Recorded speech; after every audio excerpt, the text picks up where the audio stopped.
Hungary. And we're on to the second phase of the tournament. We already know that the Royal Tigers and the Blinders are through to finals Friday, but over the next 3 days, we'll get to find out who else will join them. And also, I've got a new commentator joining me today. I'm Mr. Maximo. This is the European Cricket Series Hungary, and it starts right now.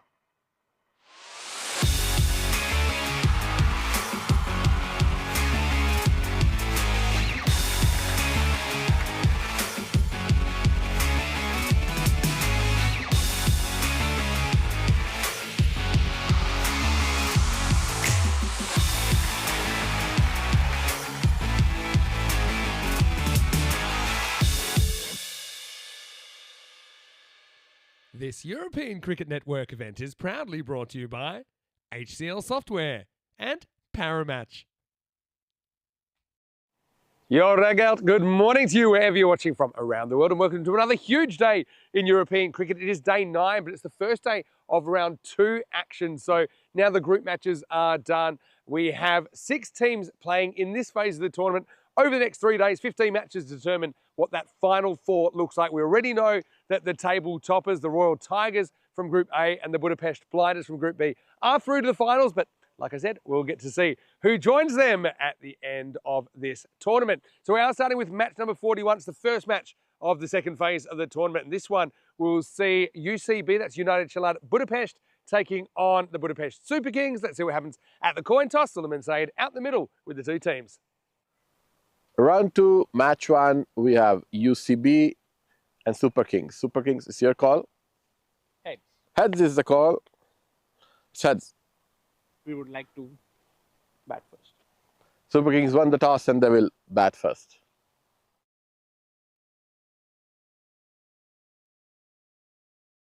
Say that their captain, Shiva Tadella, he's a very, very interesting player to watch. Hits a long ball. Also, he's got those wrist spinners, which I just think provides a bit of variety for their attack. And look, the Super Kings, they do start with 2 points on the board. Of course, teams carrying through points depending on where they finished after the group stages. So look, I think that they'll be pretty confident here, but UCB, we know they're a good side. Probably didn't quite play to their potential in the group phase, but only just joined the tournament on the weekend. So, I mean, I feel like this is a big kind of 2 or 3 days for them in this phase of the tournament to try and build something. They do start 1 point behind the Super Kings because of those ladder finishing positions after the group stage, but still, I think they're a very, very good side. Watch out for Vinod Ravindran. We know he is so, so talented. Also, he's been pretty handy with the ball. And Jack Morrell, I think he is an incredibly good fielder. Also, he provided some hitting for them yesterday. Maybe he's someone they can throw a little bit higher up the order. Let's talk about the conditions today. We're a bit of cloud cover, actually. First up, we're expecting 29 degrees. Currently, it's about 24. And a slight chance of a thunderstorm. We've been really lucky with the weather so far that it hasn't really intervened, hasn't been an issue. Anyway, Danny Hudacek has been with me throughout this tournament so far, and it's been great to have him as always. But I do have somebody joining me today, very familiar face to ECN. It's Nish Butt, who is with me. Nish, welcome to Hungary. I think it's your first time commentating here. I'll be over there soon, but I can tell you in the first match of round 2, match number 41, the Super Kings want to bat first after winning the toss. Over to you. Let's get ready for day 9. Yeah, thank you very much for that lovely introduction. Great to be here in Hungary. Great to be back on the network. It's been a great first couple of 7 days here on the European Cricket Network here in Hungary. And looking forward to moving into day 8. We're now moving on to round 2. The first round was exceptional. Saw some great action during Group A and Group B action. Of course, before we move on, let's recap what we witnessed yesterday. Our first match of the day was between the defending champions, the Budapest Blinders, who put the joint highest score of this series so far in the first innings and defeated Kashmir Budapest by 118 runs. A convincing victory for them. As you can see, Vela Gamage top scoring with 73 undefeated. Farasat was a little bit unlucky, just missed out on a half century. And as you can see, Kashmir Budapest managed to muster just 84 runs in response. The Budapest Blinders would make it 2 wins and 2 in the morning, as they would then pick up their 8th victory of the group stages. They would go undefeated during the group stages. They were led by a brilliant 100 by Abbas Ghani, 109 undefeated for him. They would defeat United Chalad Budapest, who'd leave themselves an awful lot to do in the afternoon, as they were 2-4 at the end of that game. The Royal Eagles would defeat Kashmir Budapest during our lunchtime game. They would pick up their second victory of this series. They managed to post 126 runs, a lot of contributions throughout their order during that first innings, and then Kashmir Budapest would muster just 91 runs. They were defeated by 35. The Royal Eagles would be defeated by United Chalad Budapest. United Chalad picking up a victory and winning this one by 8 wickets. As you can see, Vinod Ravindran top scoring with 80 runs of just 30 deliveries. A convincing victory for Chalad Budapest. Of course, they would try to just about get their way back to 500. This would be their third victory of this series. And then in our final group stage match, they'd make it to 4-4. Mark Desfontaine leading them with a terrific half century. And Kashmir Budapest, well, unfortunately for them, they would end the group stages winless. A rough introduction for them, but I'm sure they're going to learn plenty from this European Cricket Series. Some terrific bowling figures as well for some of the Chalad Budapest bowlers, as you can see. And so today's the start of round 2. Of course, the top sides in this round will move on to the semi-finals. We've already seen a couple of sides book their place in the semi-finals, both the Budapest Blinders and the Royal Tigers, by virtue of finishing top in their group, have headed straight to the semi-finals. Should be very interesting. I think certain teams will be really backing their chances to put on a very good impression here in round 2 and to make their way towards the semi-final. Here's a look at the fantasy dashboard. As we can see, United Chalad Budapest went 4-4 during the group stages. They'll be heading on here against the Budapest Super Kings. They're led by their skipper, Ali Nawaz. He's had 320 points throughout the series, but Qasr Saeem has been their standout performer. Meanwhile, for the Super Kings, their captain, Shiva Tadela, has been very impressive throughout this series. And then you can see Prakash Akula, well, he's priced high in the fantasy, and you can see why. 533 points for him. This is going to be a good matchup between two teams who are fairly evenly matched. I think it should prove to be an exciting game to start out this morning. Super Kings, of course, winning the toss and batting first, as you saw during our introduction. And according to the win predictor, they are going in as favorites, 61% according to that win predictor. So certainly gives UCB a good chance over here, but Super Kings will be expecting to get the job done. Well, the players are now heading out onto the field. The two opening batters making their way into the middle.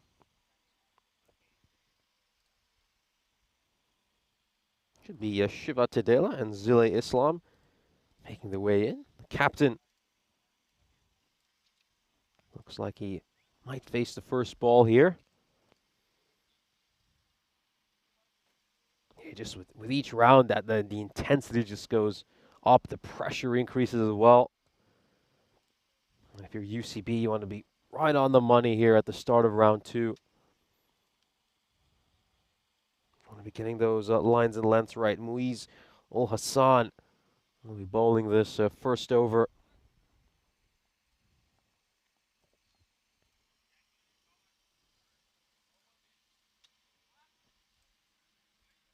They've got a deep third back. They're actually just moved a deep backward point back into the ring, and the captains decide to go for a long on instead.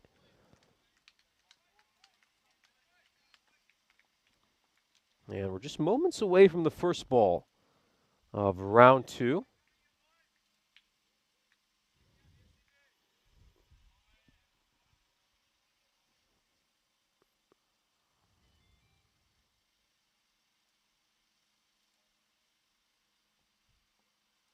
Here we go.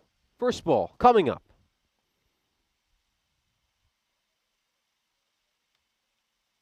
And he starts off with a loosener. That one is very wide. You can just see maybe just collapsing a little bit sideways as he bowled over there. Take another look at this. Yeah, just doesn't quite get that one right.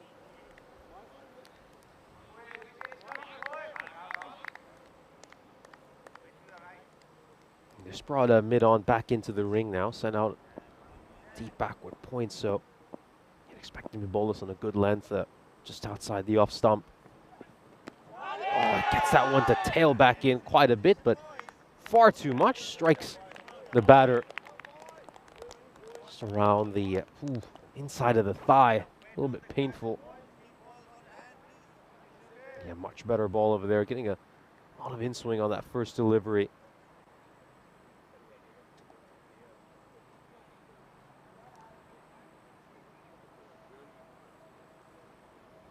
Yeah, good to have everyone joining us in the chat. John Gray, Rob Thompson, and Ivan.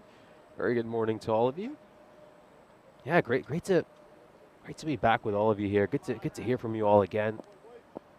Certainly is good to be back on the network. Just sent Long on back and brought a deep, fine third in. Short third in place. Oh, it's misfield. A bit of a hesitation between the two batters as they're running, but they do scamper across for the single. Yeah, it's a cheap single given up over there. Should have been a dot ball in all honesty. It just slips past the fielder. He'll know he should have done better.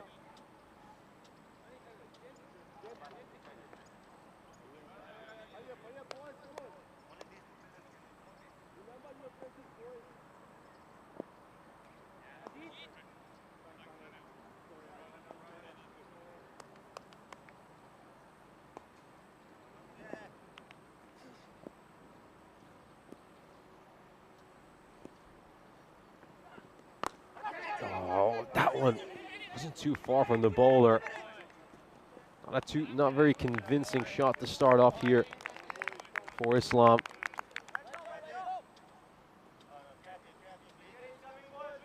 Yeah, he could have easily just popped that one up. It would have gone straight to the bowler for what would have been a very soft dismissal.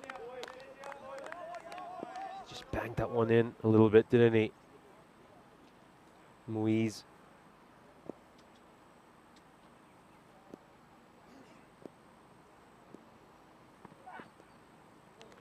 String down the leg side there. That's going to be a wide. Second wide of the over.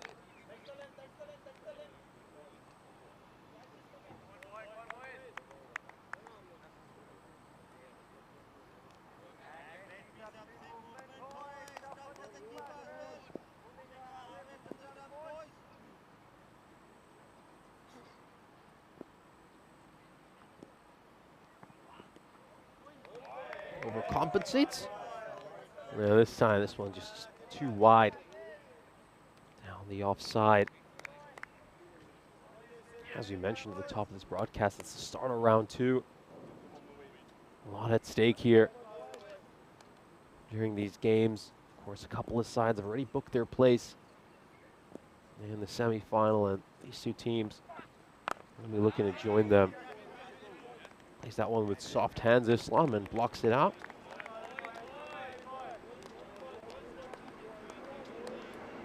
Just been a bit watchful, these two batters early.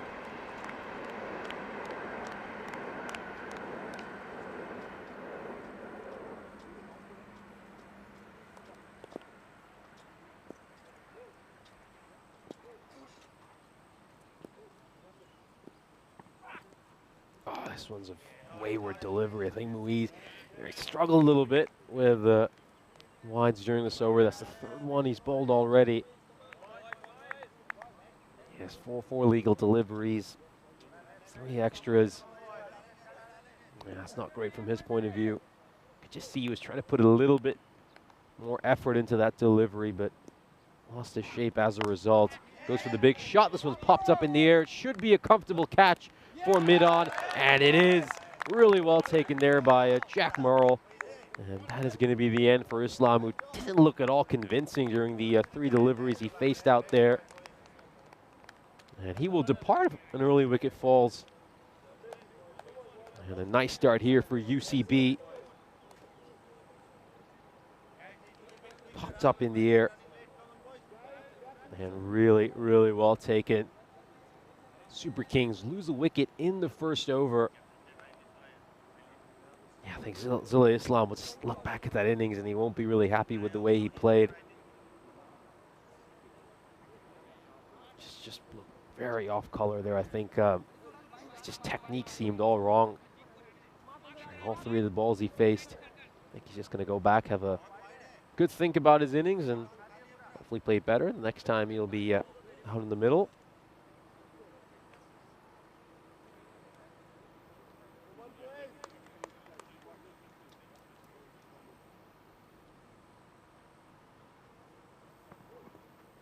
Goes for the shorter one, digs it in, but it's wide. Just see he's trying to aim for that rib cage region.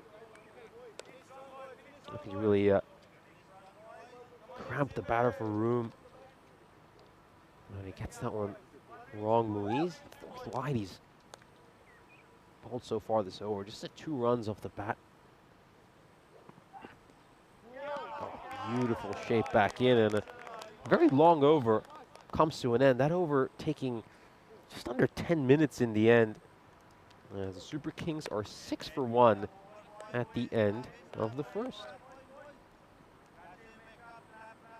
Here's a look at the stats so far here during this European cricket series. As we can see, we've seen plenty of runs, a run rate of 12.9, which should mean a par score on this ground is about 130.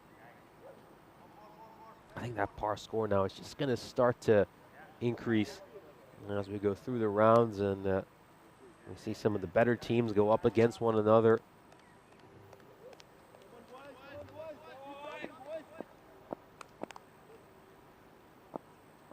There we go, Boss bowling this second over. Gets this one wrong as well, just struggling with extras early. UCB, 5th wide, they've bowled already.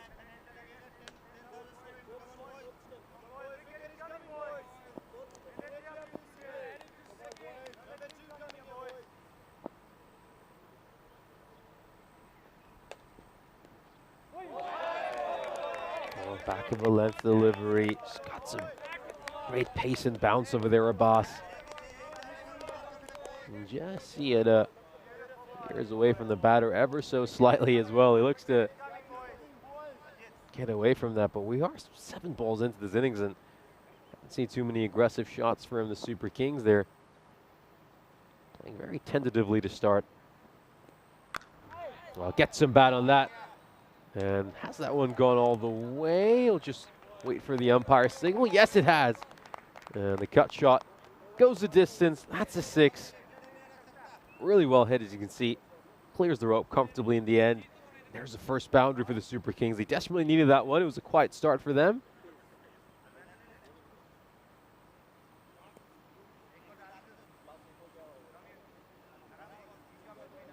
Yeah, really nicely played by Tadela. Gets underneath that one and smacks it away for a 6. Jeffrey Mobbs joining us in the chat, as well as Azad Mullah. Very good morning to the two of you.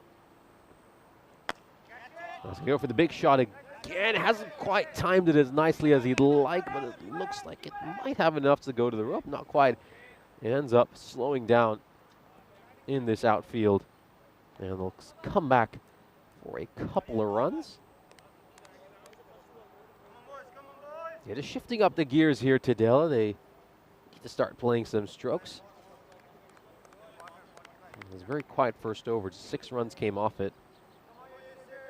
But you can see Tadela now is really looking to target Abbas.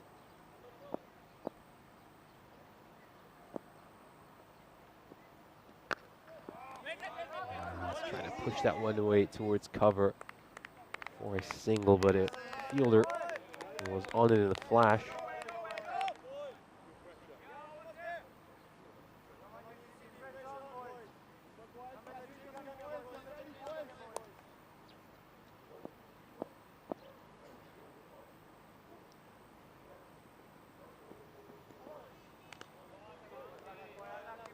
So wide down the leg side.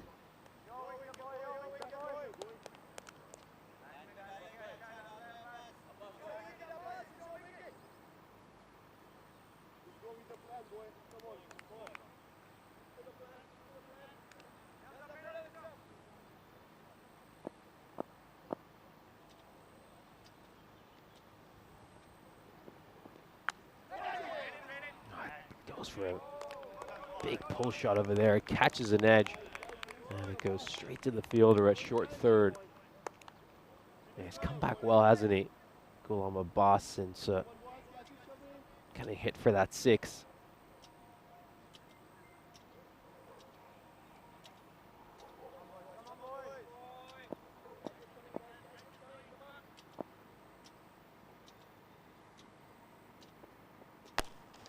Goes for the big shot. Does this have enough to go over the rope? It does. And this one going straight towards the dugout. And it's a huge one to end the over. Great over for the Super Kings. Needed that one after a quiet first over. 16 coming off it in the end. And as the Super Kings are 22 for 1 at the end of the second over. We're at the start of round 2 here in Hungary. As we can see, the top 2 teams from this round will advance to the semifinals, where we'll be joined by 2 sides already booked their place there, the Royal Tigers and the Budapest Blinders.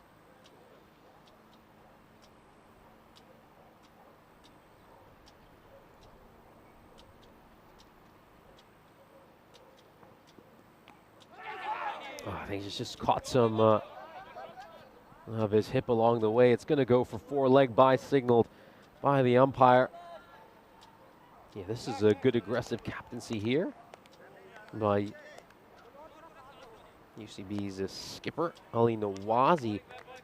Keeps on Muiz after he bowled a good first over. Just a little bit unlucky there.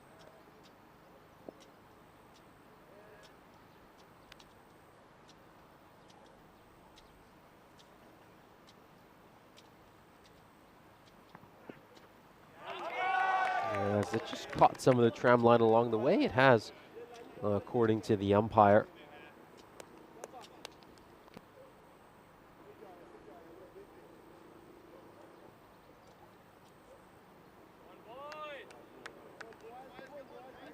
Yeah, just catches some tram line along the way.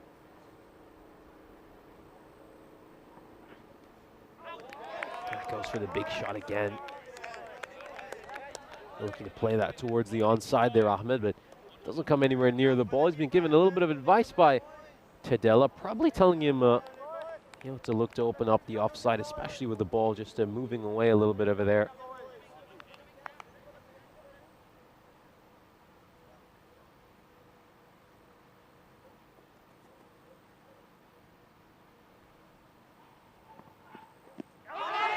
Probably doing a bit too much. Came back in a long way.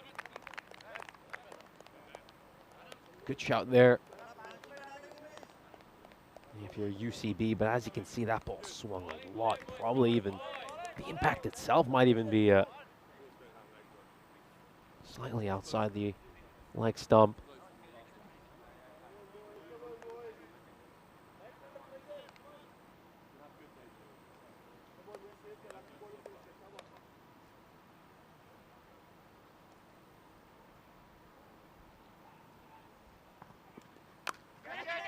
Nicely played. It's going to beat the fielder at point, and it's going to go away for a boundary. So Ahmed finally gets some bat on ball. He's played this one nicely, really well. It's not too bad a delivery by the bowler. Places square of the wicket, goes away for a 4. And it's the first boundary that's been struck off the bowling of Muiz Ul Hassan. We saw 4 runs go off a leg by, but it's the first time he's been struck for a boundary off the bat. Final ball of the power play coming up. There's another wide. Yeah, extra's just been a real concern, haven't they, for a UCB. It's the 7th wide already. 11 runs of extras so far. Yeah, they've already had to bowl an extra over. Oh, great. And if you're UCB, and make that another wide, so the 8th wide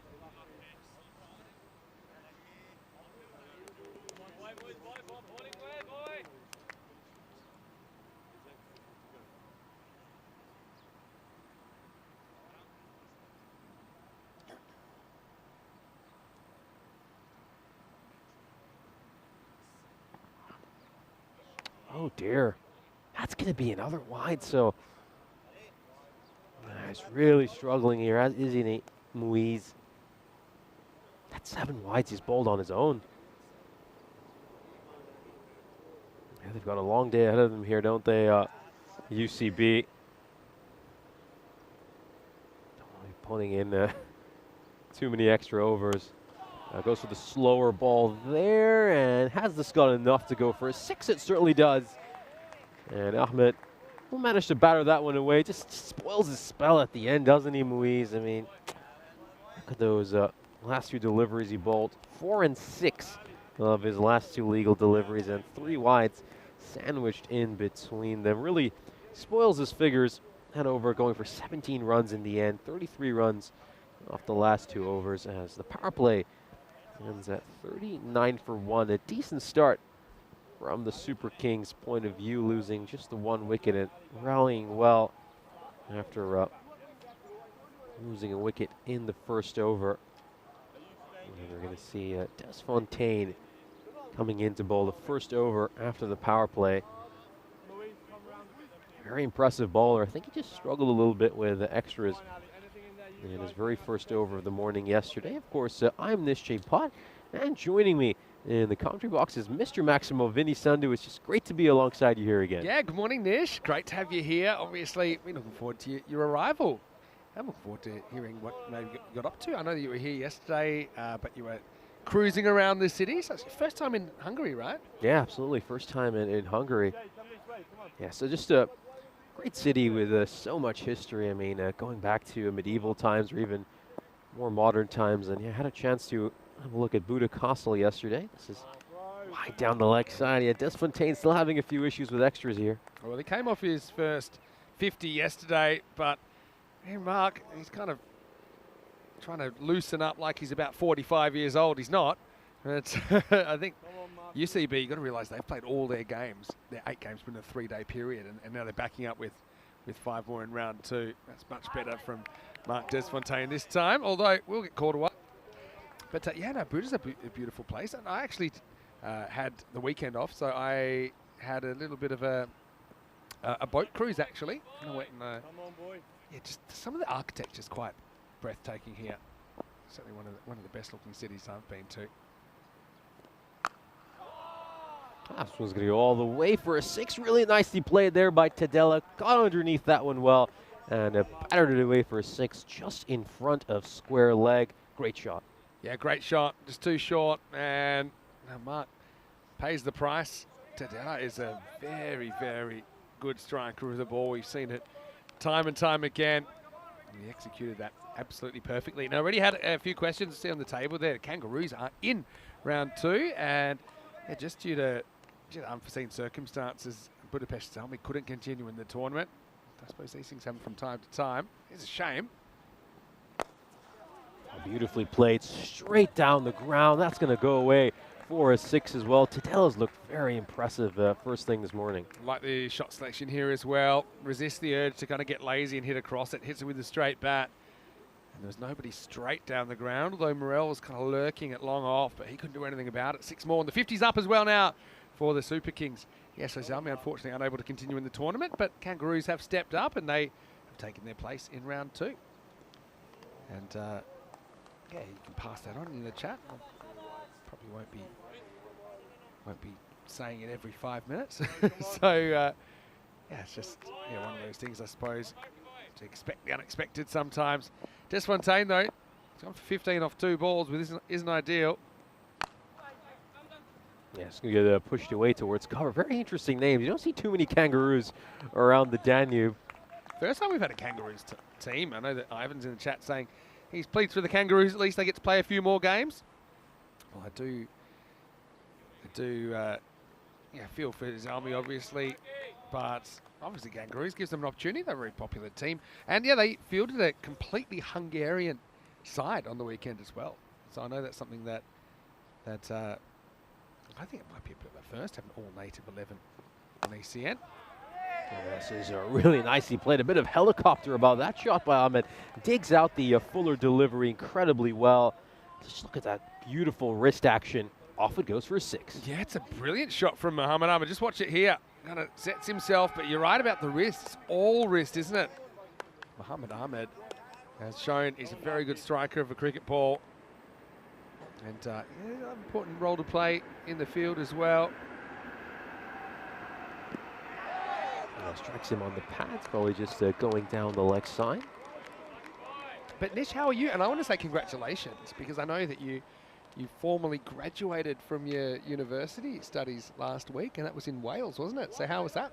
Oh, no, thank you very much. Yeah, it was great, of course. Yeah, I did receive my graduation certificate quite a while back after graduating, but then the ceremony itself was last week. This one's going to go away for a 6 as well. Another great shot here by Ahmed. I can just tell immediately that he's just got incredibly strong bottom hand. That ball slightly over pitched, and he's managed to strike it away for a 6. Yeah, had a chance to go away to Cardiff with the family. Also tour the UK as well. Had a chance to visit Scotland too. And yeah, it was a great time. Get to see a few old classmates as well and catch up with them. It was a great experience overall. Yeah, great to hear. That's the end of the over as well, and Mark Desfontaine ends up going magical. 28 off that over, including 4 Maximos. 3 wides and a single in net. You can see that they started not doing too much, but things have headed up since that first over. That was a pretty tight one. Only 6 came off the first, and there was that early wicket. Anyway, here we go with Nawaz, captain continuing, starts with a dot. Yeah, so Scotland's actually a really interesting place. There's some chat that we might be able to get up there for a European Cricket Series next year, which I think would be great. I know they're playing some international cricket up there right now with Oman playing against Scotland yesterday, I think. Of course, I covered them in the Netherlands fairly recently. This one's going to go all the way. It just hangs up in the air for quite a while. The fielder has no choice but to watch it sail over his head. 6 more runs. Another terrific shot. Got to say, since that first over, it's been a real onslaught. Yeah, well, Nish, I know it's your first day watching cricket at this ground, but this pitch is flat. And typically, over the last couple of years, we've seen some crazy scores. We actually saw equal highest score on ECN ever earlier in the tournament, 257 by the Cobras, which equaled the mark by Catalina Jaguar in Barcelona just a few months ago. So, yeah, as a bowler, I think it's tough. I don't know if there is a length that's kind of safe unless you're really whistling it through. I still think hit your Yorker, maybe force a mistake or a misjudgment.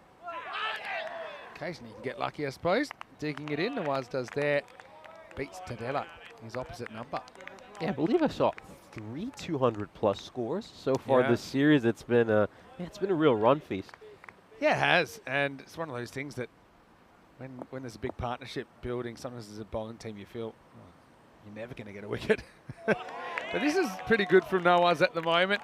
Love to see the back of Tadella. I mean, if they can get him, you can maybe fight back and keep it to, I don't know, 120, 130, something like that. The way it's going at the moment at this rate, looking at chasing 150s UCB, and obviously missing Darryl Peretti, their playmaker at the moment, but they'll have to cover him somewhere, somehow. Slow full toss, so this one might be a chance for 2 if they run. They don't really run. Tadella will move to 35. They just didn't run that first one hard, did they? That was straight towards mid-wicket.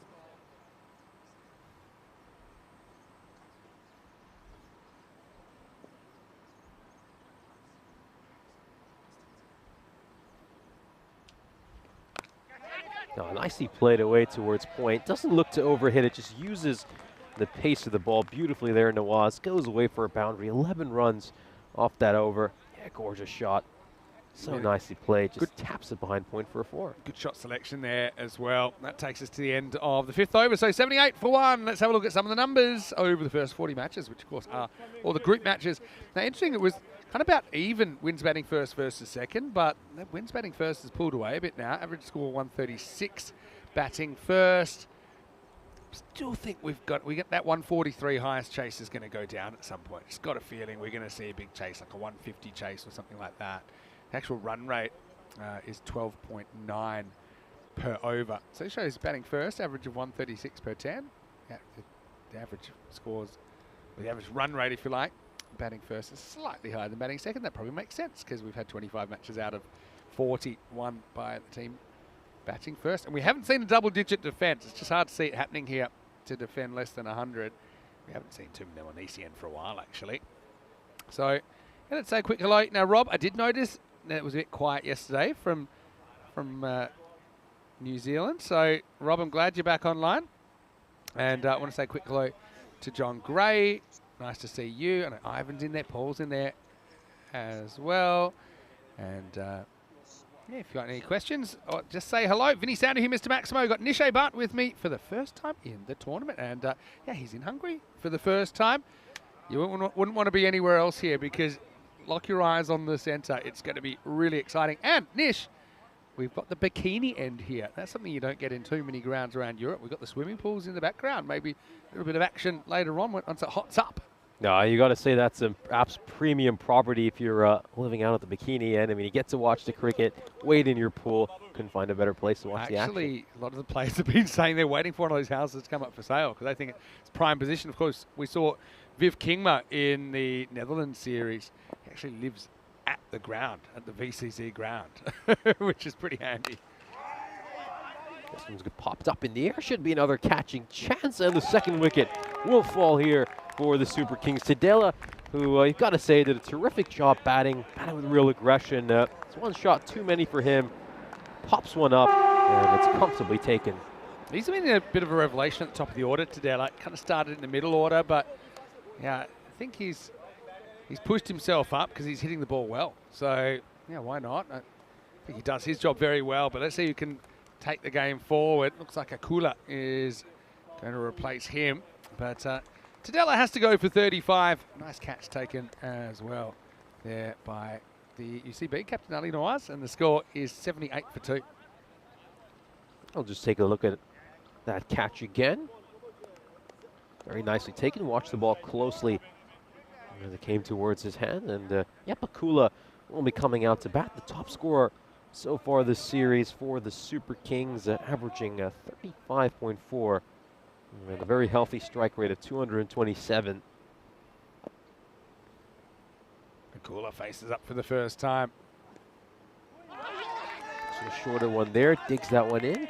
Might take a look at this one again, side on. There is good bounce in this pitch. It's pretty consistent bounce. Over the shoulder, not above the head. That'll be the one for the over. And Babu getting a wicket with his first ball that he bowls. Hello to Pandey. Nice to see you in the chat. A few congratulations in there for you, Nish, for graduating university. You've had a big year, haven't you? God, you've had a lot going on. We're happy to have you back behind the microphone. Almost big again. It's a bit of a miscue. It's going to land safely, and in the end, it's a good bit of fielding by Muiz. That one could easily have gone past him, but it's just going to be single in the end. Yeah, does well to knock it back into play. Knew he had some help there. Muiz does the job. Man, Super Kings, a slightly different strip, you might have noticed. They've gone for the yellow and black now. Had the kind of yellow, green, and a bit of blue earlier, which was very Chennai Super Kings, actually. But I like this strip as well.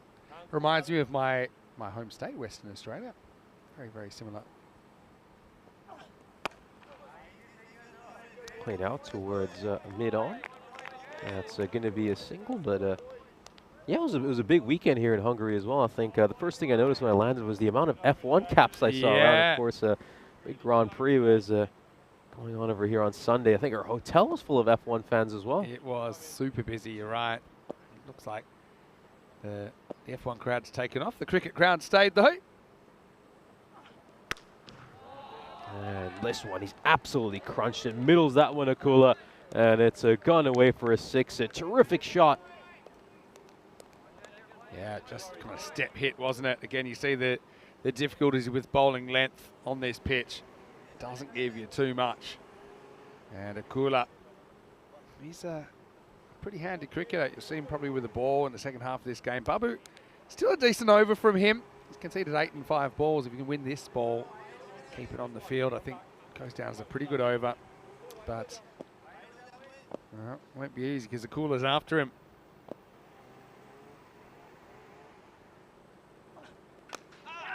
Goes for a big shot here, throws the kitchen sink at that one. It looks like it's going to evade the fielder at third. Goes away for a boundary, slightly spoils the over. Bit of a false shot there, wasn't it? But runs away for 4. It's not the quickest outfield in Europe. I mean, it's still decent enough, but sometimes we've seen those holding up. Right now, it's 90 for 2 after 6. Probably still a decent over. A bit unlucky, I think. Last ball. That's looking at the scorecard. They went for Zil Islam at the top. Yeah, he didn't work out, but Muhammad Ahmed came in, hit the ball really well. Tadella with 35, top scorer so far. Still batting to come. I think you look at all those, the next 4 actually, even the next 5. I mean, Wright made some runs at number 10 the other day. He looked like that's way too low for him. So, yeah, Super Kings, I just like the way they've gone about their cricket in this tournament. They've always looked to attack, and that's what's gotten them this far. And don't forget, because they finished where they finished, they actually take 2 points through. You probably saw on the table a little while ago that the 2 top seeded teams get 2 points in this phase of the tournament. The next 2 teams get 1 point, and the other 2 teams don't take any points through. And that's just to reward teams for where they finished on the ladder in the group stage. I know I had some questions about how round 2 works and all of that. So basically, we have 2 of our 4 teams for finals Friday, the table toppers, the Tigers and the Blinders. But yeah, we need 2 more teams, and we'll find them over the next 3 days. And like I said, it's pretty handy to take some points through. And UCB take 1 point through, and the Super Kings take 2. Yeah, every point counts. You really feel like this is going to be decided by some very fine margins. Loss coming back.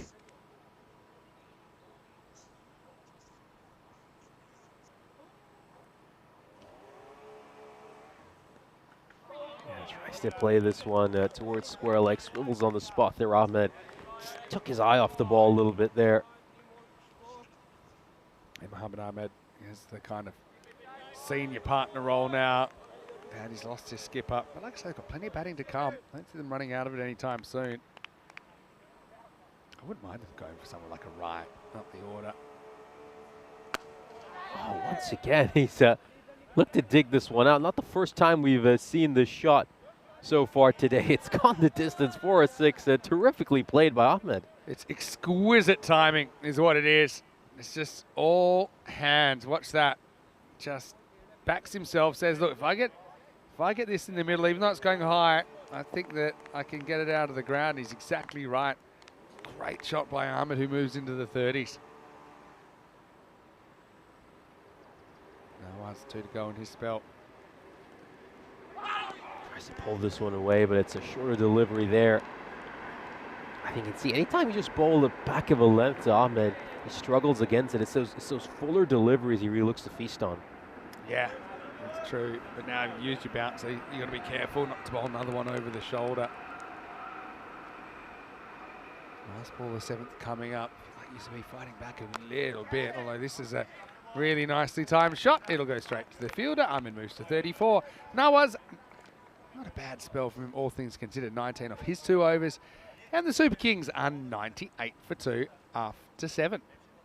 Let's have a look at some of the numbers. You can see this ground has equalled runs. In ECI cricket last year, actually, it was a crazy series. We had 2 of our top 3 chasers in consecutive games. And we had one day 2 of that ECI last year was 17.2 and over, which is just insanity. You can see here at 129, I feel like with these teams, probably it's slightly higher than that. I think, you take a team like Kashmir Budapest out of the equation. For me, about probably 130 to 135 is where I end up at my par. But look at the history here. I mean, back in 2020, it was 8.2. Pretty high scoring series in 21. Not so much in 22. And last year, it was up there again. So I think partly that's to do with the time of year we're coming as well. It's very hot. I think for bowlers and fielders, there's a bit of a fatigue factor that comes in. The outfield's reasonably quick, but the ball just seems to fly off the bat here outside Liggett. Yeah, I think that daily run rate will just continue to rise each day for the remainder of this European cricket series. And has he got enough on that to get it away for a 4? Hadn't quite, in all honesty. He picked out the fielder, but it's slipped right through his hands. That's the first chance UCB have put down. They've been very good in the field so far today. Yeah. Actually went for 6 in the end. Yeah, went for 6 off his hands. So Yeah, Abbas will be kicking himself there because not only is it a missed opportunity for a wicket, but it's also given up 6 runs. Babu won't be pleased either. Mohamed Ahmed survives and moves to 40 now.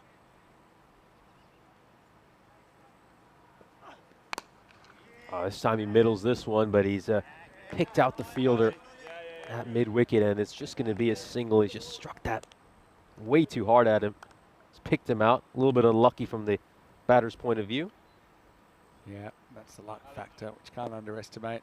This is going to be a real good test for UCB, though, I think. We've had a couple of easy chases. Nothing easy about this one, I don't think.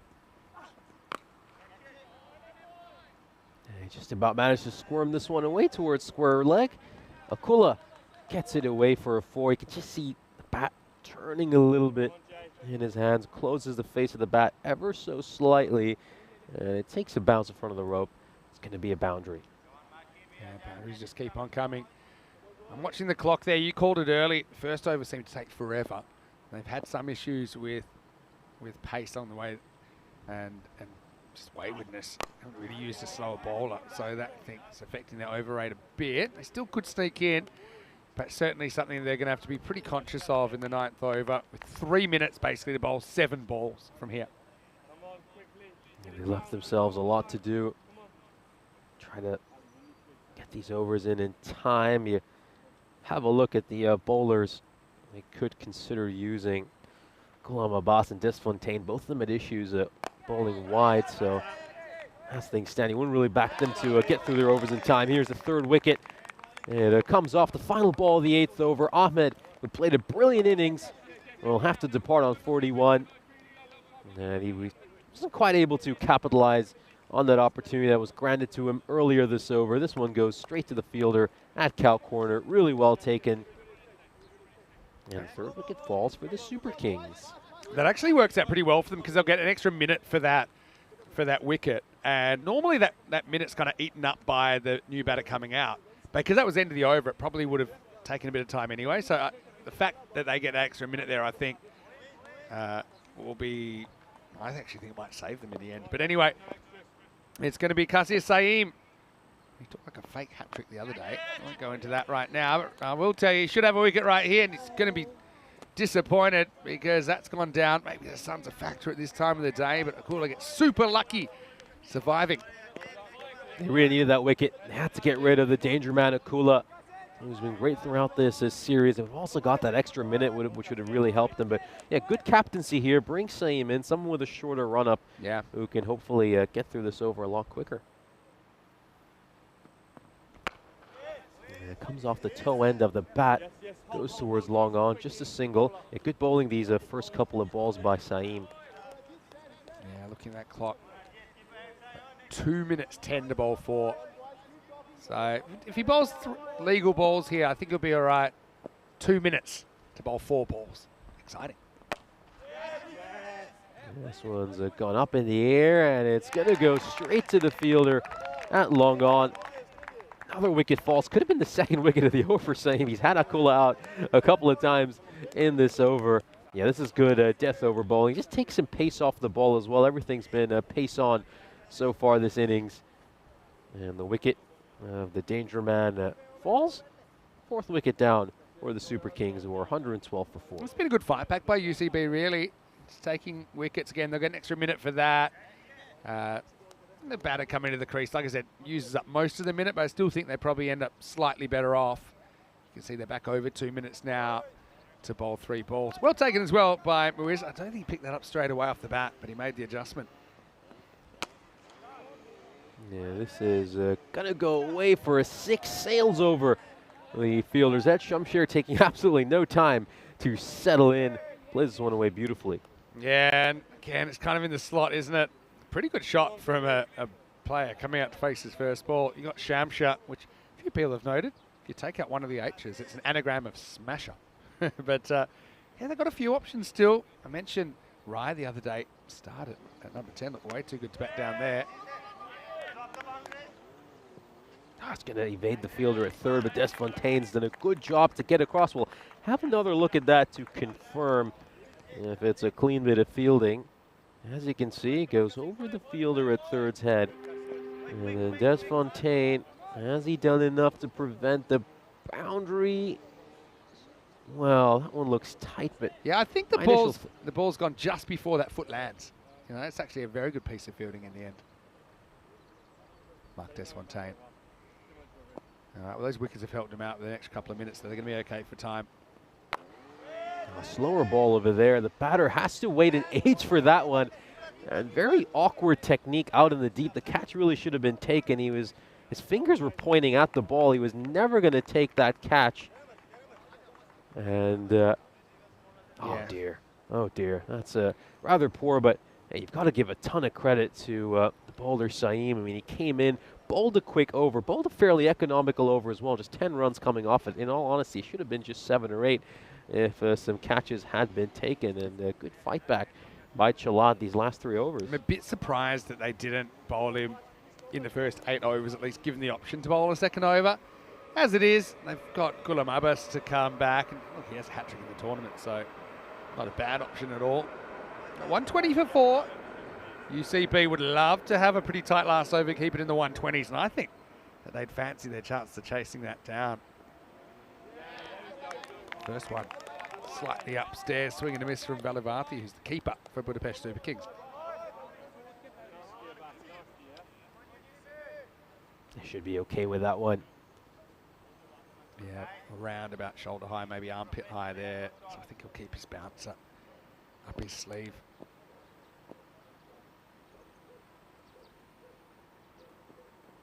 The batter just looked to step across to throw off the bowler. In the end, he's just wasn't quite in balance as the ball went past him. I still don't know why we don't see Pelage Rai in this spot for Super Kings. If you saw what he did earlier in the tournament, you got Valivarti here, who, okay, on his day, he's all right, but I mean, I'd even consider making a tactical switch now because he's 2 or 4 and he's failed to get bat on ball first 2 balls of the 10th.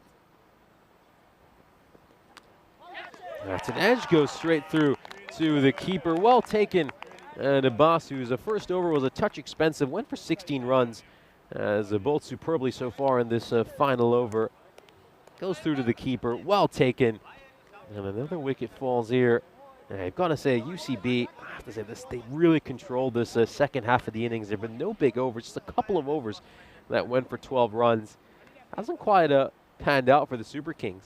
Yeah, you're exactly right. I think you've got to give credit to the bowlers as well. And that was nicely taken by Patanaik, very experienced keeper. But yeah, Valivarti just didn't have it, did he? And the scary thing is he went miss, nick. So that's probably the closest he got so far. Here's Palanasamy, who gets the nod at number 7. Like his left-hander might just throw the bowler off as well. But one thing's for sure, they'll be going for it from the get-go. 3 balls to go. Super Kings 120, and so far no runs in this 10th over. It's played out towards long on. It's going to be a single. It's yeah, once again, no Pelage Raj. I mean, you have been calling for him. Instead, it's Palanasamy. So a couple of balls here. You'd expect Shamsher might look to face both of these remaining deliveries. Saw him hit a 6 off the very first ball he faced. All right. Maybe a couple of big hits can get them up into 130s. Otherwise, looks like we're going 120s here. Abbas trying to close out. He plays this one behind square leg. It's a slightly loose delivery. Just gave him too much length to work with. And Shamsher will smack this one away for 4. Poor ball, really, from Abbas at this stage of the innings. It was short. It was down the leg side. It was an easy put away for Shamsher. So you got to get fuller at this stage. Last ball, full, like Yorker length anywhere from kind of tram line to off stump, anywhere in there. I think at this stage maybe the length is even more important than the line. But anyway, Abbas normally pretty good at the death. Shamsher trying to put on the finishing touches. Seatbelts on, last ball time. Looking to play this one away towards the onside. Didn't quite get close to that delivery. Played the wrong line, in all honesty, as the innings comes to an end. The Super Kings will end up with 125 runs. You'd feel it's just slightly below par, and that's where you got to give a ton of credit to UCB. I mean, Super Kings are 78 for 1 at the end of the 5th over, and since then, it's been a terrific fight back. They really brought this innings back under control, and they'll be backing themselves to pick up a victory in that second inning. But we'll have a look at the highlights of this innings. It's been a thoroughly entertaining first innings. We saw a good first over for UCB. They managed to pick up a wicket in that very first over. Zilla Islam was dismissed for a duck, but then, well, they fought back really well, didn't they? Largely thanks to a great partnership between Shiva Tadela and Muhammad Ahmed. 73 runs between the two of them in that partnership, and they managed to get those in just 25 deliveries. Well, it's lucky they had that start because things did kind of grind to a halt in the second half for the most part.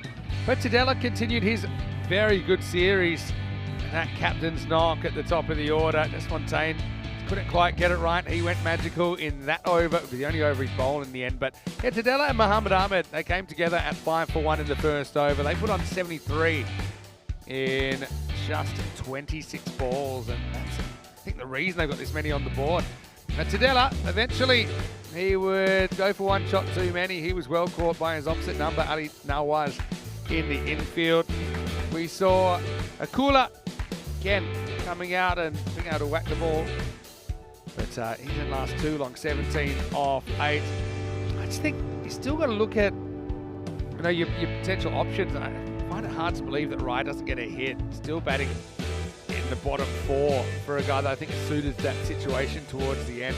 That was a nice catch out there, but yeah, they went for Velavanti once again at number 5, and it just didn't quite time ball in this innings. I think he's got the gloves, so I mean, I wouldn't mind them maybe kind of giving him a little bit of a lower batting position just so he can concentrate on that other job, because they do have other guys that can do it. But I think in the end, it is going to be a pretty good game. I mean, 125. Both teams probably feel that they can win the game, and that's normally a sign that we're going to have a good contest in the second half. That was a pretty poor ball from Abbas, but he came back with a good one and dotted up the last.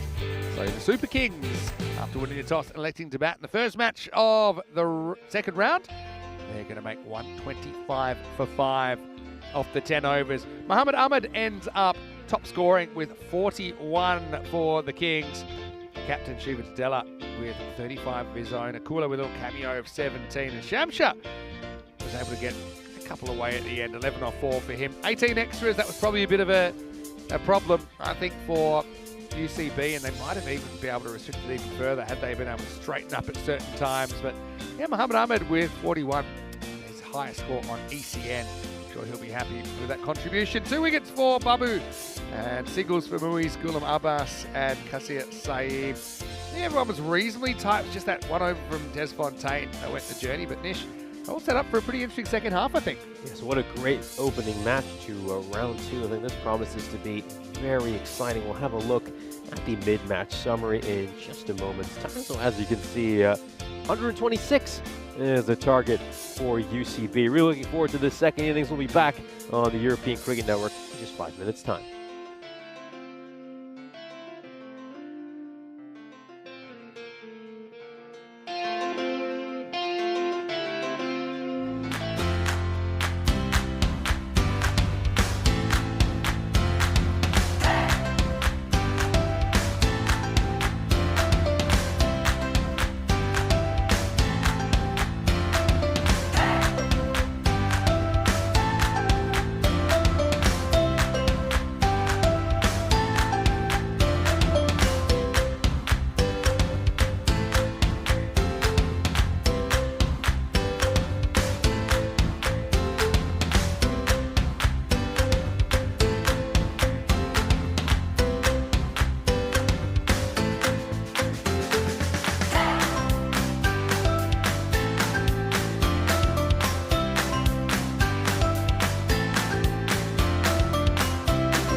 This European Cricket Network event is proudly brought to you by HCL Software and Paramatch.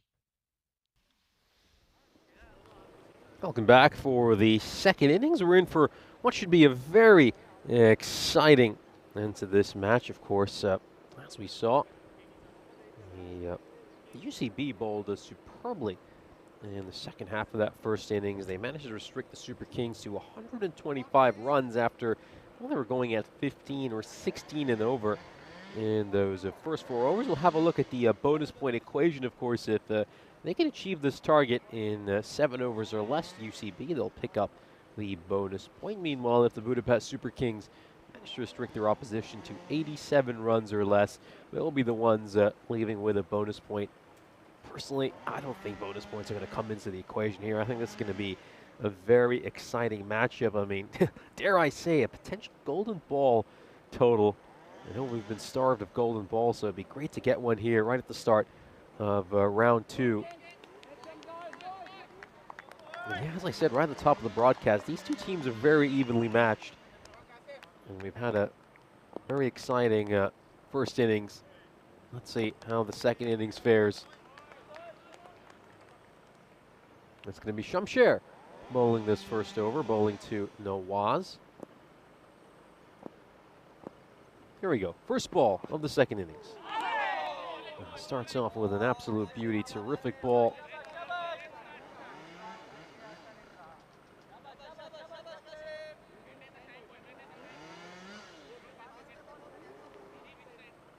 Now we're just taking a look at some of the work that's been being done in this area. As we can see, just trimming some of the branches off that tree.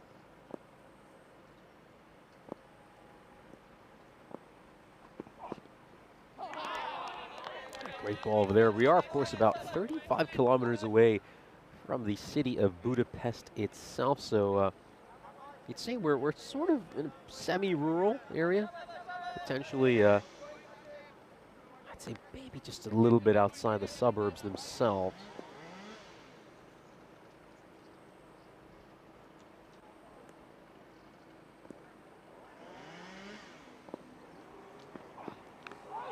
Just gets an inside edge there. It's a streaky boundary. French cut goes away.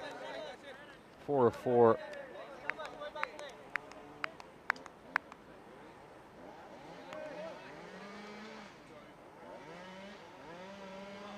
Inside edge, just very unlucky there for the bowler, isn't that? I think if you just assess this target overall, you'd say it's slightly below par. You know, statistically speaking, a par score here has been somewhere in that 130 and 135 region during the group stages. I think the par score just continues to bump up as you advance during a tournament, as some of the weaker sides are eliminated.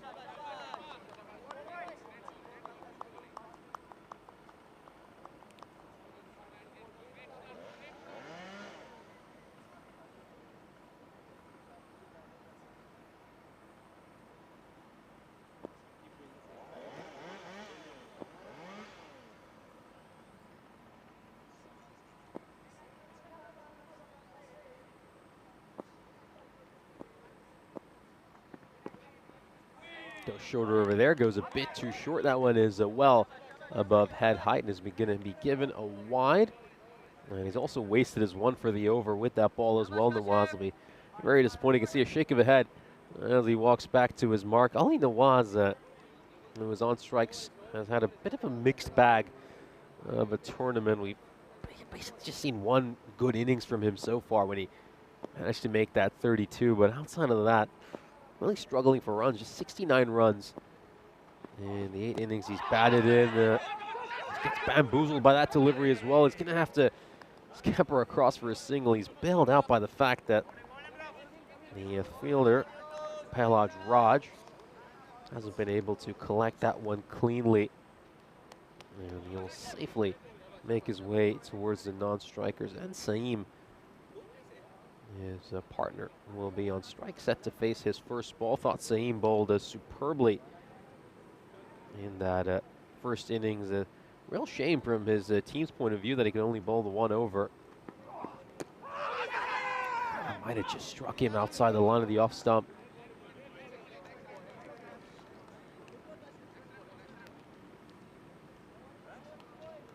I could just see came back in a bit. Looks a little bit closer on second viewing.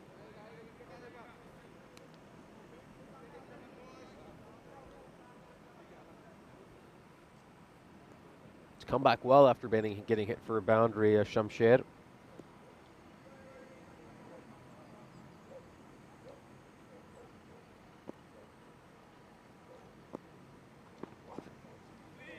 Shorter one again. We'll take a look at this side on, and it's a no ball. Yeah, he already bowled his 1 for the over. Let's look at where this one is. Harder to tell from that angle. Probably need to take a look at this one. Side on. Is it above shoulder height? Yeah, it most certainly is. Easy decision in the end there for the umpire. And a free hit is coming up here. Just poor bowling there by Shamsher. Takes that one in. Far too short. And the over was going pretty well until that ball. And is this one going to prove to be a real spoiler? Yeah, he does well there. Does really well. Terrific length. Yorker length delivery. You could just see Nawaz was looking to make some room to try to hit that one through point. But in the end, he's stepped too far down the leg side. And it's a dot ball to end the over. 9 runs off that first over. I think you'll be pretty pleased with that. If you're the Super Kings, well, here's another chance to remind you how long it's been since we last had a golden ball in the European cricket. Now, we hit a bit of a drought in terms of golden balls. Of course, I know we've had droughts in several parts of Europe. We're having a golden ball drought here on the European Cricket Network. I have to say, though, this is one of those golden ball sort of totals, isn't it? You know, it's just slightly below par. You feel like this could be a nervy run chase. Yeah, this match going to provide us a golden ball we've been yearning to get. Second over. Oh, great ball there by Haridas to start off. Just angles that one in, and then it straightens, just nips away ever so slightly as well. Yeah, you're never going to be able to play that delivery with that kind of a stroke. Beautiful ball, absolutely beautiful ball there by Haridas. And how many bowlers do we see coming out in their first ball, bowling a real wide one? Not the case there for Haridas. Starts off right on the money. This is going straight to the fielder at long off. It's at a very comfortable height. And the catch has been taken. No real celebration by Haridas. A superb bowling by him to start out his spell.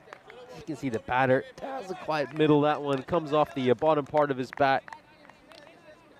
And I think we had a very good vantage point of that from our commentary position. It always looked like it was going to be a catch for the fielder at long off. I think that's Shamsher who has taken. That's how the 2 opening bowlers combined for the opening wicket of this match. This innings, I should say. Yeah, good start here. If you're the Super Kings, UCB taking themselves into a bit of a hole early. UCB, they have had a few issues with the bat in hand throughout this series. Keep in mind they went 4-4 nearing the group stages. Picked up a couple of wins right at the end of the tournament to manage to claw their way into the second round.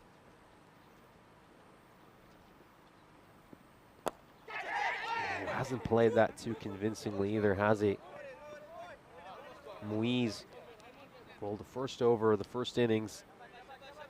Comes in at number 3. Was just trying to turn that one around the corner behind square leg, but in the end, he's met that ball with the full face of the bat, and it's, fortunately for him, just about evaded the bowler. Takes some pace off that one, and it's one bounce over the rope. Goes away for a boundary. Nicely played there by Nawaz. Slightly over-pitched delivery. And a good hand-eye coordination there by Nawaz to manage to hit that one towards extra cover for a 4.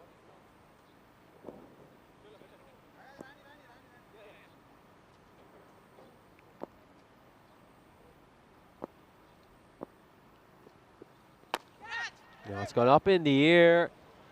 Is this going to land safely? The keeper gave it a big chase. I think, you know, the fielder cover might have had a chance, but he didn't even make an attempt at that once he saw the fielder going towards it. I mean, it was a lot closer to the fielder at cover. I mean, he do tend to defer to the keeper, the man with the gloves, but he would have liked to see him at least make an effort, and I think that's what the rest of his teammates are saying. Yeah, he's very lucky here, isn't he? Very lucky, Nawaz.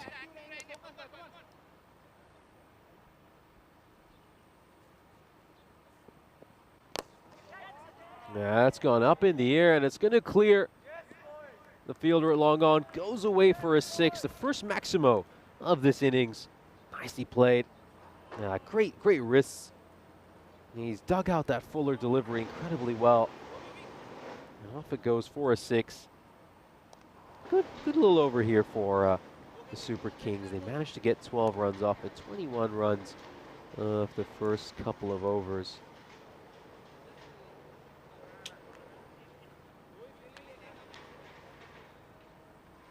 Have a look here at the standings of round 2. Of course, Super Kings managed to pick up a couple of points by virtue of their performance during the group stages. Of course, the Super Kings came second in their group, so the Royal Tigers were first, went straight to the semifinals. The Super Kings were rewarded for their performance in the group stage by getting a couple of points to start off, so they have a head start in their group. Meanwhile, UCB, well, they just about managed to claw their way into this second round. They pick up a point, so they're 1 point behind the Super Kings to start things off. Great slower delivery. That was so close to the stumps. I'm stunned. He hasn't been bowled by that one. We'll have another look at this. I want to see how close that one was. Oh dear, that's just a whisker away from striking the top of the bail. Yeah, very unlucky there for Palanisamy.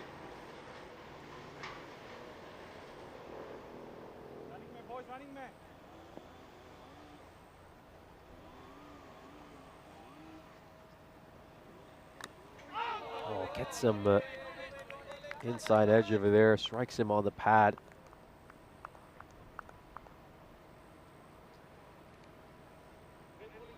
Another look at this. Ooh, just hits him on the side of the shoe, as you can see.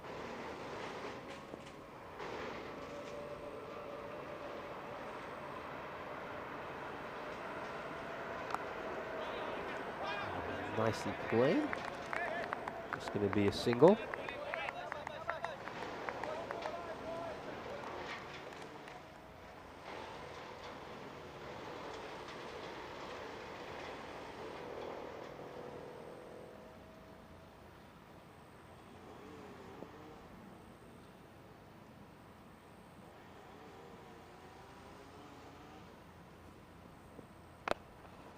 Brilliant Yorker there by Palanisamy. Been very impressed by his bowling to start off this spell. The left armer hitting those lengths with great consistency. Bowled a good slower ball in between as well. Just a 1 run. He's given up off his own bowling in these force forward 4 deliveries he's bowled. Really putting a lot of pressure on UCB during this power play. And, well, it's just one of those boundaries that tends to go away during the power play. It hasn't quite been middled. He just gets enough bat on that one, Nawaz. I don't think the bowler should feel too discouraged. It was in the slot, in all honesty. Goes away for a 4, though. It's 5 runs off this over so far. It's still been a good one from the Super Kings' perspective.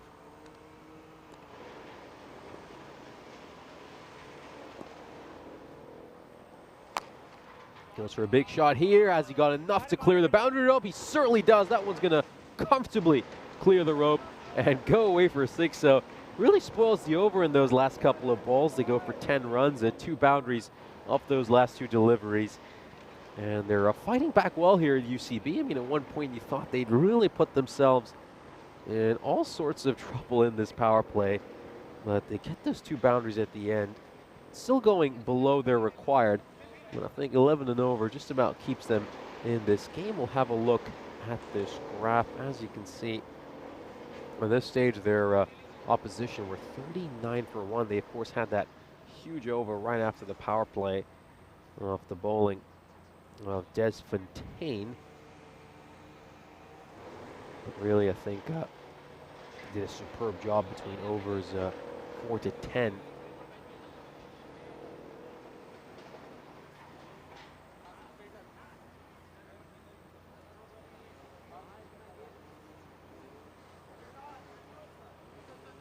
This is interesting.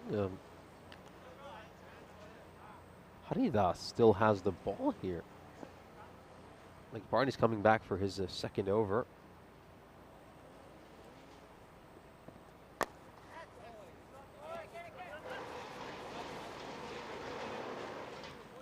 Starts off with a single.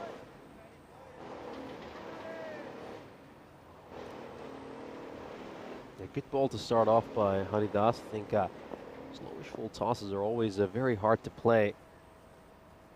You know, as you say, if you're going to miss a Yorker, you're better off missing it a touch too full than a touch too short.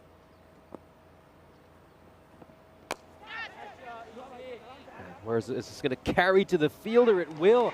In the end, he spilled one that he really should have taken. And he's going to be disappointed here, Shiva Tadela. That one went straight to the captain. You'd usually expect him to take catches like that. Just took some pace off the ball. The batter had to wait a little bit and wasn't able to time it as nicely as he would like. Should have been another wicket there for the Super Kings.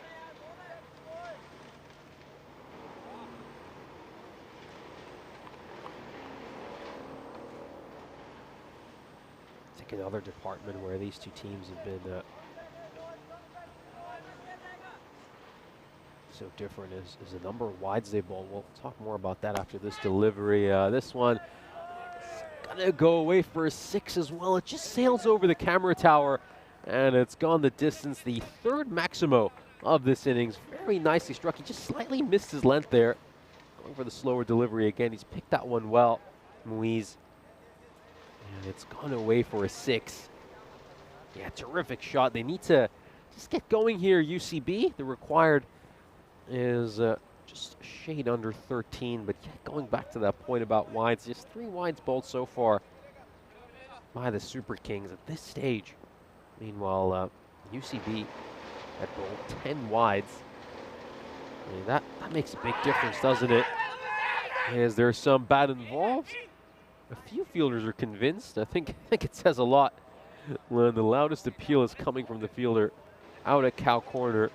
Didn't see much of a reaction from the keeper, who's usually the one who would know if there was an edge. And as you can see, that one's missed the bat by a mile.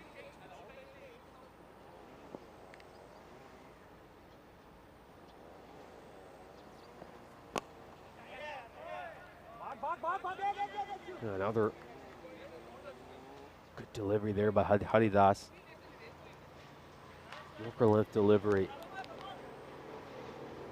This ball of his spell coming up. And a fairly decent spell, you have to say. Managed to get the wicket of seam, and he's bowled with a fairly decent rate. That's just below the required, and he ends his spell well. Gives him just a couple of singles off his last 3 deliveries as UCB are 44 for 1 at the end of the 4th over.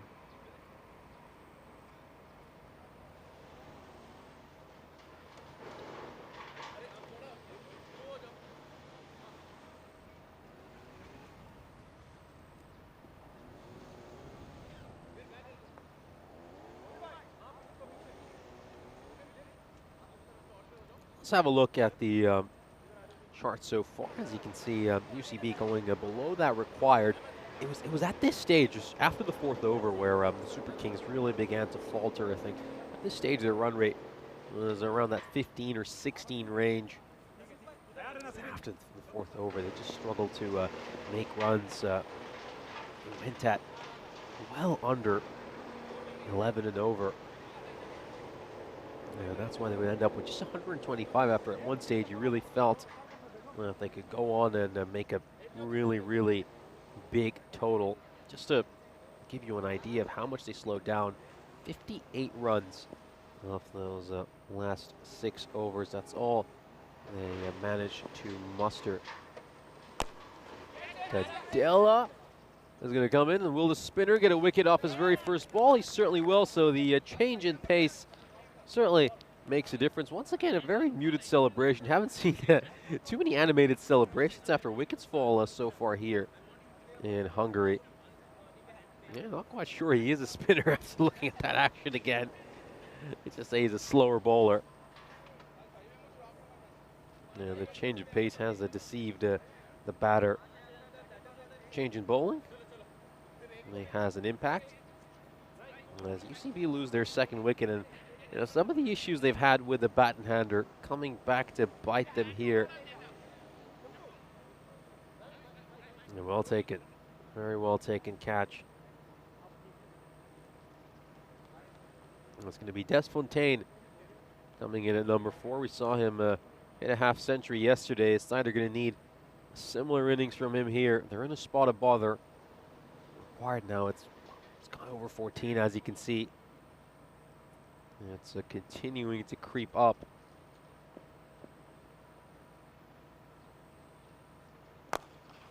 Fire that one in there, Tadela. Just going to be a single.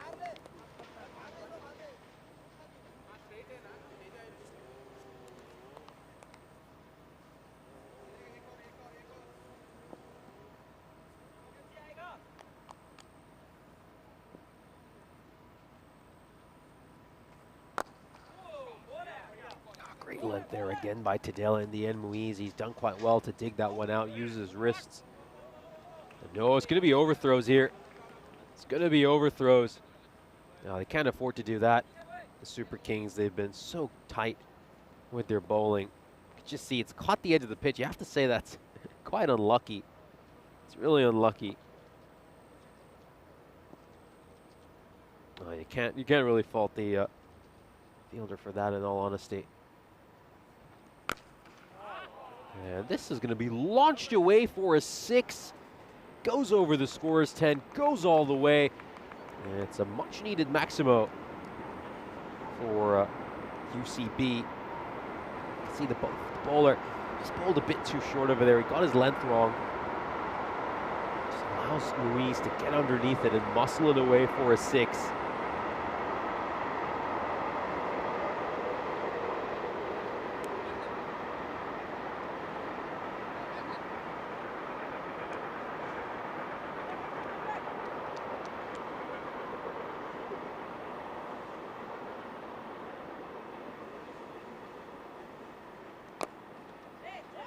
This is played out towards mid-wicket. That's an exceptional bit of fielding out in the deep. And he's done very well there, Anil Patnaik, to get across, and he's saved his side a certain boundary. We'll have another look at this just to confirm if it's a clean bit of fielding. Certainly looks fine to me. Well, let's have a look at this here. Yeah, looks fine. Looks absolutely fine to me. Great bit of work there by Patnaik. I think my initial thought was he'd fielded that one cleanly, and now we have confirmation.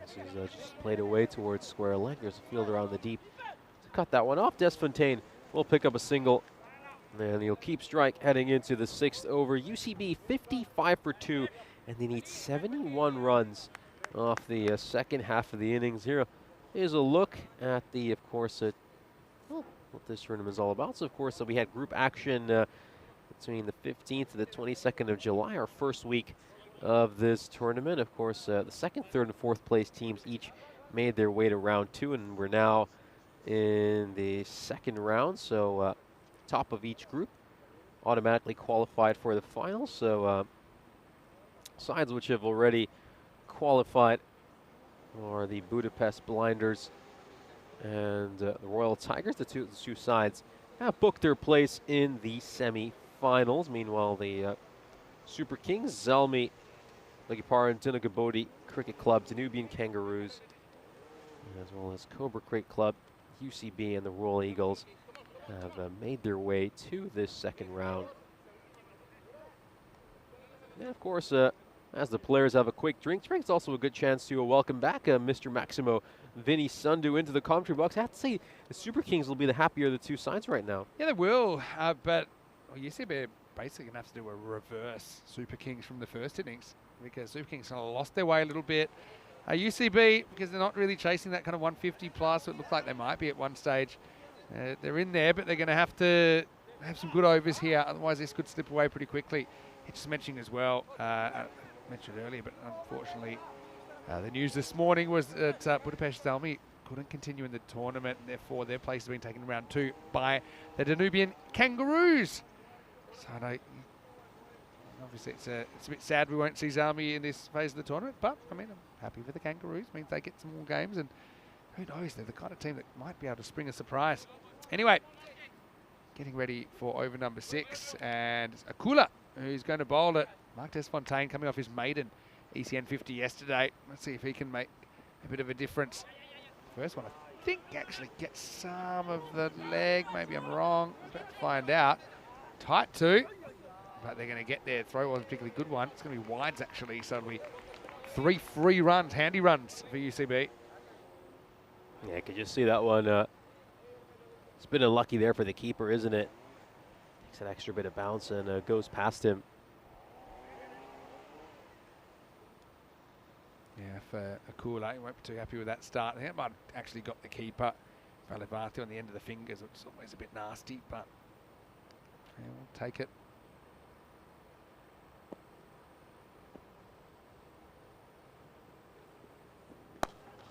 Yeah, goes for the big shot here. That one's going to go all the way. A terrific shot there by Desfontaine. Meets it with the full face of the bat, and it goes away for a 6. Yeah, great shot. He's in form at the moment, Mark Desfontaine. There's a really easy swing of the bat about this. It's well timed. The technique's good. And I think he's very happy to get that one out of the screws. Backed himself to get over the fielder. 13 and over required. Just goes past the bowler. And it's going to be a single. For a second, he would have thought he might have had a chance to get to that, but was struck firmly enough, and it went past him. Yeah, that's the luck factor, isn't it? It could have easily gone back to the bowler, but popped over the top, over to Moise. He's already on 25. See if he can turn it into a 50 or even more. Yeah, plays that one nicely off his pads there, Moise. He'll pick up another single. I think going to have to be certain bowlers they're going to maybe look to target here. Let's get a few big overs, and Akula could be one of them.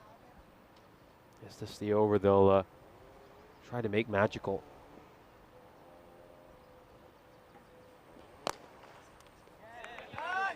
And hits that one straight back towards the bowler.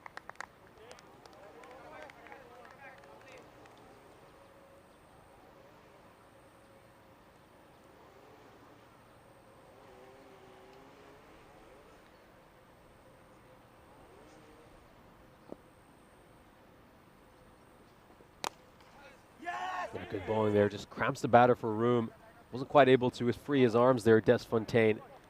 And, you know, since being hit for that 6, you've got to say Prakash Akula has come back very well. I mean, started off with a wide off his first ball, then got hit for his 6th the very next ball. The rough start to the over for him, but since then, you have to say he's done a very good job. Just 3 runs, not the last 4 balls. He has delivered. This is going to go straight to the fielder. It's a comfortable catch, and Moise, who's been a bit of a lone warrior for UCB, he's going to have to depart here as well. And, you know, alarm bells are now going to start ringing in that UCB camp. Kent pulls it very close to the body. He isn't quite able to free his arms, and he's hung one up for the fielder at mid-wicket.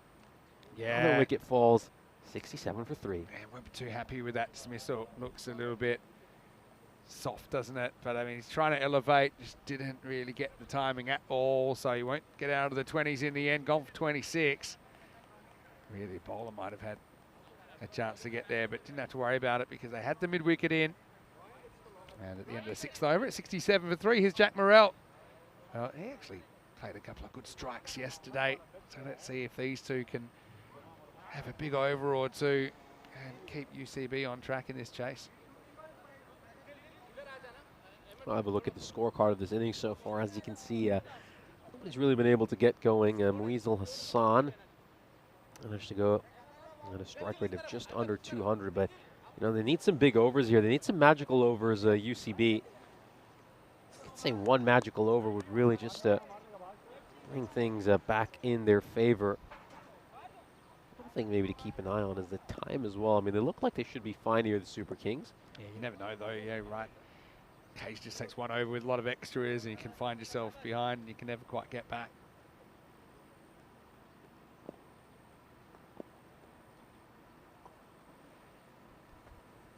Oh, down the leg side, and well, those are the sort of extras, as you mentioned, that could really hurt them. Doesn't have enough to go for a minimum. No, it's going to slow down a little bit in this outfield. Yeah, this is one of the slower outfields I have seen during the matches I've covered. It almost feels like I'm back in Happy Valley when I last commentated. It's not quite that slow, but it is a little bit slow. It's more to do with the sandy base, I think. And obviously the grass is pretty short, but it just holds up a little bit. I wouldn't say it's impossibly slow, but just, yeah, you're right, a bit slower than some we've seen. Of course, that Ipsonis grab, probably maybe the fastest in Europe. That's Noe. So that's going to be a no ball +1. But they want to have a look at it. But for me, it's no doubt this is too high. Check it out. See that one well above waist height. Yeah, Tadela, I mean, you know, he has made it a bit of a habit to start his overs off pretty slowly.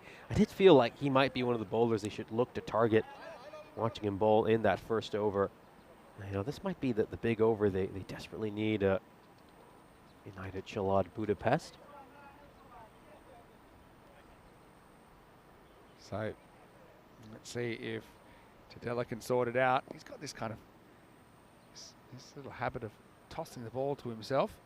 He's going to have to toss the other end. Morel catching the free hit. It's the quicker one. Doesn't really time it, but he gets 4. Just kind of brute force there. Good work from Shu, protecting the equipment. Handy boundary. May have been a wide. Pretty close, actually, one way or the other, but Morel does enough and gets off the mark with a boundary. He probably could have left that one alone. It might have gone for a wide, but all's well that ends well from UCB's perspective. He did manage to muscle that one away for 4. Good start to the over for them. 9 runs off 1 legal delivery. Plays this one with soft hands, pushes it towards point. Will pick up a single, so Desfontaine back on strike. He's going to look to pick up his strike rate. A little bit slow to start out his innings. Not too slow, but 11 of 7. He really needs to look to go north of 200.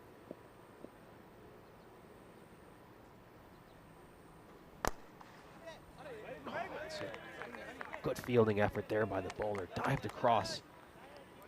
The ball gets past him. And they'll pick up another single here. Have 11 runs off the over so far.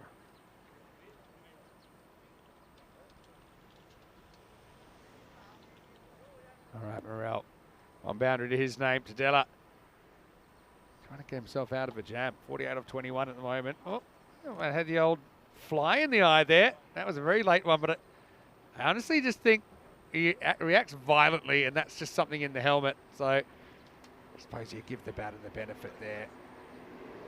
Shiva probably thinks he wasted a pretty good ball there, but he's going to have to bowl it again. You got a feel for the ball. That one looked like it was going to be a Yorker slash a lowish full toss. Let's see how it works out for the batter. That does well there. Just take some pace off the ball. And he's pushed that one away for a single there, Jack Morel. He's come back really well, you have to say, after a very rough start to his over, Shiva Tadela. I think that's just been a bit of a theme for Super Kings these last few overs. I mean, bowlers have had some slow starts, but then, gotta say, UCB have not been able to convert these overs into really big ones, have they? Hanging in there, but they need production, don't they? I'd love to make the most out of these 2 deliveries. Last 2 for Shiva. A full toss. This one as it's going to find a fielder. That's a no ball, so even though it's been taken, it's a no ball. Yeah, well above waist height over there. You'll probably feel he should have clubbed that one away for a boundary, Desfontaine. Yeah, I agree. He'll be annoyed. That's kind of like a, if it was baseball, it's right in the middle of the zone. You'd imagine it's going to get clubbed out of the ground. So, well, maybe a missed opportunity, but Morel, who is going to face his 4th ball and his 2nd free hit, can charge at this if he wants to. Well, I'd be thinking about it.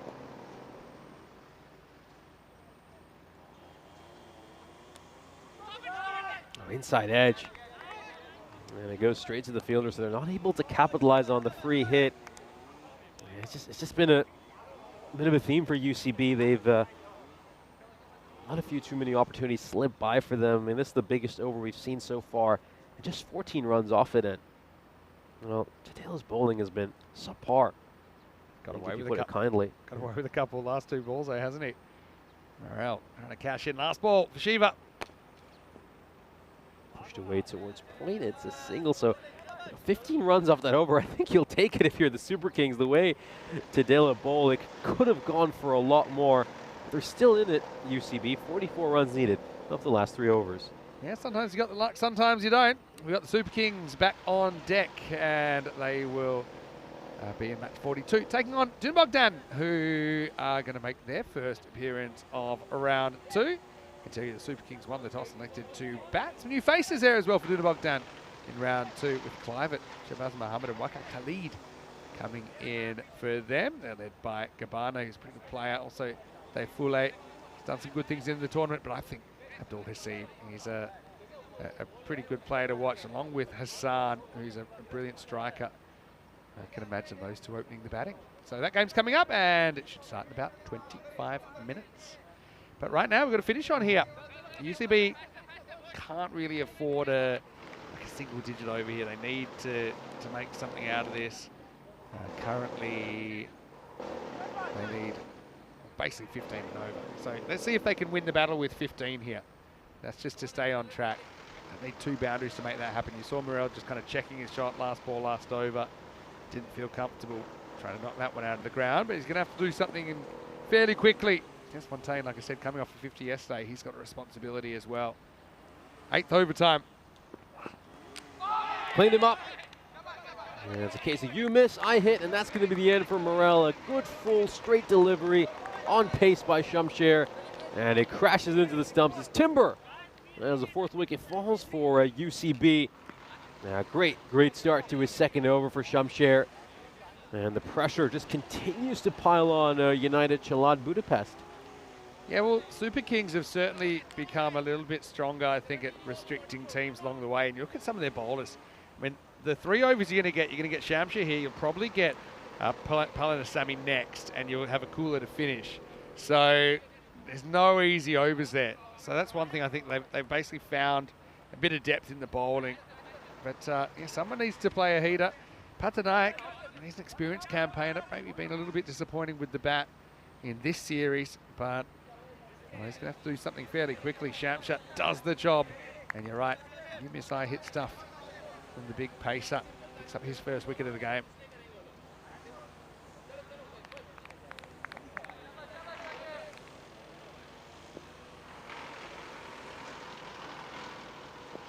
Patanayak faces up for the first time. Away at a point. Patnaik gets off the mark with a single. I think you really feel like they'll be looking at Des Fontaine now. I mean, he struck a half century yesterday. We know he's capable of making some runs. And he's now going to have to start to just shift up the gears here and really look to accelerate. He's going to hit the ball hard, but hit it correctly, I think. That's the key. That 6 he hit down the ground was a brilliant shot. Anything short, pull it away. Anything full, play it with a straight bat. Nice. I think the decision making though as well, if we got to say from Des Fontaine's point of view. I mean, what's wide here? How close is this? Not that close. Just kind of locks him up. Good bowling again. The length is there, isn't it? It's the length we've talked about all day. But, well, one thing's for sure, he won't be leaving this one alone unless it's a clear wide. MDF.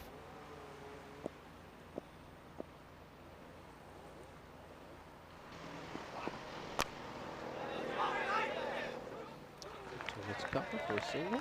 That's that length again though, isn't it? He's not allowing Des Fontaine to get under it. So this has been a brilliant over Need to do something soon, otherwise this is going to get out of hand. In fact, right now, the rates hit 3 a ball required. Do look on to get at least a point out of this game. Remember that bonus point system is in place here in the second phase of the tournament. Not really happening, is it? Tonight backs away a bit, can't catch up with it. It's been a brilliant over though from Shamsha. Just been tough going for UCB with the bat throughout this inning, but you've got to credit the Super Kings. I think they've been on the money with their bowling. Shamsher in particular, I mean, bowled a superb opening over that really set the tone for this match. No boundaries in the last 11 balls. Yeah, managed to get underneath one, and he's going to be aided by a misfield. Goes away for a 4. A bit unlucky there, Shamsher. It's the second time he's been a victim of some misfielding. Got to credit the batter. He did well to get underneath that one. I think he was just expecting that fuller delivery. Too hot to handle for the fielder at deep backward point, and it goes away for a boundary. Desperately needed boundary for UCB, and I think they're going to have to hope that Super Kings are a little bit slow with this over, and then a few penalty runs might help them out. Could be on the penalty runs. It's not a great urgency at the moment, but it's a brilliant over despite that last one going for 4. And it was an awkward one. You know, it fell just in front of him, tried to cover the bounce, but couldn't quite. Yeah, I actually think we might be on for penalty runs here. 2 minutes to bowl 6 balls. Basically gives you 20 seconds a ball. And yeah, I think it could be on for an extra 5-er. Might need them as well. This one doesn't need the infield, they'll scramble through for a single. Yeah, the biggest over we've seen so far this innings was 15 runs, and there was that over by Shiva Tadela where we saw he really struggled with his lines and lengths, bowled a couple of no balls as well. So, you know, they've been struggling to get big overs, UCB. Maybe they'll get one here. This is a full toss, and we're going to have to have a look at this one side on just to see if there could be a chance for a free hit over here. It's well struck by the batter, and yeah, that one looks fine to me. Just coming down enough, you can see it's going to drop below the waist when it reaches him. But it only takes up a bit of time. Yeah, a couple of clock watches so far this morning. Yeah, at one point we were certain that UCB were going to give up penalty runs in that first innings, but they somehow managed to bowl their overs in time. Good length over there as well. That helps. That helps. But I actually don't think he can afford to bowl an extra here. I feel if he has to bowl that extra ball, it's gonna burn the clock, and it's going to cost him 5. As it is, it's going to be super tight. Just needs to let go of that last ball, the over, before the clock expires. This one's gone up in the air. Does this have enough to carry over the rope? It certainly does. So a huge shot over there. Much needed 6 for UCB. That's certainly not going to help with the clock either. It was in the slot, and it's gone the distance. Funny things that bounce off the slot soon straight to the fielder who gets it back straight away. So that saved probably 10 seconds. Oh, this ball's huge now for many reasons. Struck straight down the ground towards that fielder at long off. Will continue to monitor the clock here. So, well, I'm not sure he knows about the clock situation, because he's got to get back and bowl this delivery in 8 seconds. So 5, gonna be so 4, 3. Umpire held him up, but they might get a couple of extra seconds for that. It's just going to be at the ref's discretion here. This one is going to go away for a boundary as well. So a good over here for UCB. They desperately needed that. It's the biggest over we've seen. That's going to be so far this it's going to be super tight, because the umpire did hold up the bowler a little bit. So maybe they get a few extra seconds there. Remember, they're constantly making adjustments, but in the 9th over, you know, that doesn't always show through on the clock straight away. So about to get the final decision. It's actually quite a big one, isn't it? Because 22 off 6 required. It would be 17 if there's penalties. Waiting to find out. I haven't seen any signal as yet. And yeah, you'd imagine that they would signal if it was. So just about managing to get in 9 overs by the skin of their teeth. I mean, that could be a a huge factor in this one, as it's going to evade the fielder. Going to have to come back for a second run. Oh, they just about managed to make it in time. We'll have a look at this one to see whether it was there's a chance for a run out. My initial thought is he's probably made his way back in time. They could have run that first one a little harder, and that would have ensured they would get back for a second run, but he could be in trouble here. I don't feel that it's a clean take. Just my instinct here. Is that ball in his gloves? No, it isn't actually. The ball's somewhere back there, so he's actually knocked the stumps over with his gloves. Yeah, so that's why it won't be up. It's no penalty run. So yeah, they gave him that allowance right at the death. Probably a 10-second allowance or something like that.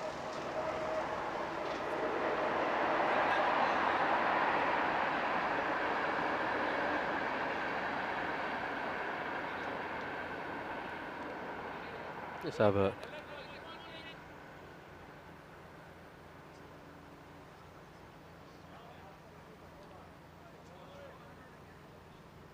$20 off 5.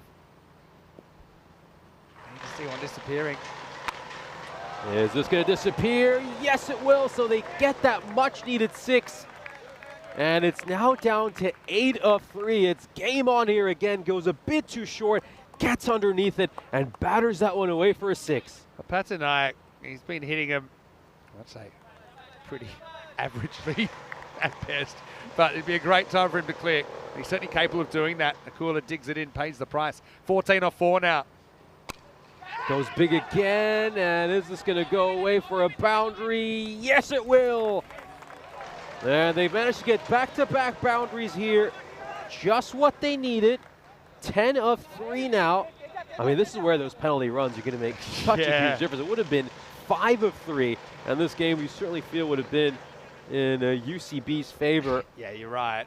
But again, they obviously made the decision. They said, look, we're going to make a slight allowance, and we're talking in the seconds.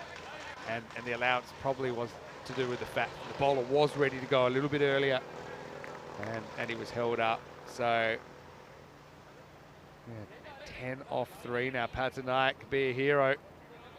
6 and a 4, and the game's done. Yeah, I just feel like Kula was a little bit lucky in his first over as well to not go for more runs.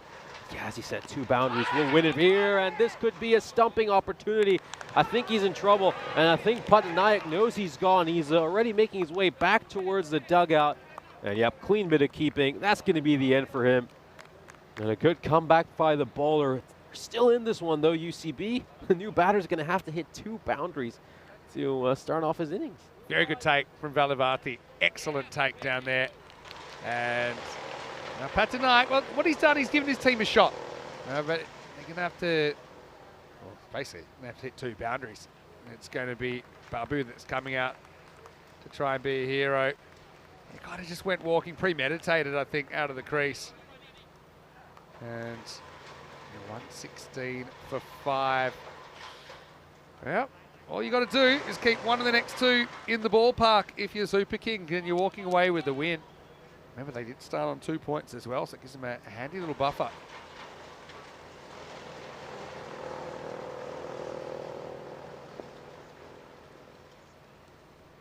Need a boundary.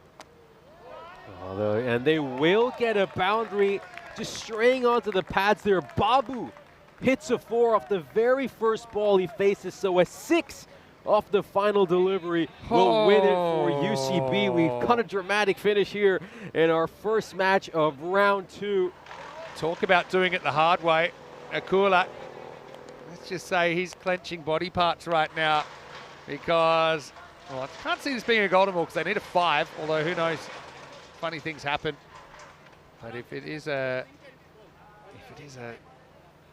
golden ball, it'll be golden ball 64, first since ECS in Cyprus. But Babu, it's every little boy or girl's dream to hit a 6 off the last ball to win the game for your team.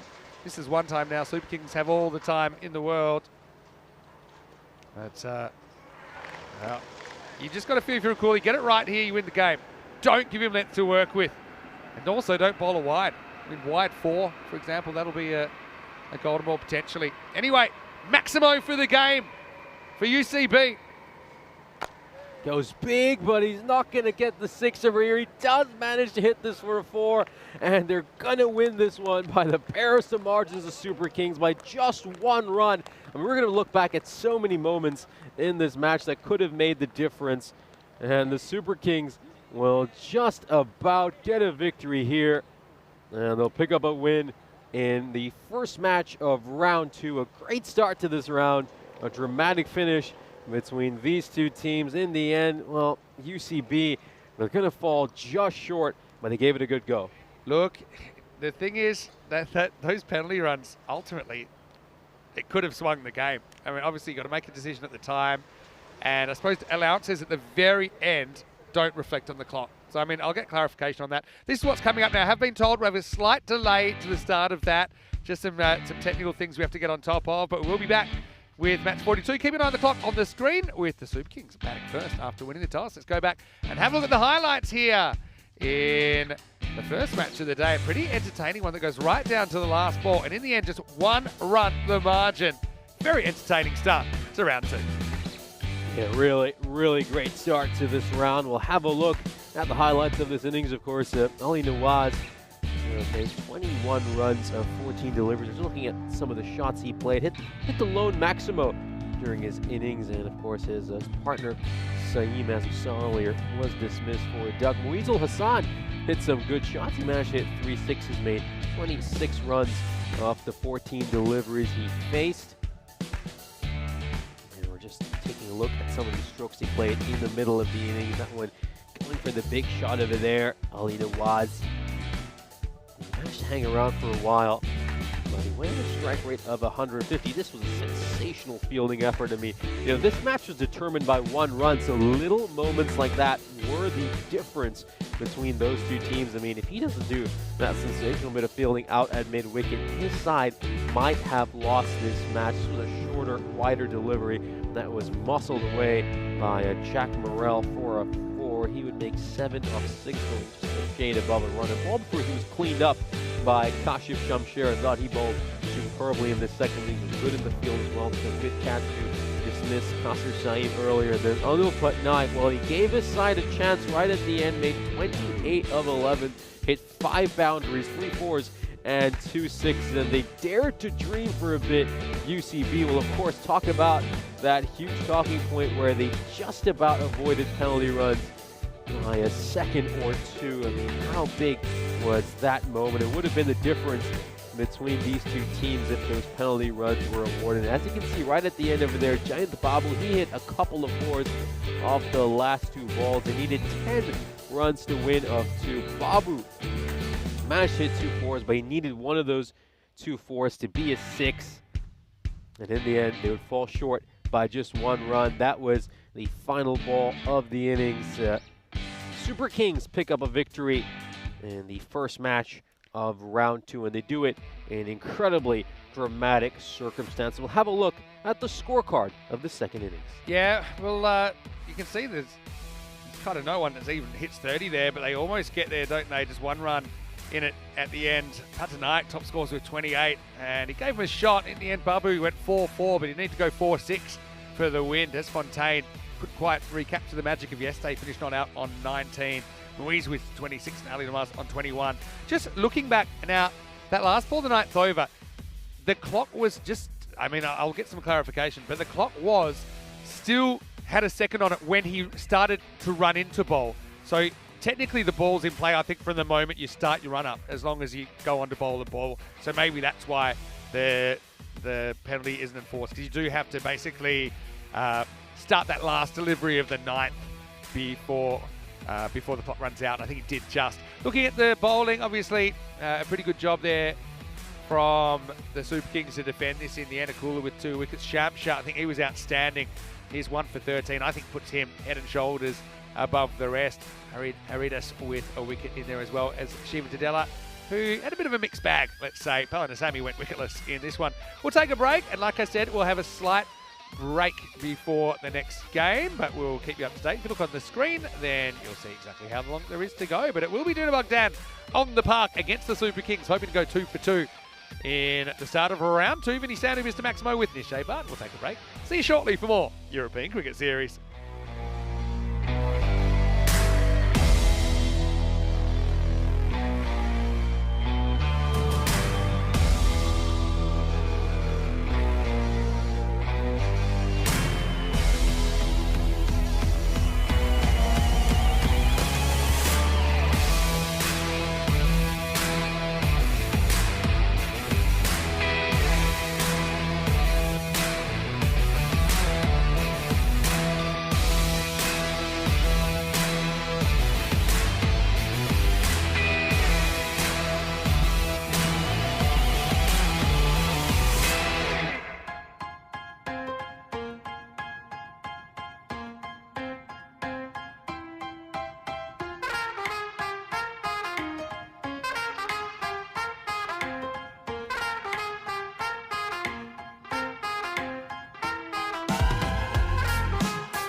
This European Cricket Network event is proudly brought to you by HCL Software and Paramatch.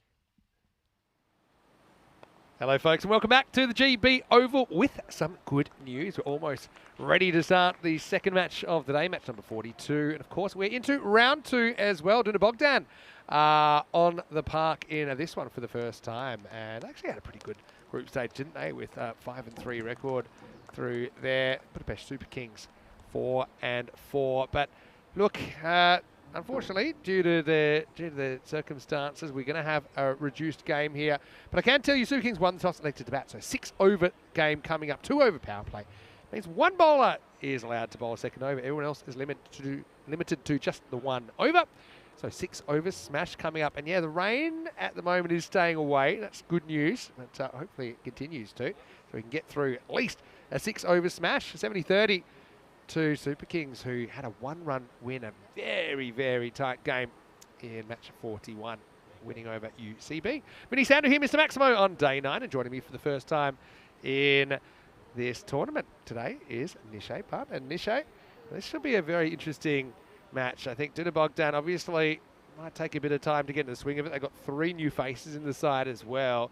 The Super Kings probably, I think, got a bit of a scare earlier, almost giving up a magical last over to lose the game. But you know, I think that this 6-over format suits them.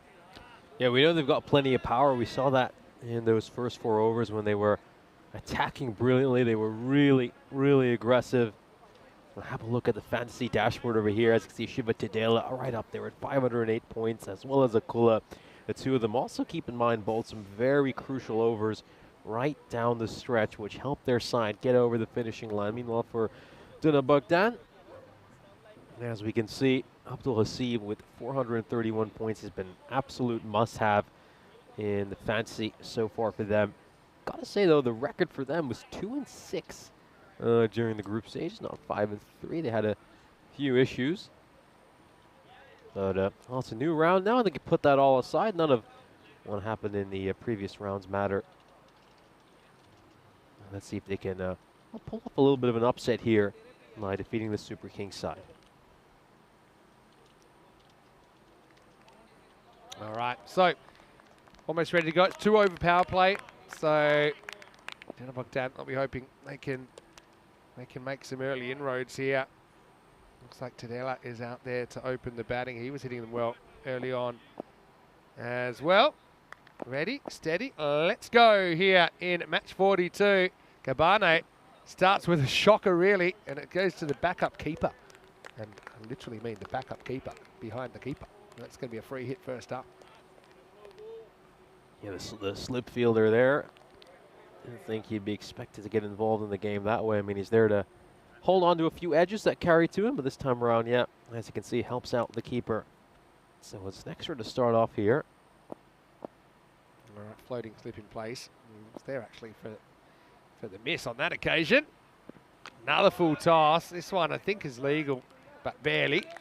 We get our first run off the bat. Can't find the pitch yet. Come on out. I like these trying to go full. That's about thigh high when it reaches Tadela. Over to Zil Islam, who's going to face up for the first time. He didn't look too convincing in that first innings. I thought he batted really oddly. Kind of looked a bit like a fish out of water, but we know he's got some quality, and let's see if he can just settle in. I wonder if it was just the nerves of starting out in the second round. Maybe, but you know, timing when you're batting, it's a bit like the tide. Sometimes it's in, sometimes it's out. Let's see what Islam's bringing to the table. Got no time to waste. This is one down the leg side. Pretty well taken there. Subhan Tariq doing the keeping for Danube Bogdan in this one. Yeah, Clivett's come in as well as Shabazz Mohammed and Bakar Khalid for Danube Bogdan. Bogdan is I suppose a very small town. It's actually not too far as the crow flies, but it's the other side of the river, so it does take about an hour to get here. So transport can be a bit hit and miss in this part of the world.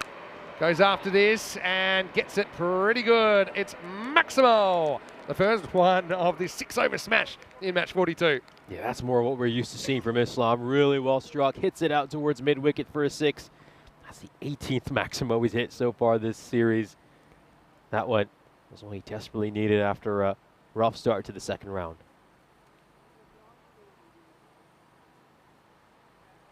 Gabane. Not sure this angle's working to him to the lefty, but he's going to persist with it.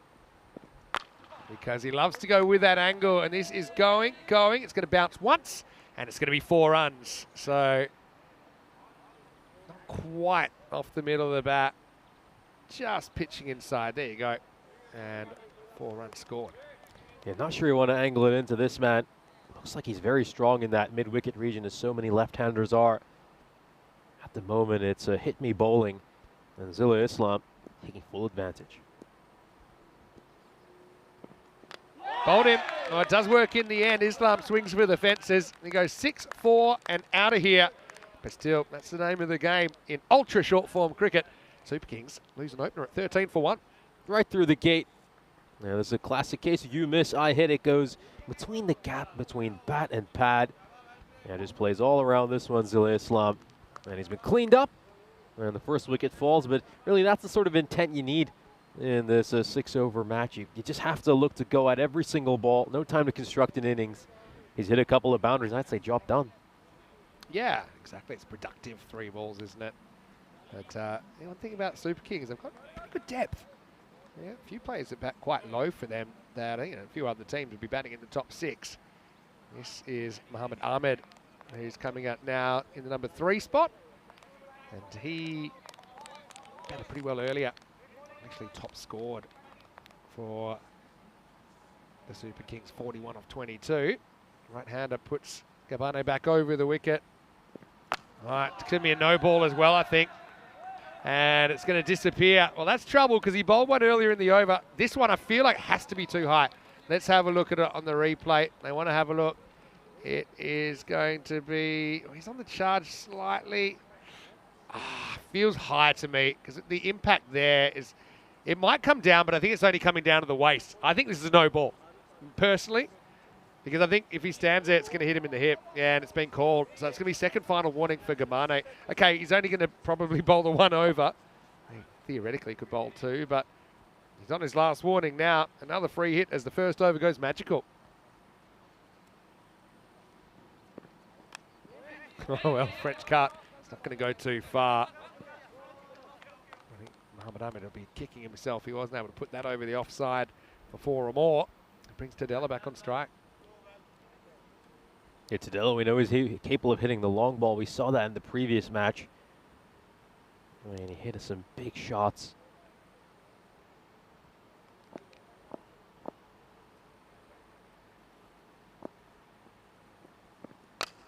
Goes after this, up in the air, catchable, and caught. And it's Manas Mishra that takes the catch. So both openers depart in the first over.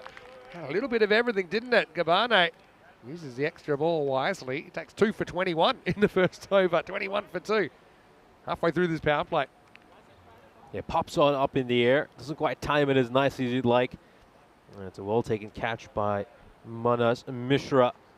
Have a look at the calendar, of course, for this European Cricket Series. Of course, we're into summer now. We've had the great pleasure of bringing you cricket from so many gorgeous parts of the continent. Of course, after we wrap up the cricket here in Hungary, we'll be heading over to Bulgaria next week. I'll be followed up by a series in Rome, Austria, and Croatia.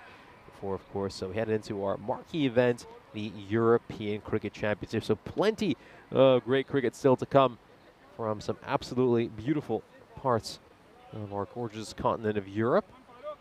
And we come for the second over now. It's going to be Hassan pulling this over. All right, down the leg side, and a bit wide to start. Hassan's having a pretty good series. Whacks it with the bat. I think he'll quite enjoy this abridged format as well. A bit of Power Rangers about the Danube Bogdan strip. I think it looks a bit like a smiley face. Other people said it looks a bit like a skipping rope. Muhammad Ahmed in form. I wonder if there was just some bat involved there. I thought I just heard a little click. Yeah, I heard something too, but it's been called a wide. So I mean, various things might have made the noise. Looks there as if it's gone over the top of the bat. Probably a good decision in the end.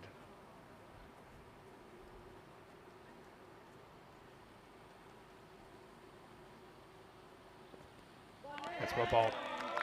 That's a good spot. I think Muhammad Ahmed, we know he likes to go leg side, keeps his feet kind of leg side of the ball, couldn't quite access that. You can see he's just looking to play that one towards extra cover, but not able to make contact with the ball.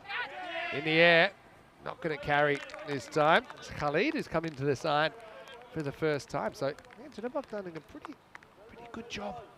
He's kind of staying in touch here at the moment.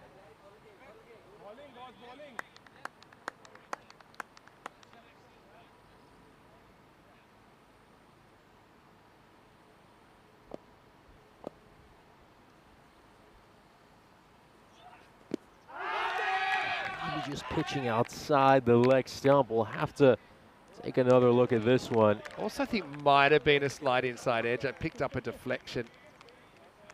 Pitched outside anyway, you're right. Whether there's bat or not. But I think there was. See a little bit of a touch on it. But yeah, Hassan. That kind of natural advantage of being left armer, doesn't he? Cooler. Trying to get going. And he's going to whack this one across the line. And he's going to get it pretty well. Over the top and Maximo. Says Carreras. Super Kings get 6. Oh, very well struck there. Beautiful shot. Finally managed the middle one after struggling a little bit earlier. Gets this one away all the way. Yeah, Helix saying the batter's walking down the pitch. Does that annoys him about that rule? I guess it does make it a bit of a tougher call for the umpire. I suppose you've got to work out where it would have been at the crease. It's not connected by Akula.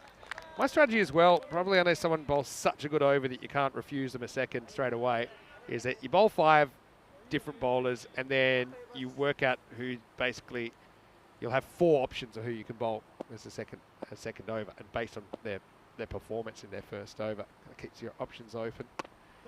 Sometimes someone might bowl such great over that you think, okay, I'm certain I want to bowl them again. Hassan brings his team back into the reckoning at the end of 2 overs. End of the power play. Super Kings are 30 for 2. Yeah, he's certainly someone I'd consider maybe bringing back for a second over. You know, that's what you expect from a left-arm seamer bowling in the limited overs format, just cramping the right-handers for room. He certainly made it very difficult for them that over. We'll have a look here at the standings for round 2. Of course, the Super Kings came in to this round with a couple of points to their name. They pick up 3 more after that win earlier today against UCB. Danube Bogdan coming in with a single point because they finished 4th in their group. Yeah, so obviously Super Kings can create a bit of a buffer here. Just luck of the draw with the first 2 games being scheduled to them, plus they started on 2 points, so yeah, they can really put some space between them and the rest. Remember, the top 2 will get to play in finals day. The other 4 will be dropping out on Thursday night. Is Mishra getting a bowl. Tramline first up, hit pretty well. Maximo. Muhammad Ahmed this time does get that offside. Good shot selection here, and I like that back foot. Actually went back and actually across, which made it a little bit easier. That's probably the difference between him executing that shot and the attempt earlier on. Yeah, you could just see that the bowler was just rolled his fingers across that one, but I think Ahmed does so well to wait for that delivery, and in the end, he's timed it to perfection.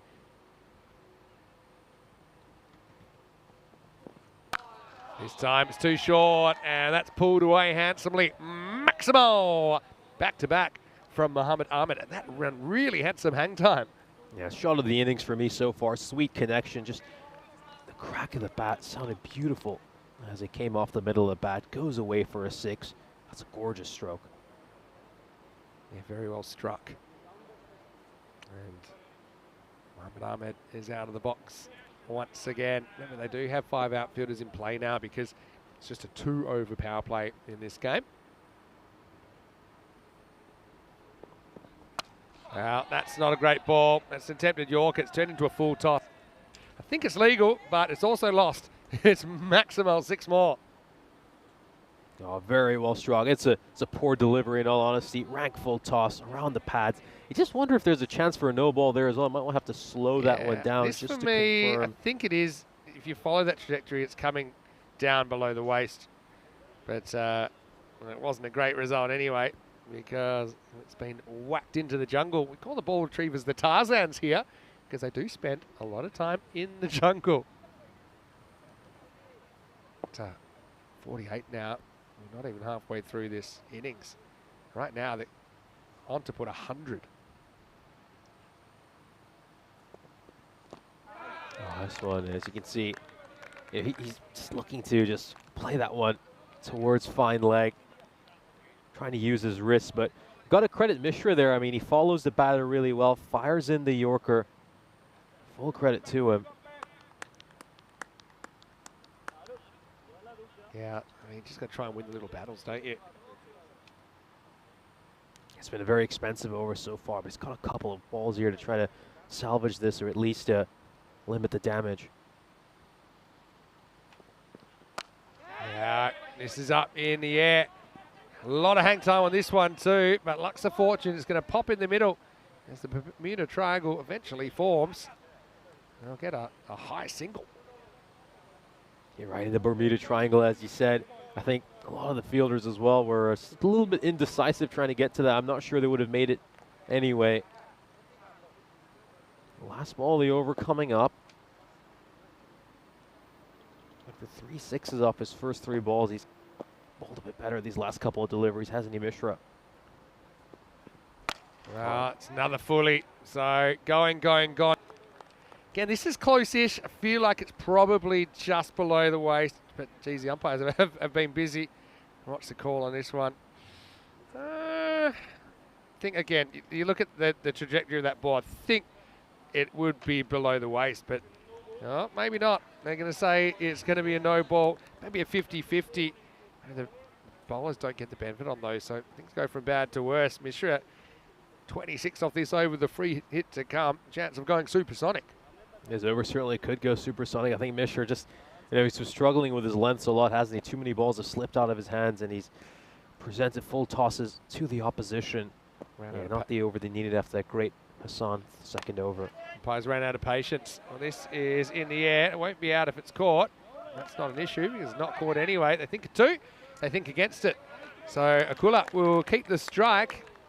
That was a pretty hefty over, wasn't it? 27 for Mishra in that over, and it's 57 for 2 after 3. We're halfway through, and let's say hello to you wherever you're watching from around the world. Vinny Sander here, Mr. Maximo. I've got Nishay Buck with me for the first time, and we've got a big few days together, don't we? Because we've got round 2 today, tomorrow Thursday. We have finals day on Friday. Blinders are already through to that, hoping to defend their title. Got previous champions, Tigers, in finals day as well. And then we've got the internationals. So we've got the Czech team and the Romanian team coming for a men's ECI 9-match series. Should be good. Yeah, a great tri-series. That should be with some terrific teams here in Central Europe. I think it's going to be really evenly matched. I think a lot of those sides, they're playing on a pretty similar level right now, and I'm really looking forward to the weekend. Yeah, and actually we had a very entertaining ECI in Romania. The last one was probably the closest 3-way ECI that we've had, with Austria just getting over the line.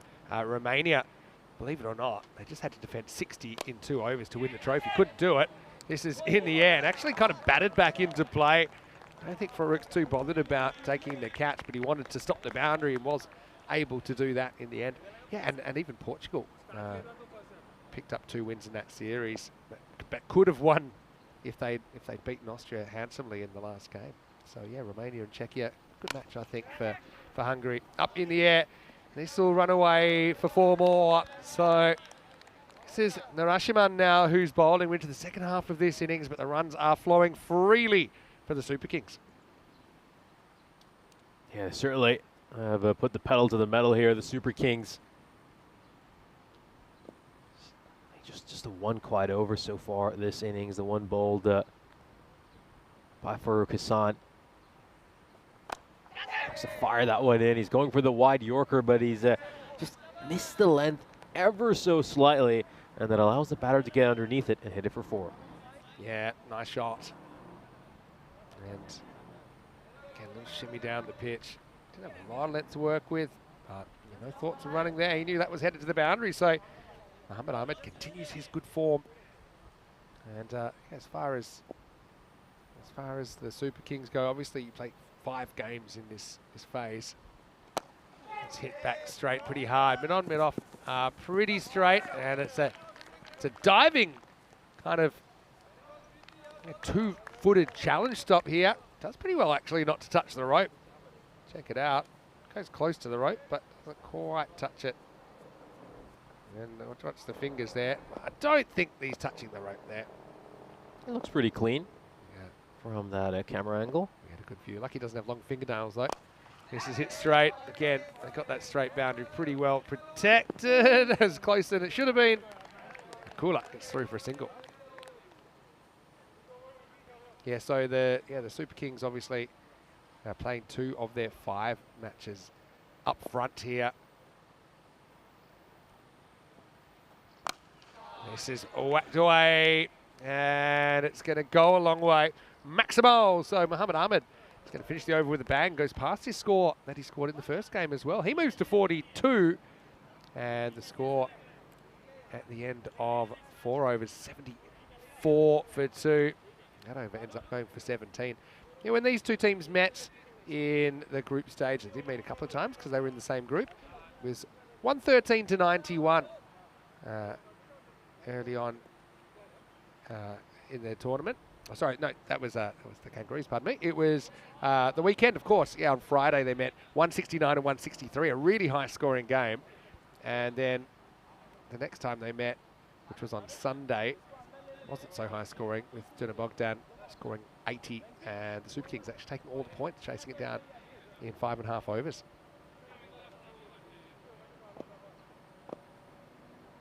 So Super Kings, they play the first 2 games here, but they don't play again today. They will complete their games tomorrow. As we get ready for the second last over, Hassan, he's getting his second over, so he'll be the one who's bowling twice. They're going to have to find someone else to bowl the 6th over. Hit pretty straight. Fielder comes around, takes the catch. Excellent hands. Like I said, they've protected that straight boundary pretty well, and it's the captain, Kushal Gabane, who's in that position. You'll see him coming to screen pretty shortly. Have a look at that. Anticipates, he gets a good, quick first couple of steps. And so, pretty good outfield catch there. Akula is going to have to walk for 15, and the score is 74 for 3. Yeah, he's done his job, you have to say. Hit some boundaries and was going for the big one there again. It's well held onto by the fielder at long on. Initially, just felt like it might slip out of his hands when he was running towards the ball, but he clings onto it really well.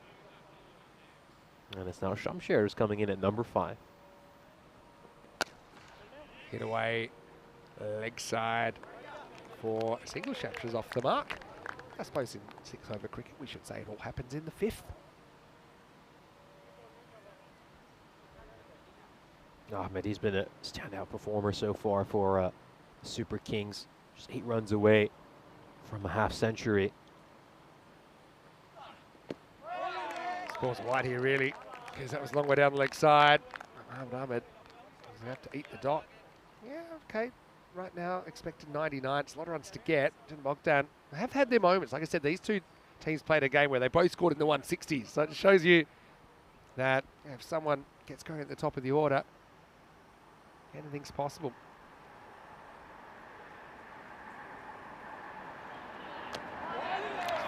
Full and excellent bowling there to restrict.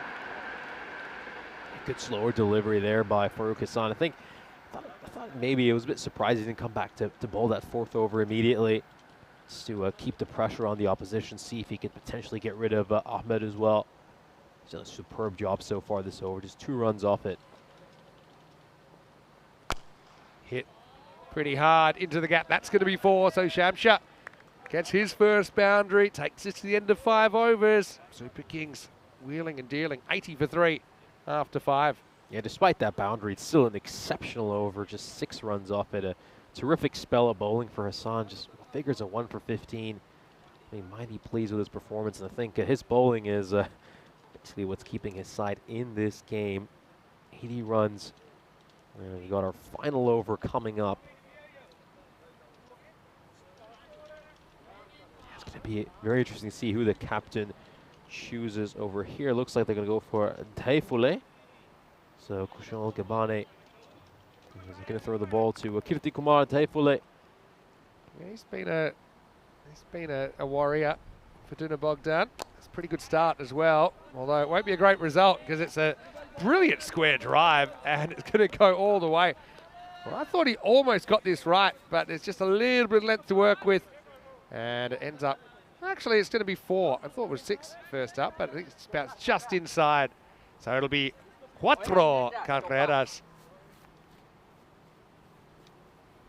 So yeah, I think originally actually even I thought that was 6, but replay tells the story. Mohamed Ahmed to 47 now. Yeah, Tefele, someone who hasn't bowled too much throughout this series, just the 3 overs for him, which have gone for 55 runs, but the captain's got limited options here, so he does turn to him. Mohamed Ahmed doesn't have a 50 on ECN. This is now his highest score in the series, actually. He's gone back-to-back 40s, but he's played some pretty good cricket. Going into this game, he'd hit 16 4s and 16 6s in the tournament. The question is, can he get the strike back and maybe bring up that first ECN 50? Right now it's Shamsha. He's going to swing straight through this one. Handy dot ball from Tefele. Ball there by Tefele. It's a swing and a miss there by Shamsher. Again, Bet Ahmed probably a little bit agitated at the non-striker's end. They can sneak in another dot ball here. That'd be huge.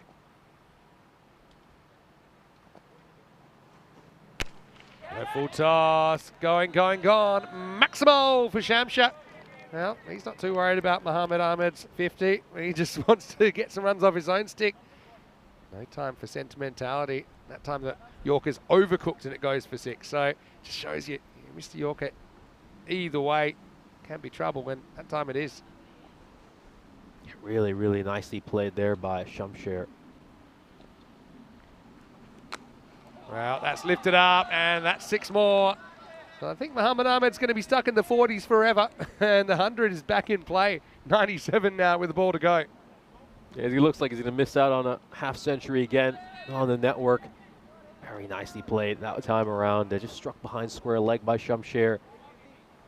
Keeps him hungry, though, for that elusive 50. And he will get some more opportunities, I'm sure.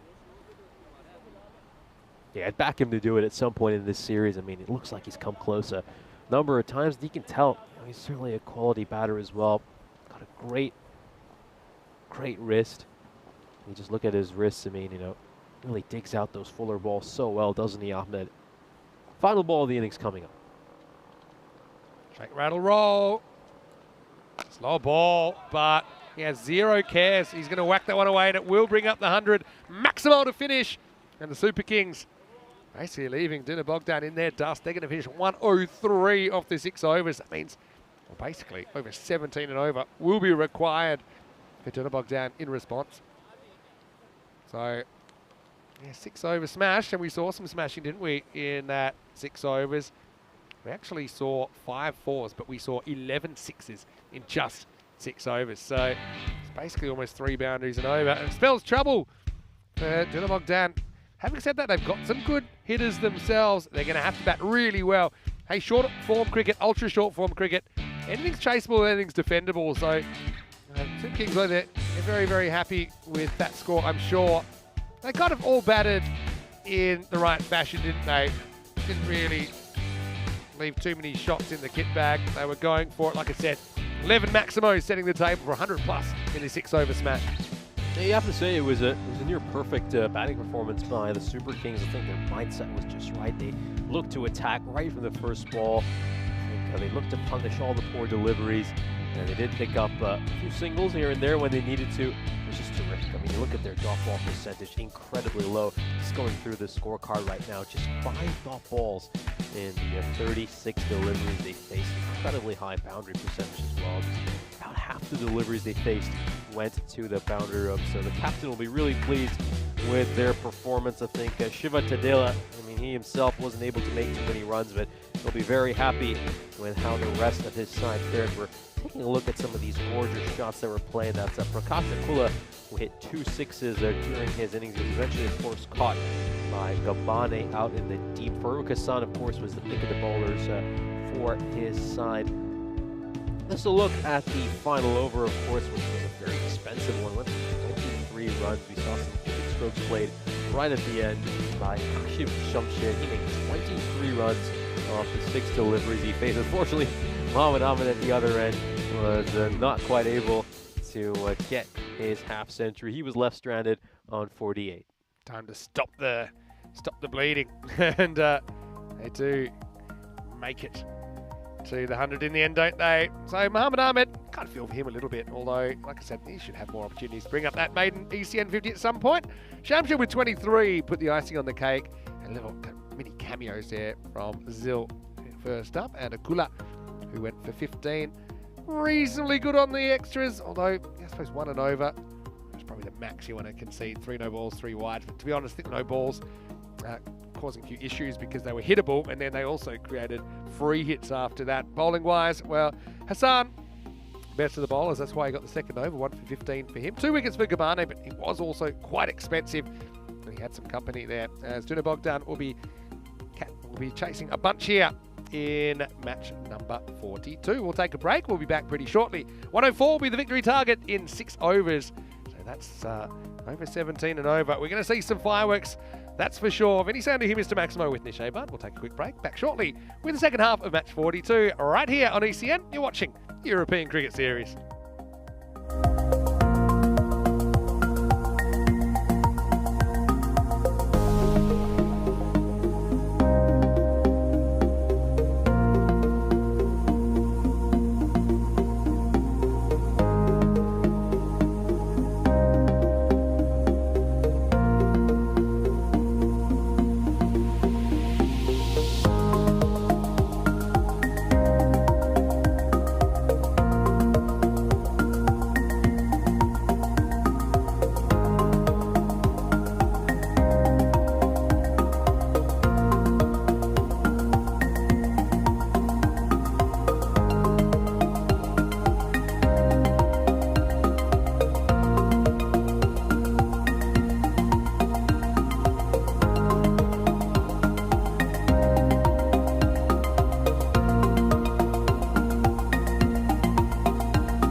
This European Cricket Network event is proudly brought to you by HCL Software and Paramatch.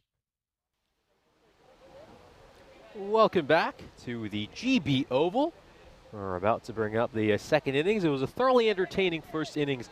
We saw the Super Kings post 103 runs on the board. It was a near perfect innings from their point of view. Of course, a quick reminder, we have a shortened match over here. Of course, 6 overs per side. We have a 2-over power play, and one bowler is allowed to bowl 2 overs.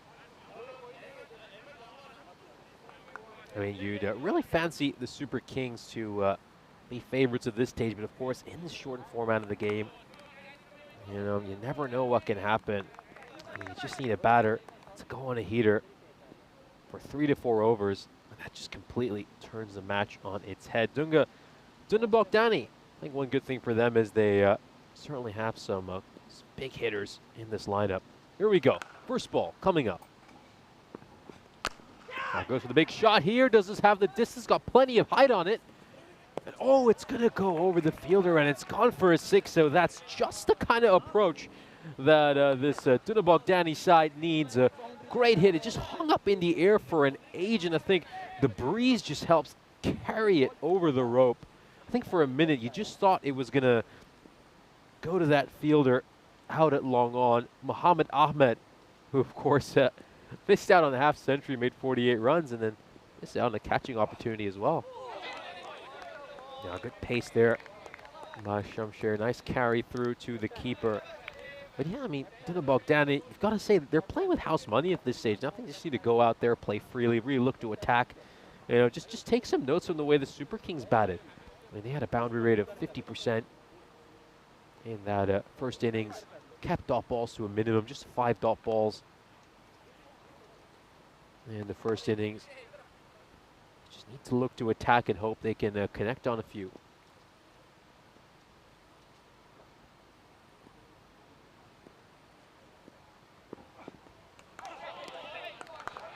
Well, there's going to be another dot ball, so back-to-back dot balls.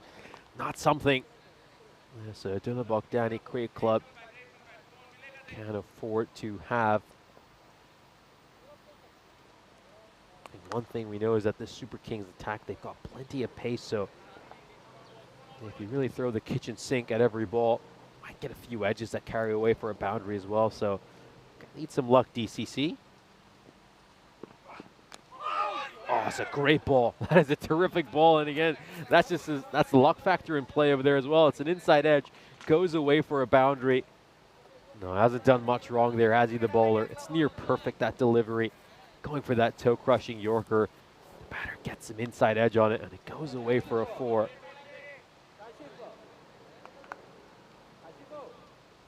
Yeah, so 17 and over needed. That means they need 3 to 4 boundaries per over. DCC.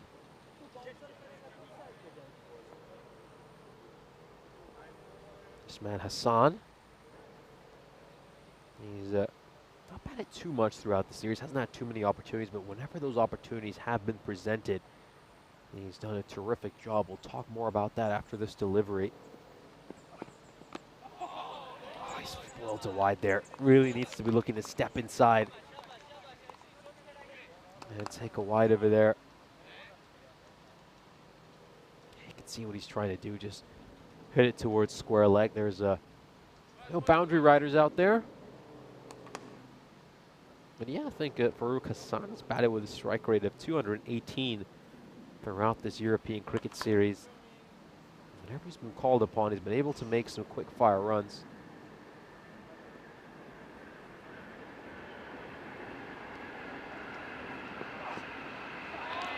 Goes for the big shot over there.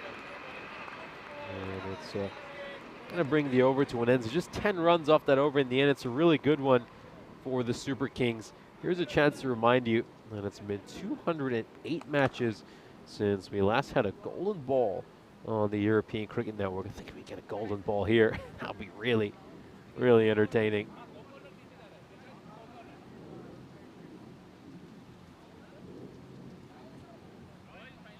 Oh, the second over coming up.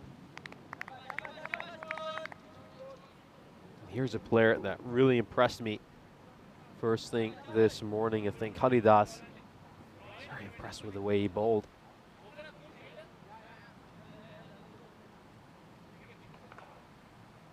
You can see he's just the kind of bowler who bowls a very consistent lines and lengths.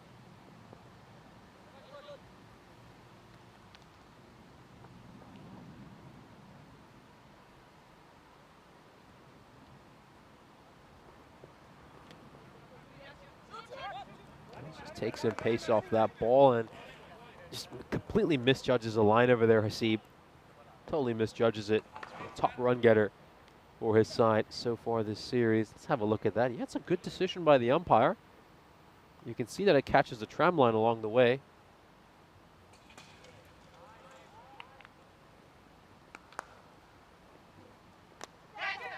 Oh, it takes an outside edge. Does it have enough to go for a 4? Yes, it does. So, second streaky boundary you've seen so far this innings.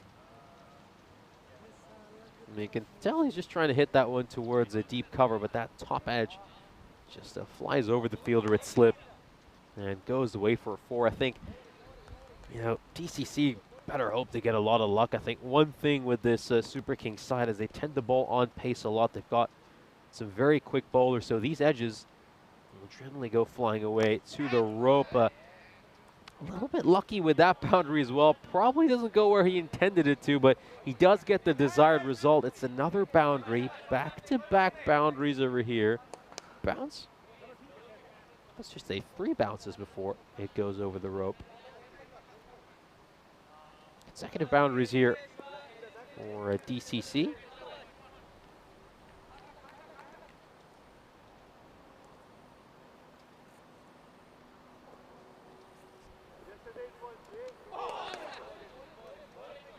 Just going down the leg side, and the umpire does give it wide in the end. Let's take a look at this. Yeah, definitely wide. Doesn't catch anything along the way. So you can tell just a little bit of pressure here on Haridas. It's important that he doesn't get discouraged. He was a little bit unlucky in those last couple of balls.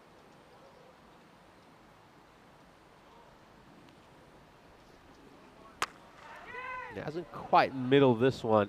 Just sound off the bat wasn't the sweetest. Goes out to the fielder at mid-wicket. Yeah, John Gray making a great point in the chat, saying that T10 is a merciless form of cricket for bowlers. Got to be so accurate, and hope that batsmen don't catch hold of the ball. Yeah, absolutely. I mean, so often you can bowl a good ball, and I think, you know, with the quality of these batters, they can still get it away. I mean, how many times, you know, do you see bowlers nail a Yorker, but then, you know, the batter goes nice and deep inside their crease, and with a bit of fast wrist action, they manage to elevate that one away for a 6. I mean, you know, modern batters can hit wide Yorkers as well. So, yeah, I think as a bowler, you just have to do your best. And I think sometimes maybe not focus so much on what happens in the actual ball itself. I mean, if it goes away for a boundary, well, I'm only gonna say it's tough luck. I think it's more about just focusing on where you're landing the ball rather than the final outcome of the delivery. That one managed to get a hand to that one there. Field right mid-off. That was Shamsher. We saw these two combine for a wicket in the previous match when Shamsher took a good catch off the bowling of Haridas. Second over comes to the end of the power play. DCC are 21 for no loss. Of course, a good chance to welcome back Mr. Maximo Vinny Sundu in the commentary box.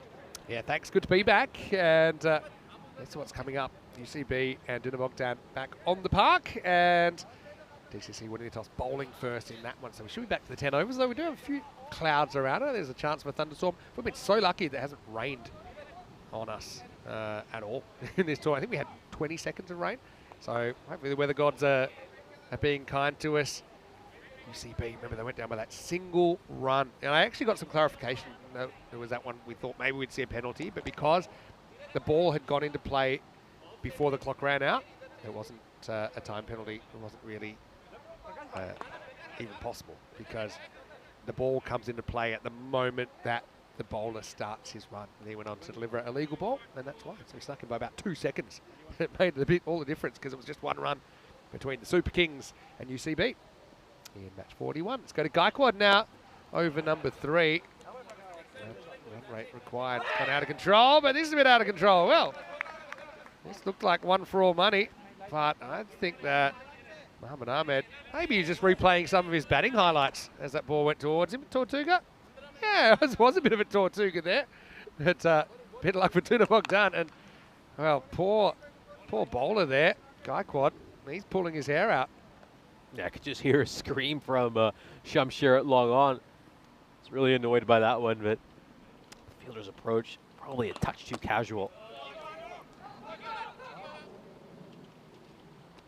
Struck away for a single, so good comeback there by the bowler when he was very unlucky in the opening ball of the over.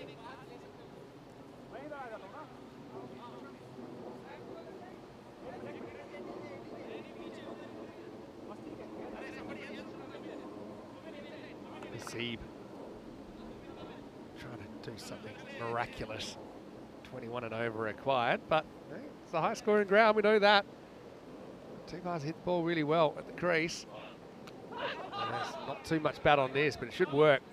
Some grounds have a vortex. This one I think has a force field behind the ground. It just seems to hold up. And this one, a little inside edge. Jeez, didn't miss by much at all, and he's, again, quite emotional, isn't he, Gaikwad? Plays with his heart on his sleeve, doesn't he, Dheeraj? This is pushed away towards mid-on. It's going to be a single. Yeah, bowled superbly, I have to say. Gaikwad, he's been a little bit unlucky on a couple of deliveries. Could have had a wicket. I mean, really shouldn't have gone for a boundary off his very first ball.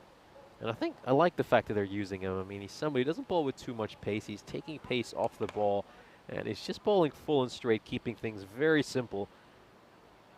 And he's the kind of effective bowlers you just love to have in T10 cricket. And goes after this, doesn't really get it into the bat. So even with the gifted boundary, required rates just creeping out of control. It's up to about 4 a ball now. Actually, last time we had a golden ball, it was in Cyprus, and I think we're about 48 to tie off the last 2 overs. Might need something like that here, the way things are going. 2% chance. But Hassan, he hits a clean ball, tell you that much. Last ball of the third. Hit hard and fumbled across the line. That was belted. Akula, well, he did all he could do, but just went off the side of the hands, didn't it? And that's one thing. If you can intercept the ball maybe 2 or 3 meters inside the boundary, then it lessens the chance that a fumble will go across the line. Having said that, he had hardly any time to react. End of the third over. It's 33 without loss. Yeah, the last golden ball, which you mentioned, I mean, that was such a fiery game between the keeper of Tigers, Limassol, as well as the Knight Riders, of course. The keeper of Tigers pulled off a huge upset in that match, and we saw so much emotion. Iftikhar Jaman really going at some of his teammates as well. That just shows you some of the real passion these players play with. Love their cricket, and these matches mean so much to them. All right, so need a huge over. Let's see what they can pull out. Akula gets the 4th over. That's the thing. They found 5 bowlers that are all bowling pretty well. Super Kings at the moment. Their depth has been good. Okay, 4th overtime. Can start with a blast down the ground. 1 bounce 4. Crashes into the sight screen. Is this the start of a magical over that can keep Danube Bogdan in the game?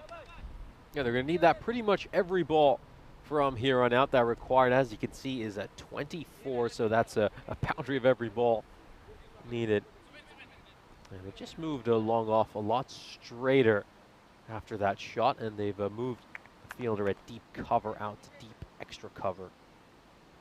Interesting. So put the squeeze on down the ground. 2 fairly straight outfielders, but this is short, and it might find a gap. It does. Threads the needle.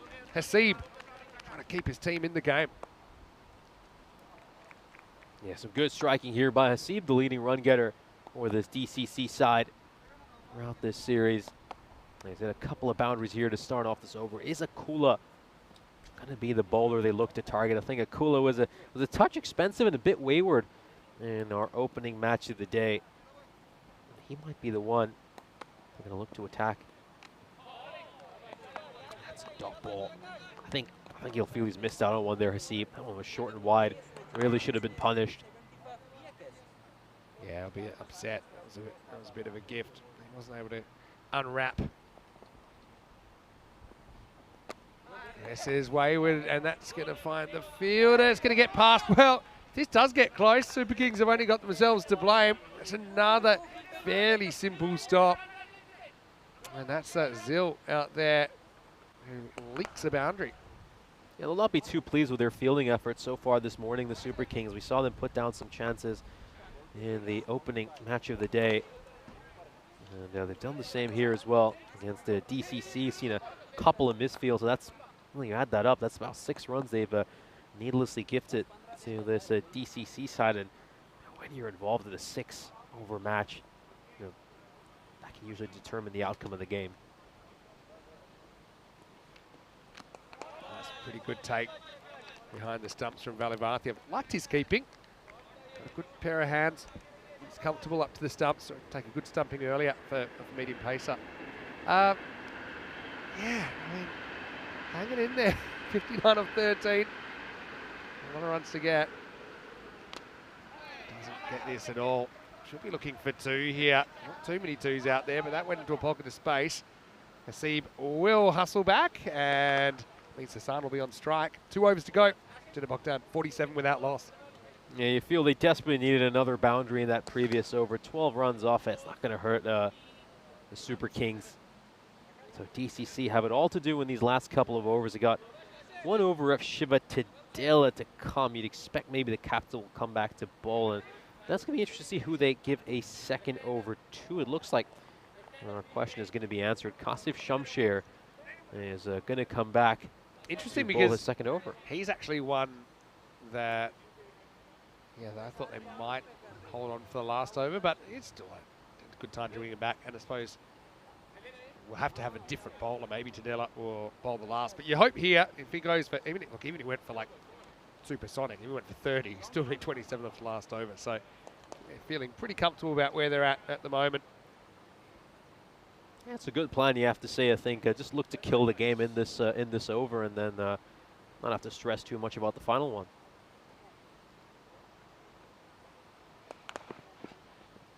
It's pretty well bowled. You can see that little trigger from Hassan. Steps outside leg, but the ball is well outside off, well inside the tram line, but just couldn't get his weight going over there towards the ball.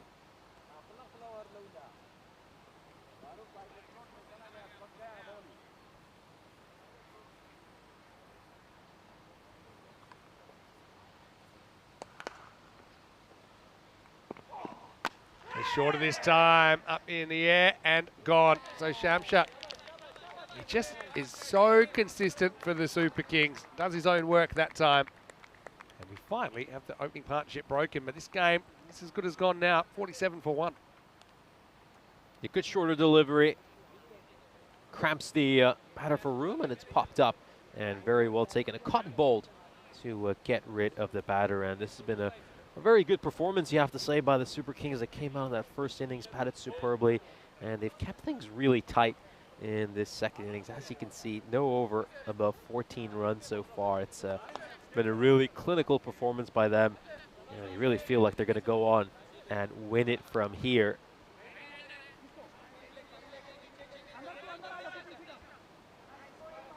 So Shamsha get a crack at Kirti Daifule. Now, there's something about this weather. I'm told by the locals you can smell when it's going to rain and the wind picks up. Now, both those two things I think are happening at the moment. Yeah, I think I could just feel a few drops coming down. This is going straight to the fielder at long off. It's a comfortable chest height catch, and he will take that one. So another wicket falls over here. Bowler's going to be on a hat trick as well. You can see he's going for the big shot. He might as well, of course, at this stage. That was a Daifula, who's played a few good cameos in this European cricket series. Well taken catch out at long off. Of course, we're just See Golden Derek coming out here to greet the batter as he departs. That's a very unwelcome sight if you're any batter on the European Cricket Network. We'll have another look at this wicket. Just looking to make some room, steps towards the leg side, hit it through, long off, trying to play it through the line. But he's found the fielder out in the deep. And another wicket falls for DCC, so he's on a hat trick now. Yeah, it's not raining right now, but it has been raining hat tricks. We had 2 hat tricks yesterday in consecutive games. Broke a bit of a drought. Haven't seen one to that point here in Hungary, so it's crazy. Yeah, you go 38 matches without a hat trick, then you go bang, bang. And they were hat tricks number 23 and 24 of the season. Gulam Abbas and Sajjad Mahmood. Sajjad, by the way, was a keeper. Just brought him to bowl last game to try something. Hat trick ball. And he's dropped the hat trick. Oh, well, he got one glove to that Valavarthi Shamsha. Well, he's going to be the newest member of the Pulling the Hair Out Club. It didn't go that quick, and that allowed him to get a good hand on it, and he couldn't quite grab it at the second opportunity. Ouch. Oh, that is going to hurt. Shamsher was so close to adding his name to that list. Oh, it's so painful for the bowler, isn't it? You don't get too many of these opportunities in your career. Oh, dear. Well, Valavarthi gloves that one, but he's looking for a hole to dig and crawl into it at the moment. It's Gabano who would have been gone first ball. But, yeah, well, hat trick opportunity missed as some light rain starts to fall. I wonder if we'll get through this game. Yeah, well, Shamsha ices the game and always had a bit of history. I think we'll remember that over for a long time anyway. 2 for 10, his figures, brilliant figures. 47 for 2 for the last over to come. I'd love to be a fly on the wall when they have a conversation at the end of this innings. It was so close, wasn't it? Oh, you really got a feel for the bowler. I mean, he's also managed to get a double wicket maiden, which is something that we've not been able to mention. But just won an over by Shamsher. He's iced the game. And it looks like they're going to make it 2 wins and 2 here, the Super Kings, to start out round 2. Okay, well, anyone can have bowl now. Maybe a chance to give someone a crack. Looks like they're going for Wright. Still like Wright's batting. He batted so well at number 10 the other day. I just feel if the Super Kings end up kind of running away in this round 2 stage, I'd love to see him up the order, maybe even opening or in the top 3 or 4 at least. There's some light rain falling, and hopefully it stays light. Obviously, we're about 20 or so minutes away from the next match. UCB taking on Danube Bogdan. All right, well, spent a lot of time on this field, considering they need 57 to win. And, now they're sorted. Gabano is... don't think he's on strike, actually. It's listed on the screen that he's on strike. But, it's Hasib who's facing up. Anyway. Ready, steady. And well, let's go. Last over coming up of this 6 over smash.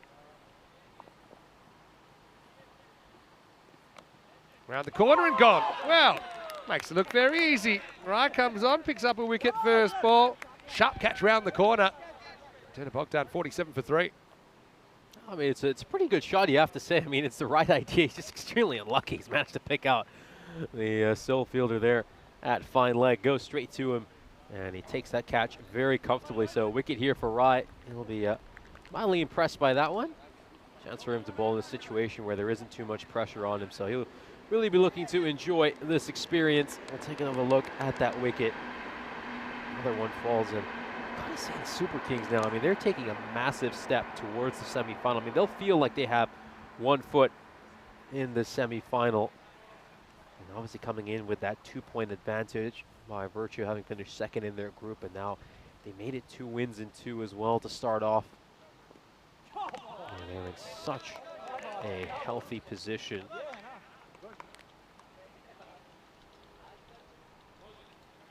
Yeah, I think they're feeling pretty confident. And if they keep winning, keep getting these results, then they could even potentially slow that up tomorrow. Have the day off. Super Kings on Thursday, heading into the finals.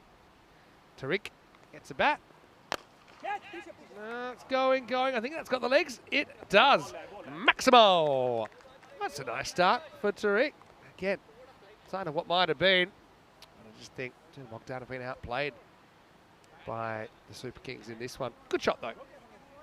Really well hit. It's a good-looking stroke by Tariq.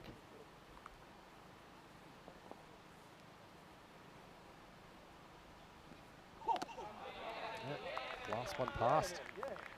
Good comeback from the bowler. Hello to Ben, who's watching from Perth. I've got to say, spent some time in Perth. I think I was there about 2 weeks ago, Ben. What's the weather like down there? I caught a bit of rain while I was there. It is winter, but it doesn't seem like winter anymore after spending some time in Northern Europe around December. This will be a wide. He's going to have to roll that one again. I mean, you come from Cyprus, of course. So how did you deal with some frigid winters there in Wales when you were studying? I actually really enjoyed the weather. I mean, I sound like a bit of an oddball saying I love the rain, but I actually do. I think I've always been a bit of a winter person, I think. Not a big fan of the heat, in all honesty.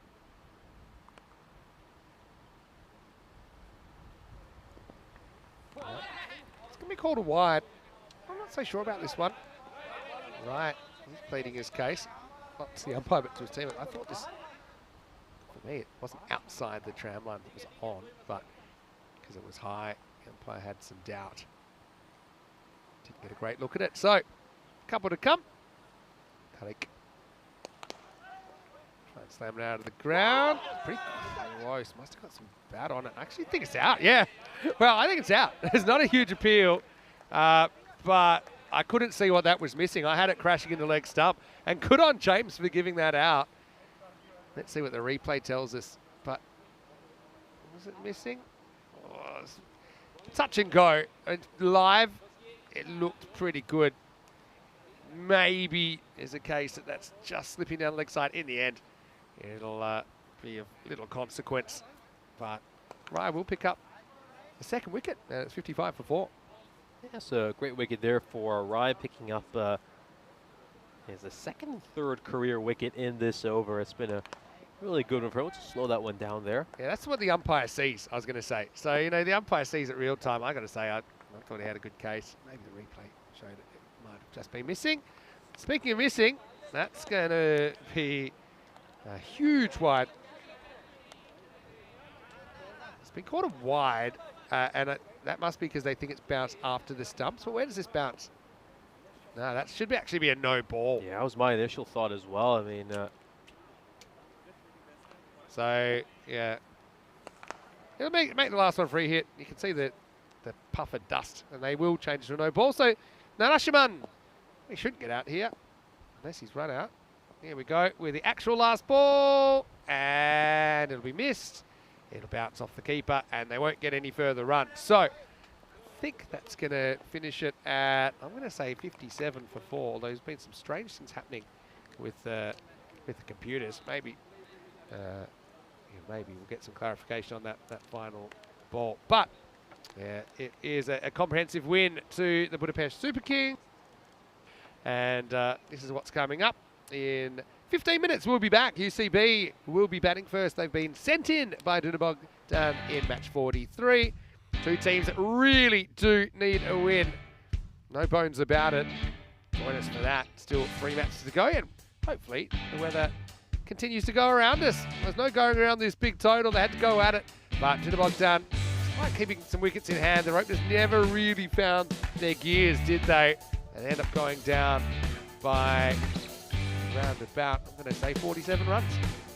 A dominant victory here for the Super Kings, make it 2 wins and 2 in round 2. Take a look at the highlights of this inning. They just couldn't quite find the accelerator, could they, DCC? I think they were outclassed in this match, thoroughly outclassed by a side who just had a huge advantage in terms of quality, massive golfing quality between these two teams. In all honesty, I think we saw in the first innings when the Super Kings batted superbly, managed to make 103 runs, and DCC, they gave it a good go, but you could just see they didn't quite have the firepower.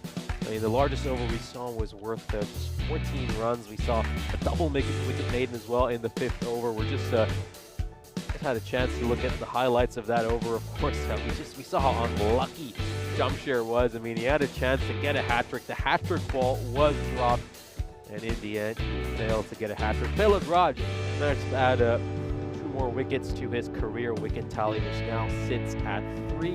And in the end, Budapest Super Kings beat Danube Bogdan Cricket Club by 47 runs in a shortened match, a 6-over game. We'll have a look at the scorecard of this inning. The top scorer was Abdul Hasib, who's been the top scorer for DCC during this series. He managed to make 25 runs of 13 deliveries. Farooq Hassan made 21 of 14. I mean, good little innings there, but when the required is 17, needs to go out a lot faster than that. Your strike rate needs to be about around 300 in all honesty, and then no real contribution of note from that middle order.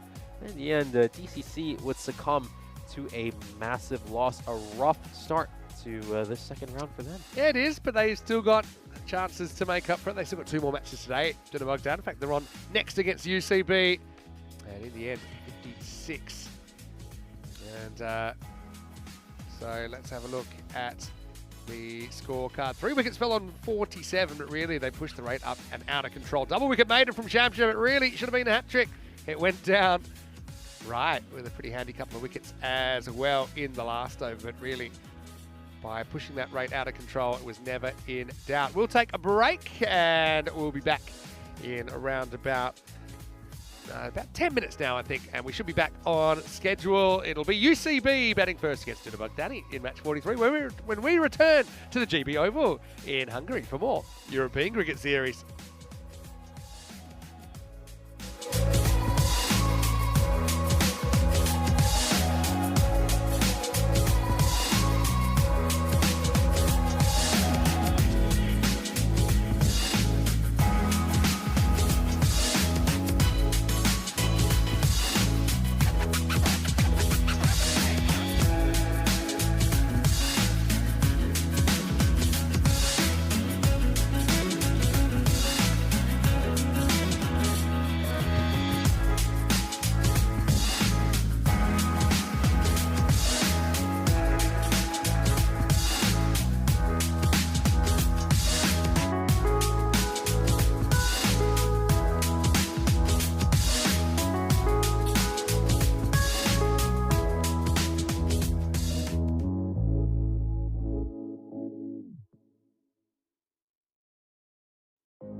This European Cricket Network event is proudly brought to you by HCL Software and Paramatch.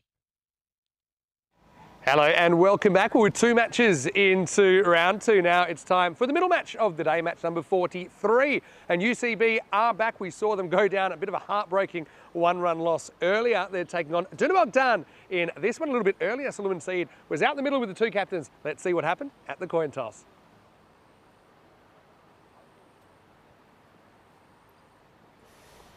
It's UCB and DCC.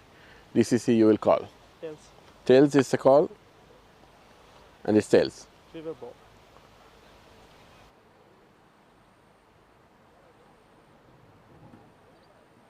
Danube Bogdan win the toss and bowl then, and that means we'll get to see UCB out there with the bat. I mean, they really did miss Ravindran earlier on. Had such a close game.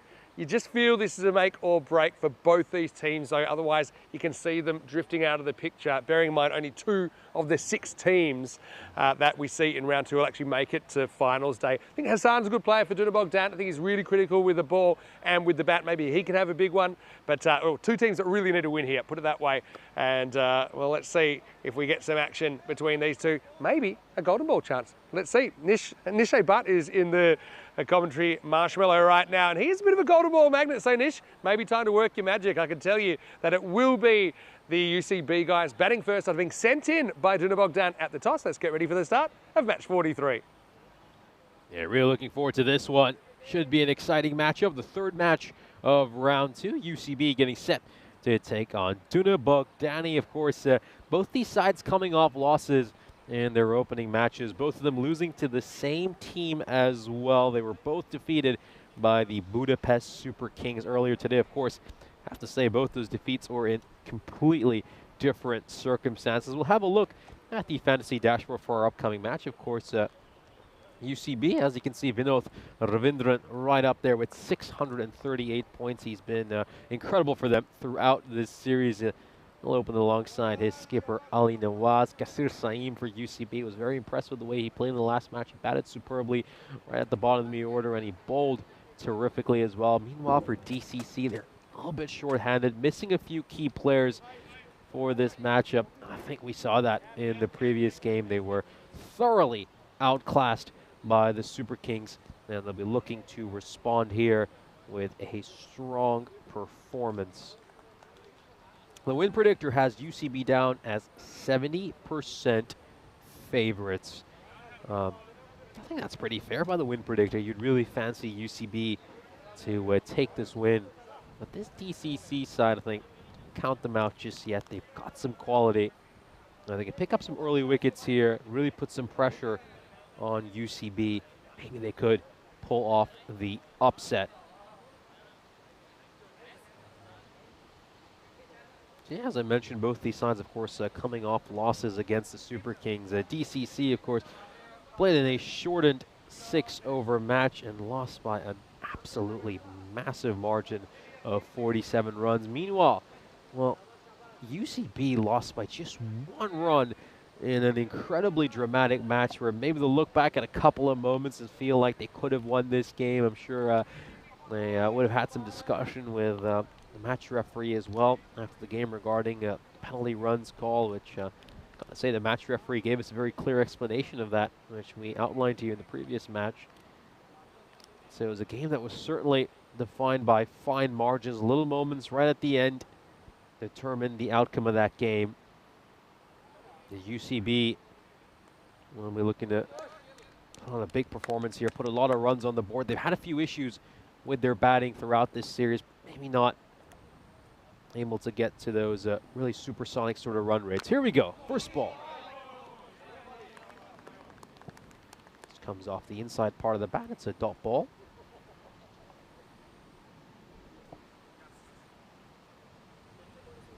We had a bit of a drizzle, as we mentioned to you right at the end of the second match of the day. It's gone away. I do feel the odd drop falling every now and then, but hopefully we'll be quite fortunate. It's going to go straight to the fielder at cover here. It was just hard to see that one.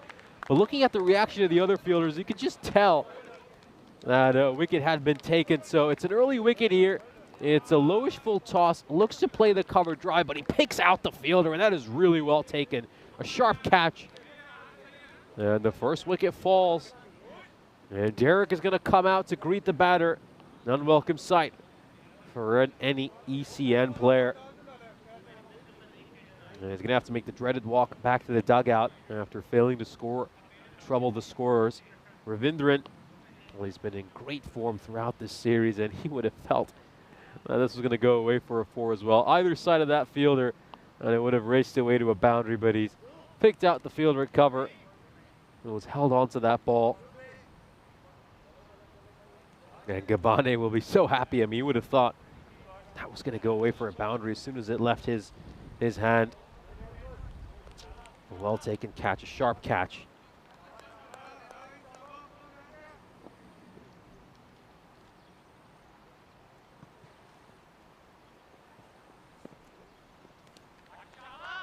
Yeah, that one's going to be a wide, so not the best ball to follow up his wicket there by Gabane. Just squirms underneath the keeper. He got enough glove on it to ensure it wouldn't go away for byes.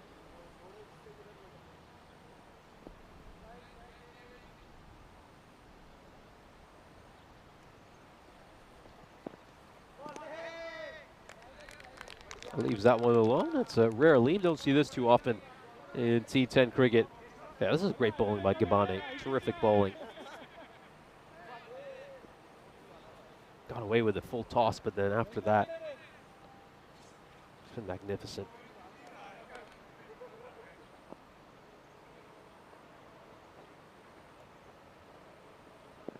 Oh, outside edge, and it's not going to carry through the fielder. Because he just closed the face of his bat. And he was maybe just trying to work this one away towards the leg side, and it catches the outside edge. Goes away for a single, but they're on it early. I'd just like to hear a little bit more chatter in the field. I think having just come in today, these teams are awfully quiet in the field.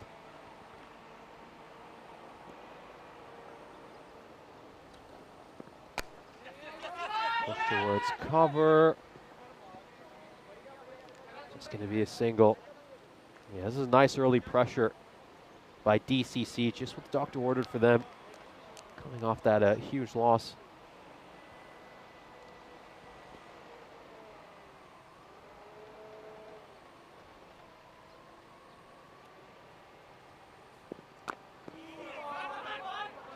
He's going to block this one out as well.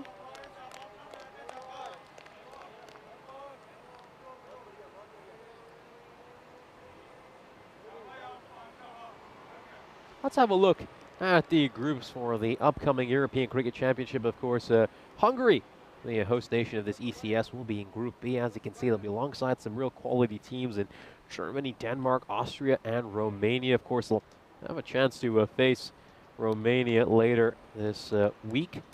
And they are involved in some ECI action over the weekend. So, as you can see, a lot of very exciting groups over there for the European Cricket Championship.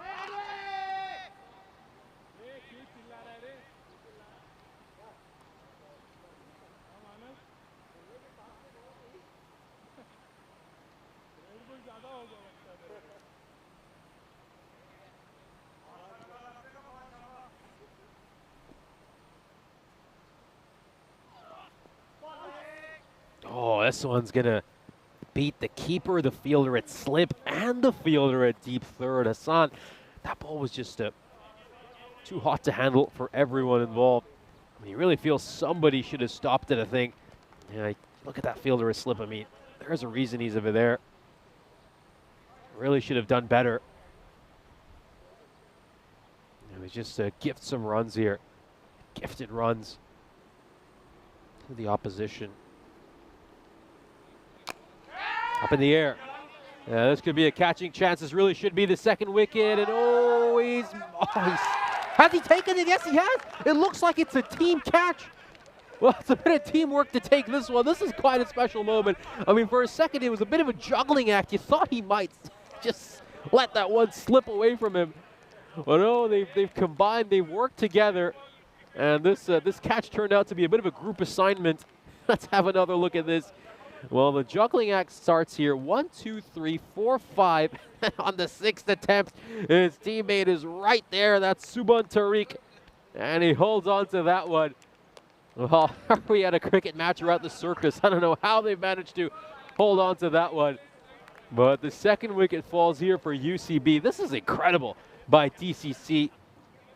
They've really been on the money to start out this match. Take another look at this one. Goes up in the air. And have a look at this. My word. My word. How often do you see that?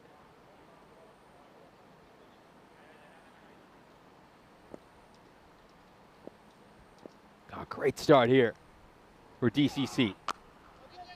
Oh, this is a cutaway very nicely. Looks like it's going to go the distance as well. Desfontaine hits a 6 off his very first delivery. That's really nicely struck. I mean, he wasn't given too much width. He's actually played that superbly. Just got his hands underneath it. Got some great bat speed as well. And he's managed to muscle that one away for a 6. Terrific shot. But yeah, just that catch which we saw in the previous delivery. I'm sure that's a moment we're going to continue to relive again and again. It's certainly going to be doing the rounds on social media.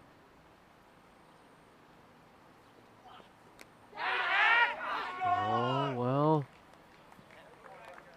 go away for a 4. A little bit unlucky here for the bowler. Takes an outside edge and goes away for a boundary. A streaky one. That's the nature of T10 cricket.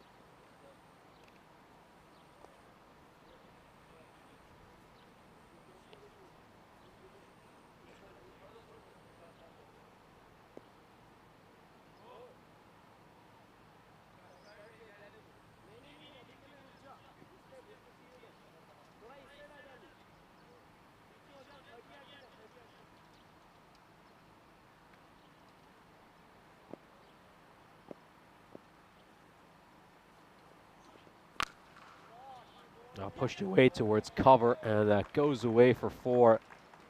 Nicely hit there by Desfontaine. I mean, he's hit a couple of very nice, good shots. Just had that little streaky boundary sandwiched in between 2 exquisite strikes. Yeah, this is more what we expect from Desfontaine. I think he was just a little bit slow out of the gates in the opening match against the Super Kings. We're just starting to see some of his class. Pushes this one towards long off, and it's going to be a single.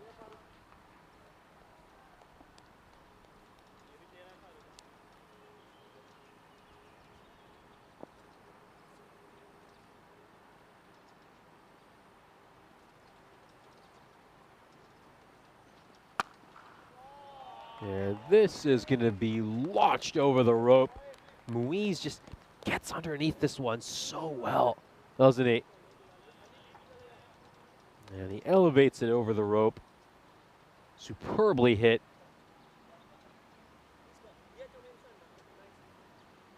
And in the end, it's a good over for UCB. They managed to get 27 runs off it, so despite that wicket, it's an extremely productive one for them. It was a very long over as well because of those 2 extras. Let's take a look at the standings, of course, for round 2. As you can see, the Super Kings currently sitting pretty right at the top of round 2. They've picked up a couple of victories today, and of course they came in with a 2-point advantage as well after finishing second in their group during round 1.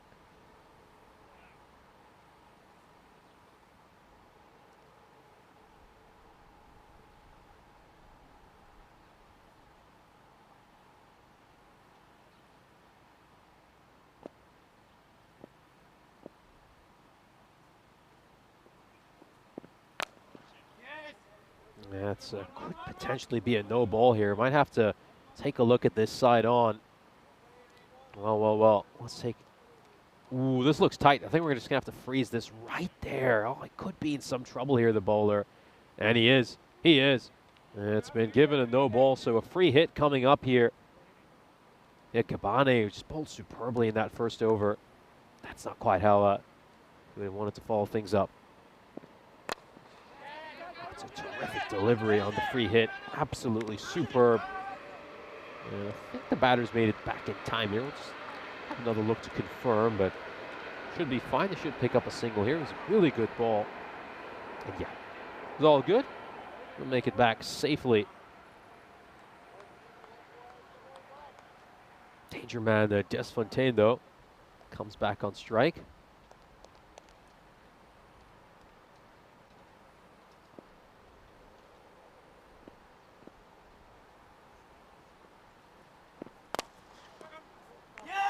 Oh, well, bowler's done well to get his hand to that.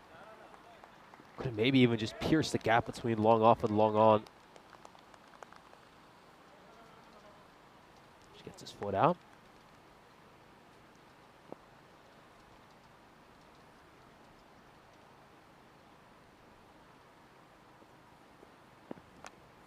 Oh, he gets some bat on that. I mean, might have spoiled it wide there, in all honesty, Muiz. I think if he just lets that one go, he's going to get it wide. If he gets a little bit more bat on it as well, probably goes away for a 4.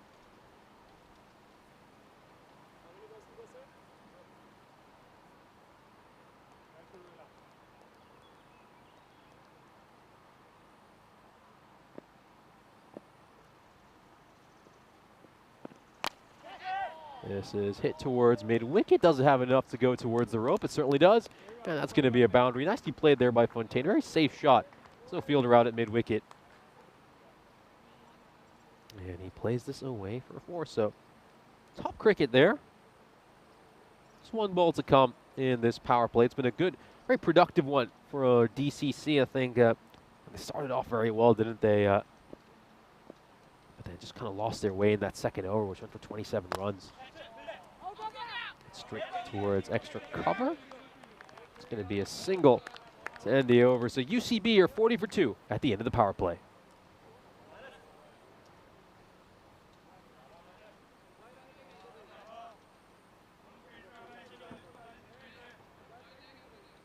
Take a look here at the graphs for so far this innings. Of course, you just see that giant skyscraper there in the second over. 27 runs off it. That was the over that really spoilt this power play. Des Fontaine, he batted superbly.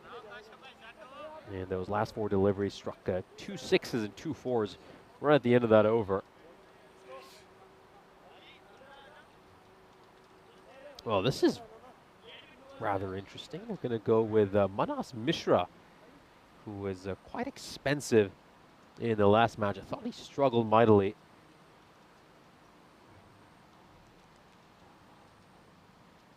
Yeah, I guess they just have to try something different here. Not going for this bowling change. Farouk Hassan was obviously so expensive.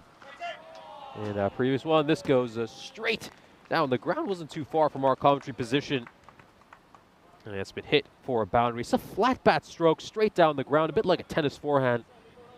And it's superbly hit there by Des Fontaine. Raced away to the boundary. A superb cricket. Managed to get it to go all the way as well. A flat 6.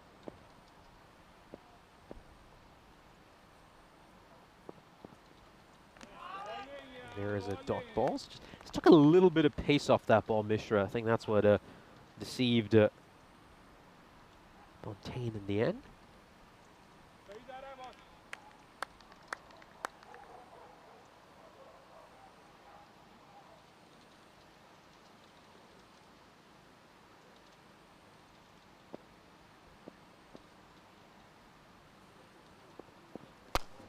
Straight down the ground, and this is going to go a long, long way. That's the biggest 6 we've seen so far today. A huge hit.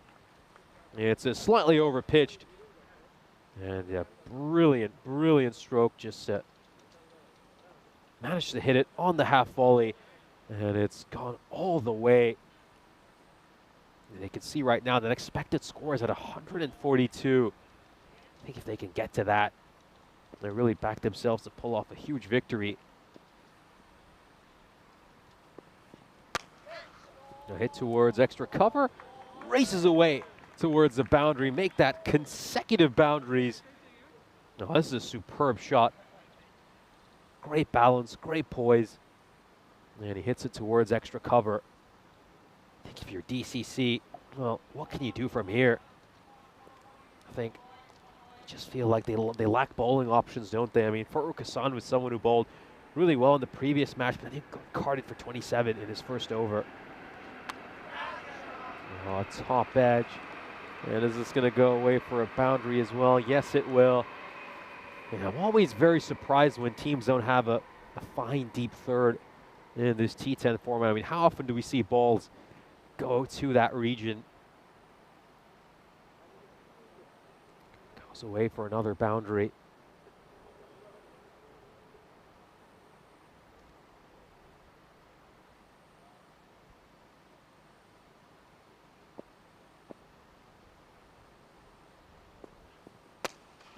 Struck straight down the ground. It's actually well fielded in the end, well watched by Daifula, who was fielding that long off.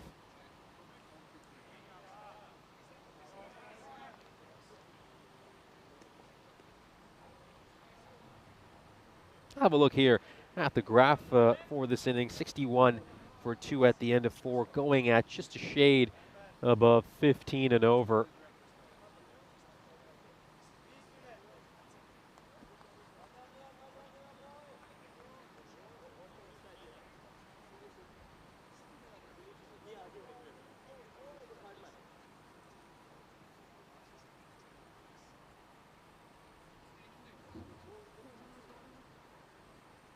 Her Ali Hamza is coming in to bowl this 5th over.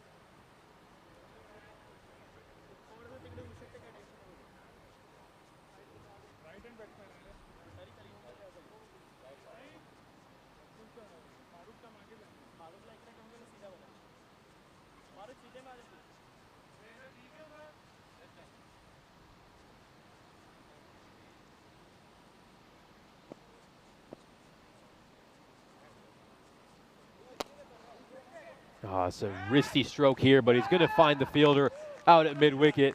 Yeah, Desfontaine was just looking to dig out that fuller delivery, looking to use his wrist to get underneath it, but in the end, he's provided a catch to the fielder at mid-wicket. He's probably not managed to get enough power on it. In the end, he's actually just chipped that one up for the fielder at mid-wicket. He'll be kind of disappointed. He'll feel that's a soft dismissal considering the way he was batting. And unfortunately for him, a thoroughly entertaining innings comes to an end, so the new bowler immediately makes an impact. UCB here, 61 for 3.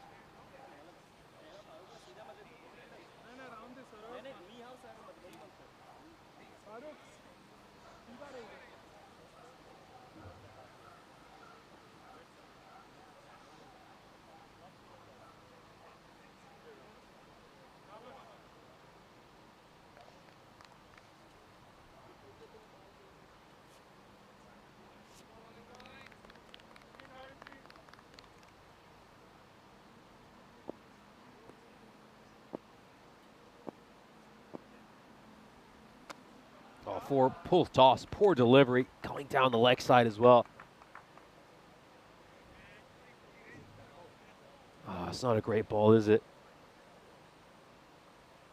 Well, this is just sneaking underneath. This is going to be another tight one. This is going to be another tight one, and it's given a no ball. So a free hit is coming up here. Yeah, very poor ball by Ali Hamza.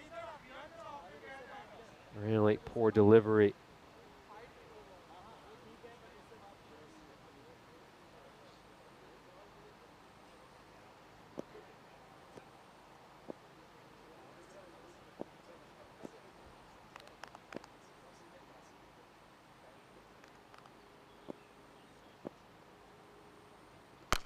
Oh, it's gone up in the air. Does this have enough to go the distance? Doesn't look like it does. Oh, it went straight to the fielder and he spilt it.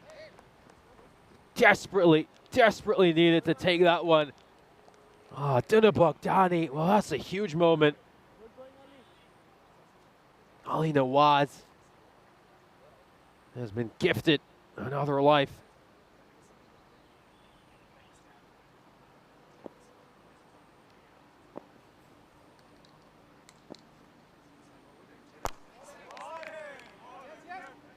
Pardon, that was a free hit, so of course he couldn't have been out. We'll have to take that one back. Yeah, just got thrown off there. That was a free hit after all, so couldn't have been out.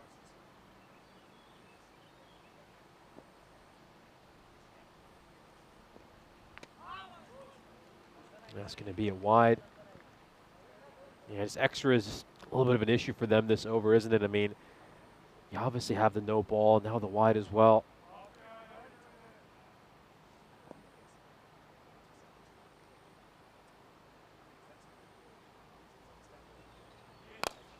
It's gone straight down the ground, and it's going to clear the fielder. Goes all the way for 6. Really well struck there. Over pitch delivery. And look at how fast his hands are. I mean, that is a bottom-handed stroke. Great little whip-like action. Digs the fuller delivery out and smacks it straight down the ground for 6. Now, this is another expensive over. 15 runs off it already. Still got a couple more balls to come.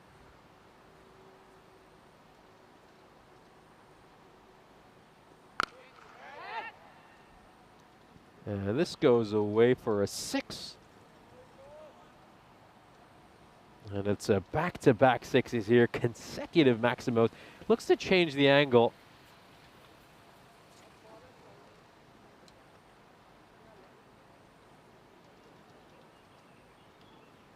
What an over.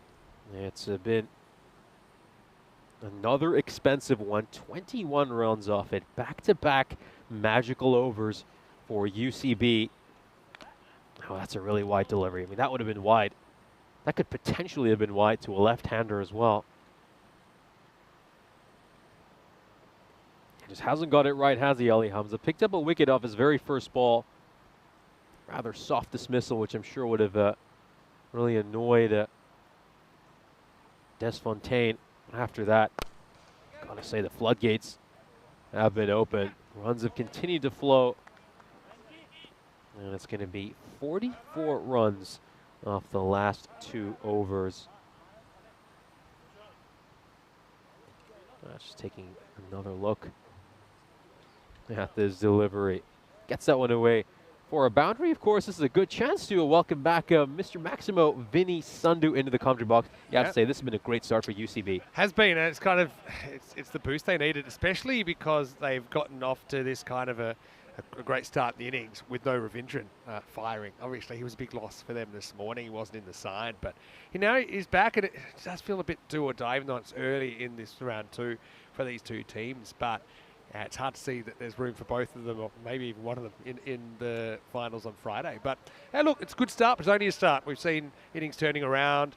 UCB actually were in this kind of situation this morning when they were bowling and they were able to come back, but now the shoe's on the other foot. Danube Bogdan, well, we saw it.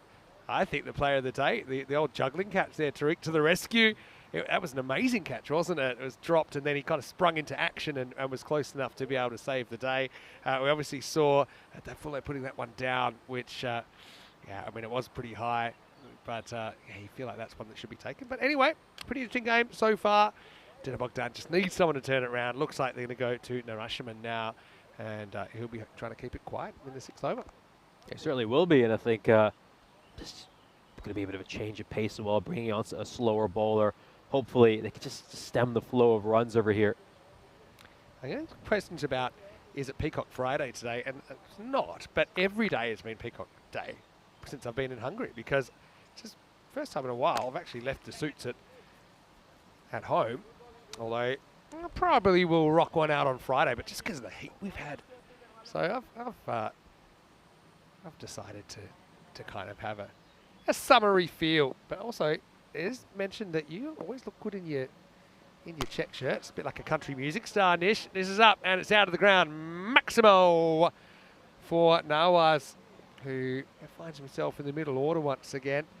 Experimented at the top of the order sometimes, but with Ravindran back, that's normally his spot. That's a good shot, though, just a bit too short from the bowler. Yeah, well, just going over the scorer's tent, managed to reach out to that one. Nawaz had to wait an age for that one. Managed to muscle it away for 6, though.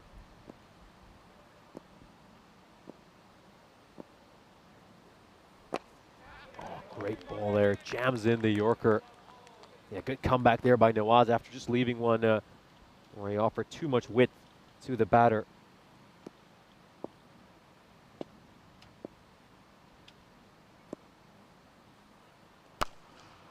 And has he got enough on this as well? He most certainly does. That one's just going to be deposited into those trees out at long on. It's a great hit. Great hit. Slightly over pitch delivery, but he gets down on one knee and he smacks it away for a 6.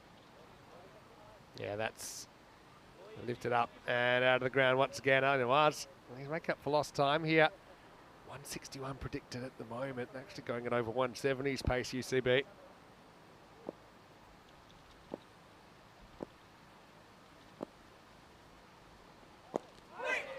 Oh, he's come back well over here as well. I think on both occasions when he's been hit for a boundary, he's responded well by jamming in some Yorkers. It's a little back and forth so far between the batter and bowler.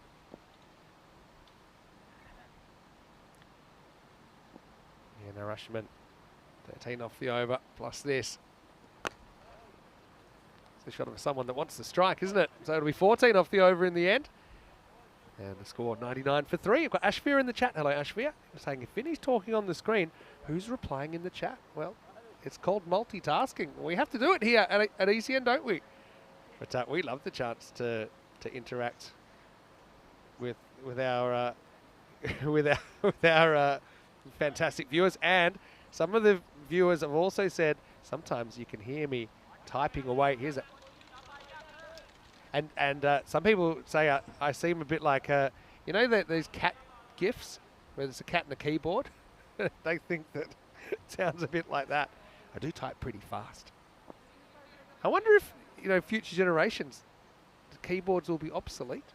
No, already there's so many things you can do with voice, speech recognition. But I suppose that won't really work for me because I don't want to type everything I say in a day. This is Hassan, who's coming back for his second over. Did pick up a wicket, but he was expensive in his first one. Yeah, what do you think the inputs of tomorrow, what will they be? I think the big thing we've seen is there's been a complete difference in the kind of keyboards we're seeing now. I mean, we used to have you have a lot more ergonomic keyboards now as well. I think this one is a slower delivery. I think there's another new style of typing as well where I haven't been able to figure it out, where you sort of slide your fingers across a touchscring keyboard. Yeah. And a lot of people say that if you can figure that out, it's much quicker. It is actually, I'm not in the habit of doing it, but it is actually much easier. I think it was Google that owned the rights of that, but now it's kind of open. I know it's on iPhones as well. This is cut away late, and it's going to be pretty close to the boundary. It's going to bounce just inside. It's going to be 4 more runs to UCB. Yeah, so obviously, touchscreen keyboards have taken off with the advent of smartphones in the late 2000s. Before that, remember you used to have tiny little, those Blackberries. Before your time, Nish, and I actually never had one. Oh, no, I remember those. But they had tiny little keys. But yeah, it's been a game changer. And I'll just come back to that after this ball from Hassan. Just short and actually lids him.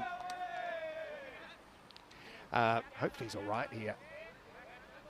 I think it actually hit the grill. It's a good example of why helmets are now compulsory for batters. He's just going to get checked out. You have to pass the test. Umpire flashes the thumbs up. Obviously got the answers right. More of a glancing blow. But thankfully he was wearing the headgear.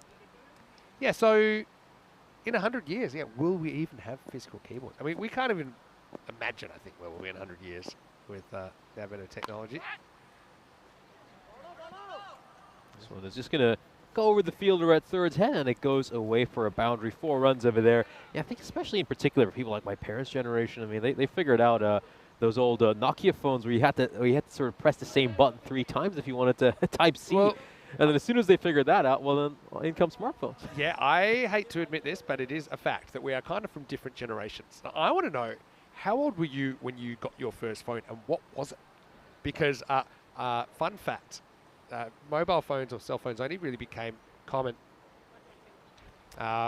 when I was about 17 or 18. Here's the last shot, which was a bit streaky. Okay, this is in the air. They put a fielder back there now, and he's going to have to deal with the bounce. Goes 1 hand, 1 bounce. That's out in the backyard, and that will be a single, and I believe it takes us to the end of the 7th over. So Hassan does fight back into the over, with just 10 off it in the end. And the score after 7 overs still a little bit out of control.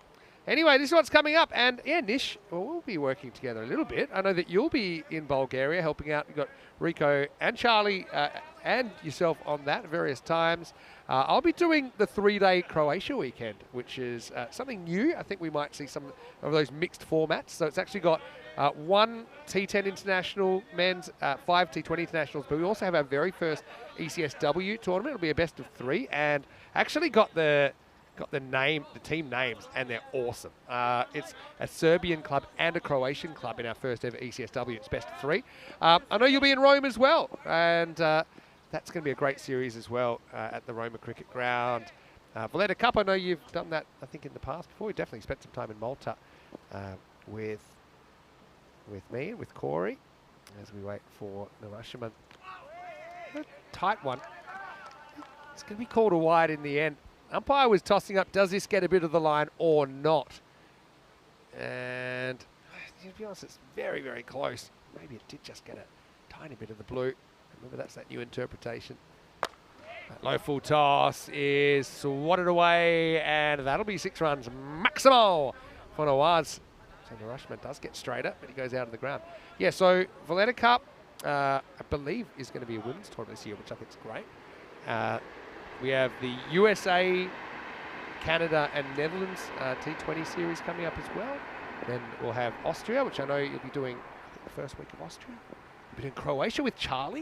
You work with Charlie for the first time. This is another 6. Another full toss is going to end up in the jungle. Time for Tarzan to go to work. Maximal says Mas. Yeah, 6 more runs over there. This one's a full toss. It's a really nicely played out towards mid-wicket. Goes all the way for 6. Yeah, we'll have the pleasure of working with Charlie in Bulgaria as well. So yeah, of course you will. Really looking forward to that. Of course you will. So I thought that was a nice opportunity for you to work together before you do the entire Croatian ECS, which is coming up in September. Right. Nawaz has moved to 40 off just 14 balls here. It was like the second coming of UCB. Not that they ever really went away, but they just had a quiet-ish period, I think. Lifted up, and oh, that's trouble. Well, Joe Foster went into Rule 1 mode, which is protect the equipment. This is about straight off the protective cover. Well, there's Joe flashing the thumbs up. Let's see if we can go. Watch this. It goes bang and hits the Spring Media bulletproof grizzly ball proof case. I wonder if it's got a dent, but nothing was harmed, luckily. So I'm told by Andrus, who's pressing the buttons today, that before they started putting them on these in these cases, 5 monitors were lost. And by lost, I mean smashed. I think we've lost more to moisture recently because the cube hasn't been really holding up its end of the bargain. We know that we've had a few drownings of the monitors. Yeah, the case certainly doing its job over there. That one was struck so firmly, you could hear a big thud right as it came off the case. Yeah, glad the monitor's fine and certainly won't disrupt any issues. But we'll have a look at the bowler over here as well. Seems to have hurt himself. And he is going off the field. That's what that was about. Yeah, okay. Hopefully it's not just his pride that's been hurt. Okay, yeah, I'm going to go back to the mobile phone chat. What was your first mobile phone? And how old were you when you had it? You know, I actually got a mobile phone pretty late. Everyone in my class already had one before I got it. So it's not I bet you were annoyed at the time, but you're probably happier now. Yeah, I am happier now. I think I got my first mobile phone when I was 11 or 12. Oh, really? Yeah, it was a Samsung Champ. Samsung Champ. It wasn't a smartphone. Yeah, it was a little touchscreen phone. I remember everyone a lot of people used to comment that my phone was really cute. That was I'm looking that up now. Samsung Champ. No, it is a cute phone. It's like a toy phone. Did it work? It worked fine. It actually worked great. It was so my first phone was a touchscreen phone, basically. That was the interesting thing. So I never actually owned one of those button Nokia phones, but I do remember my parents having them. Snake. What do you know about Snake? Oh, I do know what Snake is. I mean, when I was a kid, I used to play all those games on my parents' phone. But meanwhile, my brother on Snake 2, the one where you could go through the walls. Meanwhile, my brother on the other end, I think he got his first phone when he was 5 or 6. Oh, really? Right. Yeah. What do they say? Technology? It frees us, but it enslaves us. One of my favourite quotes. Now, I was on 46. I'll watch this go by for a while. It's Muhammad who's going to finish this over. 3 balls still to come. Yeah, I remember my dad actually he was a bit of an early adopter, but it was a proper brick that he had. That's a wild one. And it's going to be a classic Minimo. It's going to be a wide. It's just interesting for height, this one actually. Where does it go past him? Just below the waist. But well, by just existing, Nawaz has got 6 runs off the start of Muhammad's spell.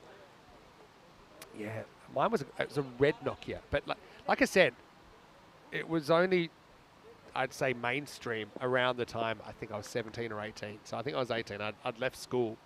So I've never had that, mobile phone at school conundrum, which I think is a bit of an issue these days. Good slow ball this time.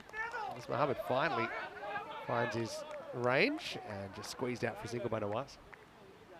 Yeah, I think just going back to that keyboard discussion as well, I think one thing that I have read that could potentially be something that companies might look to innovate towards is having sort of AI VR keyboards where you have your virtual reality goggles and you're sort of typing while you're in VR. I've actually I've seen some of those. What are the new, what are they, Apple goggles called?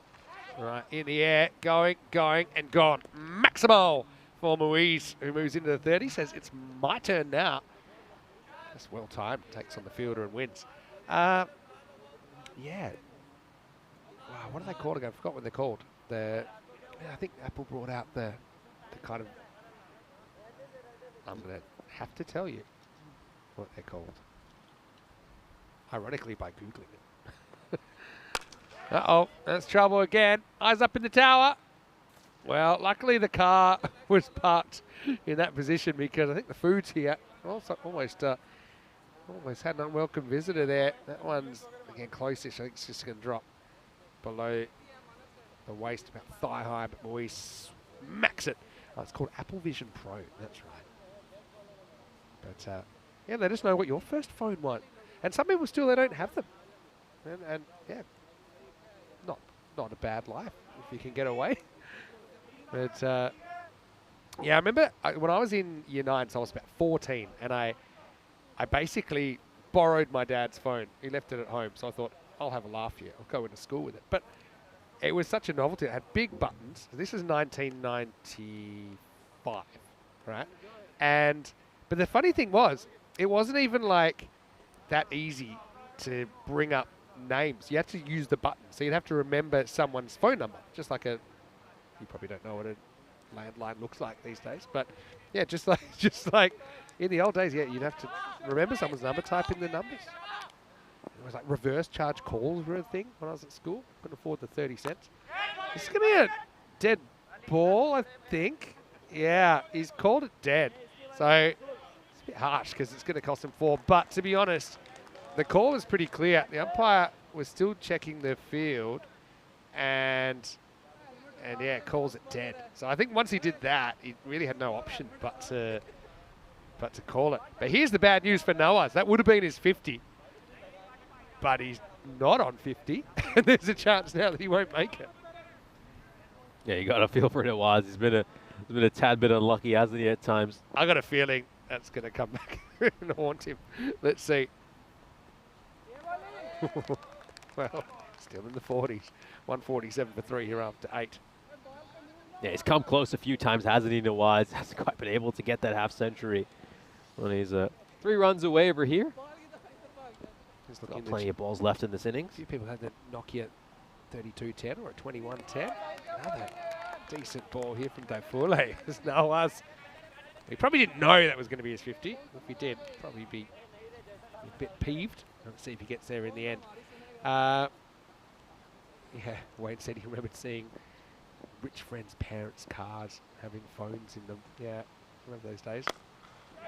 Yeah, this is going to go all the way. A beautiful helicopter shot. And what a classy way to bring up your half century. A terrific stroke there for Nawaz. Just a whip-like wrist action. And he managed to dig that one out and send it sailing over the rope. Yeah, and that is his 50 now. And to be honest, it was a better way to bring it up. So I think Nawaz is actually happy with the way that worked out. That was classy, wasn't it? Also brings up the 150 for UCB. Still an over and a half remaining. Yeah, already a mammoth total here for UCB. It's 153. As you can see, the expected score is 178. I think they'll be backing themselves to get something in the 180s over here. Doesn't quite middle that one. Just comes off the bottom part of the bat. It's going to be a single. Yeah, well, Danube Bogdan. We've seen them score 160s in the series before, so I wouldn't completely count them out, but they just looked a bit short of a gallop last game. Yeah, this is going to take a bounce, go over the rope, through the extra cover boundary. That is 4 more runs. Oh, a terrific shot over here. Plays this one on the up as well. And manages to get it away towards the rope. Yeah, nice shot. Again, just picking the gaps in the outfield. Good batters, they know where the outfielders are and more importantly where they aren't. They often will have a kind of shot in the back of their mind. And this is going to land safely at mid-on. I mean, I think the bowler is just looking at all the fielders saying, why hasn't anyone made an attempt? Well, in all honesty, it was never going to be easy. Yeah, probably would have been safe anyway, but yeah, you'd just like to see if you could get close to that. Maybe try and get something going your way. 159 for 3 after 9. And well, it hasn't been a happy 9 overs so far. You look at the bowlers, especially. You look at someone like Cabana, only went for 13. Some of the others have gone for a lot more. You have a look at some of those economy rates, above the 20s, even above the 30s.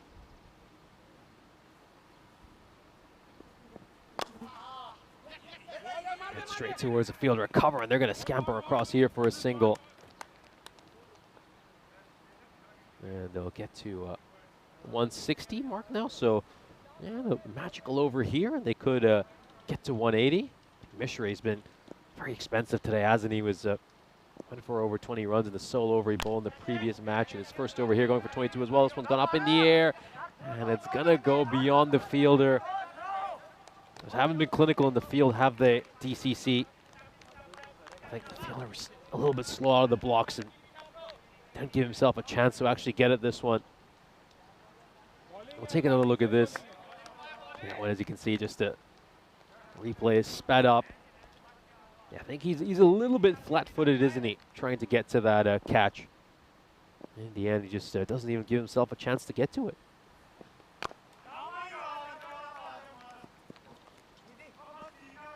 Just one run over there.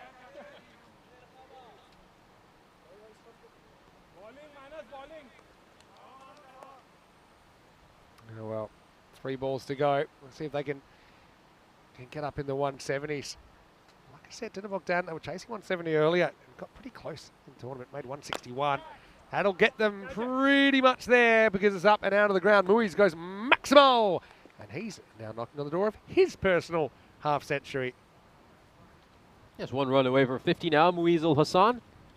This is an over-pitch delivery, and he meets it on the half volley, strikes it straight down the ground, and it gets it to go all the way for a Maximo. Oh, well, he's completely misjudged the line over there, just wastes a delivery. That means he's just got 1 ball now to get to his 50. Would be his first 50 of this calendar year, and just the second of his career. If he can get 1 run off this last ball.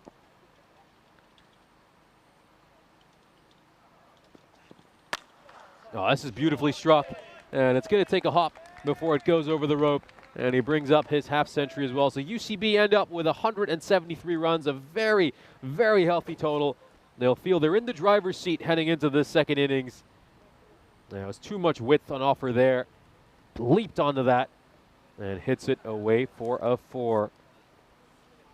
Yeah. Great partnership at the end over there between Muiz Hassan and Ali Nawaz. It's worth 112 runs in the end. We'll take a look at the highlights of this innings. Yeah, look, UCB, they did lose Vinoth Ravindran early. Can't seem to take a trick.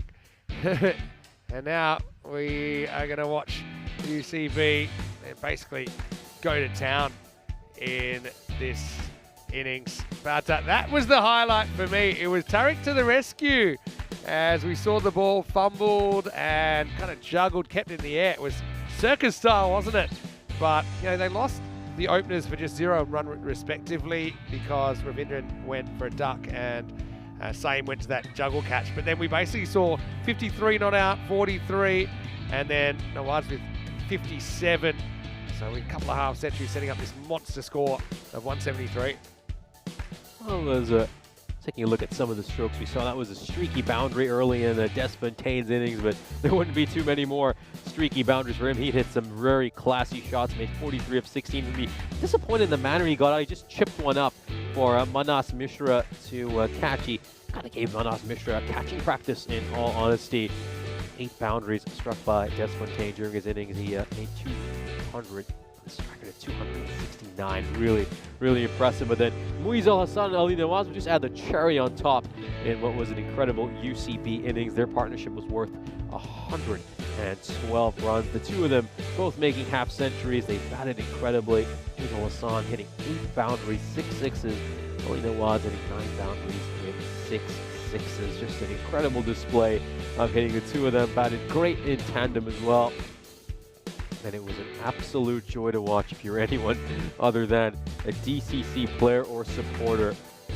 Some of these strokes are absolutely wonderful. I mean, these are balls pitched on a good length, and they're playing them so beautifully on the up. It's a massive six as well. And they're pretty smart with their cricket as well. I think they'd occasionally look to pick out vacant boundaries. And we, of course, saw that one big six, which came straight off the protective cover for the monitor out of the scorer's table. We'll take a look at the scorecard of this first innings. Of course, UCB were in a spot of bother early in the innings. They lost a wicket off just the second ball of this innings, and then they were 9 for 2, 7 balls into this innings. But unfortunately for DCC, they weren't able to press onto their advantage thanks to a brilliant innings by Des Fontaine, who made 43 of 16 balls, 8 boundaries for him, 3 sixes, batted with a strike rate of 269. Then Muizal Hassan and Ali Nawaz put on a 112-run partnership, two of them with strike rates north of 260. We'll move on and have a look at the bowling card for the DCC. Gotta say, it was a pretty tough outing for them. I think Kushal Gabane is the lone bowler who will be proud of his effort. He had figures of 1 for 13, but for the rest of them, boy, were they expensive. Farooq Hassan, who bowled superbly in the previous match, that figures of 1 for 37. Manas Mishra 0 for 35 in the 2 overs. He bowled, gotta say, they were a touch too expensive. In the end, UCB posts 173 runs on the board, and they'll feel they're in the driver's seat heading into the second innings.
This European Cricket Network event is proudly brought to you by HCL Software and Paramatch.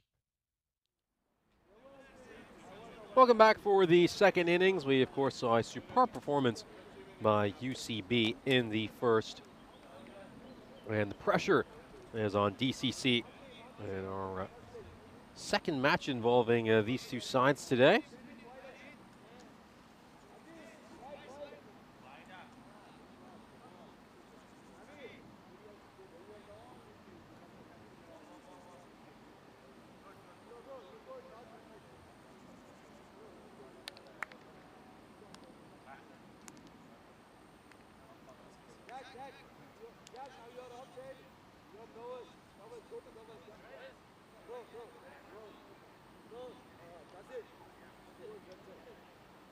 All right, set for the first ball of the second innings. It's going to be Muiz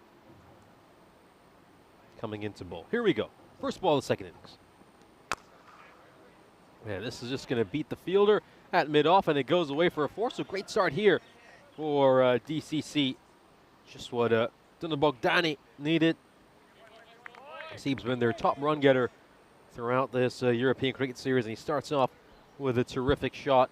As we can see, here's the bonus point equation. So if they can achieve this target in 7 overs or less, which will certainly take some doing, then DCC will leave with a bonus point. But if they are restricted to 121 or less by UCB, then UCB won't be leaving with a bonus point of their own. It's gone up in the air, and it's comfortably taken. Great catch over there, and the first wicket falls. So Hasib has a very short stint out in the middle, hits a 4, and then gets out off his very next ball. Just cramped for room there. Didn't quite free his arms. And it goes up to the fielder, recovers, superbly taken. And the second wicket falls. DCC are 4 for 1.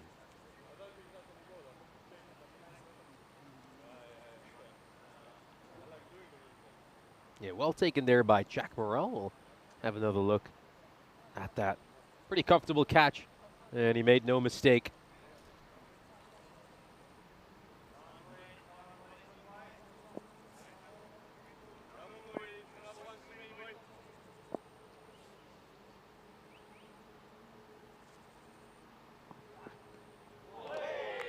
Just gets that ball to just shape away ever so slightly. Beautiful ball there by Muiz. Just get some nice shape away.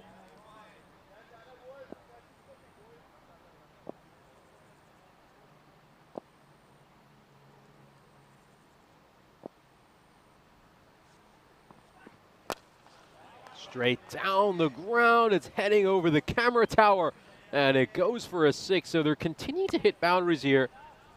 And they're going to need a lot more of these. We'll have to look to continue to accelerate. Meets that one on the half volley and smacks that one all the way, deposited into the little woodland that surrounds this ground.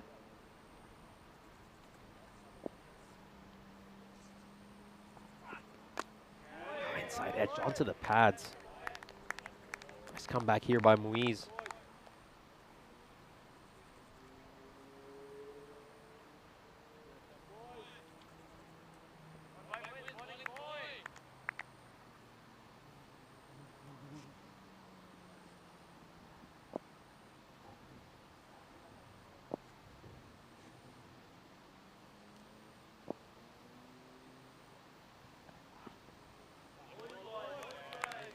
Going for the big shot over there. Beats the fielder. Pardon, beats the batter. Yeah, well inside the tram line over there. No problem with that. 10 runs coming off the first over. Here's a quick reminder that it's been 209 matches since we last had a golden ball on the European Cricket Network. It's been a long wait, and we're hoping to snap it here in Hungary. We'll see a golden ball in Czechia or Romania. It's all the way back in the ECS we had in Cyprus when we last saw a golden ball. Thrilling match between the keeper of Tigers of Limassol and the Cyprus Knight Riders. It's gone up in the air. Is the fielder going to be interested? There's a couple of fielders converging underneath it, but one of them will take it. That could almost have been nasty. That could almost have been nasty. I mean, in the end, the asshole held on to the catch, and I'm glad the other fielder isn't hurt. One could easily have seen a collision over there. The second wicket does fall for DCC. As you can see, it's a miscue. Goes up in the air, and have a look at this. Oh, well, you know, I was really worried that that knee might strike Kasir's chin along the way, but Kasir Saeem is quite fortunate in the end that he hasn't been hurt. DCC or 10 for 2.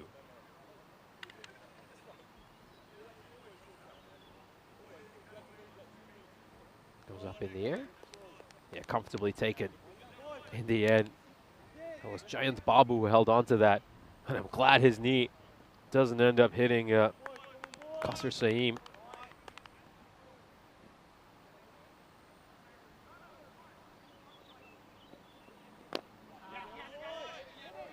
I'm just going to play this one with soft hands, and it's going to be a single.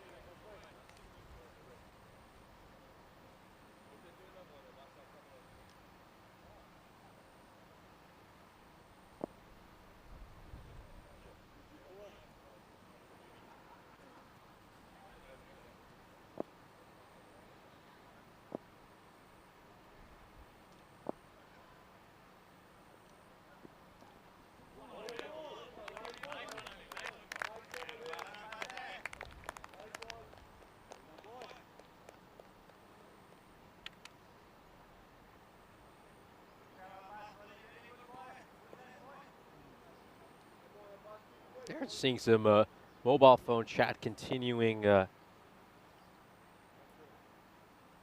our live stream chat. We'll just dive into that right after this. That's a wide. So a lot of talk about brick phones over here. So just to say, I mean, for most people, I would say probably Zoomers or maybe even early to late millennials. I should say mid to late millennials, I should say. A brick phone basically means a Nokia. Because there was an old joke, an old meme about how Nokia phones were as strong as bricks, and that if you dropped a Nokia phone, you get an earthquake or something. So I think that's how most Zoomers and millennials look at the term brick phone. I mean, I think their first thought is Nokia phones, although I do know which phone you guys are talking about. I think seen pictures of some of those old phones. Never actually seen one in person, to be perfectly honest with you. Struck firmly down the ground and is going to go away for a 4. Really well struck by Diafula. Meets that one on the half volley. And it hits it away for a 4.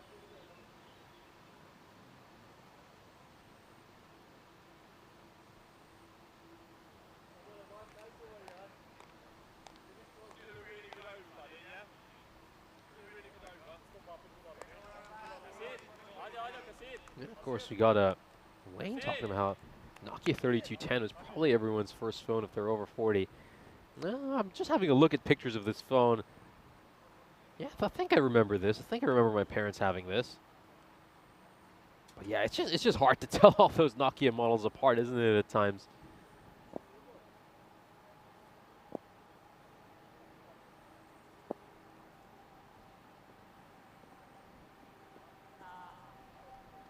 That goes for the slower ball there. Abbas gets it wrong. I think he mentioned the Nokia 2210. I remember the Nokia 2210, having looking at pictures of it. Do remember this one. This, I'm fairly sure we might have had one of these at home. This one's pushed away towards cover. It's going to be quite a chase for the fielders. It looks like the ball's going to win that race. This one goes away for a boundary as well. The second over comes to an end. DCC are 21 for 2.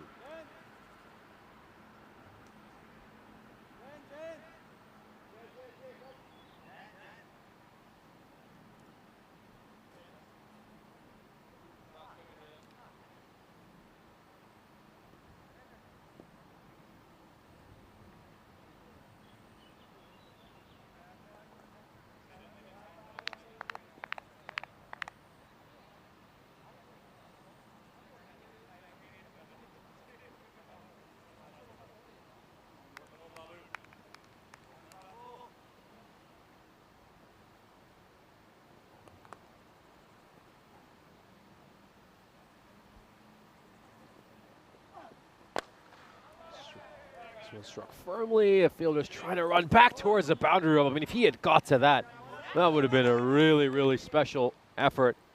It was Kasser who gave chase. I think he tracked the ball brilliantly.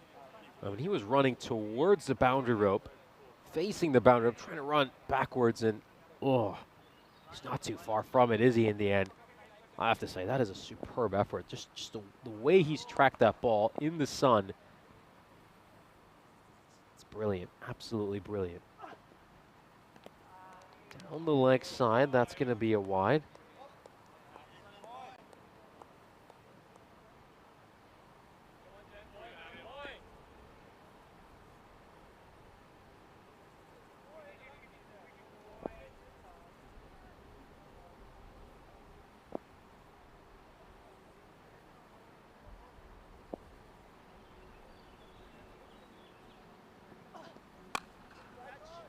In the air, and the fielder's converging underneath it, but he's not able to get to that one. He just seemed to lose the ball in the sun. Muizul Hassan, he's the fielder at square leg. I should say backward. Square leg, fine leg in all honesty.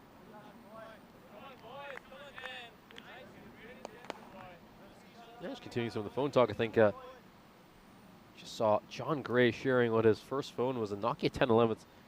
It's like it's got an antenna on it. Yeah, I remember some of these old Motorola phones that had antennae on them. Oh, this one would certainly have been a wide if he hadn't spoiled it, and he's not going to get dismissed because the keepers actually ended up not taking the catch over there. That was most certainly going to be a wide. And I thought the keeper was going to take this catch. As you can see, he needlessly spoils it. I mean, it would have been a wide for both height and width.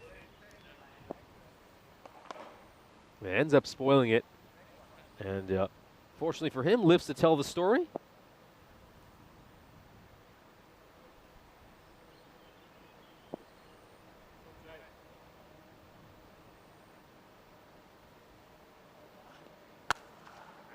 Now struck away, all the way for 6.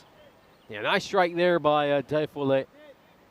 A little too short, allows him to get underneath it. And he muscles that one away towards extra cover for a 6. He's been a lone warrior so far, Daifole. He's not had too much support from the other end. But he's continued to battle on, trying to give his side some hope of victory.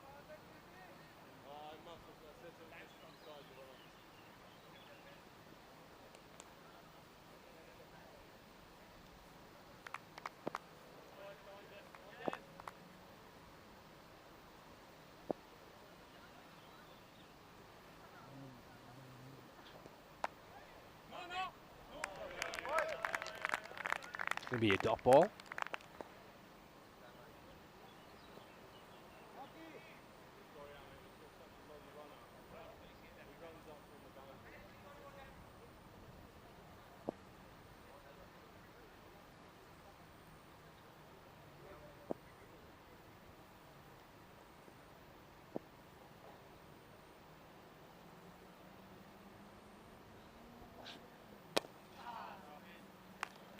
That's a full toss that Daifole has failed to punish. Just shaped back in a little bit as well, that full toss. Swung in ever so slightly, and you just wonder if that was what ended up throwing him off. And it's going to be a single, part of a dot ball to end the over. 10 runs coming off that giant Babu over. DCC are 31 for 2 at the end of the power play. Here's a quick look at the comparison between these two teams. As you can see, UCB were 40 for 2 at the end of the power play, largely thanks to that huge second over they had. But UCB accelerated mightily after the power play. 2 overs over 20, a 38 run over as well.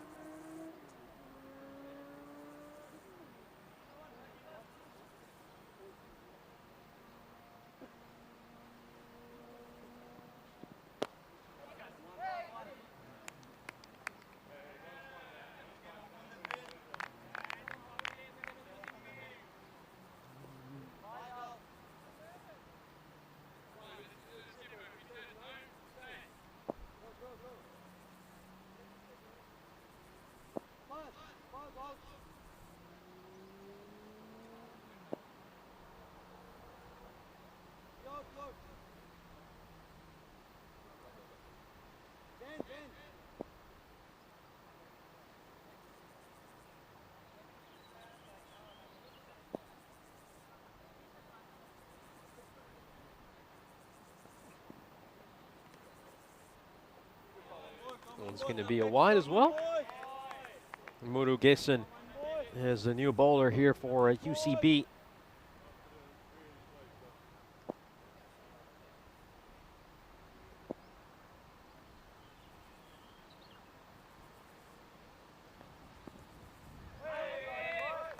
That's another wide.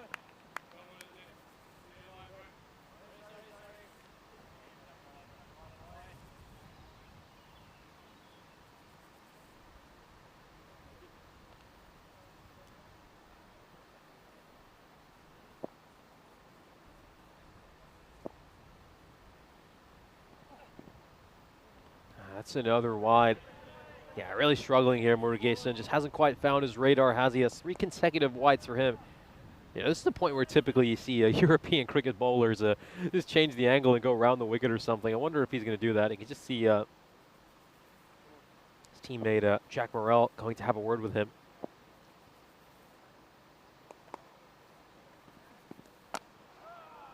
Oh, it's a straighter delivery that's played away beautifully. Steps across, closes the face of the bat, plays it away behind square leg. That's going to be 4 runs. Beautifully played.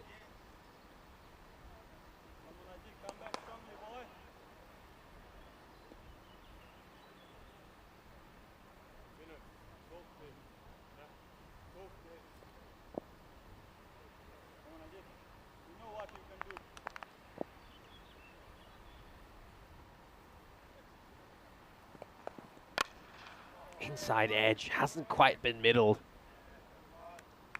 That wasn't the best sound coming off the bat. And it goes towards mid-wicket. Gonna be a single.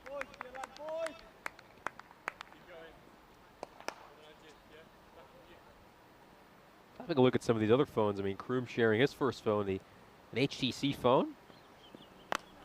Oh, this is right towards mid-wicket. The fielder's done really well there to get down to that one and prevent it from going for a 4. He saves a couple of runs for his side. It's a good effort. I should say your first smartphone.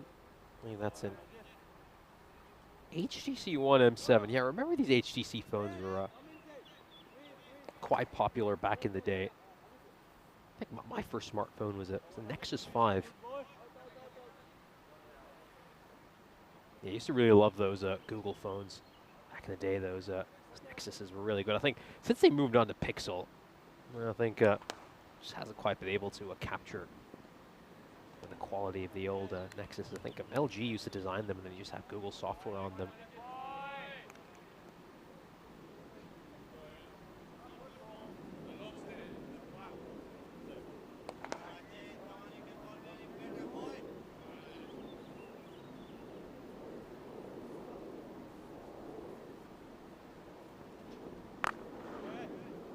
And he hits this one towards mid-wicket. It's going to be a single over here.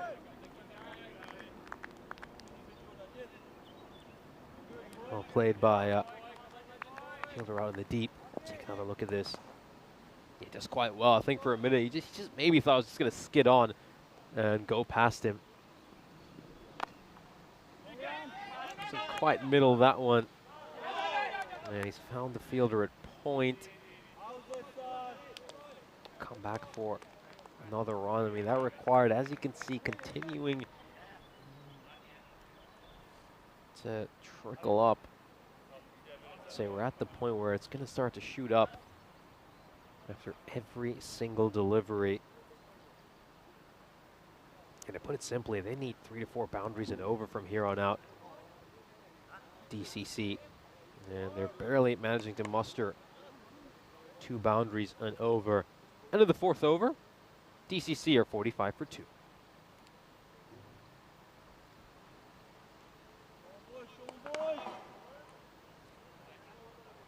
We'll see Vinod Ravindran coming into bowl for UCB. Was unfortunately out for a duck in the first innings. He's very good with the bat throughout the series, and let's see how he fares with the ball in hand. And it's going to be a dot ball there to start off. Of course, I'm Nish Bottom. Joining me in the commentary box is Mr. Maximo Vinny Sandhu. Yeah, nice to be back, Nish. And you know, quick work there, but that foot stayed down. I'll say that UCB fielding's been hit and miss. We saw, I think the sun created a bit of an issue for Patanak on that high ball, but we saw a kind of miscommunication, but the ball was taken anyway by Babu. But I think they'd be pretty keen to take all the points here, UCB.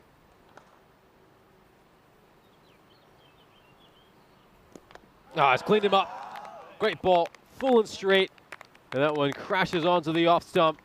Ravindran picks up his first wicket of this match.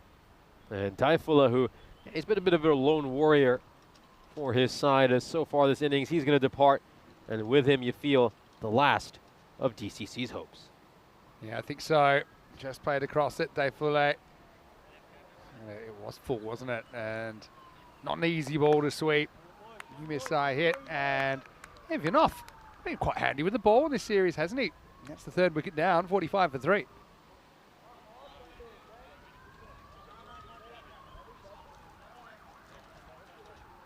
Take another look at this wicket. I guess he's just looking to kind of slog sweep that one away, isn't he? And in the end, he just doesn't get too close to the ball. And it's crashed onto his stumps.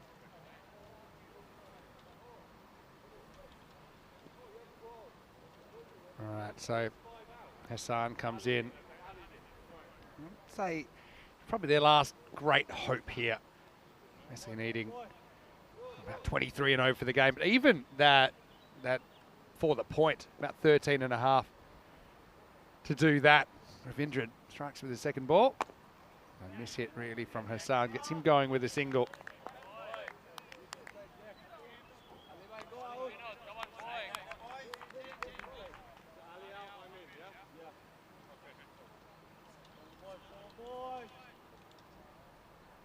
Enough to Tariq now. Pretty good matchup, I think. The righty against the off spinner. See how it goes. Goes for the big shot, and he's absolutely crunched this one. Goes over the fence, covering this ground. And he's deposited this one into the trees. Massive hit. Really big hit. Got down on one knee, got underneath the ball, and absolutely powered that one away. Yeah, Ravindran just kind of throws the challenge down to Tariq. Smacks him out of the ground. Good shot. Said it was a good matchup. Panned out that way. Nice batting. Full toss. Bowler will feel he's gotten away with that one. I mean, he's missed out on one there. Tariq really should have smashed that one away. It's poor delivery by Ravindran.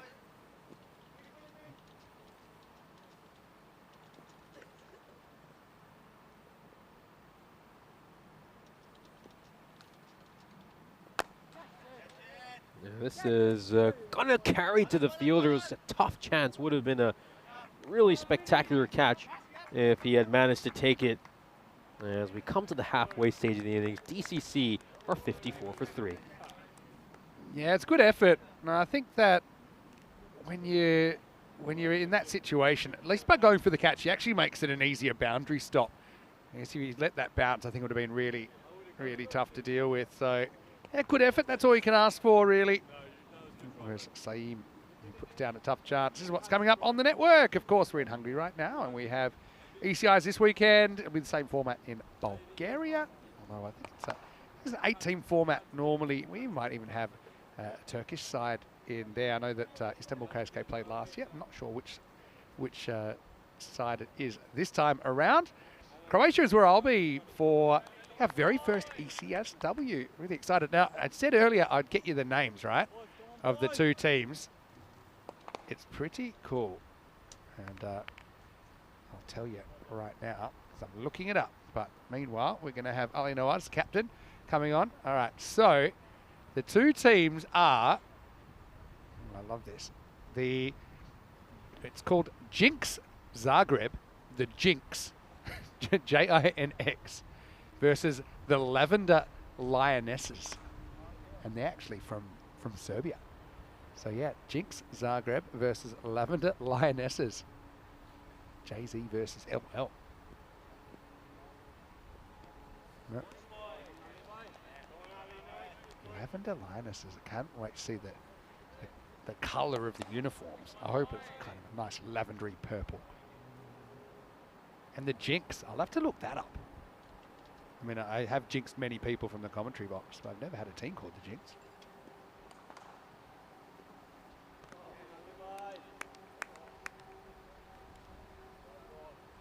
All I'm getting so far, Jinx is a Croatian pop band from Zagreb, which was formed in 1993. All right. If they're no good at cricket, we'll be able to get a song out of them. Don't think that's what that is.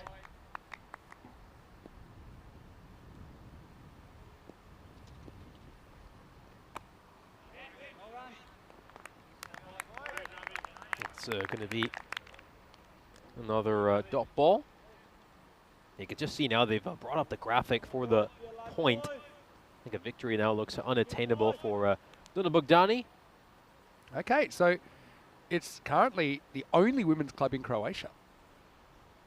Jinx Zagreb CC. This is really cool. And yeah, well, no, we've seen a fair bit of the Croatian women's team recently. They played in the CE Cup. Had some decent results over there. Got pipped in the end by Gibraltar for the trophy.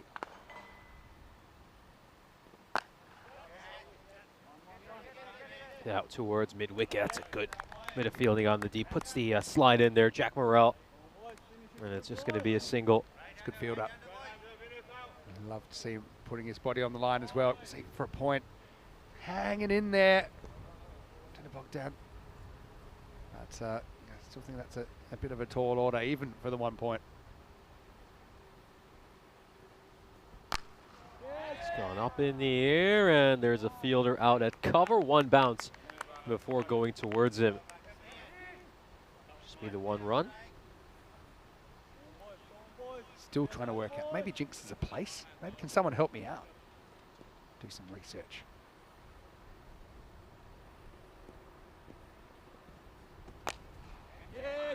Managed to get plenty of bat on that, but not enough as it goes straight to the fielder at cover. Fourth wicket falls for Danube Bogdan. Hassan's stay at the crease is a very short one, and they only add 3 runs to the total. Take another look at this. Cleared his front leg, was going for the big shot, doesn't quite get the power or timing he wanted, and is well taken by the fielder at cover. Fourth wicket falls here for DCC as, well, UCB will now really fancy their chances to pick up a massive bonus point victory. Yeah, it's looking likely at the moment. Just didn't get all of it. Barely left the infield. Vidnoth's got a very short pair of hands. Good cricketer. And so it's 58 for 4 now in the 6th over.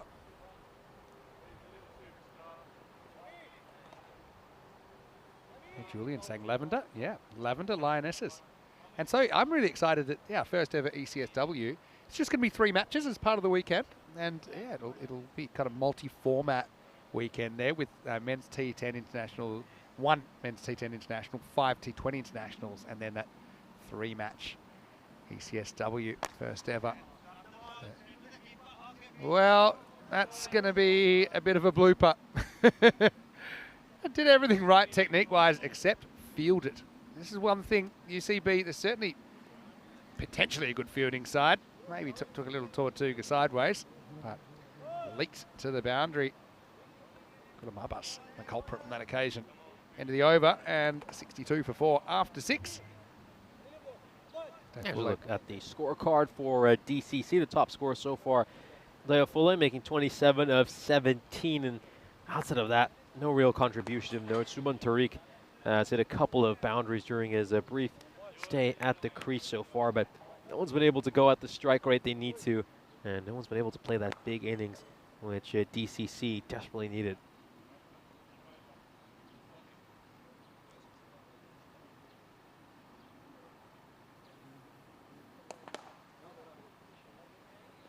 All right, time for over number 7, and it's going to be Ravindran to continue.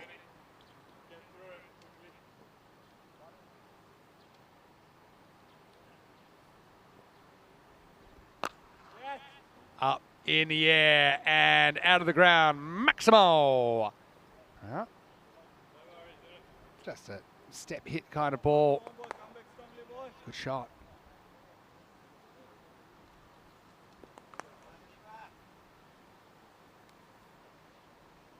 Vinoth might be impressed with that. That's been handy chipping in with the ball though. In the air, holding up, should be an easy catch. Morel does the rest. Tariq goes 6 and out in the 7th over. Tariq gets his team so far, but still a long battle even to get a single point out of this game. 68 for 5, all taken by Morel in the circle. Something about that zone. We've seen a few miscommunications. Luckily, he was all alone that time. And Jack wraps his hands around the ball. 68 for 5 then. And here comes Manas Mishra.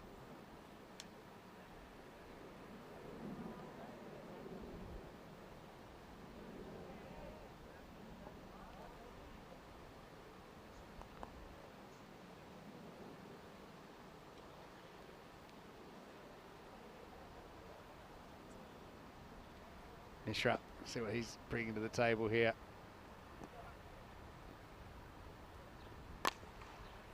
Right now, you won't have to do too much. That one's played straight back to him. Gabane at the other end. Danube Bogdan captain.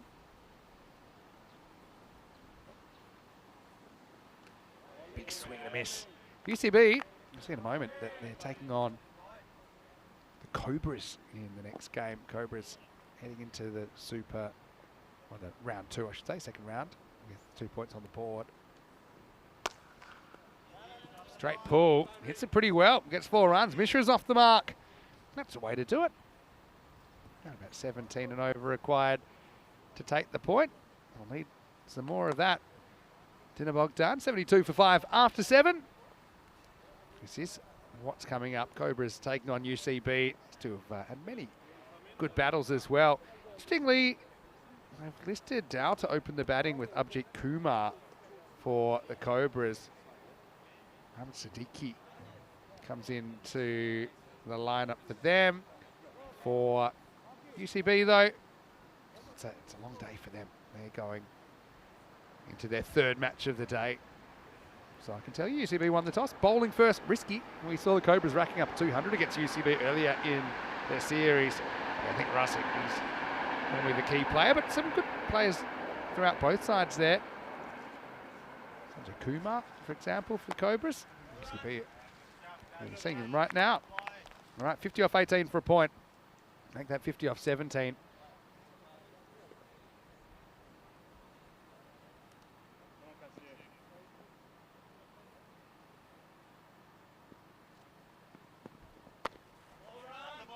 Into the bat. A little bit of accidental team fielding.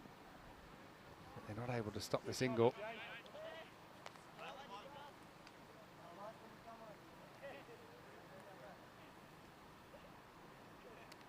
Helix is off. Helix, hope you enjoy the rest of your day. John saying even a point looking like an extremely tall order. You just need someone to click. That's a big swing and a miss, well taken by Anil Patanak behind the stumps.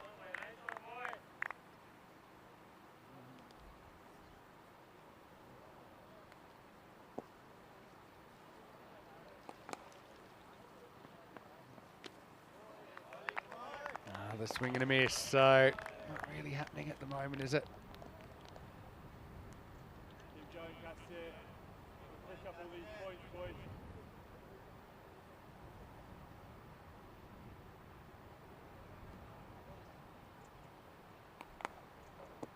Looking for 4 valuable points here, UCB, looking good from at the moment. Just waiting to escape the infield. Vinoth can have a pop at this, and that's going to be run out. Very good improvisational work by Patanaik, who was drawn away from the stumps, and he flicks it on. Really, really good wicket keeping. First, it was good by Vinoth to jump on it, but I will say the throw left a little bit of work to do. Even more than a little bit. Check it out in the replay. But I'm telling you, nah, this is out. Fires it in, pulls the throw slightly. Is it clean? Yeah, it's clean.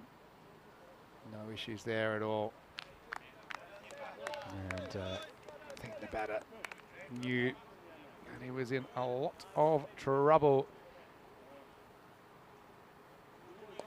So Danube Bogdan now 73 for 6. Really sharp work. It wasn't a terrible throw. I think it was just quick, and it was a kind of an awkward height for the keeper. But I like the Paternak. It stays down on it, and they kind of flick the ball into the stumps. He had a loose grip of it maybe at the point where he disturbed the bails. Nice swing and a miss. Half a question here. This is Meha Ali Hamza. Does he drag this foot? Does he get that heel down? I think that heel's down behind the line. I'm going to say not out, and I am a keeper. But yeah, I think he's got a fraction behind the line. There we go. It's great zoomage from Andrus. He's earning his big bucks. That's a big foot. End of the over, 73 for 6. 49 off 12 for a point. Mishra 4 off 6. Hardly set the world on fire. 9th over starts, and it's going to start with the ball that's looped over the top. Well, Babu wipes himself out, trying to turn into a catch. He'll come back for 2. It's a good way to avoid having to chase the ball, actually. You don't go to ground, end up with 2 runs.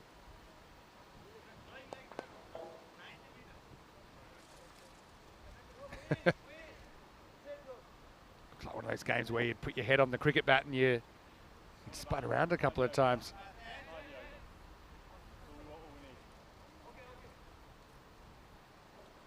Abbas, hat-trick taker in the tournament. No, this is a really great effort down the leg side. Paternak kept busy.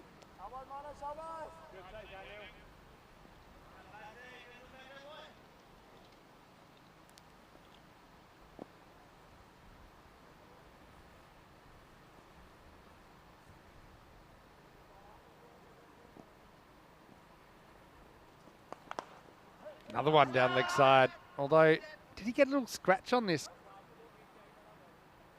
It seemed like it came off his body. It's an interesting one. No wide call. Might have just flicked his heel. Okay, so yeah. A little bit of the shoot.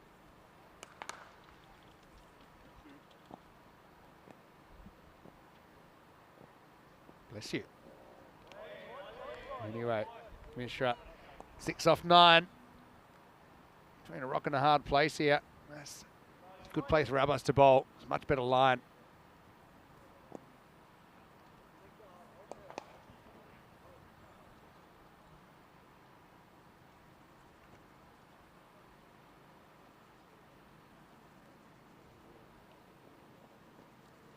Abbas can't quite get it right at the moment. I've got a mountain of runs on the board.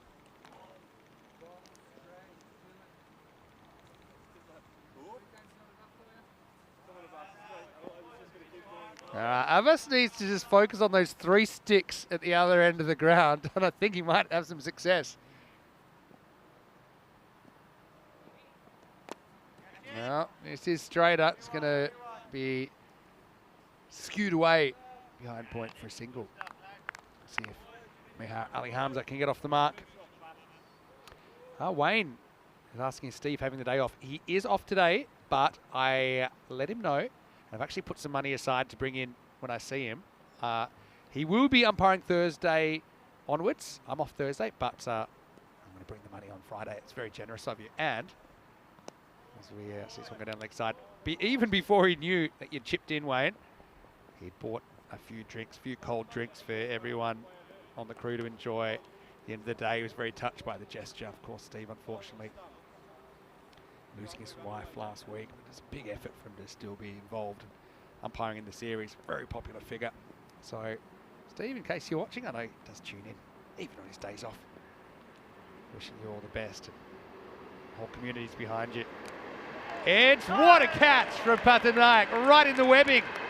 Now, this is some Spider-Man action because it's go, Webb, go.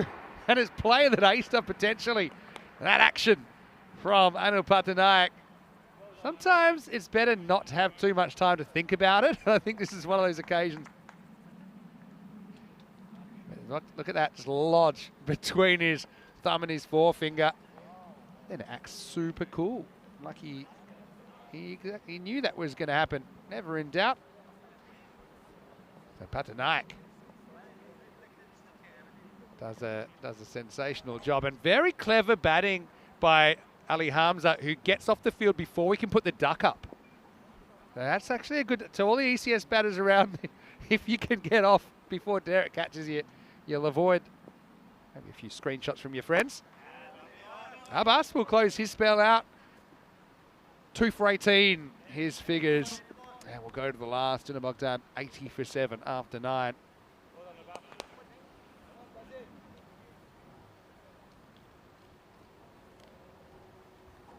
So, we look at the bowling figures, and yeah, look, I think they've been pretty comfortable for most of this innings. Danube Bogdan just haven't had the kind of starts from their openers, probably strike rate wise, that we've seen from them earlier in the tournament. Just hasn't happened for them today. Anyway, shake, rattle and roll here in over number 10, Saeem, to close things out. Just 1 run came off his first over.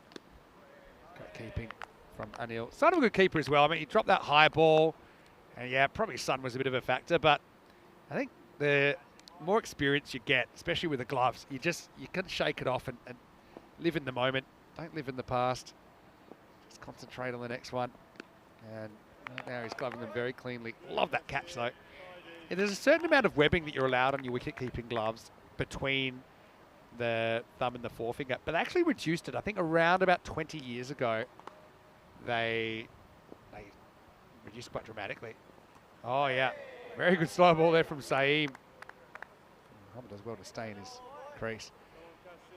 Yes, I remember, if you look back at, have a look at some, like Ian Healy's gloves around 2000 or so, you can see it was quite a big webbing, quite a big difference. You are allowed a little bit now, but not so much. Oh well, this could be gone. It won't be.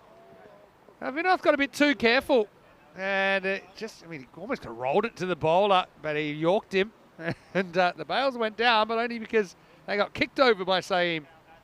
And these are little things that UCB will want to tighten up when the rubber hits the road. For example, in the Cobras game, if you get an opportunity like that to remove one of their top order batters, you don't want to be messing it up. Mishra will get a single here and will take us to the last ball. See if we can get a highlight out of Shahbaz Muhammad.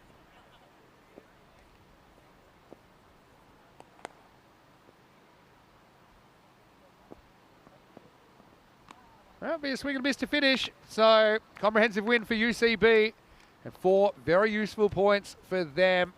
Still got a game to go though before their work's done here on day 9. Danube Bogdan, again, we'll see them later in the day as well.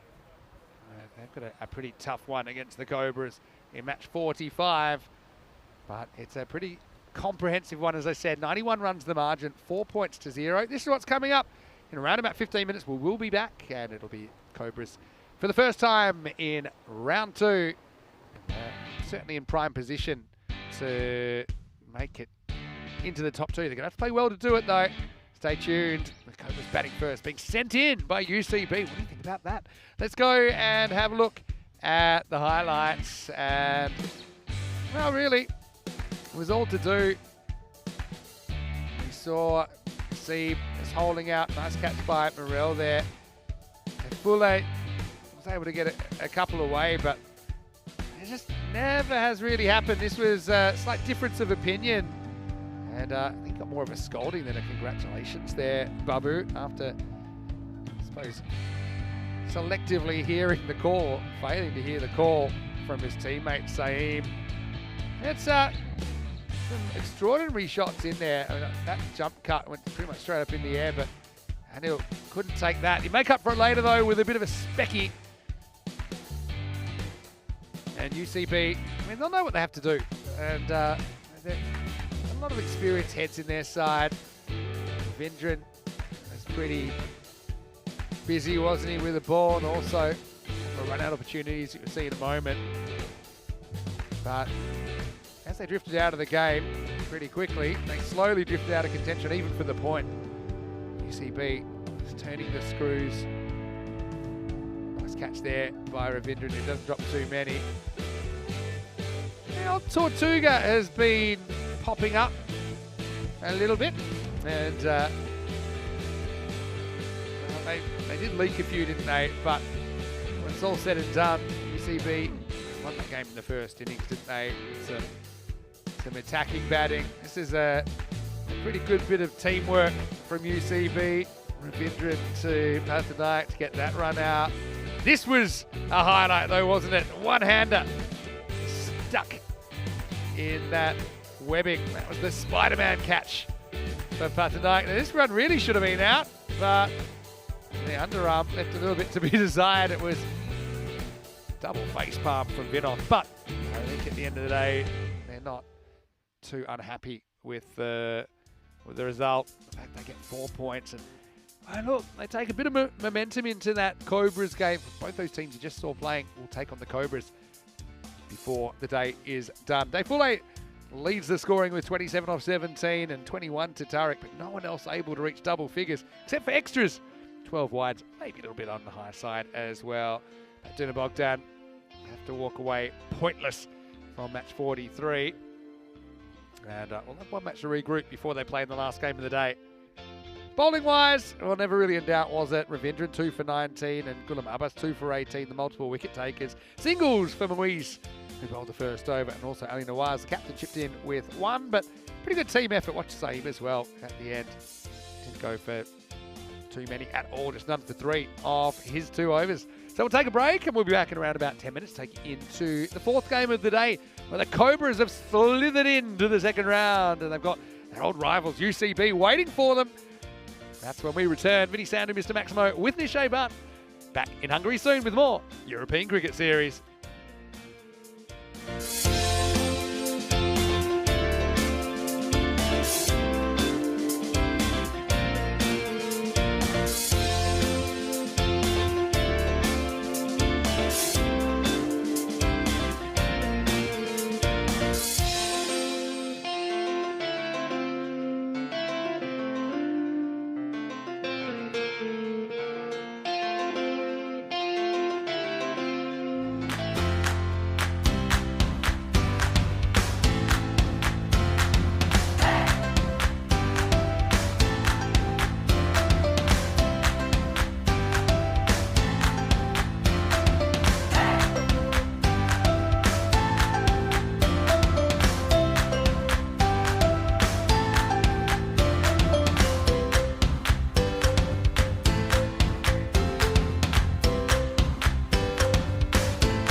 This European Cricket Network event is proudly brought to you by HCL Software and Paramatch. Hello and welcome back. Well, still 2 matches to go here on day 9 of action, and coming up, we've got 2 very entertaining teams hitting the park. It's the Cobras who are here for the first time in the second phase of the tournament. Remember, they couldn't get that top spot. They couldn't quite get the wood on the blinders, although they had some great games against them. And they're taking on another team that we saw in the same group. It's UCB, who are back for their 3rd match already in this phase. So let's go out to the middle. A little while ago, we had Solomon Said with the 2 teams for the coin toss here in match 44. It's Cobra against UCB. It's your call. Heads. Heads is the call. And it's heads. You're going to ball first. UCB won the toss and they will ball first. UCB win the toss and they've elected to bowl first. Well, you know that carries risks with Sheikh Razik in incredible form in this tournament. In fact, he was instrumental in setting up a 200 score actually the first time these 2 teams met. It was a little bit easier, I think, for UCB the second time around, but still, these 2 teams, they've played twice in the tournament. They played on the weekend, of course. Both of those games won by the Cobras. But maybe UCB, they will feel they've got a bit more cricket under their belt today. Maybe they can get the Cobras a little bit rusty, but still, I think the Cobras, deservedly, they're going to go in favourites, and I still think they're going to be favourites to qualify for the finals. Remember, they do start with 2 points because they finished in 2nd place during the group stage. Let's go out to the commentary box now, and Nish is there, ready to go in match number 44. Cobras being inserted by UCB. That's risky. Let's see how it works out as we get ready for the first ball. Well, thank you very much for that lovely introduction. We're set for our 4th match of the day between Cobra Cricket Club and UCB. UCB getting their first victory of the 2nd round earlier today when they defeated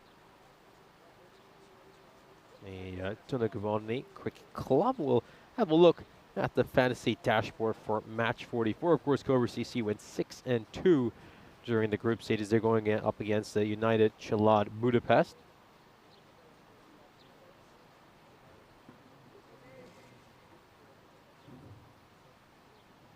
So Ghulam Abbas is a late withdrawal to the team. Unfortunately, he's feeling unwell and will not be able to take part in this game. So as you can see, Manohar Bodu is highlighted in the fantasy dashboard. He will be coming in to take Ghulam Abbas's place.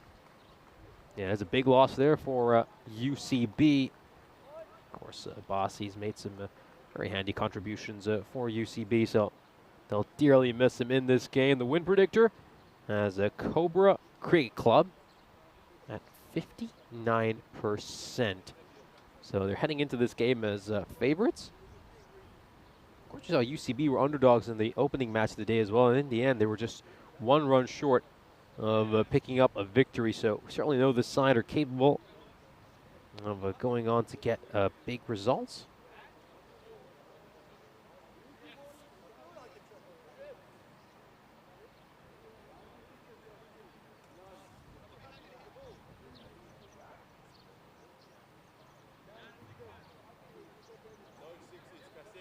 Players are set to take the field. It's going to be an important matchup, of course. The last time these 2 teams faced each other, Cobra Cricket Club put on the 2nd highest total of this series in the 1st innings. They posted 202 runs on the board, thanks to a terrific innings by Sheikh Razik, the top run getter of this European cricket series. Made 117 runs with just 33 deliveries. And he was ably supported by Mohammad Burhan, who made 46 and 18. So they're going to need a much improved bowling performance here. UCB.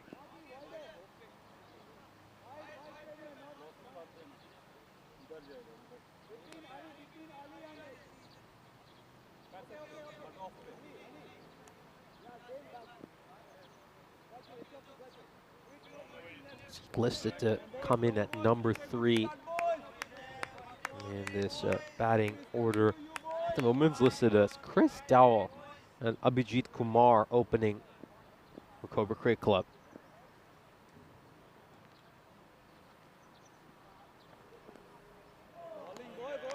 And he tries to go for a pull shot over there, Dowell, and he fails to connect. Yeah, very surprised that they don't have Shaker Seek opening the batting. I mean, for me, your best batter really has to be opening the batting in T10 cricket. You want him to face as many balls as possible. I mean, let's just see if playing around with their lineup could come back to bite them.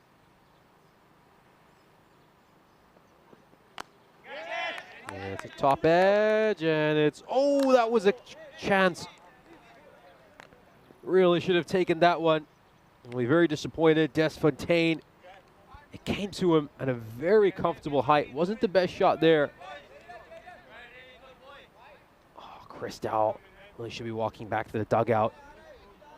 He's incredibly, incredibly lucky.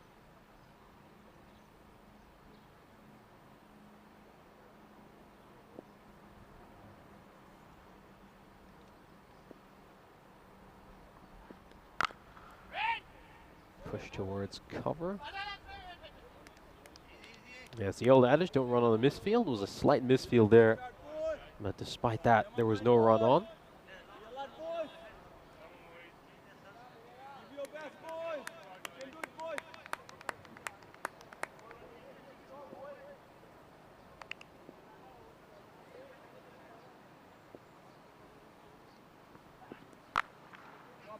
Yeah, it looks like it's going to beat the fielders at a point, and cover goes right through the gap, and it's off to the boundary rope, the first boundary of this innings. You can just see gets enough bat on it to beat the fielders. I should say it beat a deep point and deep backward point.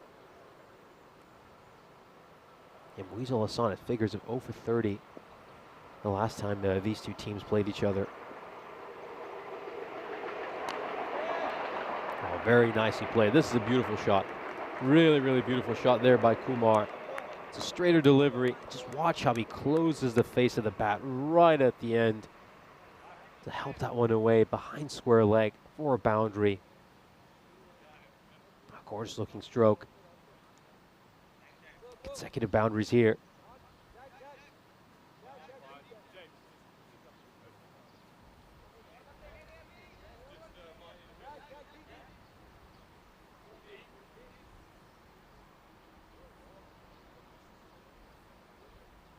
Umpire just examining the ball.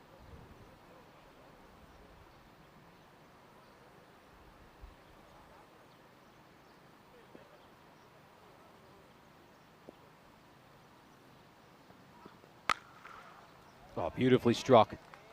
This is a gorgeous stroke. Another great stroke. Goes along the carpet. Goes for 4. Just advances down the crease ever so slightly. Takes a couple of paces out. And he's hit that one cross-batted. Wide of long off. It's really, really good cricket. We'll have a look at this calendar for the European Cricket Series. Of course, had the pleasure of joining you from so many great countries throughout the continent. It's been a great tapestry of cultures, landscapes, and thrilling cricketing action. We're now in Hungary. Well, we've still got plenty more to come this year. Of course, we'll be heading to Bulgaria next week for the start of the ECS over there. And then got cricket coming for you from Rome, Austria, and Croatia before, of course, our marquee event, the European Cricket Championship, the Euros of cricket. And we've got a couple of series in the Mediterranean, in Malta and Spain before we round out the year with the ECCW in December. So a great year on the European Cricket Network so far, and we've got plenty more action to come. This one's struck away towards long on, and it's going to be a single. Let's have another look at this. Looks to go for the big hit over there. Hasn't quite timed it nicely. The fielder, oh, well, looking at that replay, you could see that he had a chance to catch that. Very hard to see from our vantage point. That's an opportunity that's been spilt. And has he picked out the gap? He most certainly has. One bounce over the rope. Goes for 4. Yeah, Giants Bobby will be really disappointed. I mean, he had a catch put down off his bowling in the previous ball. And then the very next one goes for a 4.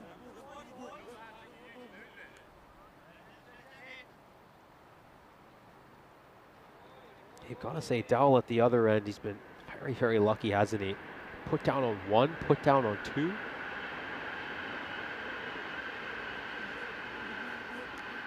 Edged, and oh, the keeper, he went for it one-handed. Oh, he could he have gone at this one with 2 hands? Oh, probably should have. Probably should have. Oh, he'll be disappointed. Certainly will be. I think with that kind of an action, you're always going to look to bat it down. Never looked like he was going to catch it. You can just see he's rehearsing what he should have done right now. Really should have gone for it two-handed. Just the way his fingers were pointing, it always looked like he was going to bat it down.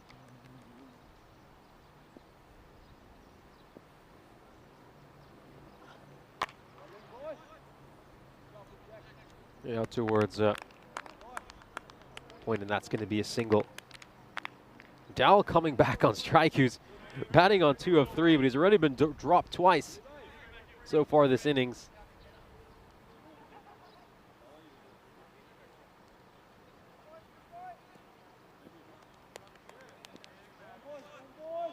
Has 3 chances they've put down so far, UCB. I mean, you're not going to win matches when you drop so many catches.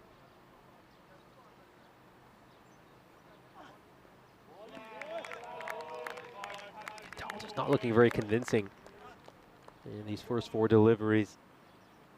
It does make you wonder why he's batting ahead of someone with the quality of Sheikh Raseek.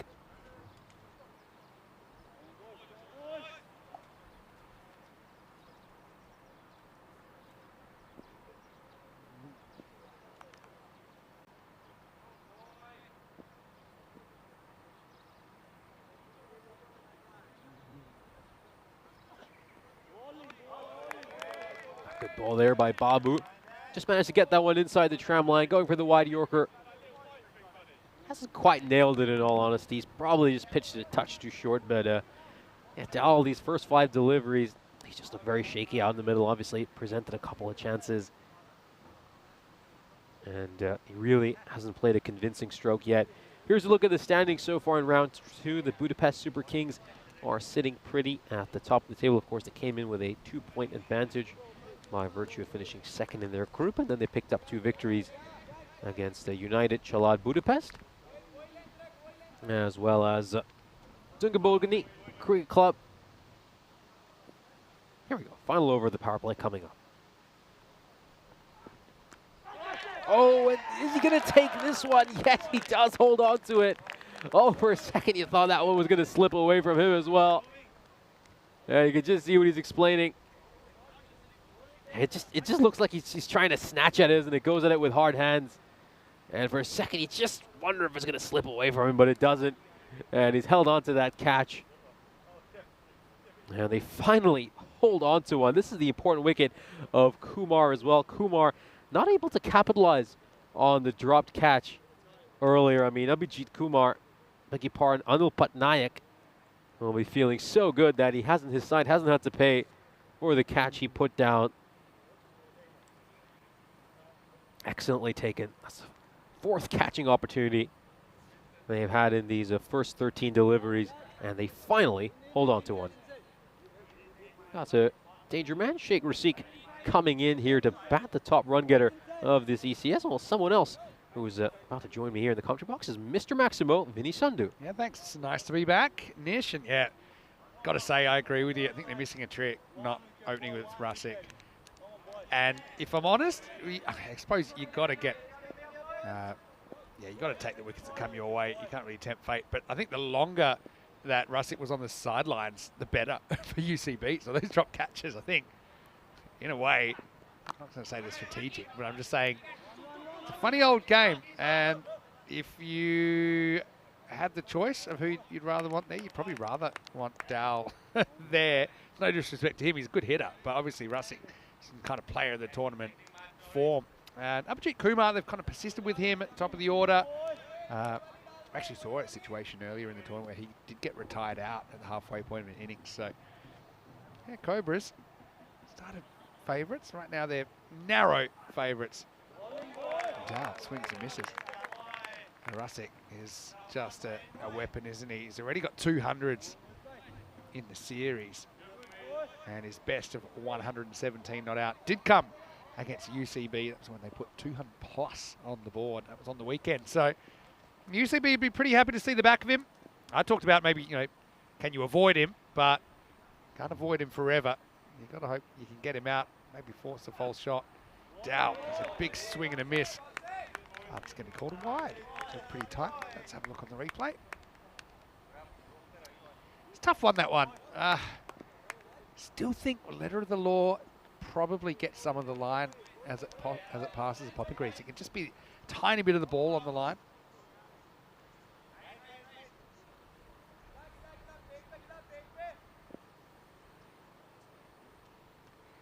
Dow gets another crack at it then. That's a pretty good bouncer. It's been called a wide. I don't know. How high is this? Oh. So the top of the head's about the square leg umpire's nose. Don't think that's a wide. In fact, I know it's not a wide. But anyway.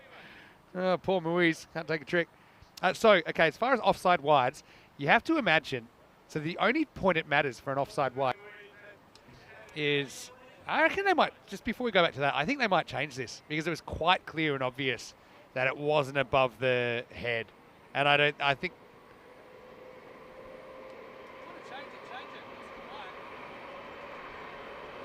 We're just taking a look at this replay. so. You've got to work out where he's standing. He's going to be called no ball. So this is for a second in the over. Yeah, it's probably over the shoulder. It's not over the head. So it's okay. So there obviously already was one in the over. So actually, it's even worse. It's going to be a no ball. And a free hit coming up. And it's going to disappear. A little bit of wind helped that on its way. Straight down the ground. Maximo Dow gets himself out of a jam. So as far as the wide line,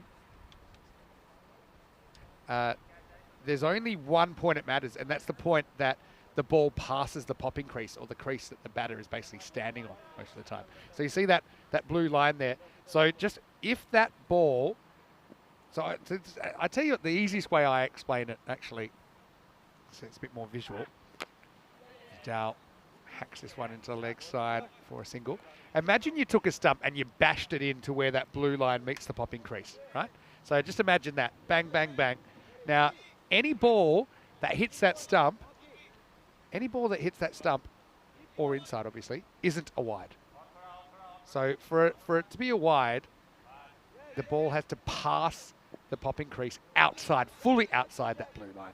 So that's the one. I still think the balls are taking a bit of the line that they're getting called. Having said that, it is a difficult call because the batter's quite a long way away from the umpire. Anyway, this is lifted up nicely, and Rusick gets into his work. Maximal for him to finish out the power play. Maybe a sign of things to come. It's 35 for 1 after 3. So that's probably that's how I visualize it. I say, okay, imagine you had a stump and you knocked it in. Now, do I think that ball's hitting the stump or not? And I suppose the other thing is, if the umpire's in doubt, they normally will call it a wide. So, pretty handy over in the end, 16 off it. Yeah, so I'll try and show you this. So you can see that, I can't write on the screen, but if you put your finger where that blue line on the left meets that bottom white line, that is the point where wides are judged. And now, it's very simple, that even if the batter moves, we don't move that point. But what we changed in April was that it used to be that anything that touched the line was a wide. So the ball would have to be fully inside at the point. But now we've given the bowler a bit more leeway. Any ball that even takes a piece of that blue line as it passes the popping crease should be good. But I still think the bowlers are getting the rough end of the stick. Yeah, it's a big rule change, and I think it's just been tough for a lot of umpires to adjust. I think we saw that in a couple of previous ECS as well, where some umpires are still calling it a wide, even if it caught that blue line. Babu gets a ball, and this is up in the air. Don't think anyone's going to be able to catch it, but well, this is a bit of friendly fire. It's an aggressive flick back, and it's actually hit Bodu in the chops. Bodu was a late replacement, but I bet he's wishing he'd stayed 12th man because Desfontaine, I know it's accidental, but look at this. He slaps it back. Probably doesn't realize how close Bodu is, and it hits him. Ouch.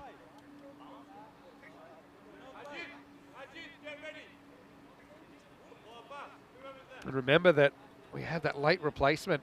Bodu came into the side for Gulamabas, who wasn't feeling too well, but I feel like that might have actually drawn a bit of blood, and he might have to take a breather.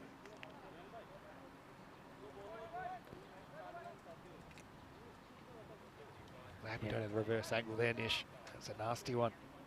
Yeah, I believe just a bit of blood coming out from somewhere close to his mouth. I was going to say teamwork makes the dream work, but that's one time that the teamwork was more nightmare than dream.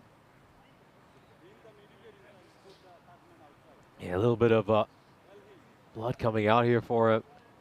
I think one of his teammates has gone to have a look at him. It'll be some member of the blue crew will have a look at him as well. As he goes off, a substitute fielder will come in to replace him.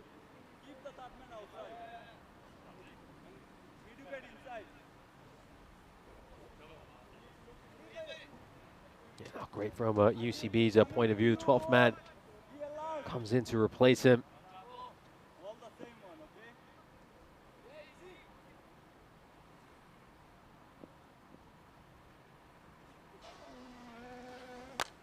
Goes for the big shot over here. Does this have enough to clear the rope? It certainly does.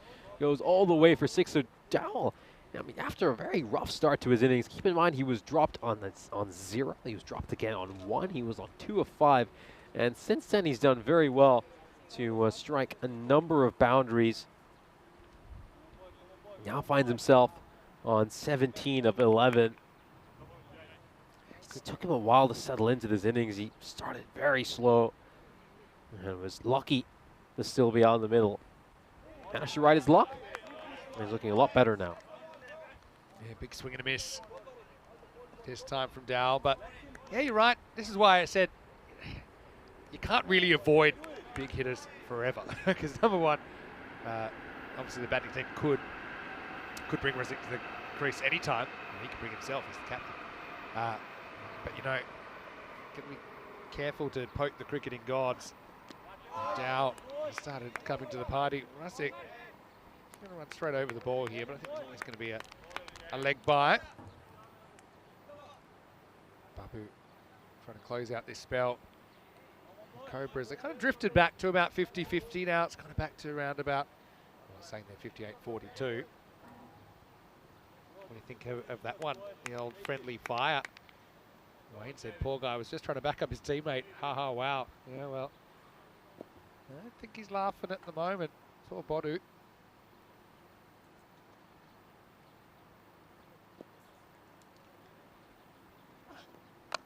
This is uppercut and hit pretty well. Have a feeling that's 6. We'll have to check it. But eyeballing it, I thought it went all the way. It's a long way from where I am. Let's have a look. It is 6 runs. Maximal time. Good contact. Resick's got all the shots in the book, including the ones up the very back that some people find difficult. It's a really good shot. No one was back there either, so it was pretty risk-free. It's in the air again. It's a miss hit. That's a kind of lucky miss hit for Resick, because if he hits it better, there's a chance that gets caught and this game takes on a different feel. But the 50s come up during the 4th over. It finishes 51 for 1. How often do we see that batters getting bailed out by the fact that they haven't managed to time it as nicely as they'd like? He mistimes that one, so it ensures it doesn't quite carry it to the fielder. We'll have a look at the graph for you. As we can see, the Cobra Cricket Club are going at just under 13 and over so far. I think it's just been a good back and forth between bat and ball. Could have been even worse, in all honesty, for Cobra Cricket Club. UCB have put down 3 catches so far this innings. Dowell could have been out on 0 and 1. And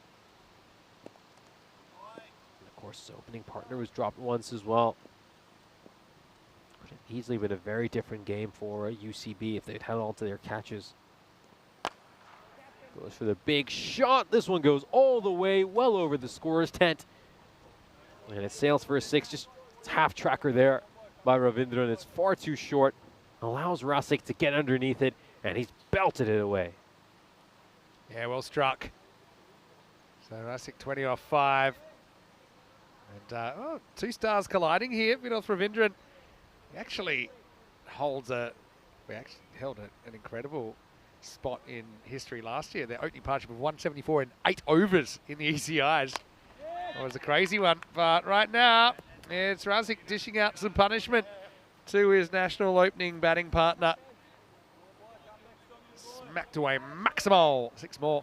Yeah, so you think about it that way. Rasic typically, we've probably seen either opening or batting 3 for Hungary. But I just think, he's too good to leave on the bench at this level of the game. I think you've got to bat him higher. It's different, I suppose, if you've got some people that you can say, look, just absolutely throw the bat at everything. Then you kind of get a free shot. But why wouldn't you have this guy at the crease with a maximum amount of deliveries? A little bit of a fumble there, but Moise gets away with it. Easily have just slipped underneath Moise and squirmed away towards the boundary rope. You could very, very easily have had to pay a lot more for that mistake. Goes for this, but doesn't get it at all. It's going to be caught, and that's the end of Dow. So his luck runs out on 17. Ravindran in the wickets column once again, and he breaks this partnership, 64 for 2. Now another wicket falls here for Cobras CC. And does the trick every year. Again, it's a shorter delivery. I think Dow will be very disappointed he's managed to get out to that one. But he's probably felt like a cat. He's lived a charmed life. He's been dropped a couple of times, but it's a 3rd time unlucky for Dow. And it's actually will depart. It's the subfielder there, Ajith, that takes catch Ajith Kumar Murugasan. So he's on the field because of the slapback. That forced Bodu, who himself was actually a late replacement. UCB going through the ringer a little bit, obviously their 3rd game of the day. And remember, each team in this phase, they only play 5 games. So this is a really crucial one for UCB to have any hope of qualifying. They've got to win this one. Playing pretty well so far. That's gone too high. It's going to be a no ball, and it's called. And, Sanjay Kumar gets off the mark. Scary thing is, it means that Slick Razik, as I call him sometimes, he'll be on strike for the free hit.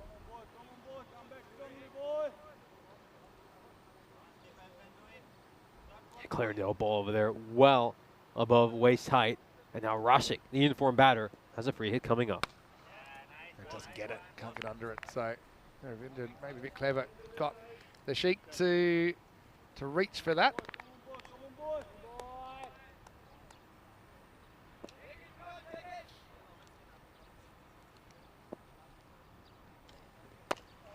This time Kumar runs at it.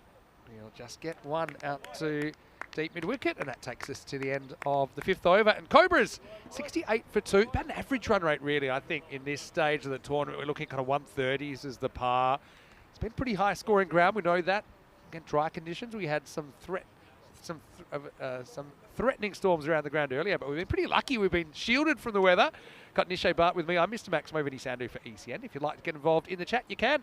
Just pop on to the YouTube, and also big hello to everyone watching on Fan Code. Nish, what do you think of this one? And obviously, I think the game kind of hangs in the balance. The longer Sheikh Razik's there, I think the better the Cobras' chances get.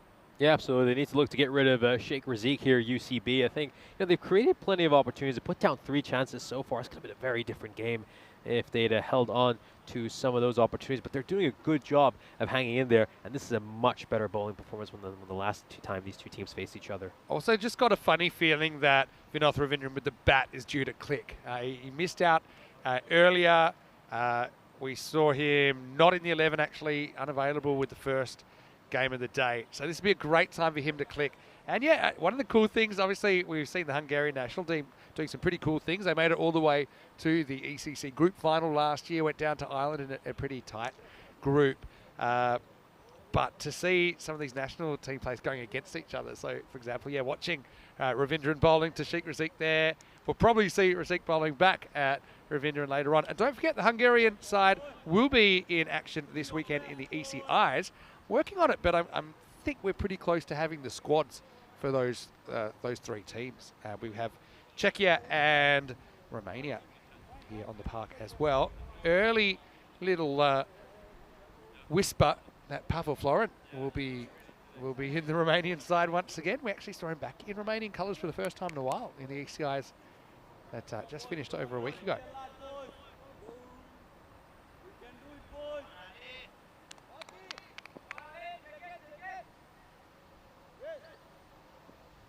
Noah's coming in to bowl this sixth over.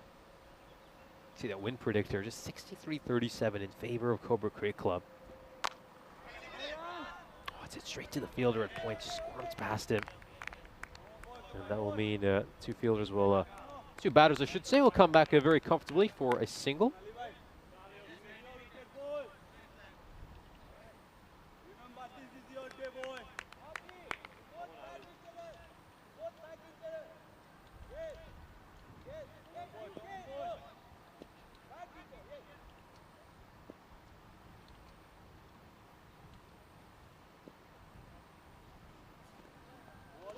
This time. Rustic, he's still a human being. Sometimes it's hard to believe because he's a bit of a run machine, but just takes one false shot here. UCB will feel if they can get him. Okay, yes, there's still batting to come, but see a 60-40 right now. I feel it's at least 10% drop, I think, if he was to get out now. And he's going to get away with one. He goes and fetches this, hooks it from outside the off stump. And I'm going to check this one. Landed pretty close to the rope. Interesting he wants to hook that instead of cutting it. Didn't want to go jump cut. Finally was in the circle. That's gone all the way. Maximo. 6 carreras. Razik, 34 off 10. Just how quickly and how easily he's scoring his runs. Scary. Already 2 centuries in the series.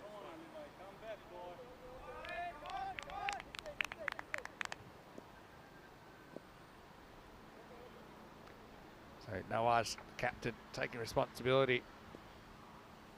Captain to captain action. Oh, it's a bit of a loose one. Maybe too full to pull. Stay down a bit.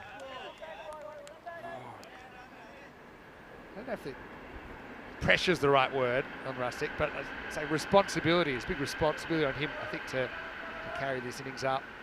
Currently 13.2 and over. Interesting, they're actually expected to get more than that. Expected to get 143, and that's all to do with who's at the crease right now. Now, big moment in the air. Huge moment. Oh, he's misjudged it. He ran in. The sun was a bit of a factor there. Catching's been hit and miss. And, well, that's Bodu already might have had his confidence done by the ball that got in the chops, to be honest. The subfielder came on and took a pretty good catch. But, unfortunately, for Bodu, he wasn't able to judge that. Razik gets a life. Oh, what a huge moment, massive moment. We're talking about drop catches. That one has been the biggest one they put down so far. Kumar will play it straight to the same fielder who put down the catch earlier. And he'll be wishing he had taken the previous one. I mean, so good that he got rid of Kumar, but that danger man, Razik, he's the one they really need to get rid of. Bodu does finally hold on to one. And the 4th wicket falls for the Cobras. Well, Bodu's a kind of action magnet. We saw him doing some creative things in the field earlier in the tournament. That's the one that went down. And Sanjay hits next ball to him. This is a lot easier because he didn't go as high. So, oh well. Catch is a catch. But I don't think it was the man they wanted to get, UCB. And they'll take it because Sanjay Kumar, he's a good hitter on his day. He goes for 3 in this one. 76 for 3 after 6. And we saw Bodu earlier in the tournament. Basically, I think it was, I have a feeling it was Mark Desfontaine was at point. Bodu, and it was a simple catch to him. Bodu came from behind and pretty much went over the top of him and spoiled the catch. And, well, luckily he was left alone that time. So actually, Mark Desfontaine realised he was the one that slapped him back in the face. So funny how the universe has a way of evening out. Anyway, hello to Peter in the chat. Hello to Mandrake as well. Hello to Alan. John Gray's in there as well. Anyone I might have missed. 6 runs. It's just pitched up, and Rasic steps, hits, smashes. And well, Bodu, who actually, I want to say he dropped him last over. I'm not so sure he touched it. He now gets the ball. The captain saying, "All right, well, you've created this problem. Now you try and get him out." First ball disappears.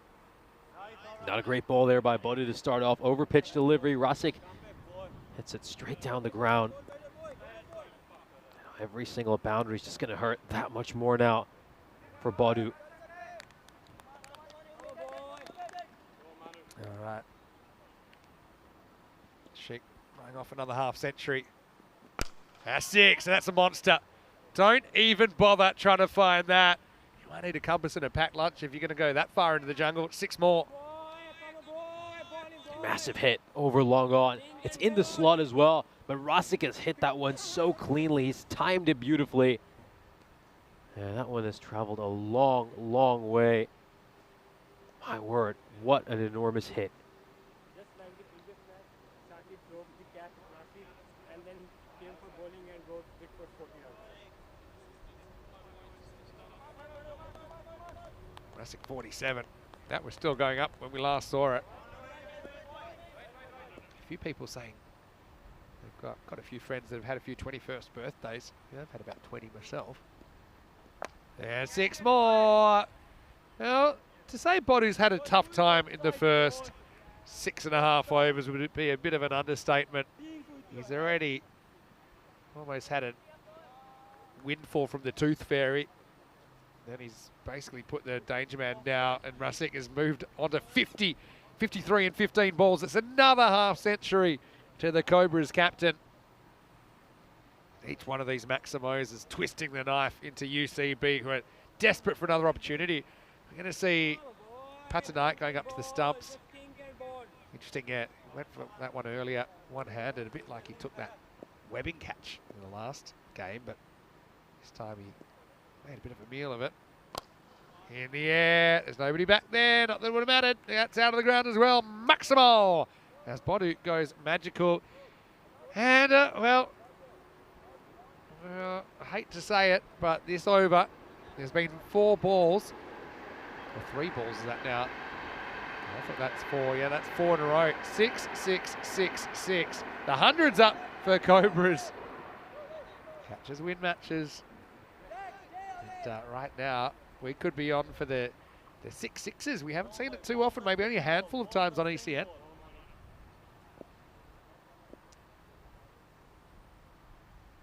Bodu. Can he get something going his way? Well bowled. It just shows you, if you get it right, the top players can't do much with it. Rasic has to take his medicine. There goes the perfect over. Yeah, need a lot more of that from Bodu. He finally gets the length right over there. I think he's bowled far too many over-pitch deliveries. This time he manages to nail the Yorker, gets the length spot on. Siddiqui getting important Maximo against the blinders to keep them in the game the other day. That's a good shot. Really good shot. He hits the ground running. Maximo! And a big finish to the 7th over. We had 5 Maximos and a single in that. That's a supersonic 31. And Bodu, just when you thought it couldn't get any worse, it does. Poor guy. It's 107 for 3 after 7. Let's have a look at some of the events coming up. And I know that you're getting involved in quite a few of those. How about Austria? Have you been to Austria before? No, do my first trip to Austria as well. I know you were in Rome with me a little bit last year. How about Bulgaria? Bulgaria was my first as well, so a lot of firsts this summer. Yeah, you're going to rack up your frequent flyer points, Nish. Yeah, the Saban cricket ground in Austria. It's a really nice ground, actually. It's very Sound of Music there. And the other thing is, you might need to sort something out because it is windy there. It's probably one of the windiest grounds that we've been to. That's going to be 6. Rasic still there, still producing. Clickety-click, 66. The Cobras with him there. And now Playing off 150 plus, maybe even more. He looks to get nice and deep in the crease over there, Rosick, so he can get underneath the ball. Steps it well inside into the crease and then hits it behind square leg for a boundary. Yeah. It's very, very Sound of Music. And because it's unshielded from the wind, or it's exposed is probably the word. Right, it's in the air. Can anyone get there? Oh, not quite. It's pulled back, so it won't be 4. Again, good players know where the gaps are. I think he deliberately hits this over cover, gives himself some insurance, and he needed it. That's not a chance. I actually think it was a pretty good effort from Babu, who was traversing around the cover boundary. Couldn't really organise a dive. Well, pulled back by Kasia. I wonder if there was no other outfielder in the picture, Kasia, I think, would have probably reached that. But he left it for the fielder. It's probably a bit closer. It's beautiful little drop kick away. Well, Rosick, he's got time here. He's up to 74, and he's staring down his 3rd century of the series. If he did, it would be the 2nd time he's reached the 3 figures against UCB.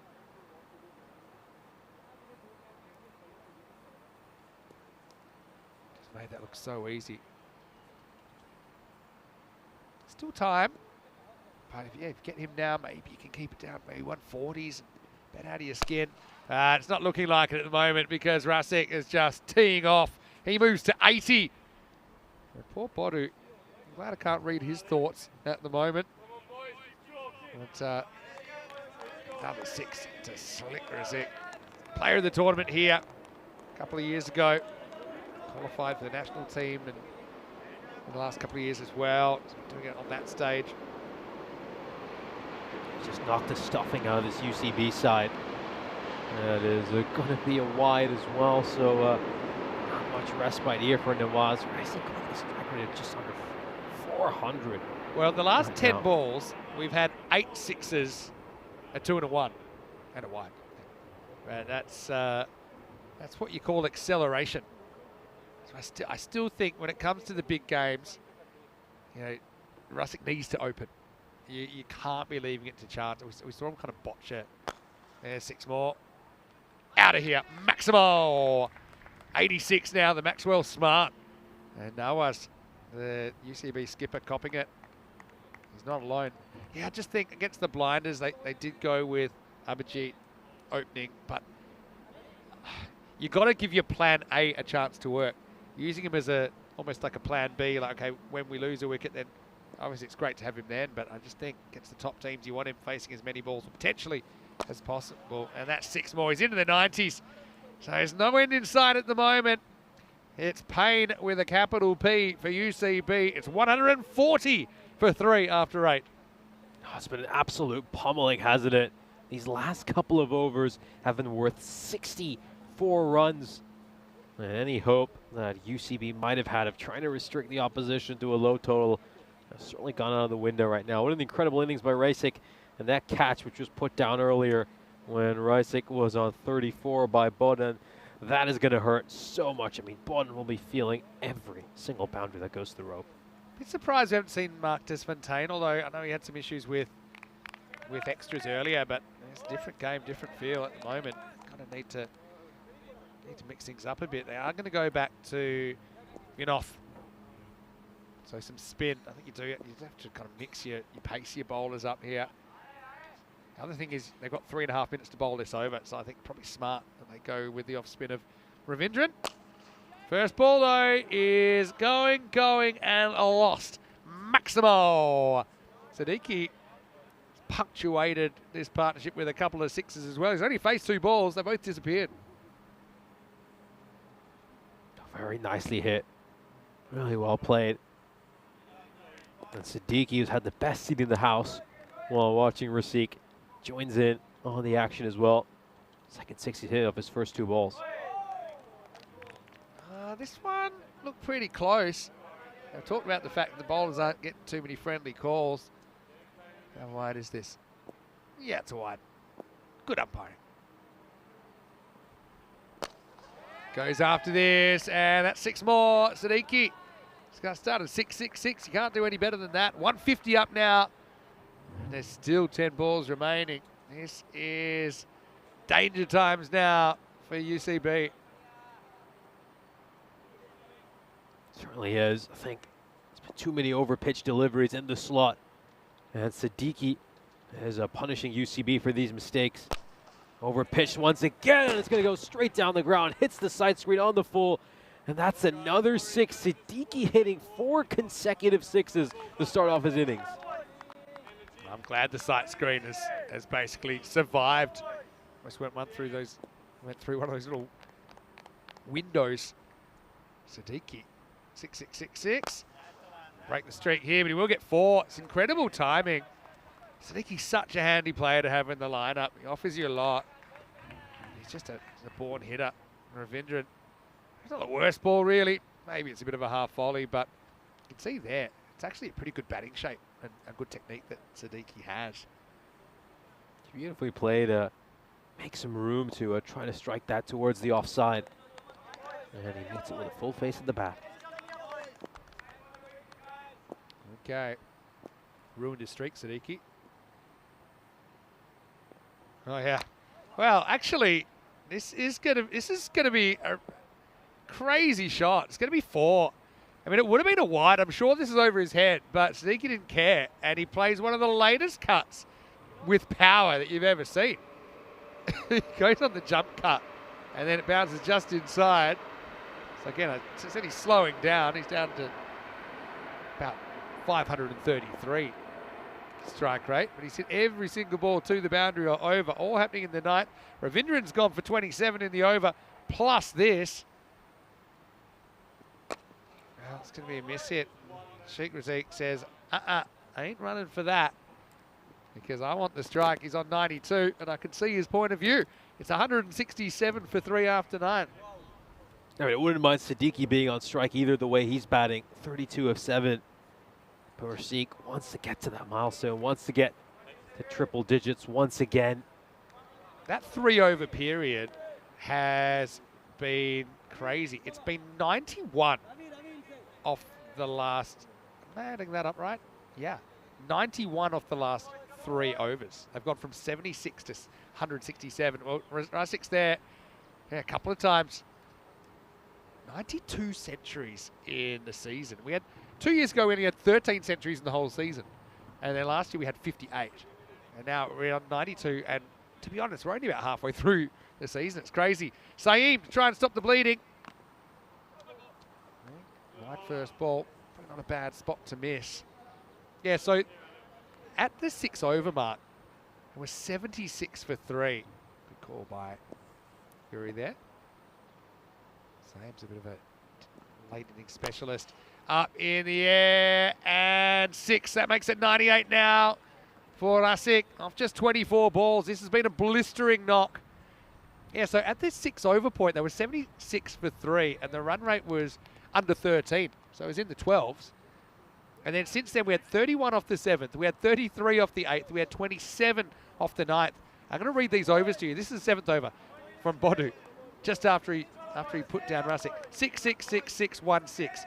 Over number 8, 6-2-6-6 wide, 6-6. And then over 9, 6 wide, 6-6-4-4 dot. And the dot was because they didn't want to run. So now Razik on 98. Saeem just trying to get him reaching, but boundary will bring up his 3rd ton of the series. And that'll do it. A little bit short. And this guy is so good. Sheikh Razik, 104 not out, a 25 ball ton. Not far off the pace that he set when he set the tournament on fire, setting up a record equaling 257. And the Cobras skipper, he's got bite. And once again, he sunk his teeth into United Charlotte Budapest. What innings, what a special innings by a really special cricketer. It's 3rd century of this European cricket series. That's a pretty good block by Patanayak. But, cricket can be a cruel game. Sliding doors moment. If that sky ball gets caught, I mean, partly I think was the body, didn't see it. And, I mean, no one knows what would have happened. Siddiqui's come out, and to be honest, he's he's going even quicker, but still trying to get out of this over. Saeem's gone for 16 in 2 balls. I can see what he's trying to do though. To maybe you can get Rusick to kind of spoil that, maybe get one off the end of the bat and only goes for a single.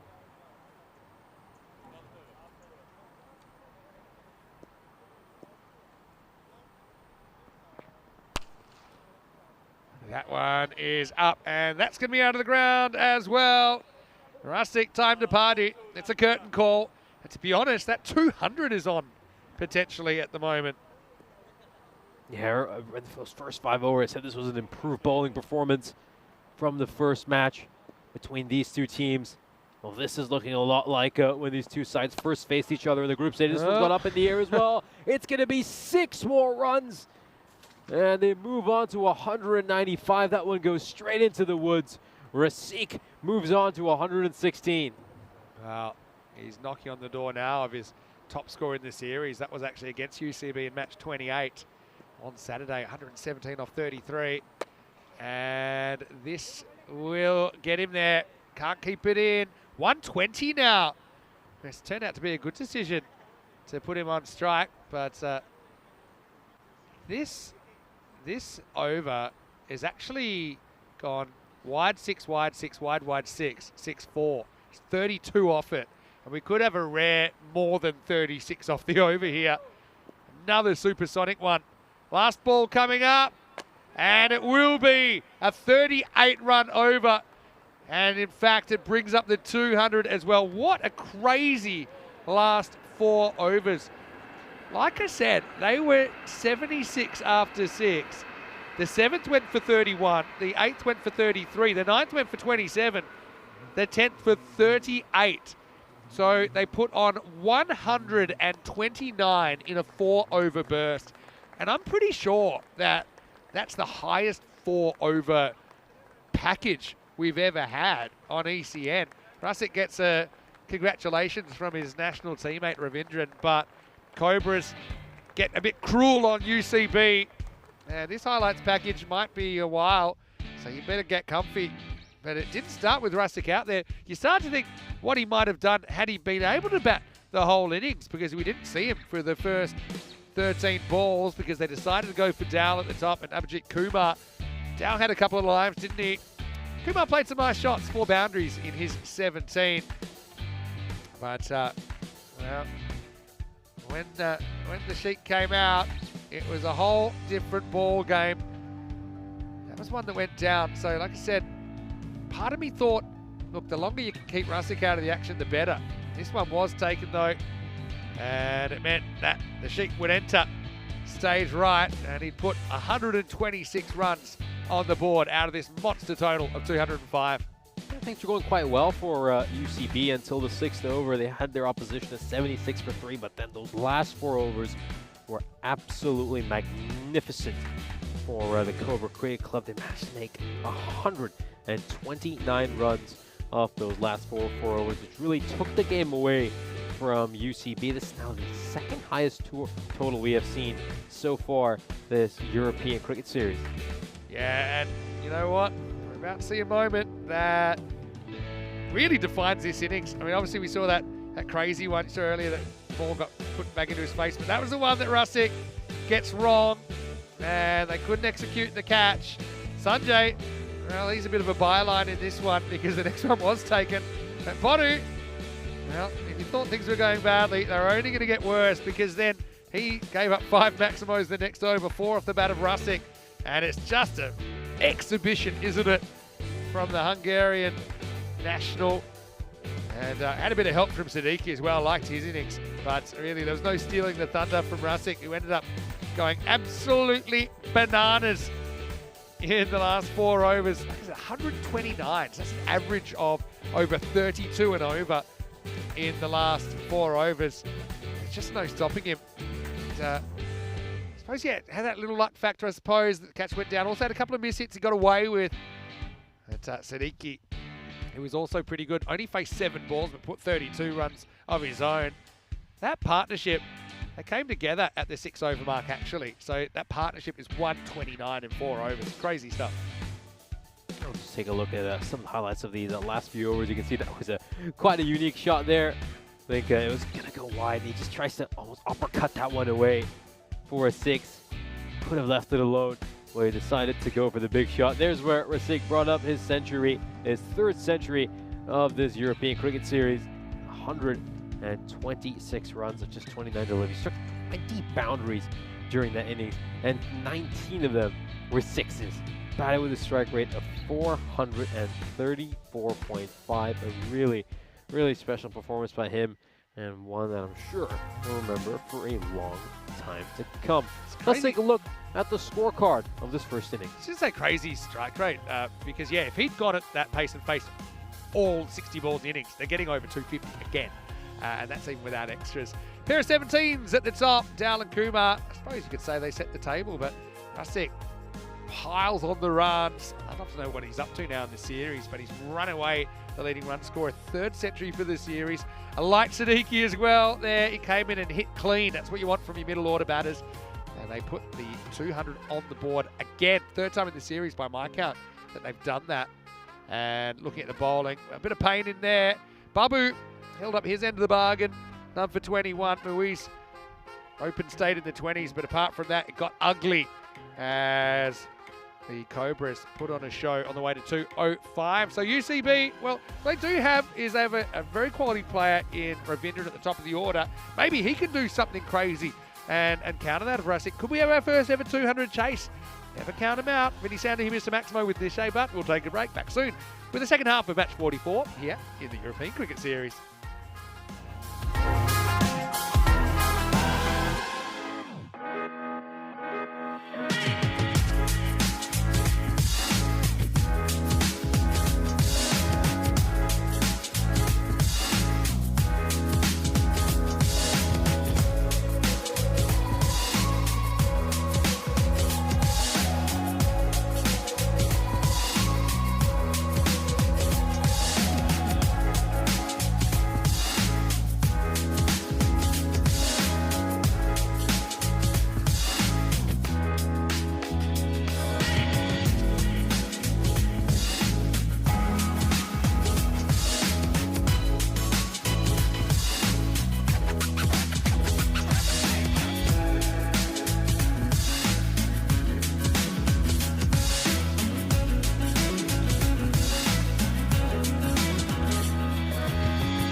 This European Cricket Network event is proudly brought to you by HCL Software and Paramatch. Welcome back for the second innings.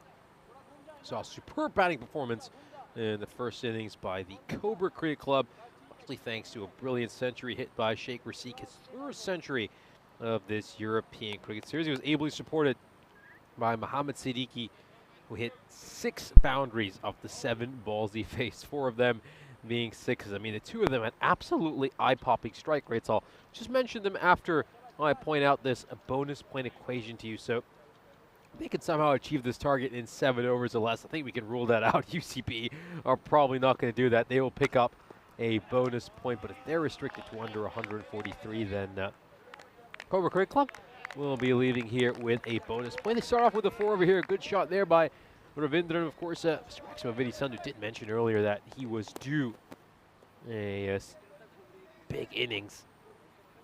And as you can see over there, starts off with a 4. Very good looking shot. Was just given a bit of width. And he's managed to hit that away for a 4.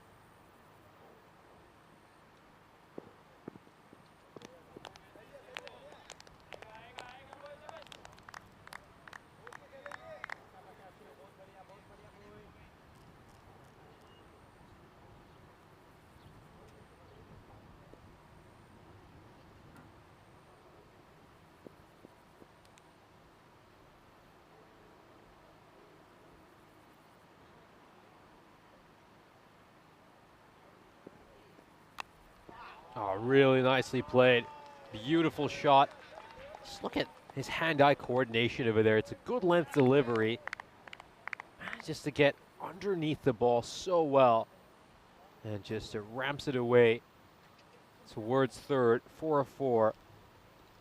Yeah, great shot there by Ravindran.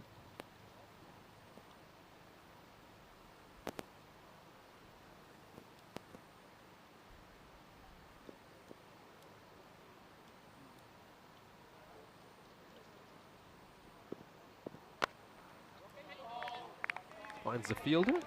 And the 2 of them will scamper across for a single, and Saeem will come on strike. I mean, this is a mighty, mighty task for UCB. I mean, this is a side who often had a few issues looking to accelerate and go at a fast run rate.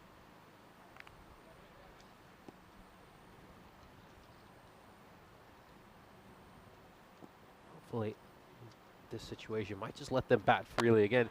Now they just got to look at this as if they're playing with house money and really look to try to be aggressive and not let the situation weigh down on them.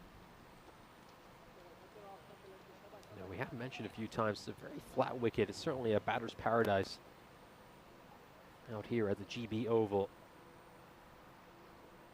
It's the 4th 200-plus score so far this series, and we're just about past the halfway stage of this European Cricket Series. It's only day 9.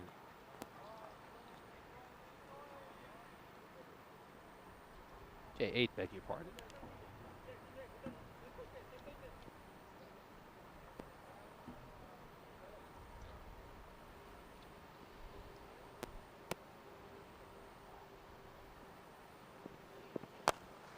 Oh, it's up in the air. This one looks like it's going to clear our commentary position very comfortably. It's 6 runs. Yeah, great shot here by Ravindran. He's looking wonderful to start out his innings. He's hit 3 boundaries, playing some very good-looking shots as well. This time played that one through the line towards long off. You see, it's a very bottom-handed stroke, very bottom-handed player. And you watch that ball go away for a 6. So a good start here. 1 ball left. Can they hit another boundary? Let's look to take some pace off the ball, but it's still going to go over the rope. It's going to go towards his team dugout. That one is spilt by Jack Merle, who doesn't usually make mistakes when he's out in the field. This time around, well, he's got the pads on, so it doesn't matter if he lets one get past him. Terrific first over for UCB. They get 24 runs off it. And, of course, good chance to welcome back Mr. Maximo Vinny Sandhu into the commentary box. He did mention during the first innings that you thought Ravindran was due a big one, and so far he's looking great. You know what? If you're ever going to get a 200 chase, it's probably here at this ground. We saw some crazy chases in the ECIs last year, back to back. We'll probably put that up in a second. But yeah, 210 matches since Golden Ball. Highest Golden Ball we've ever had was actually in Estonia earlier in the year. 177 Malta versus Estonia. Had a bit of a question. What's the most sixes that one batter has hit in a single innings in ECN T10 cricket? I do have the answer. But to give you some context, I remember the record was 20. That was by Mehboob Ali, also known as Lala, for Gozo's Army in Malta. That was the record, and it actually got beaten. I'll tell you when. As Latif gets the ball. And this one is going to be lifted up. Saeem will help himself. It's going to go for 4, quite out of the middle, but good enough. Yeah, so I think when you're trying to chase 200, you need to break it down into manageable chunks. And I think, you know, we have seen magical overs. You're going to have to string a few of them together, sure. But you've got your batters there that can do it. You've got 2 of them at the crease right now. We'll come back to that individual record. So, Leas deploy for Hungary against Turkey. Scored 163 not out in the ECC last year. In the air, hey, just moved that fielder, and he's going to go back to where he was originally, and he's just going to tap dance his way around that one. It's going to be 4 runs. The ball stopped, and the fielder basically couldn't stop as quick as the ball did. Bit of luck there. Same toying with the field. I'd consider having both of them back, actually, just the way he bats. They got the deep backward point back at the moment. Yeah, so 23 then, that was the record. Hamza in his 193 not out. He actually hit 22 sixes, so that wasn't actually as many as deployed. All right, this one does go offside. Another teaser out there. This will stop in time, and somehow it's an own goal. They've spoiled each other. Bit of luck for UCB. Have made a good fist of this power play so far. Yeah, he's some luck, UCB. You can see the fielder put in a big chase of it there. He isn't quite able to get to it in the end. He just pushes it over the boundary rope. Mentioned, so 20 was the record for most sixes, then it went to 23. But that has actually since been beaten. It was actually beaten this year. I'll tell you when in a moment. This one not really hit out of the screws. Just be a long single there. So it was actually beaten by Arslan Amjad when he scored 183 not out. So now that's the second highest score on ECN. And he hit 25 sixes. And that's now it's the third highest total, 254 for 3. That was for the Strikers versus the Stallions. Anyway, up in the air, big moment, Rusik. Well, he's not going to drop this, and he's going to get Ravindran. So, unfortunately for Vinoth, just not able to make more out of this. Again, gets a start. That one miss hit cost him his wicket. Funny because that's the power play. You've got so many infielders there. Maybe later on this falls safely. But yeah, Vinoth just can't get a big innings together. So he'll be the first to fall. And a bit of a dagger in the heart for UCB. 37 for 1 in the second. They needed that one wicket, didn't they? I think it was, Vinoth was looking really dangerous, wasn't he? If he'd just been able to keep going, I feel like maybe it would have given his side a chance, but with him gone, it's just going to make this task that much harder for UCB. Important wicket for Cobra Cricket Club. Now we see Muiz coming in at number 3. So I've got some ECL qualification news. Speaking of Estonia, we have the ECL team. And if you remember, Estonia have been represented twice. Both times it was by the Stallions. That's hit pretty well, and it's just going to miss the cube. It's going to be 6 runs. Muiz comes out. Wow, can he get going? Can't do much better than that for a start.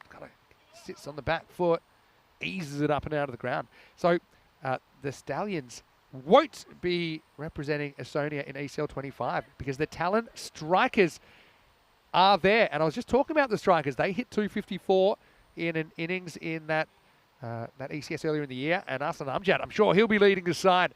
183 not out. He scored earlier in this year. And for the first time, it'll be a non-Stallions team representing Estonia. Talent strikers heading for ECL 25. There's the table. You can see that Cobras and Super Kings can actually make things pretty tough for the other teams if they make a good start to their campaigns. Yeah, Estonia, another country, and much like Hungary, where we see runs flowing Flat their pitch. European crease is just blessed with so much batting talent, Estonia. Now it's going to run away, I'm pretty sure, for 4. Thick edge, but take what they can. Look, they're at the pace at the moment. You've got to keep it around that.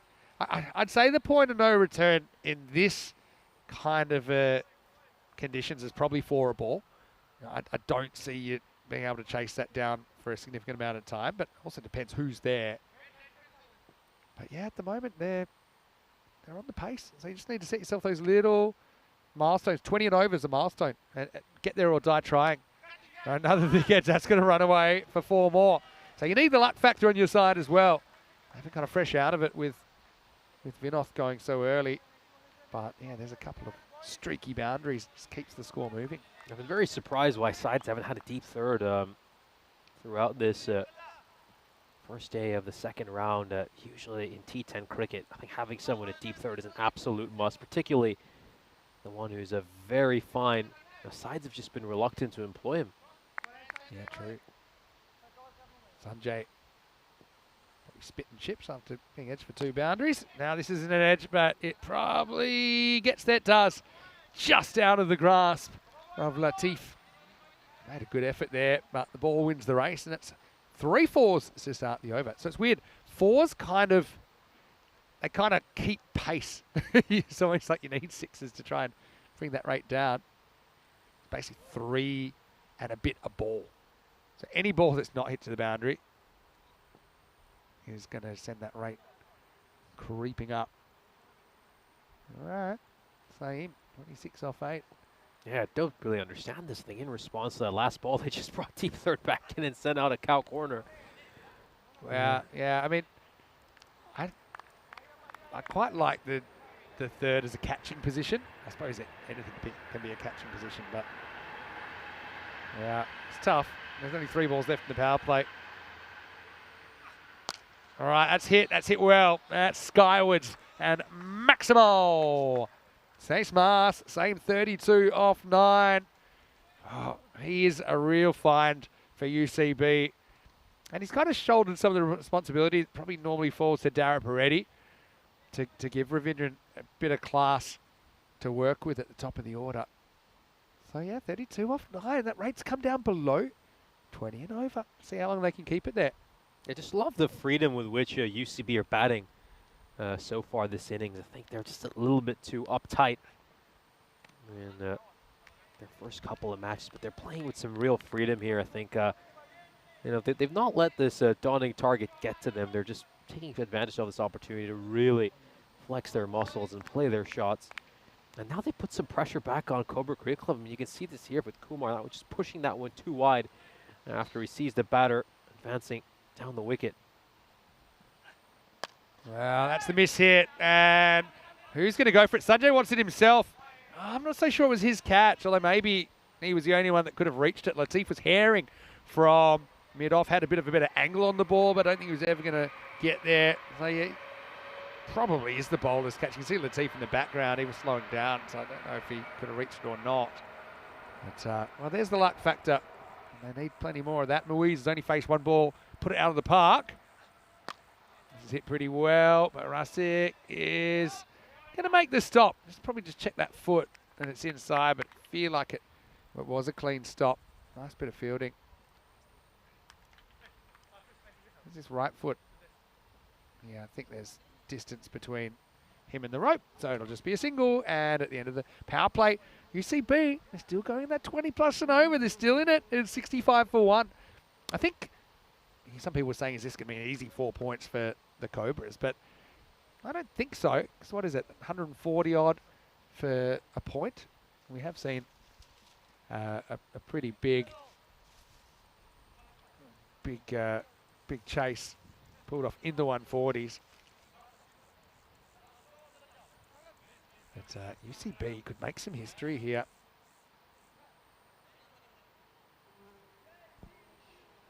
Here's a look at the highest chase we've seen on the European Cricket Network. Of course, that infamous match last year during second qualifier is right at the top of the table, yeah, right there. But have Hungary and Portugal. That was Ravindran and Rasik who put on 174 in 8 overs. 8 overs! And that just came on the same day that we had another 170s chase. It's insane. Anyway, up in the air, that's 6. So I like that they go to spin, the left arm spinner, Amal Jacob, but he's going to get whacked out of the ground. I like kind of what you said about them playing with house money. They're kind of on a free roll here, aren't they? Just look, if we can do this, then we're right back in this tournament. And right now, they're on the pace, and Cobras need to sort themselves out.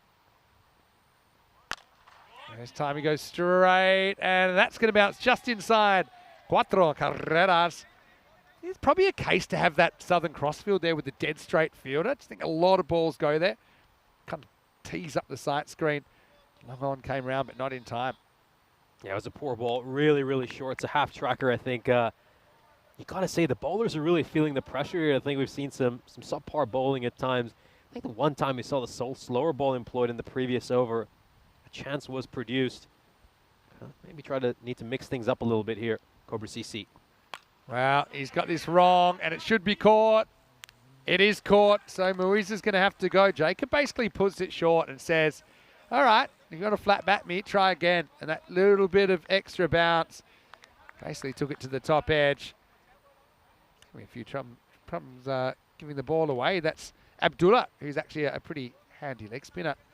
But he had the old 3-card trick, isn't it? Probably you're going to need to decide, do you cut that, do you pull it?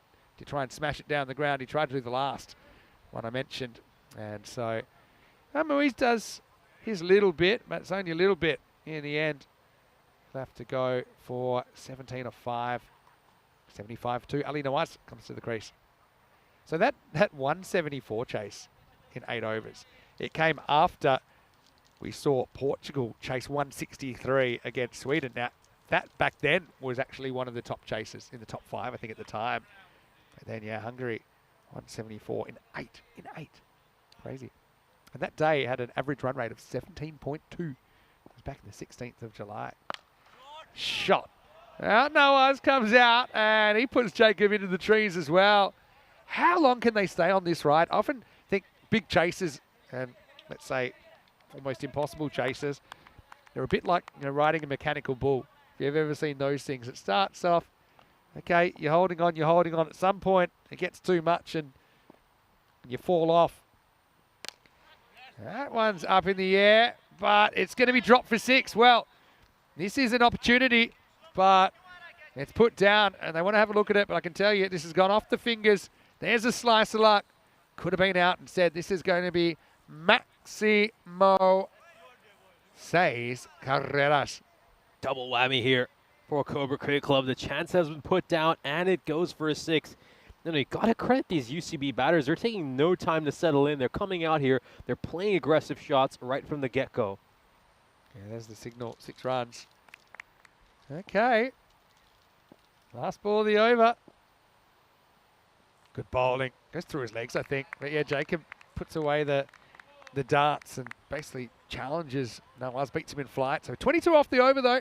Scores 87 for 2 after 4. Nice look at the GB Oval with the houses in the background. Not too much action in the pools today. Everyone must have gone to work. See, they're actually above that red line. But how long can they stay there? What's worked for them so far is that when they have lost a wicket, new batters have come out, been able to basically clear the rope straight away. Moise came out at 3. You just saw Nawaz come out, smack a couple of 6s first up. So now, next mini target, I think you're still searching for 20 and over. Let's try and get to 107 here. Obviously not really thinking that ball by ball. You're just trying to make good choices ball by ball. Russik's going to get a bowl, though, and his 2 overs are going to be really important. I think doesn't open probably to give himself a bit of a breather. Plus they've got Latif in the side today. And next side, that will help a little bit. So yeah, Russik gets brought on here. Such a good cricketer, triple threat. Quadruple if you include his captaincy. But he's very useful bowler. Obviously we know what he can do with the bat. And there's a clean pair of hands in the field. I've got a little touch on that, but doesn't carry to the keeper. Saeem deciding to charge him. Don't know if that's the play. Gets his head moving, and it was tough enough to face Russik to start with. Never mind. Trying to take on a shot like that. Maybe stand still. Try and hit cleanly. They've got deep point back, and then they've got kind of 4 outfielders from long off all the way to deep forward square leg. Climactic dealing with the ball at the moment. It's like Jacob's got that hand pretty heavily bandaged. Just noticed that. It's not his bowling hand. Obviously, bowls left arm spin. Saw him bowling last over, but like a bit of a nasty one.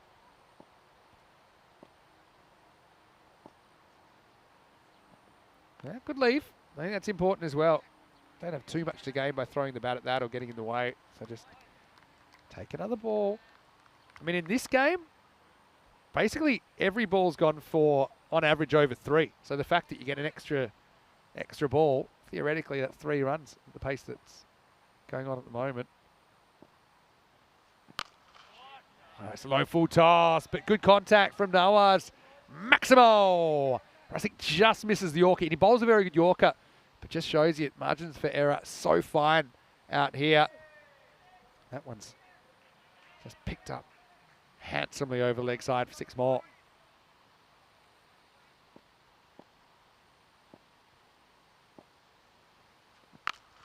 Wow, that's a monster as well.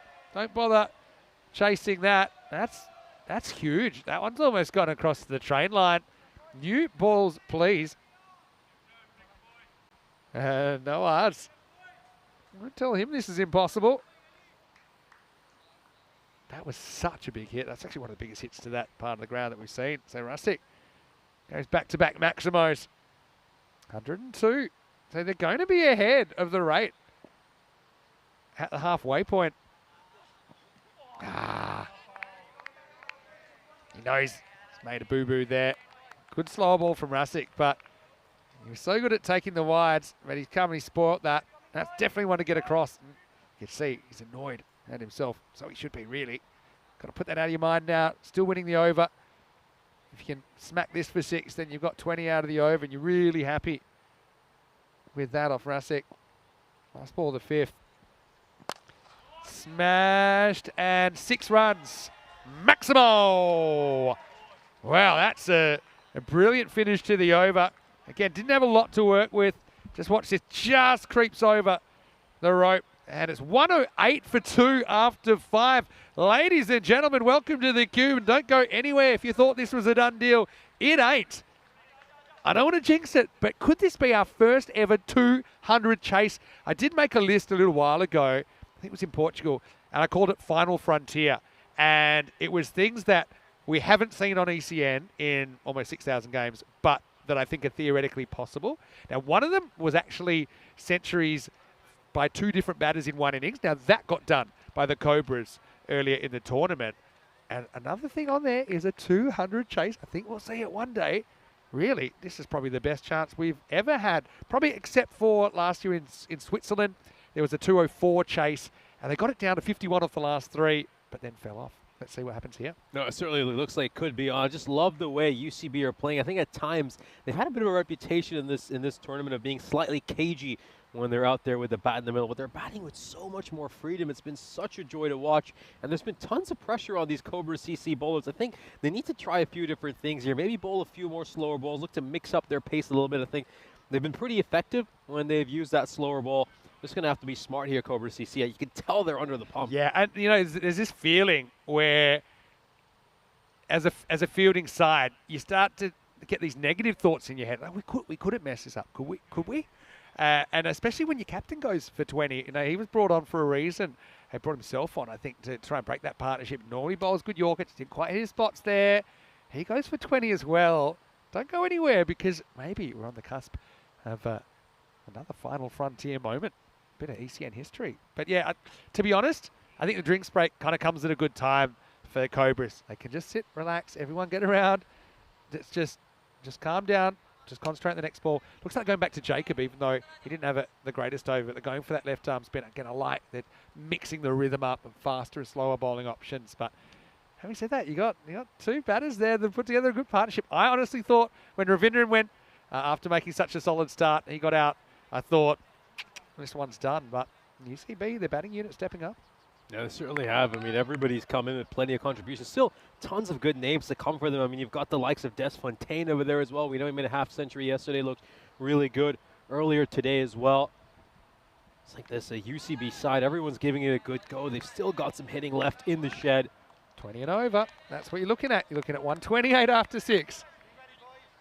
Get there or die trying. Good start to the over from Jacob. Slides one past the bat of Saeem. Oh, interesting. It'll be a wide, but I think that Jacob sees him coming. The question is, does he get back in time? Well, that might not help. Oh, I got a feeling that's out, but we're not going to see it. It's such an interesting one because I think they're going to cost themselves a wicket here unless the umpire feels it's out on the field. See what this one shows us. To me, he's out, but again, even then, you can't. I think is it in the see air there's there? a bit of a gap there. His foot looks like it's in the air when that This bail is such a comes off tough the call. groove. I don't think that it's actually the bail's off just there. Probably one more frame and it's off. And by then it's down. I feel like they're going to have to go umpire's call here. I just feel he was out. I think somewhere in that previous angle, you can just see that his foot is in front of the line. It isn't behind the line. The thing is, I think it's out, but is that enough evidence? Big wide, so we know it'll be a wide. Here, what is this showing us? Do we get the moment here? I mean, to be honest, hasn't hit him yet. I mean, I think that's about where it's at. But it's just such an interesting call because you'd have to be convinced, and in the end, he's been given out. To be honest, I think it is the right call. My guess is that the umpire on the field actually calls it. You can kind of put those two together, can't you?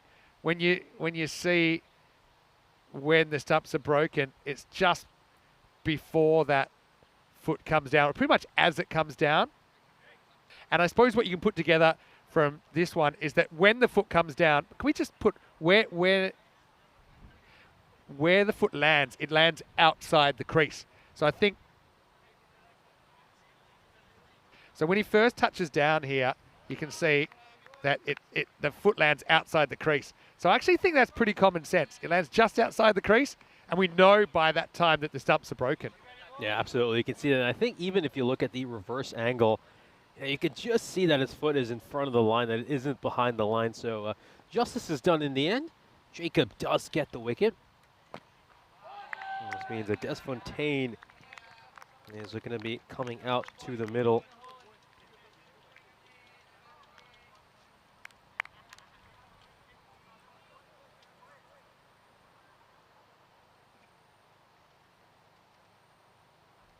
Okay. Jacob. That's a good shot. Really good shot. Going, and gone a long way. Maximo. New balls, please. Morel, it's been a great one for him to come out and play an innings of influence. Remember that? They got the extra ball off that stumping because it was stumped off a wide. That's a good, clean hit.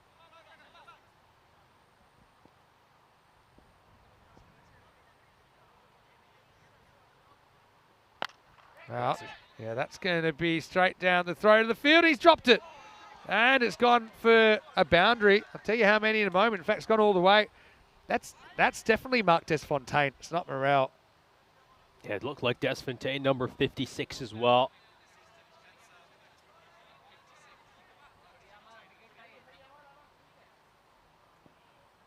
Yeah, so that's Des Fontaine there, who's managed to get a little bit lucky. A catch is put down, and it goes away for a boundary as well. This time he'll strike it straight out towards the fielder.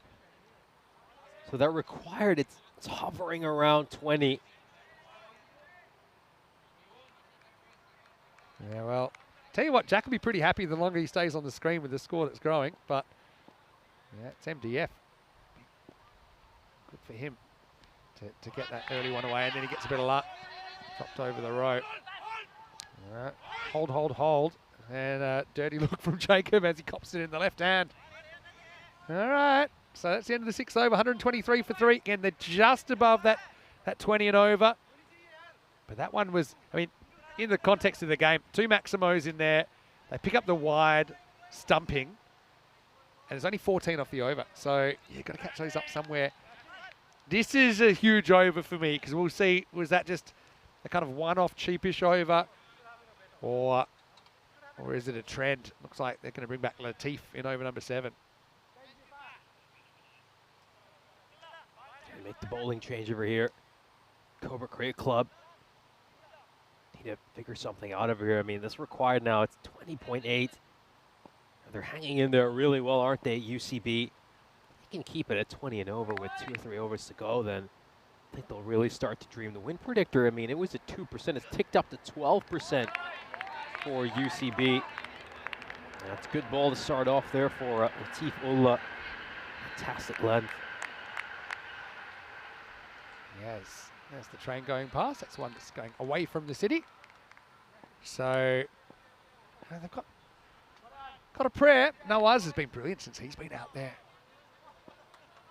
Probably got Merrill next. Patanaik can hit as well. Shot, that's 6 more. The dream stays alive. Nawaz goes Maximo.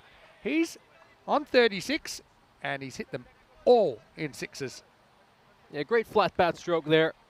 It was short and wide and it got punished. Clears the boundary rope very comfortably. And now they're required. It's at 21. I mean, this is the highest it's been in quite a while. But they've done well to even keep it at 21 this late in the innings.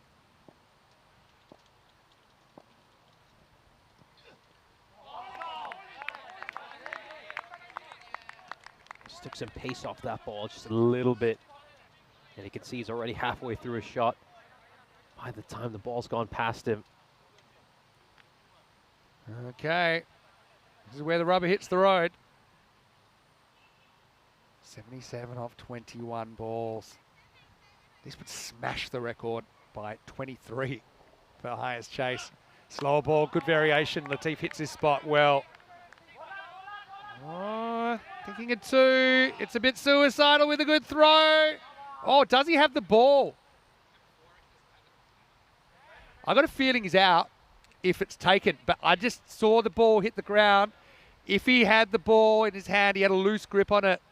See on the replay. Desfontaine thinks he's going to the danger end. I suppose he was, but smart by Sanjay just to hurl it. This just now that looks like it's in his gloves there. Let's have a look. How clean is this? Ball's in the gloves. It's out. It's still in the gloves. Got the hand around the ball, and that's heartbreak. And you can see in the end it's a bit messy because the ball drops out, but it certainly was in the gloves for long enough. Well, I think they want to be extra sure because that ball pops out, but you can see that the gloves are around the ball. And we'll have a look at it one more time. He's holding the ball here. You can see the ball. Ball's in his gloves, right? Still there, still there, still there, out. So, well, it's taking a long time. But, yeah, it's given out. So they wanted to be sure. I think that Noah's probably knew he was short of his crease, but he was hopeful, I suppose. It was a bit messy from the keeper that he loses control of the ball, but that's after the bails were broken with the gloves holding the ball. So it's 130 for 3. Well, they've been pretty good at coming back from the brink, haven't they? But I just feel like that's a bit of a death blow with the captain hitting him well, but having to go for 37. Yeah, that's just one blow too many for UCB. That was so tight, wasn't it, in the end? But the umpires took their time, made the right call in the end. Yeah, huge blow. Nawaz has to depart. Batted superbly, didn't he?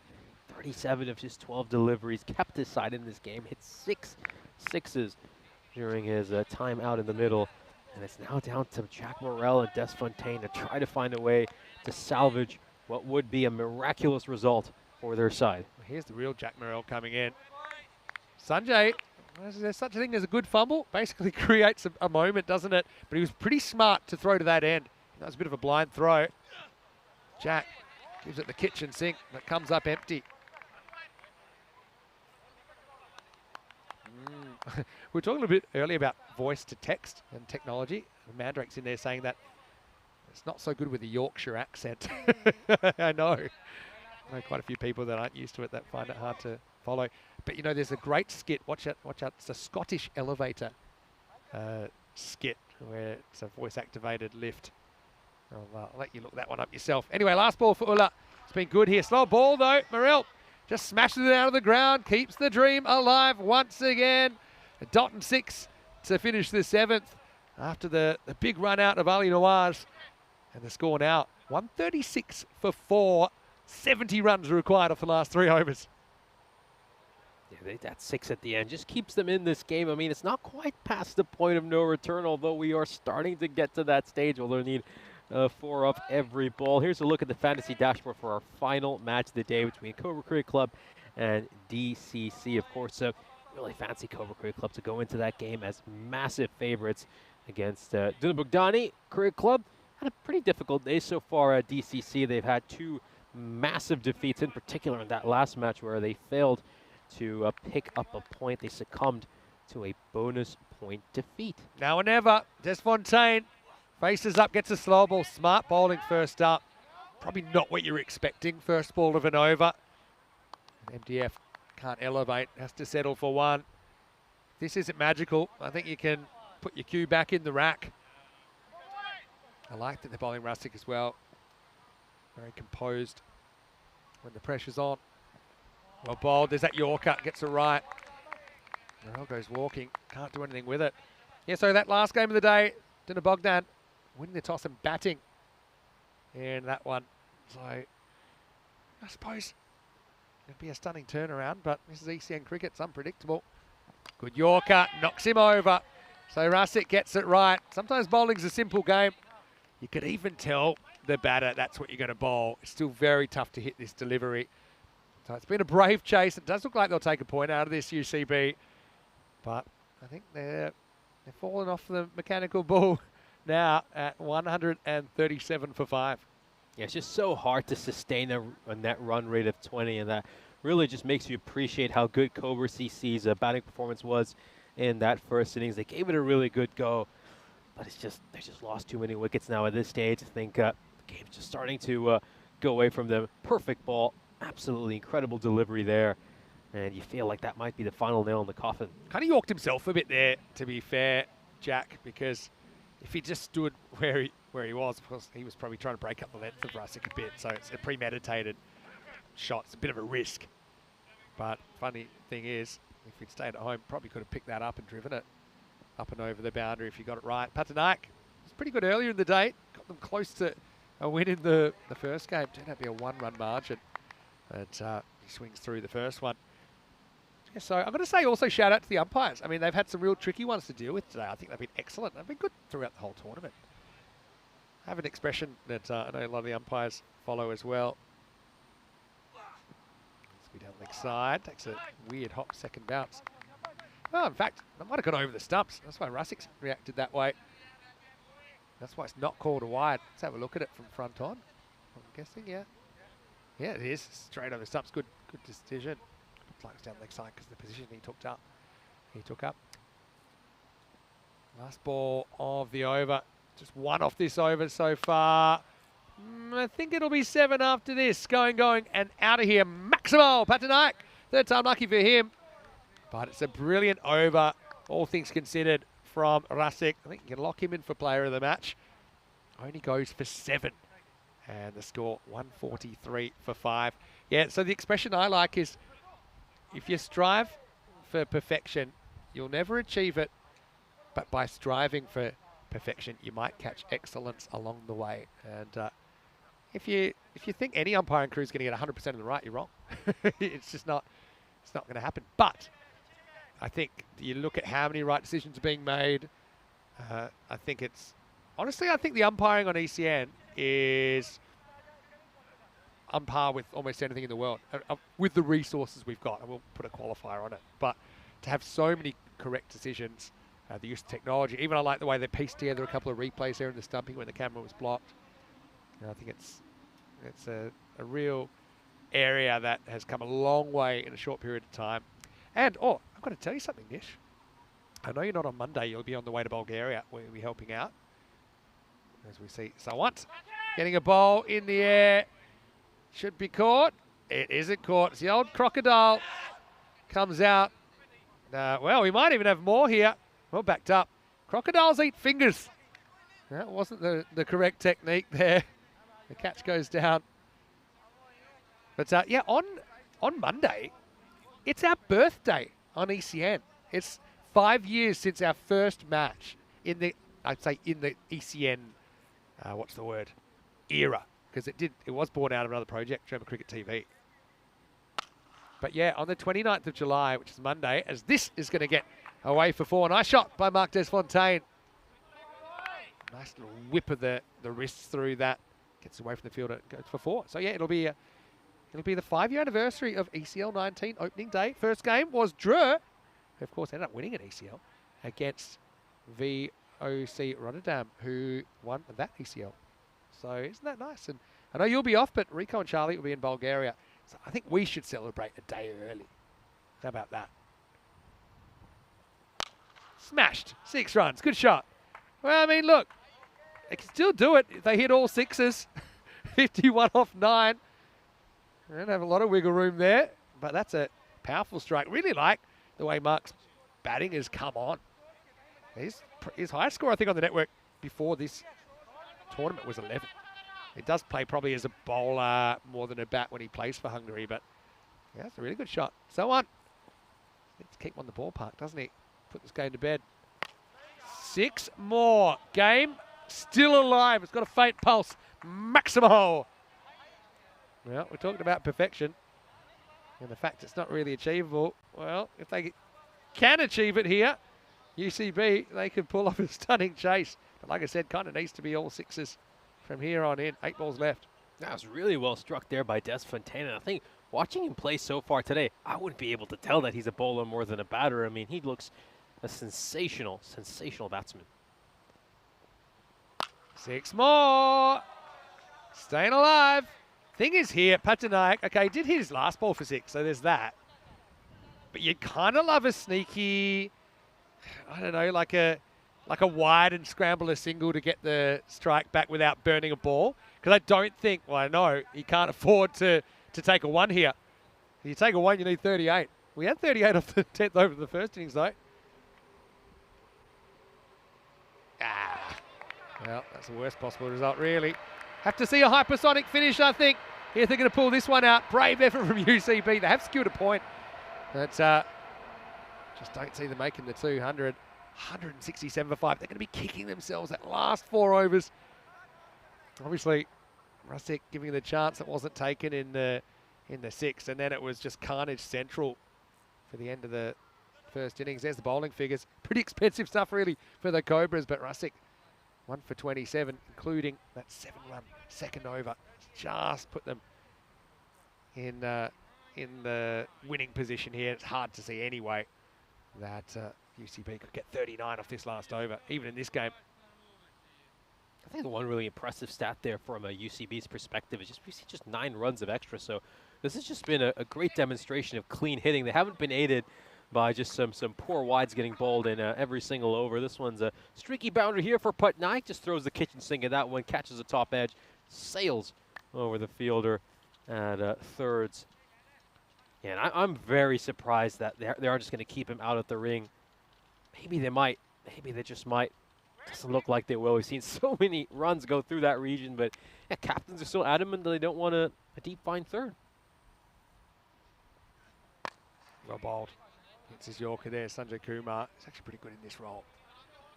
UCB checking into the Heartbreak Hotel. They had that 1-run loss earlier today, and just clarifying, we did see the clock expire. It was kind of clarified it because the bowler had started his run up. The ball's technically in play. That last ball, the 9th over, so they beat the clock by 2 seconds. So they're 2 seconds away from winning that game, basically. UCB. And in this, I mean, it's probably the bravest shot at a 200 chase I've seen in a while. Like I said, we had a game. It was at Geneva trying to chase 204 against the Zurich Nomads in Switzerland last year. That got it down to a similar equation. Wait, Tortuga time for Latif. And he's Probably lucky to still have all his teeth after that one. Yeah. I know that looks easy on TV. We were right behind that. It wasn't. So 177. Now we're talking kind of highest scores batting second. I think the highest score batting second is actually 187. That was in Barcelona. In the air and 6. Yeah, well, that's a knock-knock on the production van. Des Fontaine, he's actually played a blinder and knock here, hasn't he? Yeah, so the highest score ever batting second, I'm pretty sure is 187. That was chasing 192 for victories. That was almost a 190s chase. Little 2 to come. That's going to be 6 more. Maximo. Okay, so it's actually a brilliant chase. And I've got that is now the highest score batting second that we've ever seen on ECN. We have only had, I think, 2 times in the 180s. One was when the Netherlands chased down 183. And then there was another one that was 187. And, well, this is the last ball coming up. Yeah, big congratulations to Des Fontaine as well for bringing up his second half century. It's a dot ball to end the over. A rare dot ball this innings. And Cobra Cricket Club, well, they'll win this one by just 16 runs after posting a target of 206. A sensational performance in the second innings by UCB. They really gave it a good go. As you mentioned, this is probably the highest score we've ever seen in the second innings of a T10 match here on the European Cricket Network. Yeah, and 394. I'm pretty sure that's the second most runs total we've ever had in a game.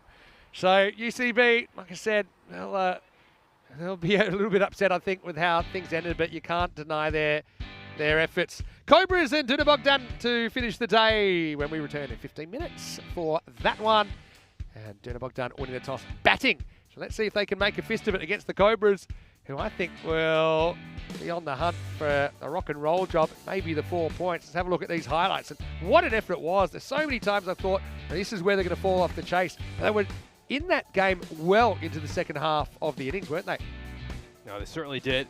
I mean, this was incredible. Of course, all started off with Vinod Ravindran, who was sensational. Came out those first 4 deliveries, hit them all for a boundary, really set the tone for the rest of this innings. But when he departed, we thought, well, is this the blow that's finally going to take this game away from UCB? It certainly wasn't. Qasr Saeem, Munir Ul Hassan, the 2 of them continued to accelerate. Ul Hassan hitting 2 6s and a 4 in the 5 balls he faced. Saeem at the other end making 33 of 13.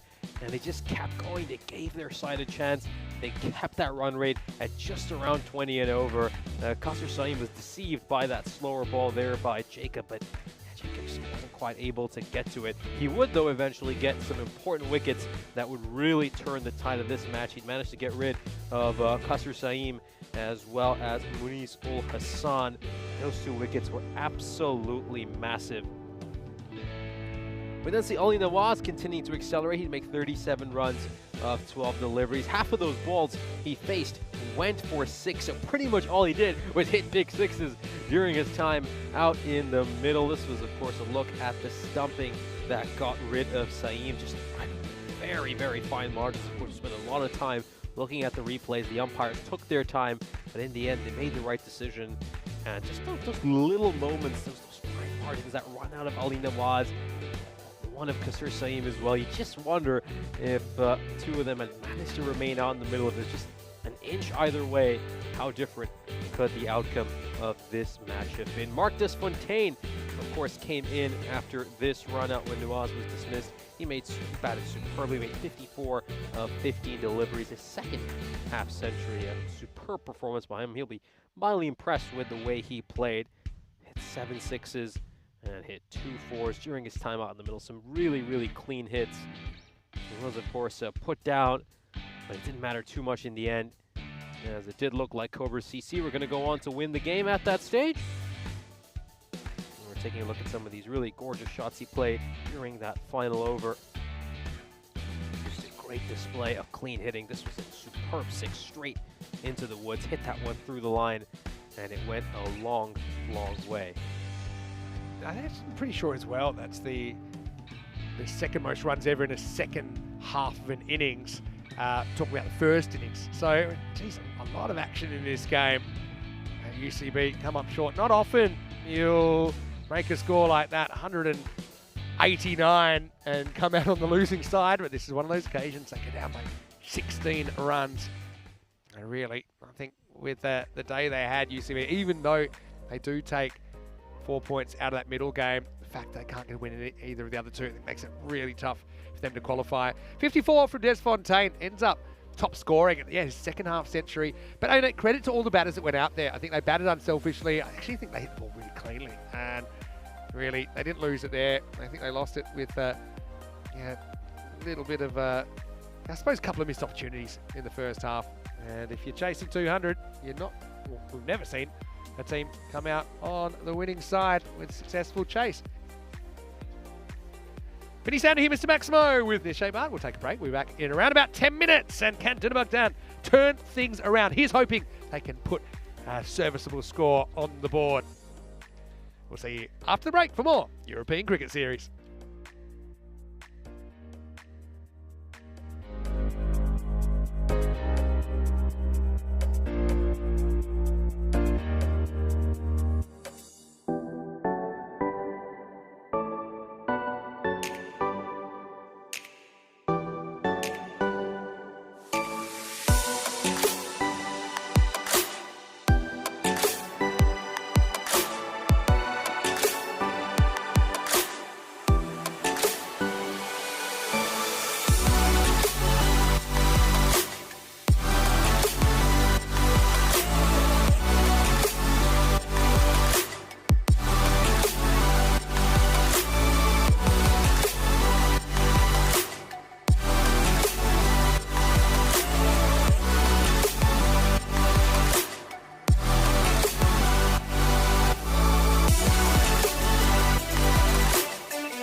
This European Cricket Network event is proudly brought to you by HCL Software and Paramatch.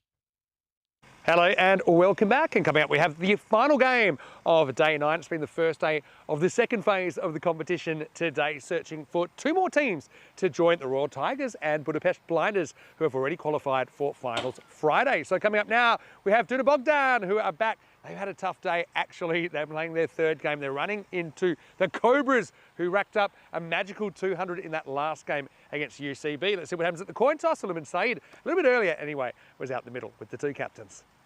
Cobra and DCC, it's your call. Tails. Tails is the call, and it's tails. Little bat. They won the toss and they will bat first. Danube Bogdan win the toss and they've elected to bat first. So obviously they found it quite tough going, but they do have some good hitters in there. They just seemed a little bit out of nick today. I think it's going to be pretty tough against a Cobras side who are certainly eyeing off one of those qualification spots in finals Friday. How about Sheikh Razik? 3 centuries now in the series. Well, depending on how many Danube Bogdan put on the board, it might not really be possible for him to get a 4th here, but he's certainly a player to watch. Danube Bogdan, though, I suppose just got to go out there, try and win the little battles. Maybe they can put that 100+ on the board and get through that top order, and maybe we'll have a stunning upset to finish the day. It is ECN cricket, it's unpredictable, but predictably now I'm going to go over to Nishay Butt in the commentary box. We get ready for the start of match 45 with Danube Bogdan. They're going to bat first after winning the toss. Well, thank you very much for that lovely introduction. It's our final match of the day between Danube Bogdan Cricket Club and the Cobra Cricket Club. Cobra Cricket Club had a great start to the day, picking up a win in that last match. A really dramatic match, you have to say. I think their opposition gave it a good go. They came so close to pulling off what would have been one of the greatest chases we have seen on the European Cricket Network. Let's have a look at the fantasy dashboard for our upcoming match. Of course, Cobra CC now move on to 7-2. They're in great position over here. Danube Bogdan, it's been a rough start for them, hasn't it, to this second round. Obviously, they came in with 0 points, but they also compounded that by picking up a couple of heavy defeats. One of them was a bonus point defeat, so they're in all sorts of trouble at the moment, and they're going to have to try to get a result here to keep themselves alive in this chase to make it to the semifinals. This match, you could say it's almost a must-win for them. Win predictor, well, it has DCC with just a 9% chance heading into this match. Cobra CC are fancied as massive favorites.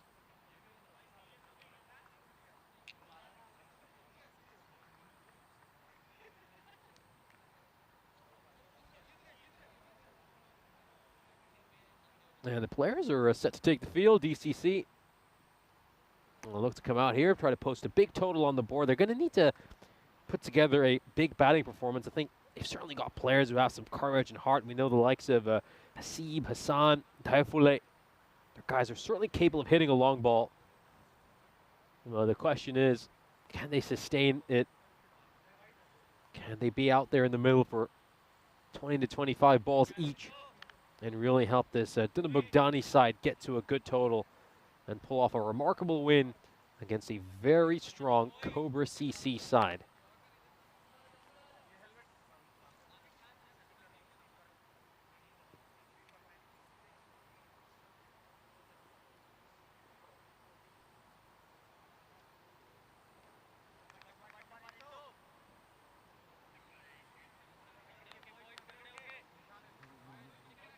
Here comes Hasib, the highest run getter for this Danube Bogdan Cricket Club.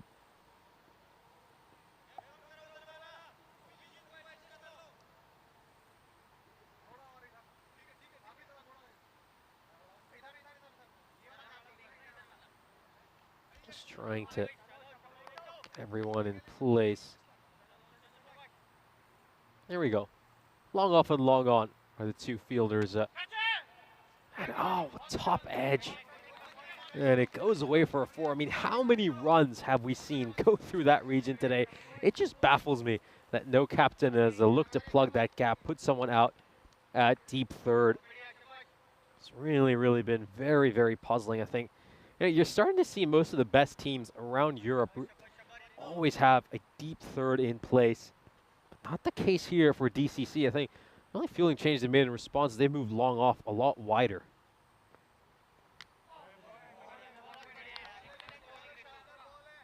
Follows up that delivery with a wide. We'll have another look at this. A good decision there by the umpire. Doesn't look like it's caught any of the line along the way.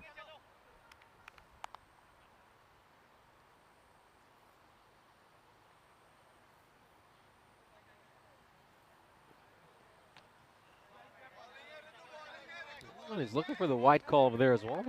That one, I think he's just got that one right, hasn't he? He's just about managed to put this one on the right spot.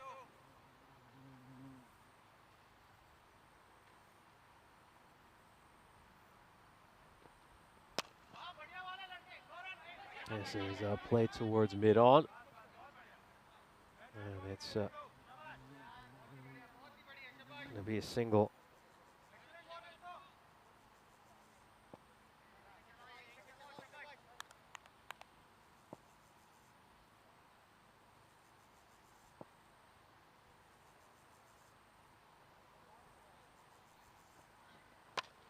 A width on offer.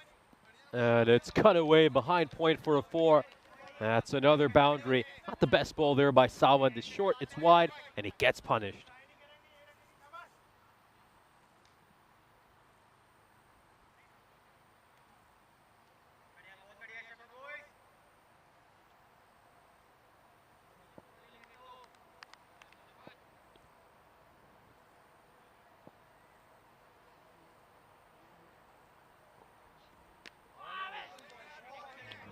And around the channel, much better ball.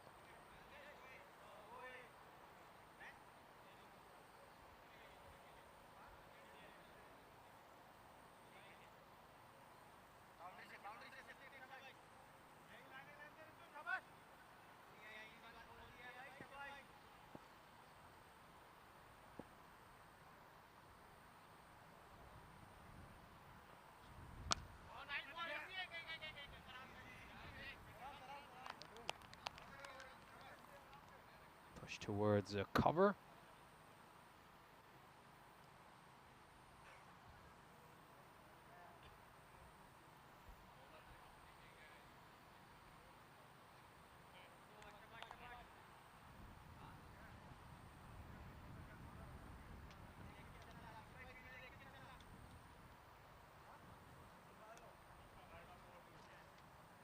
In the over, so 11 runs coming off that first over for DCC. It was a productive one for them. Both the batters hitting 1-4 apiece.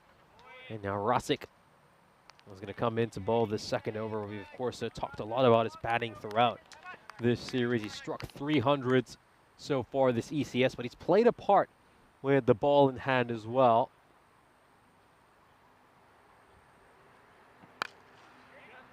That's a straighter delivery, just plays it towards mid-wicket. It's a direct hit, and that could be gone. That looks like it's gone.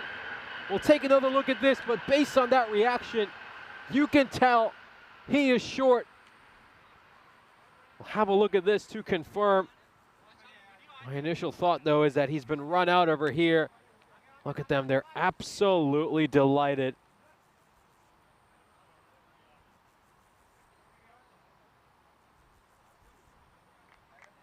Played towards mid-wicket, and look at that, great throw, and that's gone. He's nowhere near the crease there. He could have just kept running and made his way back to the dugout. A terrific display of fielding, an important wicket as well. Both these two batters played a couple of good-looking shots in that first over.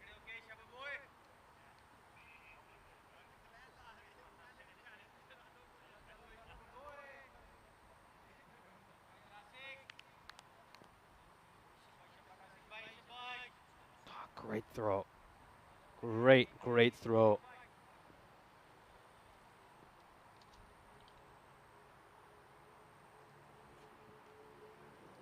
Just straying a little bit down the leg side. I think it's caught pad rather than bat. We'll just wait for the umpire signal. Yep, it's given leg buys. Yeah, so now more pressure on Hasib to play a big innings over here. Tariq comes in at number 3.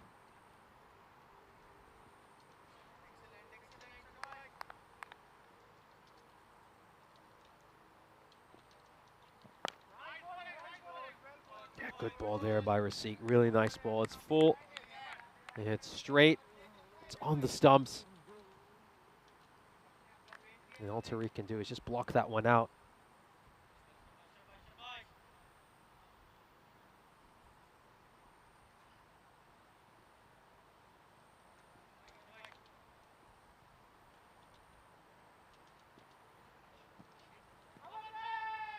No, down the leg side, that one is very, very wide.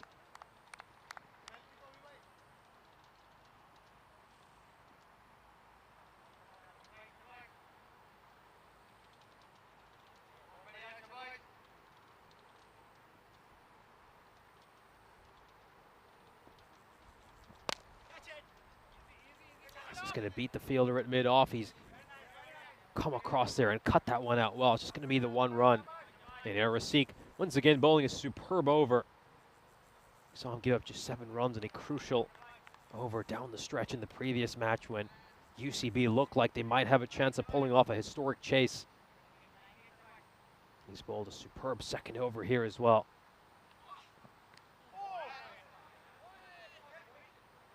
Yeah, just takes his eye off the ball there. That's just bounced a little bit more than he would expect. It sort of hit him around a blind spot. Somewhere around that hip area. Just wasn't watching the ball too closely.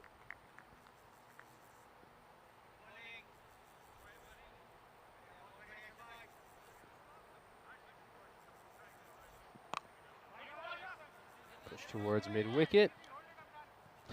And the ball's just slipping out of the fielder's hands. That's Mohammad Siddiqui.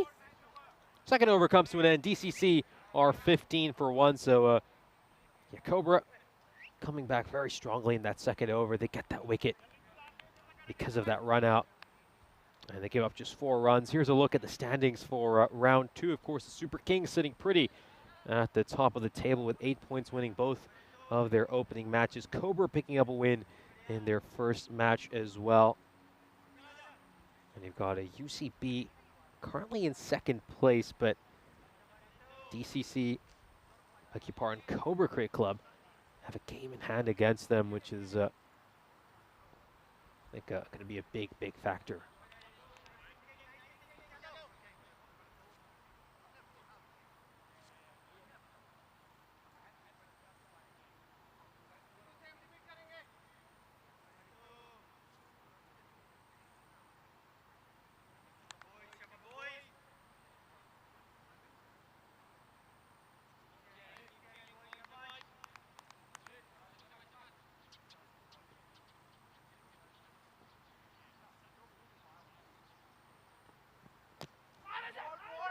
Inside edge onto the pad.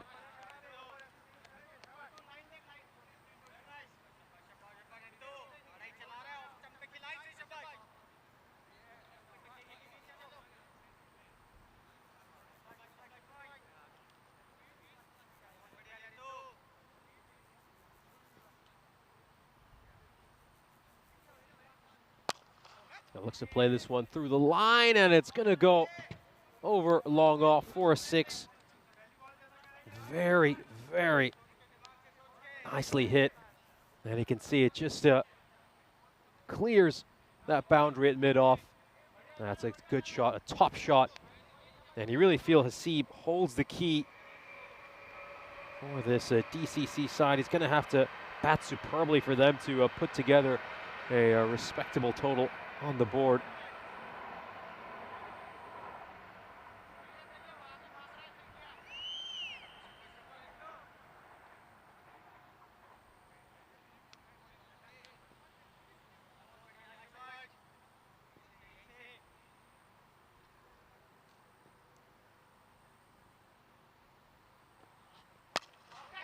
Goes for the big shot again. Is it going to carry to the fielder? It will, and it's that man again, Rasik.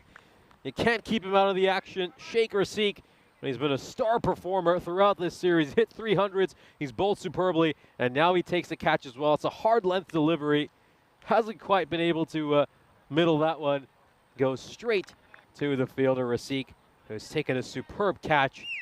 And the second wicket falls here for DCC. This is a really important one. And you really feel like it's going to put this Cobra Cricket Club in the driver's seat in this match.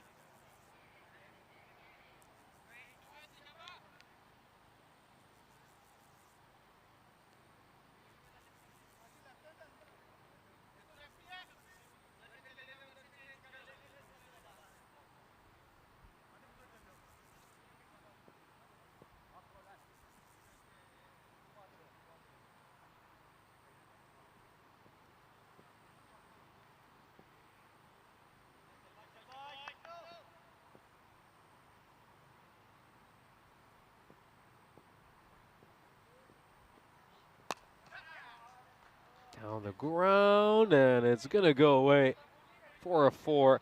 It just pierces that gap right down the ground.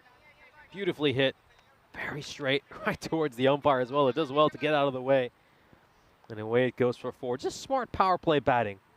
You know, once you beat the inner ring, it's probably gonna go away for 4. Rasik just goes a little bit straighter, station it long on. Full toss, gets punished, just hits the top of the umpire's tent. And it goes for a 6. Yeah, I think right now he's got a long on and a deep mid-wicket in place. I think with that kind of a field setting, he doesn't really want to be bowling that sort of a line. You know, even if he hits a shot along the ground, it's going to pierce the gap and go away for a 4. The ball a lot straighter than what he's bowling right now.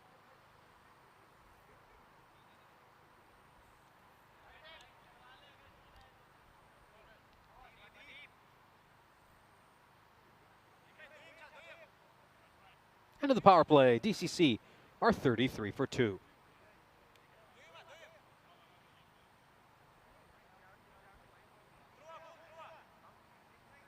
Salvad's 2 overs during the power play, going for 29 runs.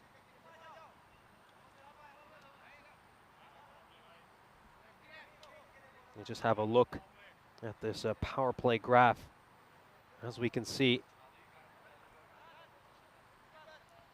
DCC are off to a pretty respectable start here, but they have lost a couple of important wickets. Both Seeb and Taifule, 2 of their key hitters, have been dismissed.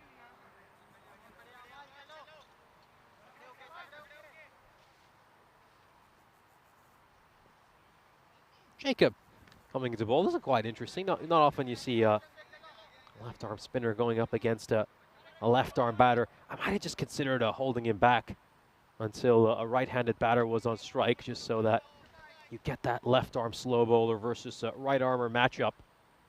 I think if you're Hassan, you have to relish this opportunity to take on a left arm slow bowler. You'd be looking to play him with the spin and hit him towards that mid-wicket region.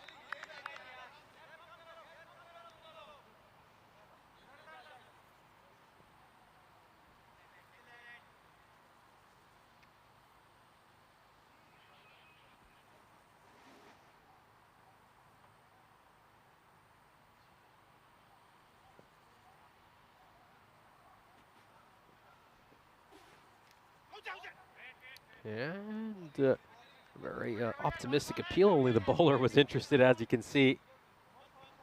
And the batter just trying to play that one away towards fine leg. It's smart batting, you have to say. Especially with fine leg inside the ring. We just get some bat on it. Certainly going to get a 4 this time. He bowls it a little bit wider. Hassan doesn't get much bat on it, so yeah, he'll be very disappointed. I think Hassan getting just 1 run off the bat against Amal Jacob. That would have been a matchup he would have really fancied.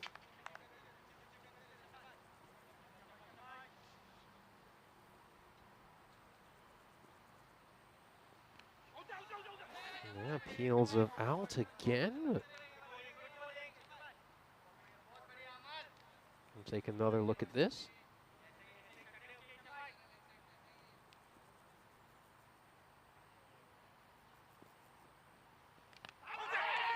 Oh, he's just playing the wrong line over there, Tariq. Just playing the wrong line. He's trying to bash that one towards mid-wicket. It's a very wide delivery. And in the end, he just catches a thin edge which is taken by the keeper. And another wicket falls here for DCC. Let's take another look at this. Gets a very tiny amount of turn, just a little bit. And that's enough to catch a thin edge on his bat. And it's well taken. And the third wicket falls for DCC, who after a good final over of their power play are just falling apart a little bit in this over. They've managed to get just 2 runs. They've lost another wicket. Now it's a Gabane who's going to be coming in to bat.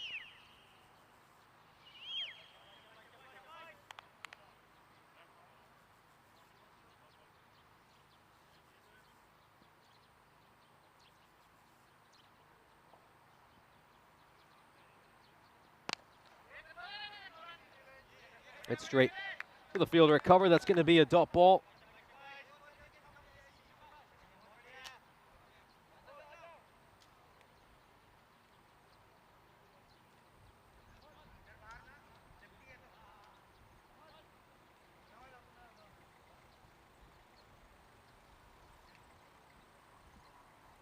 Let's have a look at this graph over here. As we can see, DCC are 35 for 3 at the end of the 4th over. They're required just a shade under 9.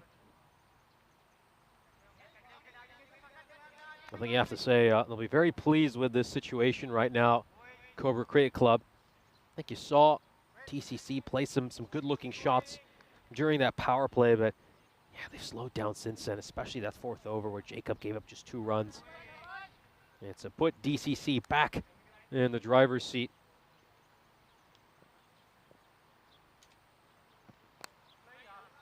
Has he got enough to get this away for a 6? Not quite. It's going to take a bounce before going over the rope. It's still 4 runs, 4 valuable runs. Yeah, has this gone the distance? Looks like it might have just been told by the director. And yeah, it is a 6. So yeah, I was just looking at it with the naked eye from my commentary position, which is at long on to the left-hander, and it looked like it might have just fallen short. But as you can see, that camera angle confirming that it did actually go all the way for a 6. Short, wide, and gets the treatment. Another one that goes all the way. So back-to-back 6s. We know Hassan is someone who's capable of striking a long ball. We've seen him play some quick-fire innings during this series. And he clears a boundary rope here again, so they need a lot more of those, DCC. Game's just slipping away from them a little bit.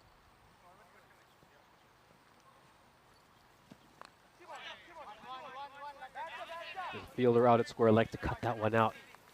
And it's going to be a single. So, yeah, Farouk Hassan, strike rate of 192 so far this European Cricket Series. Certainly somebody who's capable of making some quick fire runs.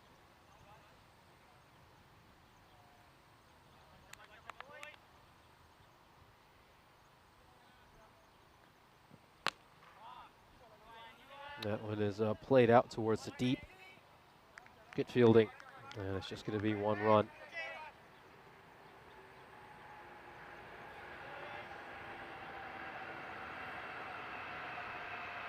It's a good chance to say very good afternoon to Jakob Jake Stewart, who's joining us in the chat.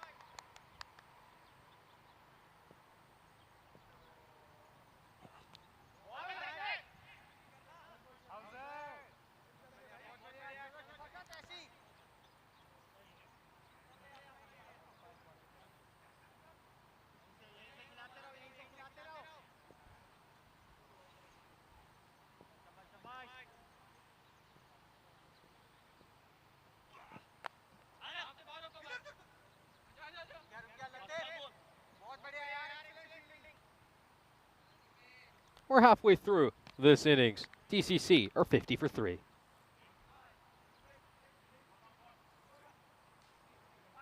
Players will now have a well-earned drink break. This will allow us to just have a look at the groups for the European Cricket Championship, the Euros of cricket, of course. As we can see, we've got a different format this time around, using a Challenger Division and Premier Division format, which just allows sides to go up against teams in their weight class, and will surely ensure that we get a lot more competitive matches, of course. As you can see, the host nation for this ECS, Hungary, they're going to be taking part in Group B, where they'll be facing the likes of Germany, Denmark, Austria, and Romania. Of course, we'll get to see Hungary taking on Romania this weekend during the ECIs, when both Romania and Czechia will be touring Hungary. Should be a great weekend of action. And again, that's a little preview for the ECCs, and I think tactically it's going to be very important. It'll be a chance for both those teams to maybe look at some favorable matchups, study some tendencies in their opposition as well.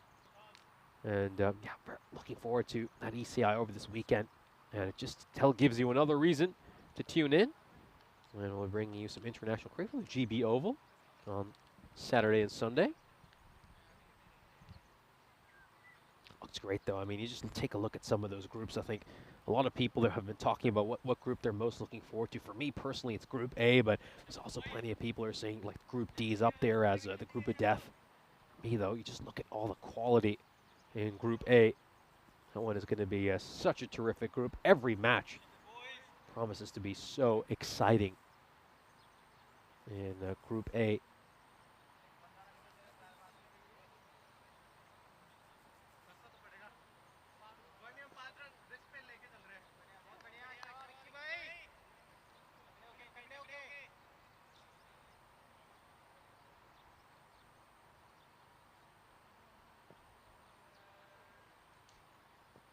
Mullick pulling the first over after the drinks break. Inside edge over there off Hassan's bat. And they'll quickly scamper across for a single.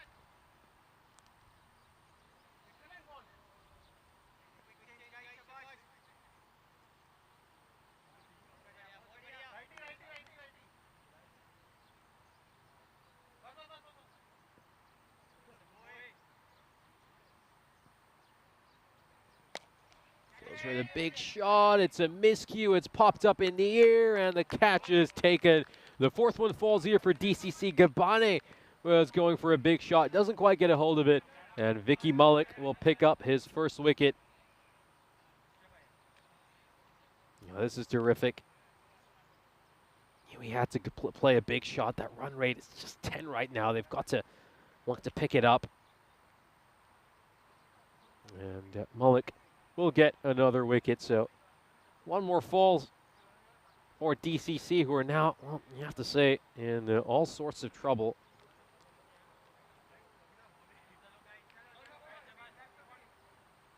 Fifth career wicket for Vikram Mullick.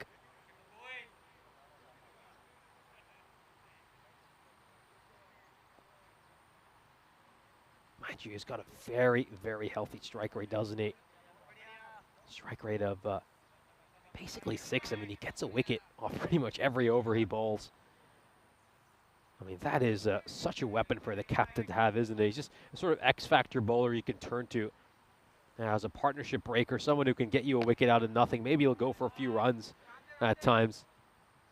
But when you need to get rid of someone, you can maybe just throw the ball to him and hope he can really pry open a few locks.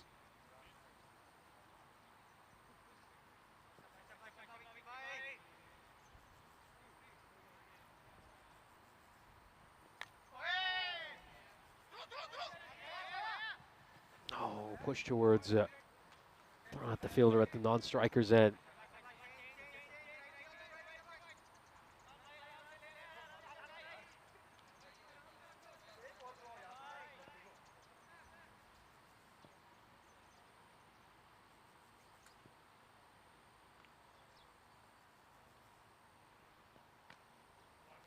Oh, that's a wide ball, so well, got Stefan Gooch joining us on the chat, of course. Stefan, a much-renowned match referee, the highest run getter as well for the Budapest Blinders in last year's ECS. Great to hear from you, Stefan. Of course, he's a top man as well.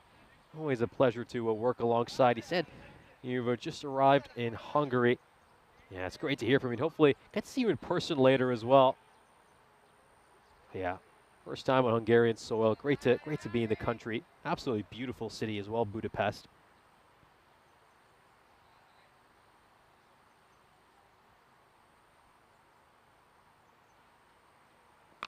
Goes for the big shot, the left-hander, and it's well fielded out in the deep. It was slightly over-pitched there by Malik. And I think we've got to give a ton of credit to Nilesh Jain, who was out at deep mid-wicket, for leaping up and managing to snaffle that one.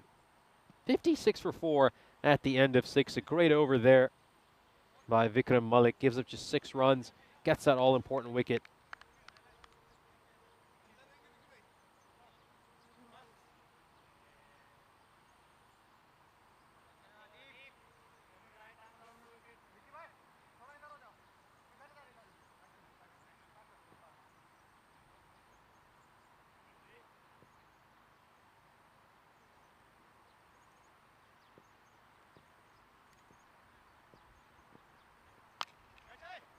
Adibudin coming into ball his first over. Is he going to get a wicket off his very first ball? He will. And it's that man, Vikram Malik, who bowled superbly in the previous over. He takes that catch, watches it so closely. And he also takes a bit of a tumble after getting it. So half the DCC side have been sent back to the shed. And look at the smile on his face. He was going for the big one there, wasn't he? Farooq Hussain. And the catch is comfortably taken at a nice height. And that is an important wicket. That is a really important wicket. Farooq Hussain was the only batter who looked good out there for DCC. And with him sent back to the shed, gotta be honest with yourself, it's gonna be tough to see DCC even get to 100.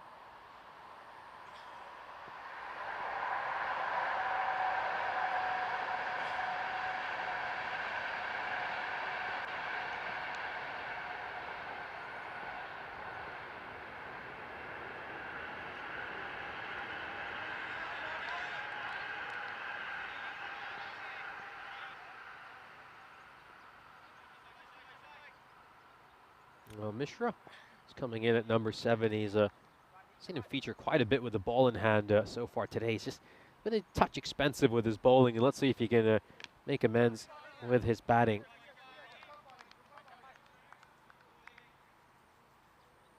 Manas Mishra playing in his second European cricket series.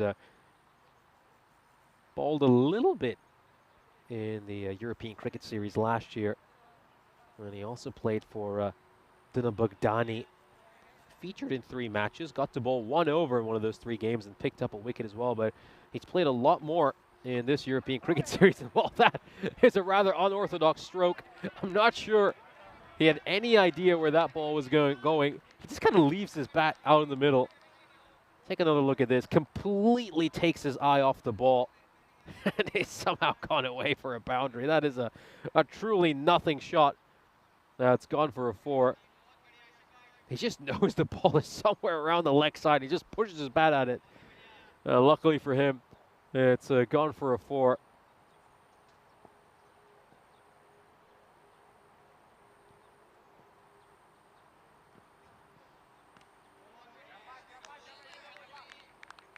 It's another dot ball. It's been interesting to, of course, watch his improvement as a cricketer after having bowled just 1 over.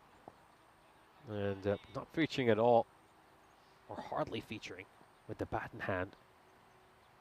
He's got an opportunity to bowl 10 overs in this European cricket series, and a couple of innings he's batted in as well. And the 7th over, great over for Adibudin.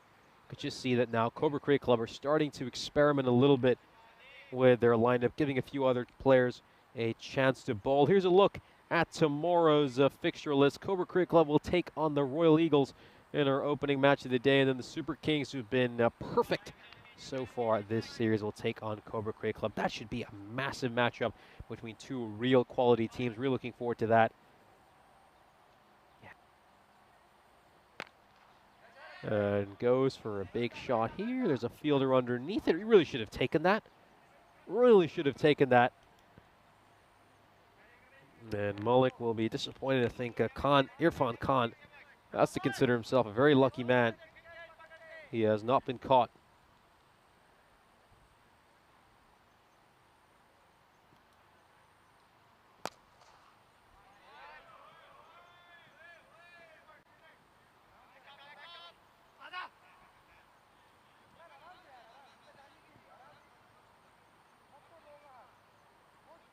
We've got all sorts of insects coming into the commentary position right now. Just that time of year.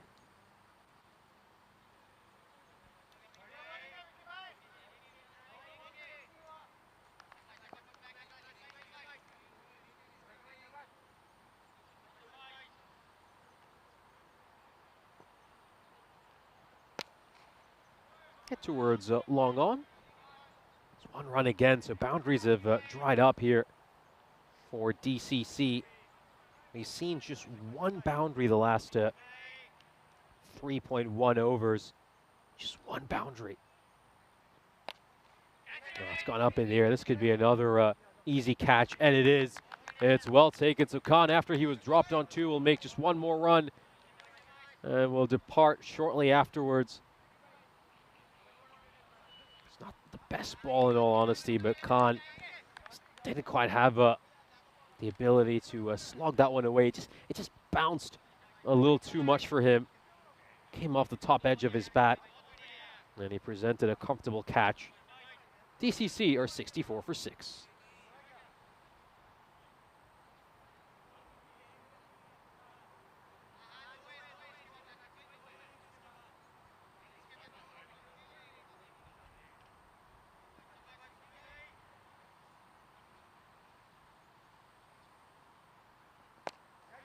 And he's going to go for a big shot. It's going straight to the same fielder who put down the catch earlier. Once again, he just doesn't get himself into the right position. He could have made that a lot easier for himself if he'd read that a little bit better. You got a feel for him. That's Ruturaj Savant out in the deep. He's a little bit flat-footed. Didn't quite get out of the blocks in time, and in the end, he never got in the right position to take that catch.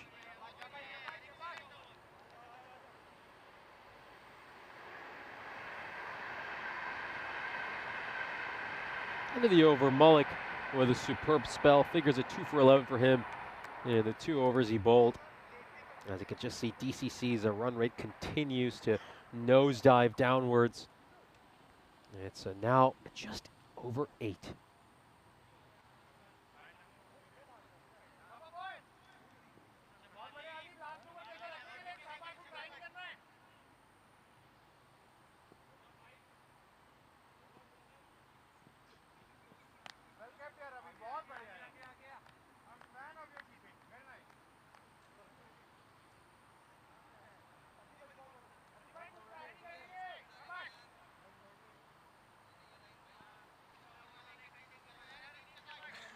Starts off with a wide here, Adi Budin.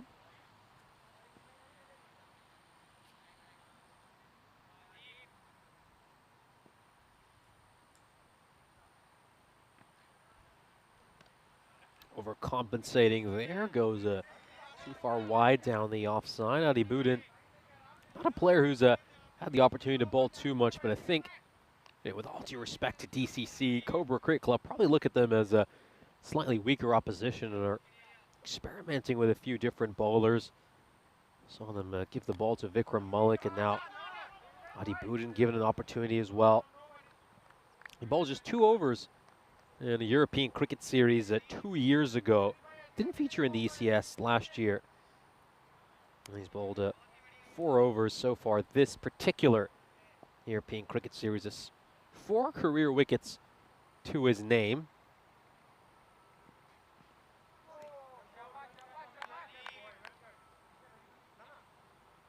Playing across the line over there, Mishra. And fails to get bat on ball. Quite lucky in the end that it hasn't crashed onto his stumps.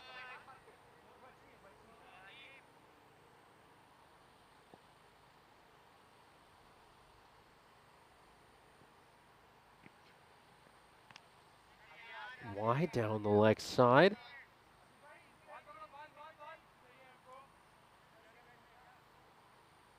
Wide's just probably been a little bit of an issue for Cobra Cricket Club so far this innings. They bowled 8 wides. Other than that, though, you've got to say they've been pretty clean in the extras department. No balls bowled. For example, goes for the Yorker. It's a lowish full toss. And you can see that Ruturaj Savant is out in the deep to cut that one out.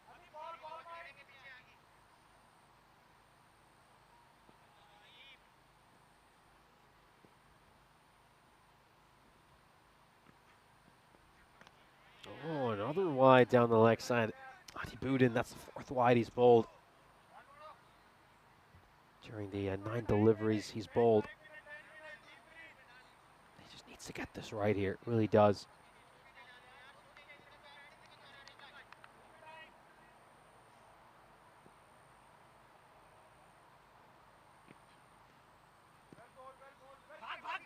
Oh, they're looking to pinch a single here, so that's very smart by Mishra at the other end. Keeper was a touch casual, I think the bowler as well. And they take advantage of the opportunity, just pinch a single. Yeah, full credit, you could just hear him shout here, run, run! And he's right out of the block, so good awareness by Mishra. Goes up in the air, there's a fielder's coming in to try to snaffle that one, but it falls short of him. Sanjay Kumar was running in from deep mid-wicket.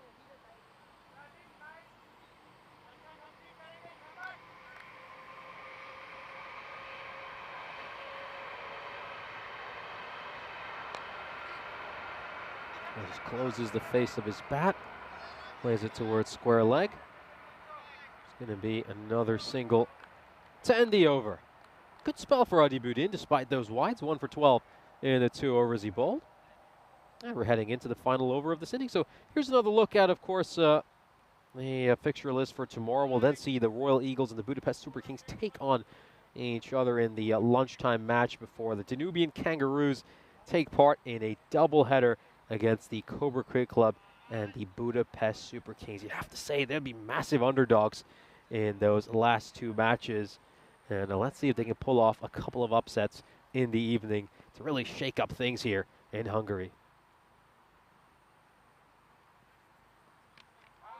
And this could be a stumping. This could be a stumping. We'll just have a look at this side on. Yeah, I think he's probably gone. He's probably gone. This should confirm it. There we go. It's clear as it gets. It's clear as daylight.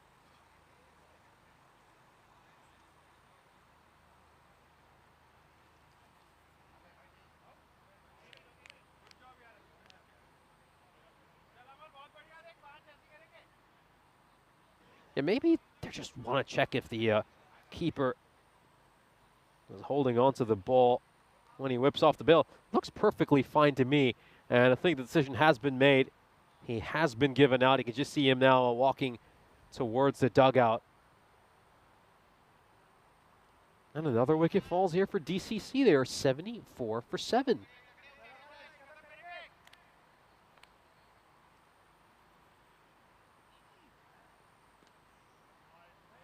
Push that one.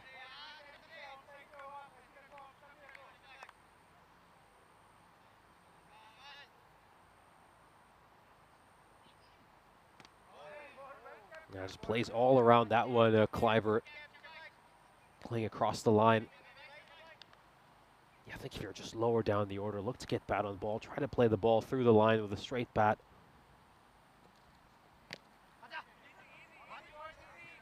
This is going to be a single.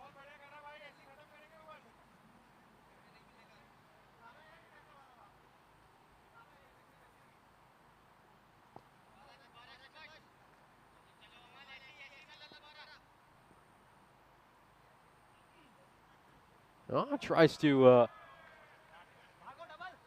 wrap this one around the corner.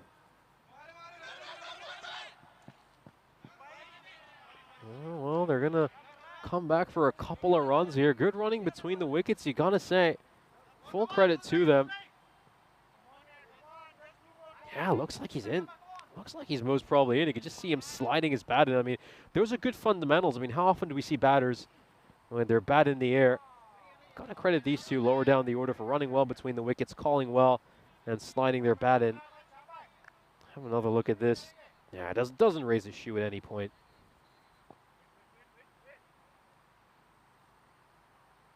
You can see his foot is grounded the entire time. No chance of a stumping.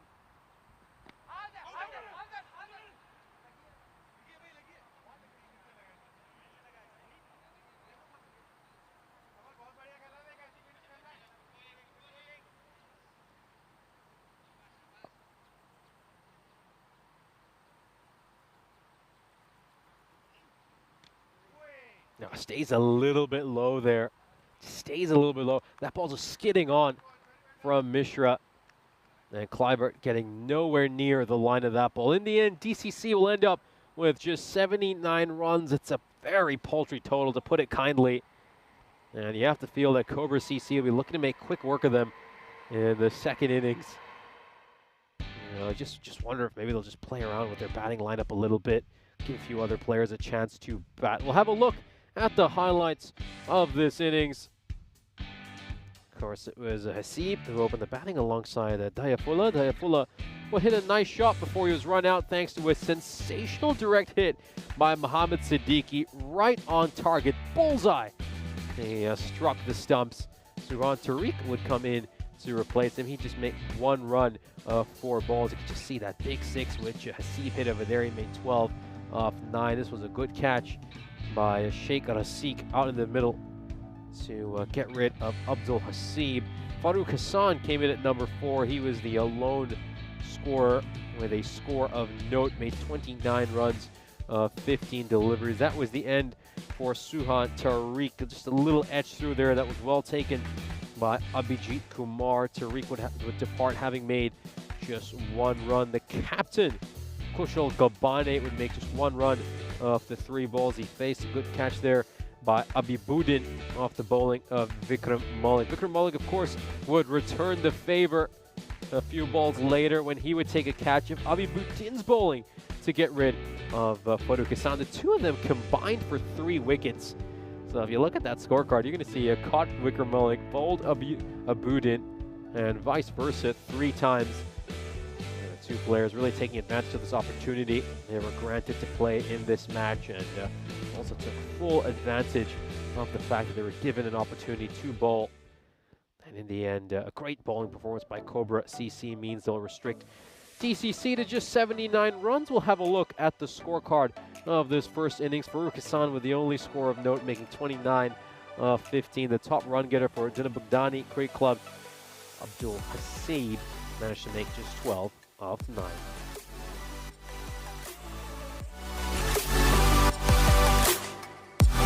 We'll then have a look at the bowling card for Cobra Cricket Club. Sheikh Rasik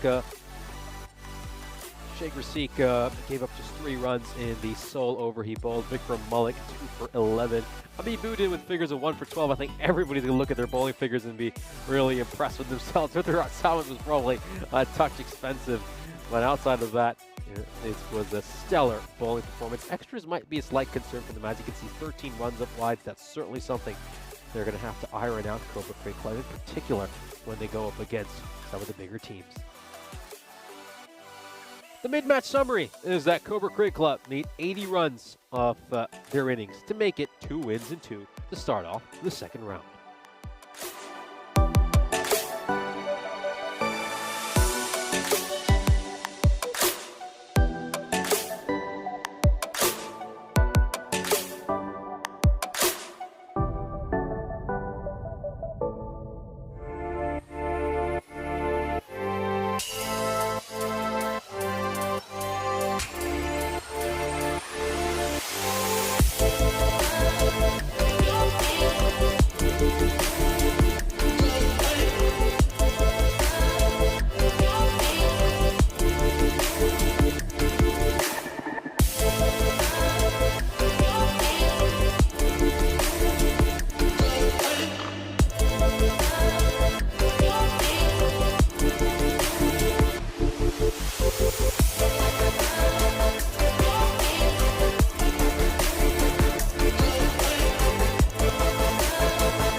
This European Cricket Network event is proudly brought to you by HCL Software and Paramatch.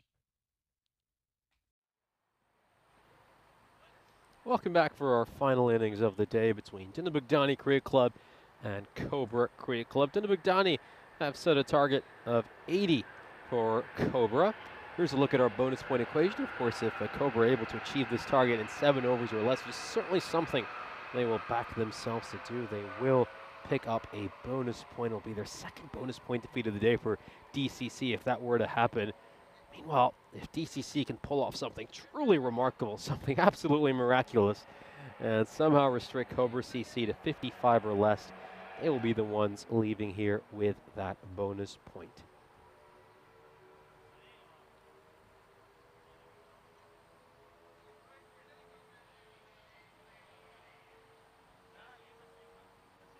There we go then. We're just moments away from the first ball of the second innings.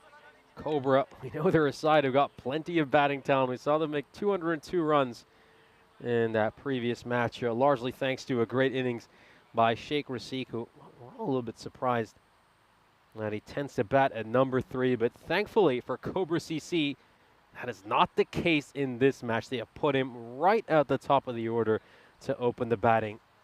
And he'll be opening alongside Nilesh Jain.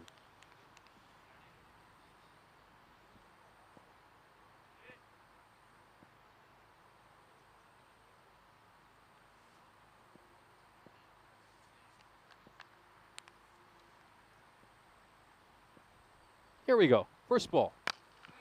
Oh, it's beautiful looking cover drive. The textbook shot. And he's pushed it towards cover. And there's a fielder to cut that one out. So it's a dot ball. Gabane, captain for DCC, bowling this first over. So captain versus captain to start things off.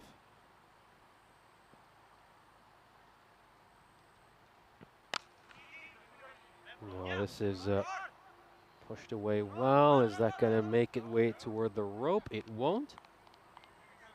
And it's a couple of runs for Rasik, who gets off the mark with a very nice looking shot.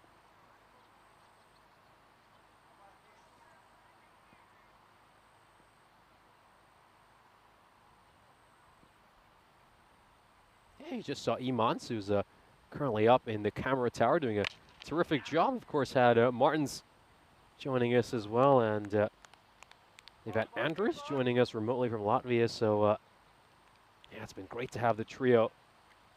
They've done a stellar job to bring you all the pictures we're witnessing today. Rasik hits a 4 on that previous ball, slightly streaky.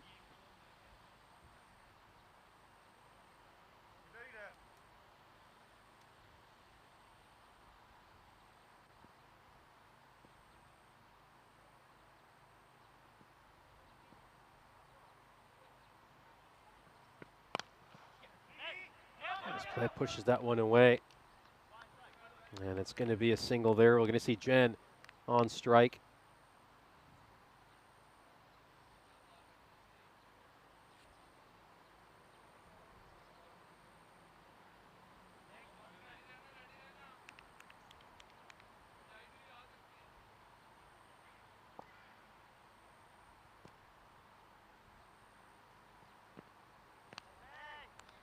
One is going to be wide. Doesn't catch any of the tram line along the way.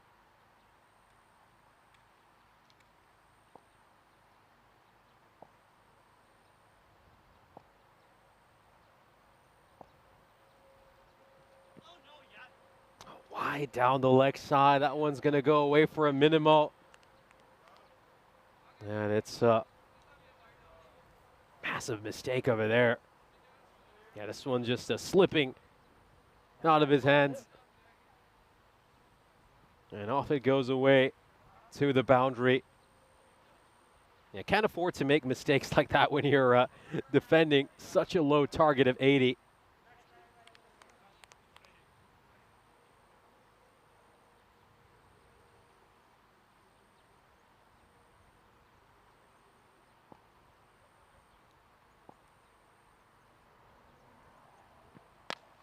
Oh, it's up in the air. This could be a catching opportunity. And oh, he somehow managed to cling onto that. I hope he hasn't bashed his head on the way down. This is concerning. This is really concerning. So it's gone from some raw emotion after taking that catch. You know, this is a bit like a knockout in boxing, isn't it? I mean, the worst part is the impact when the head lands on the turf. We'll take another look at this. He somehow managed to hold on to it, but oh, that is nasty. Absolutely nasty collision. You can see the impact his head makes with the ground as he goes down. Yeah, there's many a boxer who only just recoiled when they saw that. This is hit away for a boundary off the last ball.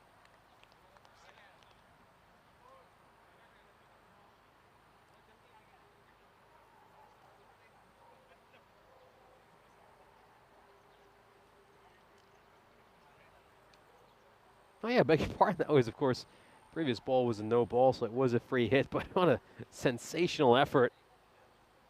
So he's done all that, and it doesn't even count. You gotta question the commitment there at times. I mean, you love to see the courage, but yeah, sometimes the bravado can hurt you, and it really did over there. It physically hurt him.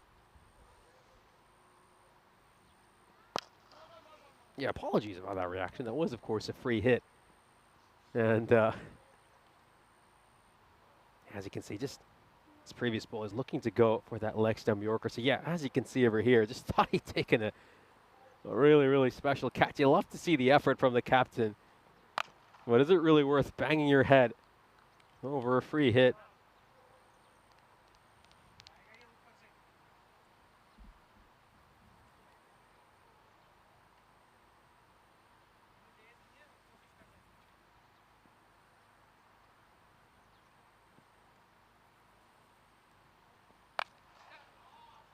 Struck away, struck all the way. And the umpire will raise his arms and signal that one a 6. That's a huge hit. The ball was a little too short, and he gets underneath it well there. And he really can't afford to bowl like that to a player of Rasik's quality.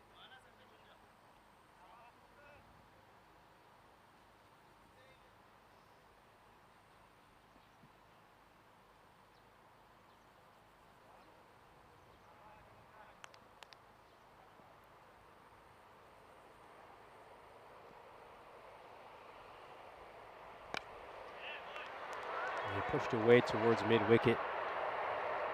And that's going to be a single.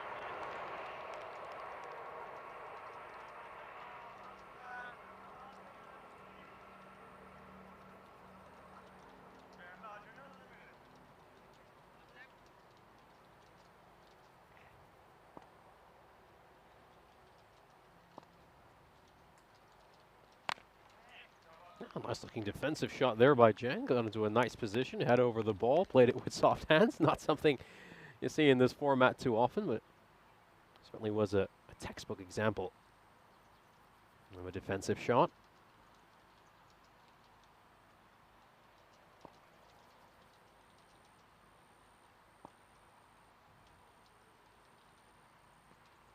Oh, it's a beauty. That is an absolute beauty. What a ripper. That is an incredible ball. Probably the ball of the day. Left armor coming round the wicket, angling it in, and it just seams away. That was unplayable. Seam, bounce, pace. There was no way he was going to play that. He's been squared up, and he's very lucky it hasn't caught the edge of his bat.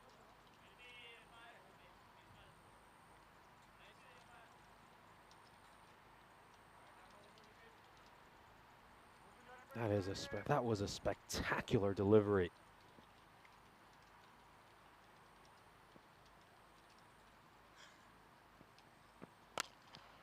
Just misses the length there, the captain Gabane, and he's going to get punished for this. It goes all the way for a 6. He's trying to go for that wide Yorker, over pitches it ever so slightly, and Sheikh Rashid just gets underneath it and hammers it away for a 6.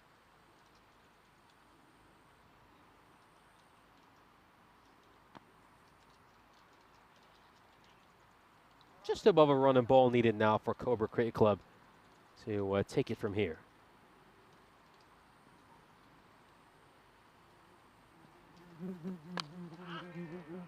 gets yorked. Up to advance down the wicket and play it away towards mid-wicket, but he's going to get yorked.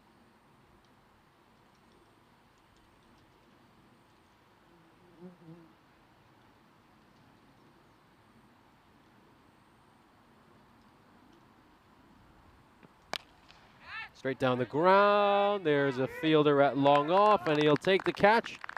And Rashik, coming off a brilliant century in the previous match, will make just 20 runs in this game. It's a good ball there by Gabane.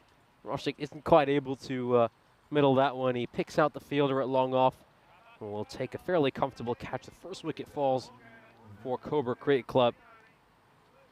I can just sense the disappointment as Rashik is walking back towards the dugout. He's going to be replaced by Sanjay Kumar, coming in at number 3. So they're playing around with their order a little bit. You would have typically expected to see someone like Mohammad Siddiqui, maybe Abhijit Kumar at this stage, but you know, Cobra Cricket Club, they feel like they're in the driver's seat here, and they're maybe just going to experiment a little bit, give a few other players a chance to spend some time out in the middle.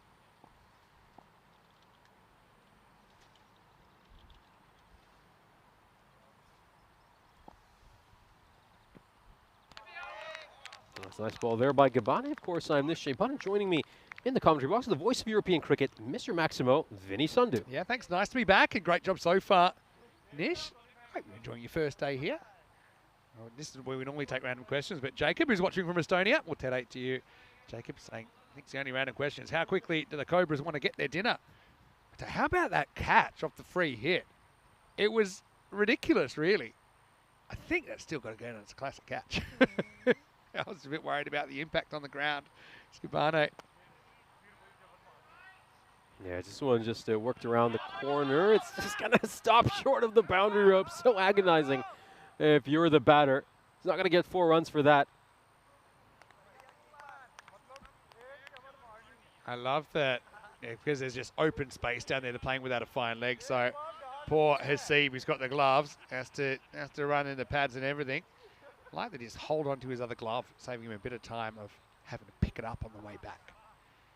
Anyway, yeah, credit to Danube Bogdan. That's not an easy situation for them to have a big wicket to show for it. And most of these teams would love to see the back of Rashik for 20. Interesting that this is the game he decides to open. Like I said, I think Cobras, they've lost to the Blinders twice. It's the end of the power play, by the way, 32 for 1 after 3. And just if you analyse those losses, I think if you're going to beat the top teams, and by the top teams, well, the 2 top teams are already in finals day. You've got the Royal Tigers there, and you've got the Blinders. I think you need to bat him at the top. I just don't think you can afford to have him sitting on the bench.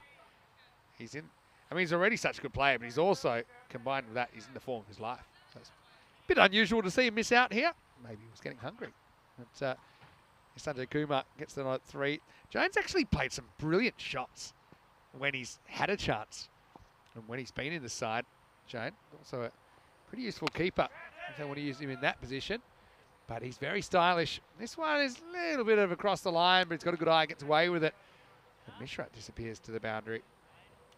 But he's played some really nice check drives over cover and stuff. Nilesh, he made our social media the other day because of the aesthetics of his batting. Yeah, hello to Mandrake as well. I think he might have just popped off. And hello to Jules. Hello to you. And Stefan Gooch is in Hungary, although he won't be playing.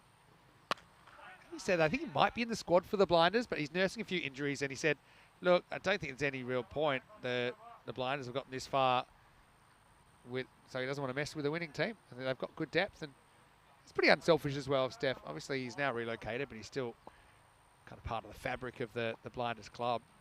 Wanted to take part. But as things are going, the Blinders are pretty happy without him. They actually are the only undefeated team in the competition. And we're pushed against the Cobras. Cobras kind of in a winning position as well. You look at the table, potentially that could have cost them the auto qualifying spot. Yeah, it was a good bowling by Mishra so far this over. He was very expensive in the last couple of matches he played in, but he's just been a bit more deceptive with his pace in his first 4 deliveries, which has certainly helped him here against Kumar. Yeah, this is a miscue. Could be a chance for a catch. Is he going to get a wicket? Yes, he will. Well held onto by the keeper. And so, a couple of quick wickets here for DCC. Cobras just floundering a little bit in what looks to be a pretty straightforward chase. Yeah, he's going to be kicking himself there because this is just a filthy half track if I'm completely honest. But Sanjay gets it wrong. He's a little bit out of nick at the moment with the bat. That's why I think they bat him high to try and get some more into him. But I think that's a bit of more of a confidence breaker than a booster. 37 for 2 in the 4th over. Well, if this guy gets going, this game could be over quickly. This is Mohamed Siddiqui. He came out, had a really good cameo along with Rasik earlier. Got them into a crazy position. How many was it? I think it was 128 in the last 4 overs or something like that, which saw them, maybe 129 in the last 4 overs, saw them get up over the 200 for the 3rd time in the tournament. So hit, so well hit. It's low full toss. It's not actually a very bad ball. Normally it's hard to generate power off this kind of a ball because it's dropping on him, but that was only about 5 meters from the field. I couldn't do anything about it. Yeah, just the power just comes off the middle of his bat and it races away to the boundary rope. Doesn't even hit it too hard, does he? And it's beaten the fielder very comfortably. So they're 41 for 2, 4 overs in. Slower than what we typically see from a Cobra Cricket Club. They're usually going at about 15 or 16 and over at this stage. But you know, they know they have this game in the bag, and it's just about pacing their innings. I mean, they've got another 3 overs here to pick up 39 runs and get that bonus point. And launched away for a 6, goes short. And Nilesh Jain will punish him. You can't afford to bowl that kind of a length with that sort of a pace. It's, as you can see, it just sits up on a very nice length for Nilesh Jain, who can easily get underneath it and hammer it away. So, yeah, talking about the 2 losses that the Cobras have suffered in the tournament. They got done 179 to 143. Against the Blinders in match 10, and then I think it was match 20 where Cobras were pretty close. And this is pretty close to the 10s. That's going to go over the rope. It's Maximo. That's 50 up as well for Cobras. This game's on borrowed time. I suppose the only question is, can they do it in the 7? I'll be saying at this stage that it's a likelihood, 27 off 16 to do that.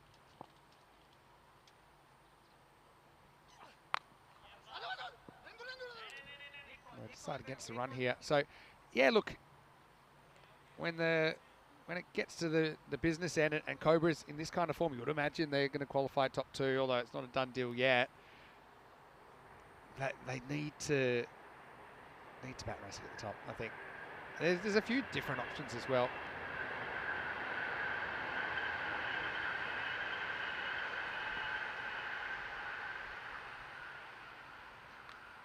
And oh, the keeper fails to hold on to that one. Really should have taken it. Now he's got to run all the way towards the boundary rope to try to get the ball. That's his punishment for putting the catch down. Top edge. Does fly. He really should have taken it. Yeah, it does fly. I mean, he gets done for pace there, doesn't he? Hasib. He's certainly getting his steps in, though, isn't he? But, yeah, you can kind of see from that reverse angle. Took off on him, and he couldn't quite get the hands up in time. Yeah, you got to feel for him, though. It's the 3rd match of the day he's keeping in. Must be absolutely exhausted at this stage. And that one is taken off, and I think it might just have hit him on the torso, maybe even around the chest. It might have edged into his grill, you know. Let's have a look. I just got, yeah, it gets done. I mean, yeah, I mean, this is a guy in incredible form. Yeah, it's actually hit him maybe in both arms. So it doesn't get him in the head, but that'll probably sting even more if you don't really have any protection in that area. All right, we've got a game within a game now, 26 off 13. Danube Bogdan, if they could take a point off Cobras, they'll probably kind of feel like that's a win. Consolation prize at least, consolation point. As Hassan gets worked away for 1, make that 2. That's really good running. End of a long day for Danube Bogdan. They just don't jump on that ball in the infield. And so they will get 2 runs there, and it's the end of the 5th over. It's 56 for 2 after 5. Let's have a look at what's coming up tomorrow. So Cobras taking on the Eagles first up. We didn't see the Eagles today. We also have the Kangaroos, who are in the second round for the first time tomorrow. Same format, so it's matches 46 to 50. We'll bring up the 50 tomorrow night, 7 a.m. GMT, 9 o'clock in Central Europe, 12:30 in India. Now, one thing we haven't had for a while, all the way since Cyprus, is a golden ball. I think it's only the 7th time we've gone over 200 matches without a golden ball. So I think we're due. I think it was your day off last time in Cyprus. I think I did that one, didn't I? But you are a bit of a golden ball magnet. Unless we did it together, did we? We did do it together. It was Keeper Tigers Limassol against the Night Riders. That's right. It's a match where Iftikhar Jaman absolutely lost it at the end when he got smashed. That's right. Hey, and you know one thing I've been enjoying watching as well in my spare time? Look up Golden Ball compilation on our YouTube channel, because it's also a kind of, it's an evolution of ECN, isn't it? There's 6 volumes there at the moment, so every 10 Golden Balls will package together. We need to work on volume 7, don't we? We've only got 63 at the moment. We've got to get up to 70. We can do another volume. Anyway, like I said, game within a game. 24 off 12 is what Cobra CC need to take all the points out of this one.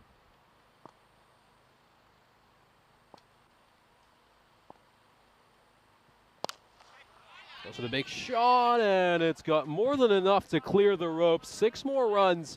And it's down to 18 of 11 now. We've had some epic knock-knocks, haven't we, in this game? That's a shaker as well. Pretty close to the window. We need the thumbs up from whoever's in the production van. I know we get the thumbs up from the camera sometimes. Okay, Andrews felt the vibrations there. Well, keeper doesn't want to run for this. Should get 2 here again if they were running, but Jane, I think, is just happy with the single to be a leg by, in fact. That puts him in the box seat for all the points. 17 off 10. Yeah, just looking to step across and play that towards a fine leg. There's no fielder out in that region, so if he managed to get some bat on it, would have been a boundary. Good idea, just couldn't quite execute it.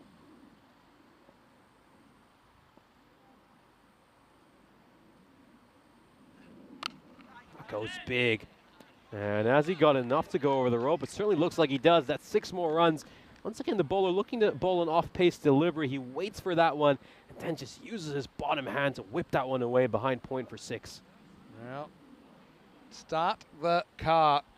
This game isn't too much longer for this world. 11 off 9. Siddiqui is just it's like a 6-hitting robot today. And we saw him do it in the previous game. I mean, it's lucky that he clicked, because UCB ended up getting 189 in the second half, and without Siddiqui's contribution, I don't think they get to the 200. No, Russick was brilliant, scoring a century and kind of stealing all the attention, but Siddiqui came up there and was just on fire from ball 1. Missed out on this one, though. Mishra, like a little off-cutter there, beating the bat. So, Nish, I know it's a strange thing to say, but what do you think of Hungary so far? I know you had a little bit of free time yesterday, and obviously we've got some pretty long days out here at the ground. This one should be a chance. Can't quite get there. They'll get 2 now. It's overrun it. So he's got to go for the catch at this stage. Nothing to lose, but they'll leak an extra run. But yeah, it's a beautiful city, isn't it? Yeah, beautiful city, Budapest. I mean, it's just got so much history. I mean, Budapest is I should say generally Hungary in general has been at the forefront of so many different conflicts, revolutions, and it's also sort of in between so many different cultures as well. It's sort of in between East and West, and we've had so many different sorts of people pass through Hungary, and whether it's for conquest or any kind of other gain. So certainly just there's just so much history and culture here, and if you walk into the city center, I mean, you are going to see monuments to people from all around the world. We're just catching a bit of that. It probably a harsh catches call. the tram line along the way. Yeah, so that's the thing. Old days, that was a wide. New days, probably shouldn't be. But in terms of the cricket, though, I've got to say the standard of cricket here is absolutely excellent. You can see why this is a country where cricket is growing really fast, I think. Gotta say, it's just a great facility as well here at the GB Oval. It's a wonderful cricket ground in a very beautiful part of the country, and then the standard has been exceptional as well. I love that it's got practice nets as well. I think that's really important as well. People can work on their game, and you can even go down if there's just 2 of you, to use the facilities, try and improve. 73 for 2 after 6. Well, they got 1 over to reach the target now. Cobras if they want to take all the points. So I suppose for Danube Bogdan, you treat this like a last over thriller. They're defending 7. I like that they've kind of brought up the cover into trying to save a single, but I don't think Sadiqi's thinking single. I think he's thinking 6 to tie it, and well, we don't need a single. He's probably thinking 6 to win it as well. That's the only way he thinks. Yeah, certainly looking to end the game in style. Get that a spectacular finish. And that's going to be Tariq to bowl this over.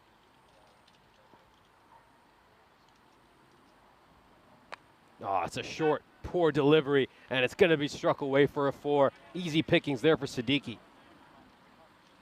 Yeah, well, it's a Gundy ball, really. And the car is well and truly started now. This game is almost G-O-R-N-E gone. Up to walking 677. One more boundary will finish it off.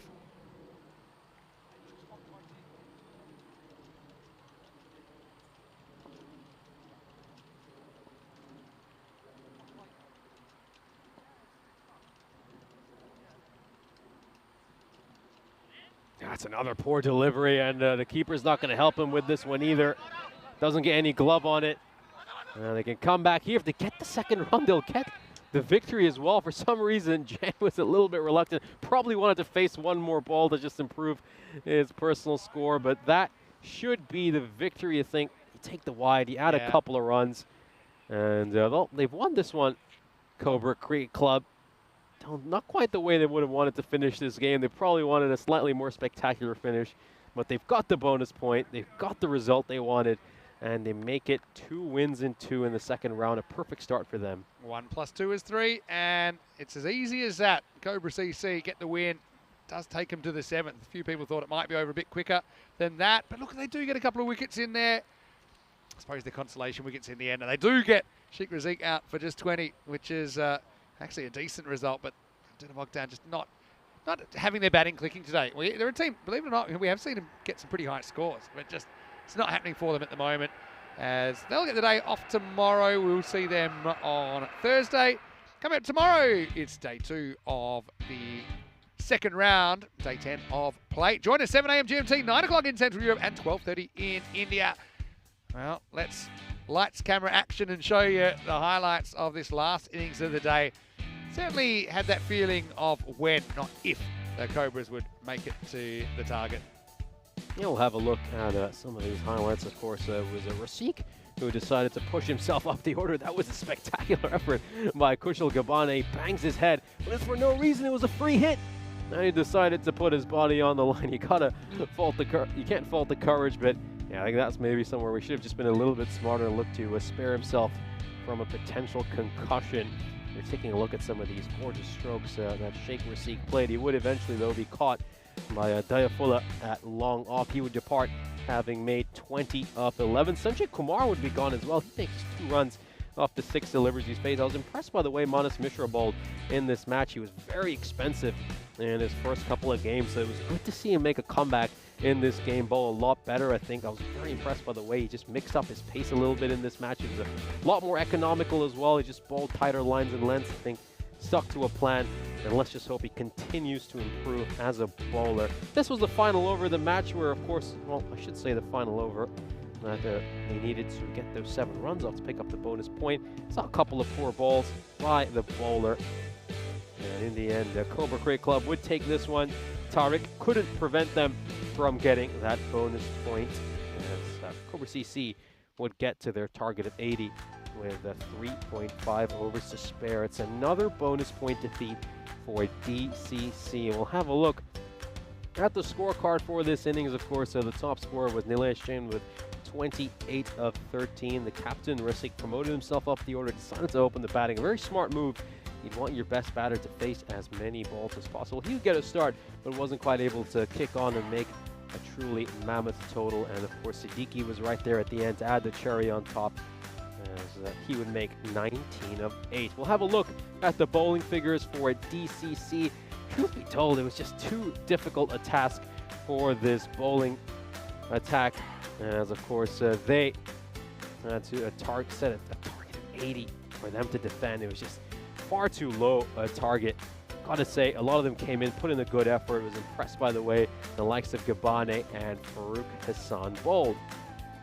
Yeah, let's wrap things up there here in the commentary box. I want to say a big thank you to everybody out there for your company. That's the first day of the second round done in the can. We still have 2 more days to go of round 2 action. Then we'll run into finals day on Friday, and then we'll run into the internationals on the weekend. Just quickly want to thank everyone at the ground here. Another long, hot day. Well done to the umpires, to all the helpers at the ground as well. And of course, all the players who I know it's tough because it's a working week. They make a lot of sacrifices to be able to play in the European Cricket Series. We really appreciate that. Final word, if you're able to, please like this video and subscribe to the channel. Tell your family, tell your friends about ECN. Don't forget our social media at European Cricket.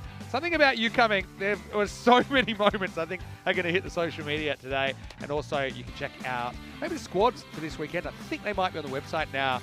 At EuropeanCricket.com. Nish, welcome to Hungary. It's been a great day. It's been a great day. It was great to commentate alongside you. Really looking forward to tomorrow. Proofs should be another great day of round 2 action. Should be. From everyone here at the European Cricket Network, the European Cricket family, Mr. Maximo Hibini-Sandu alongside Nish, who's back with us, and he's back for the rest of the week, and a little bit of Bulgaria as well. Plenty more cricket to come. We'll see you tomorrow. Enjoy the best bits of day number 9, put together by our fantastic crew at Spring Media. We'll see you tomorrow for more European Cricket Series. Hasta mañana.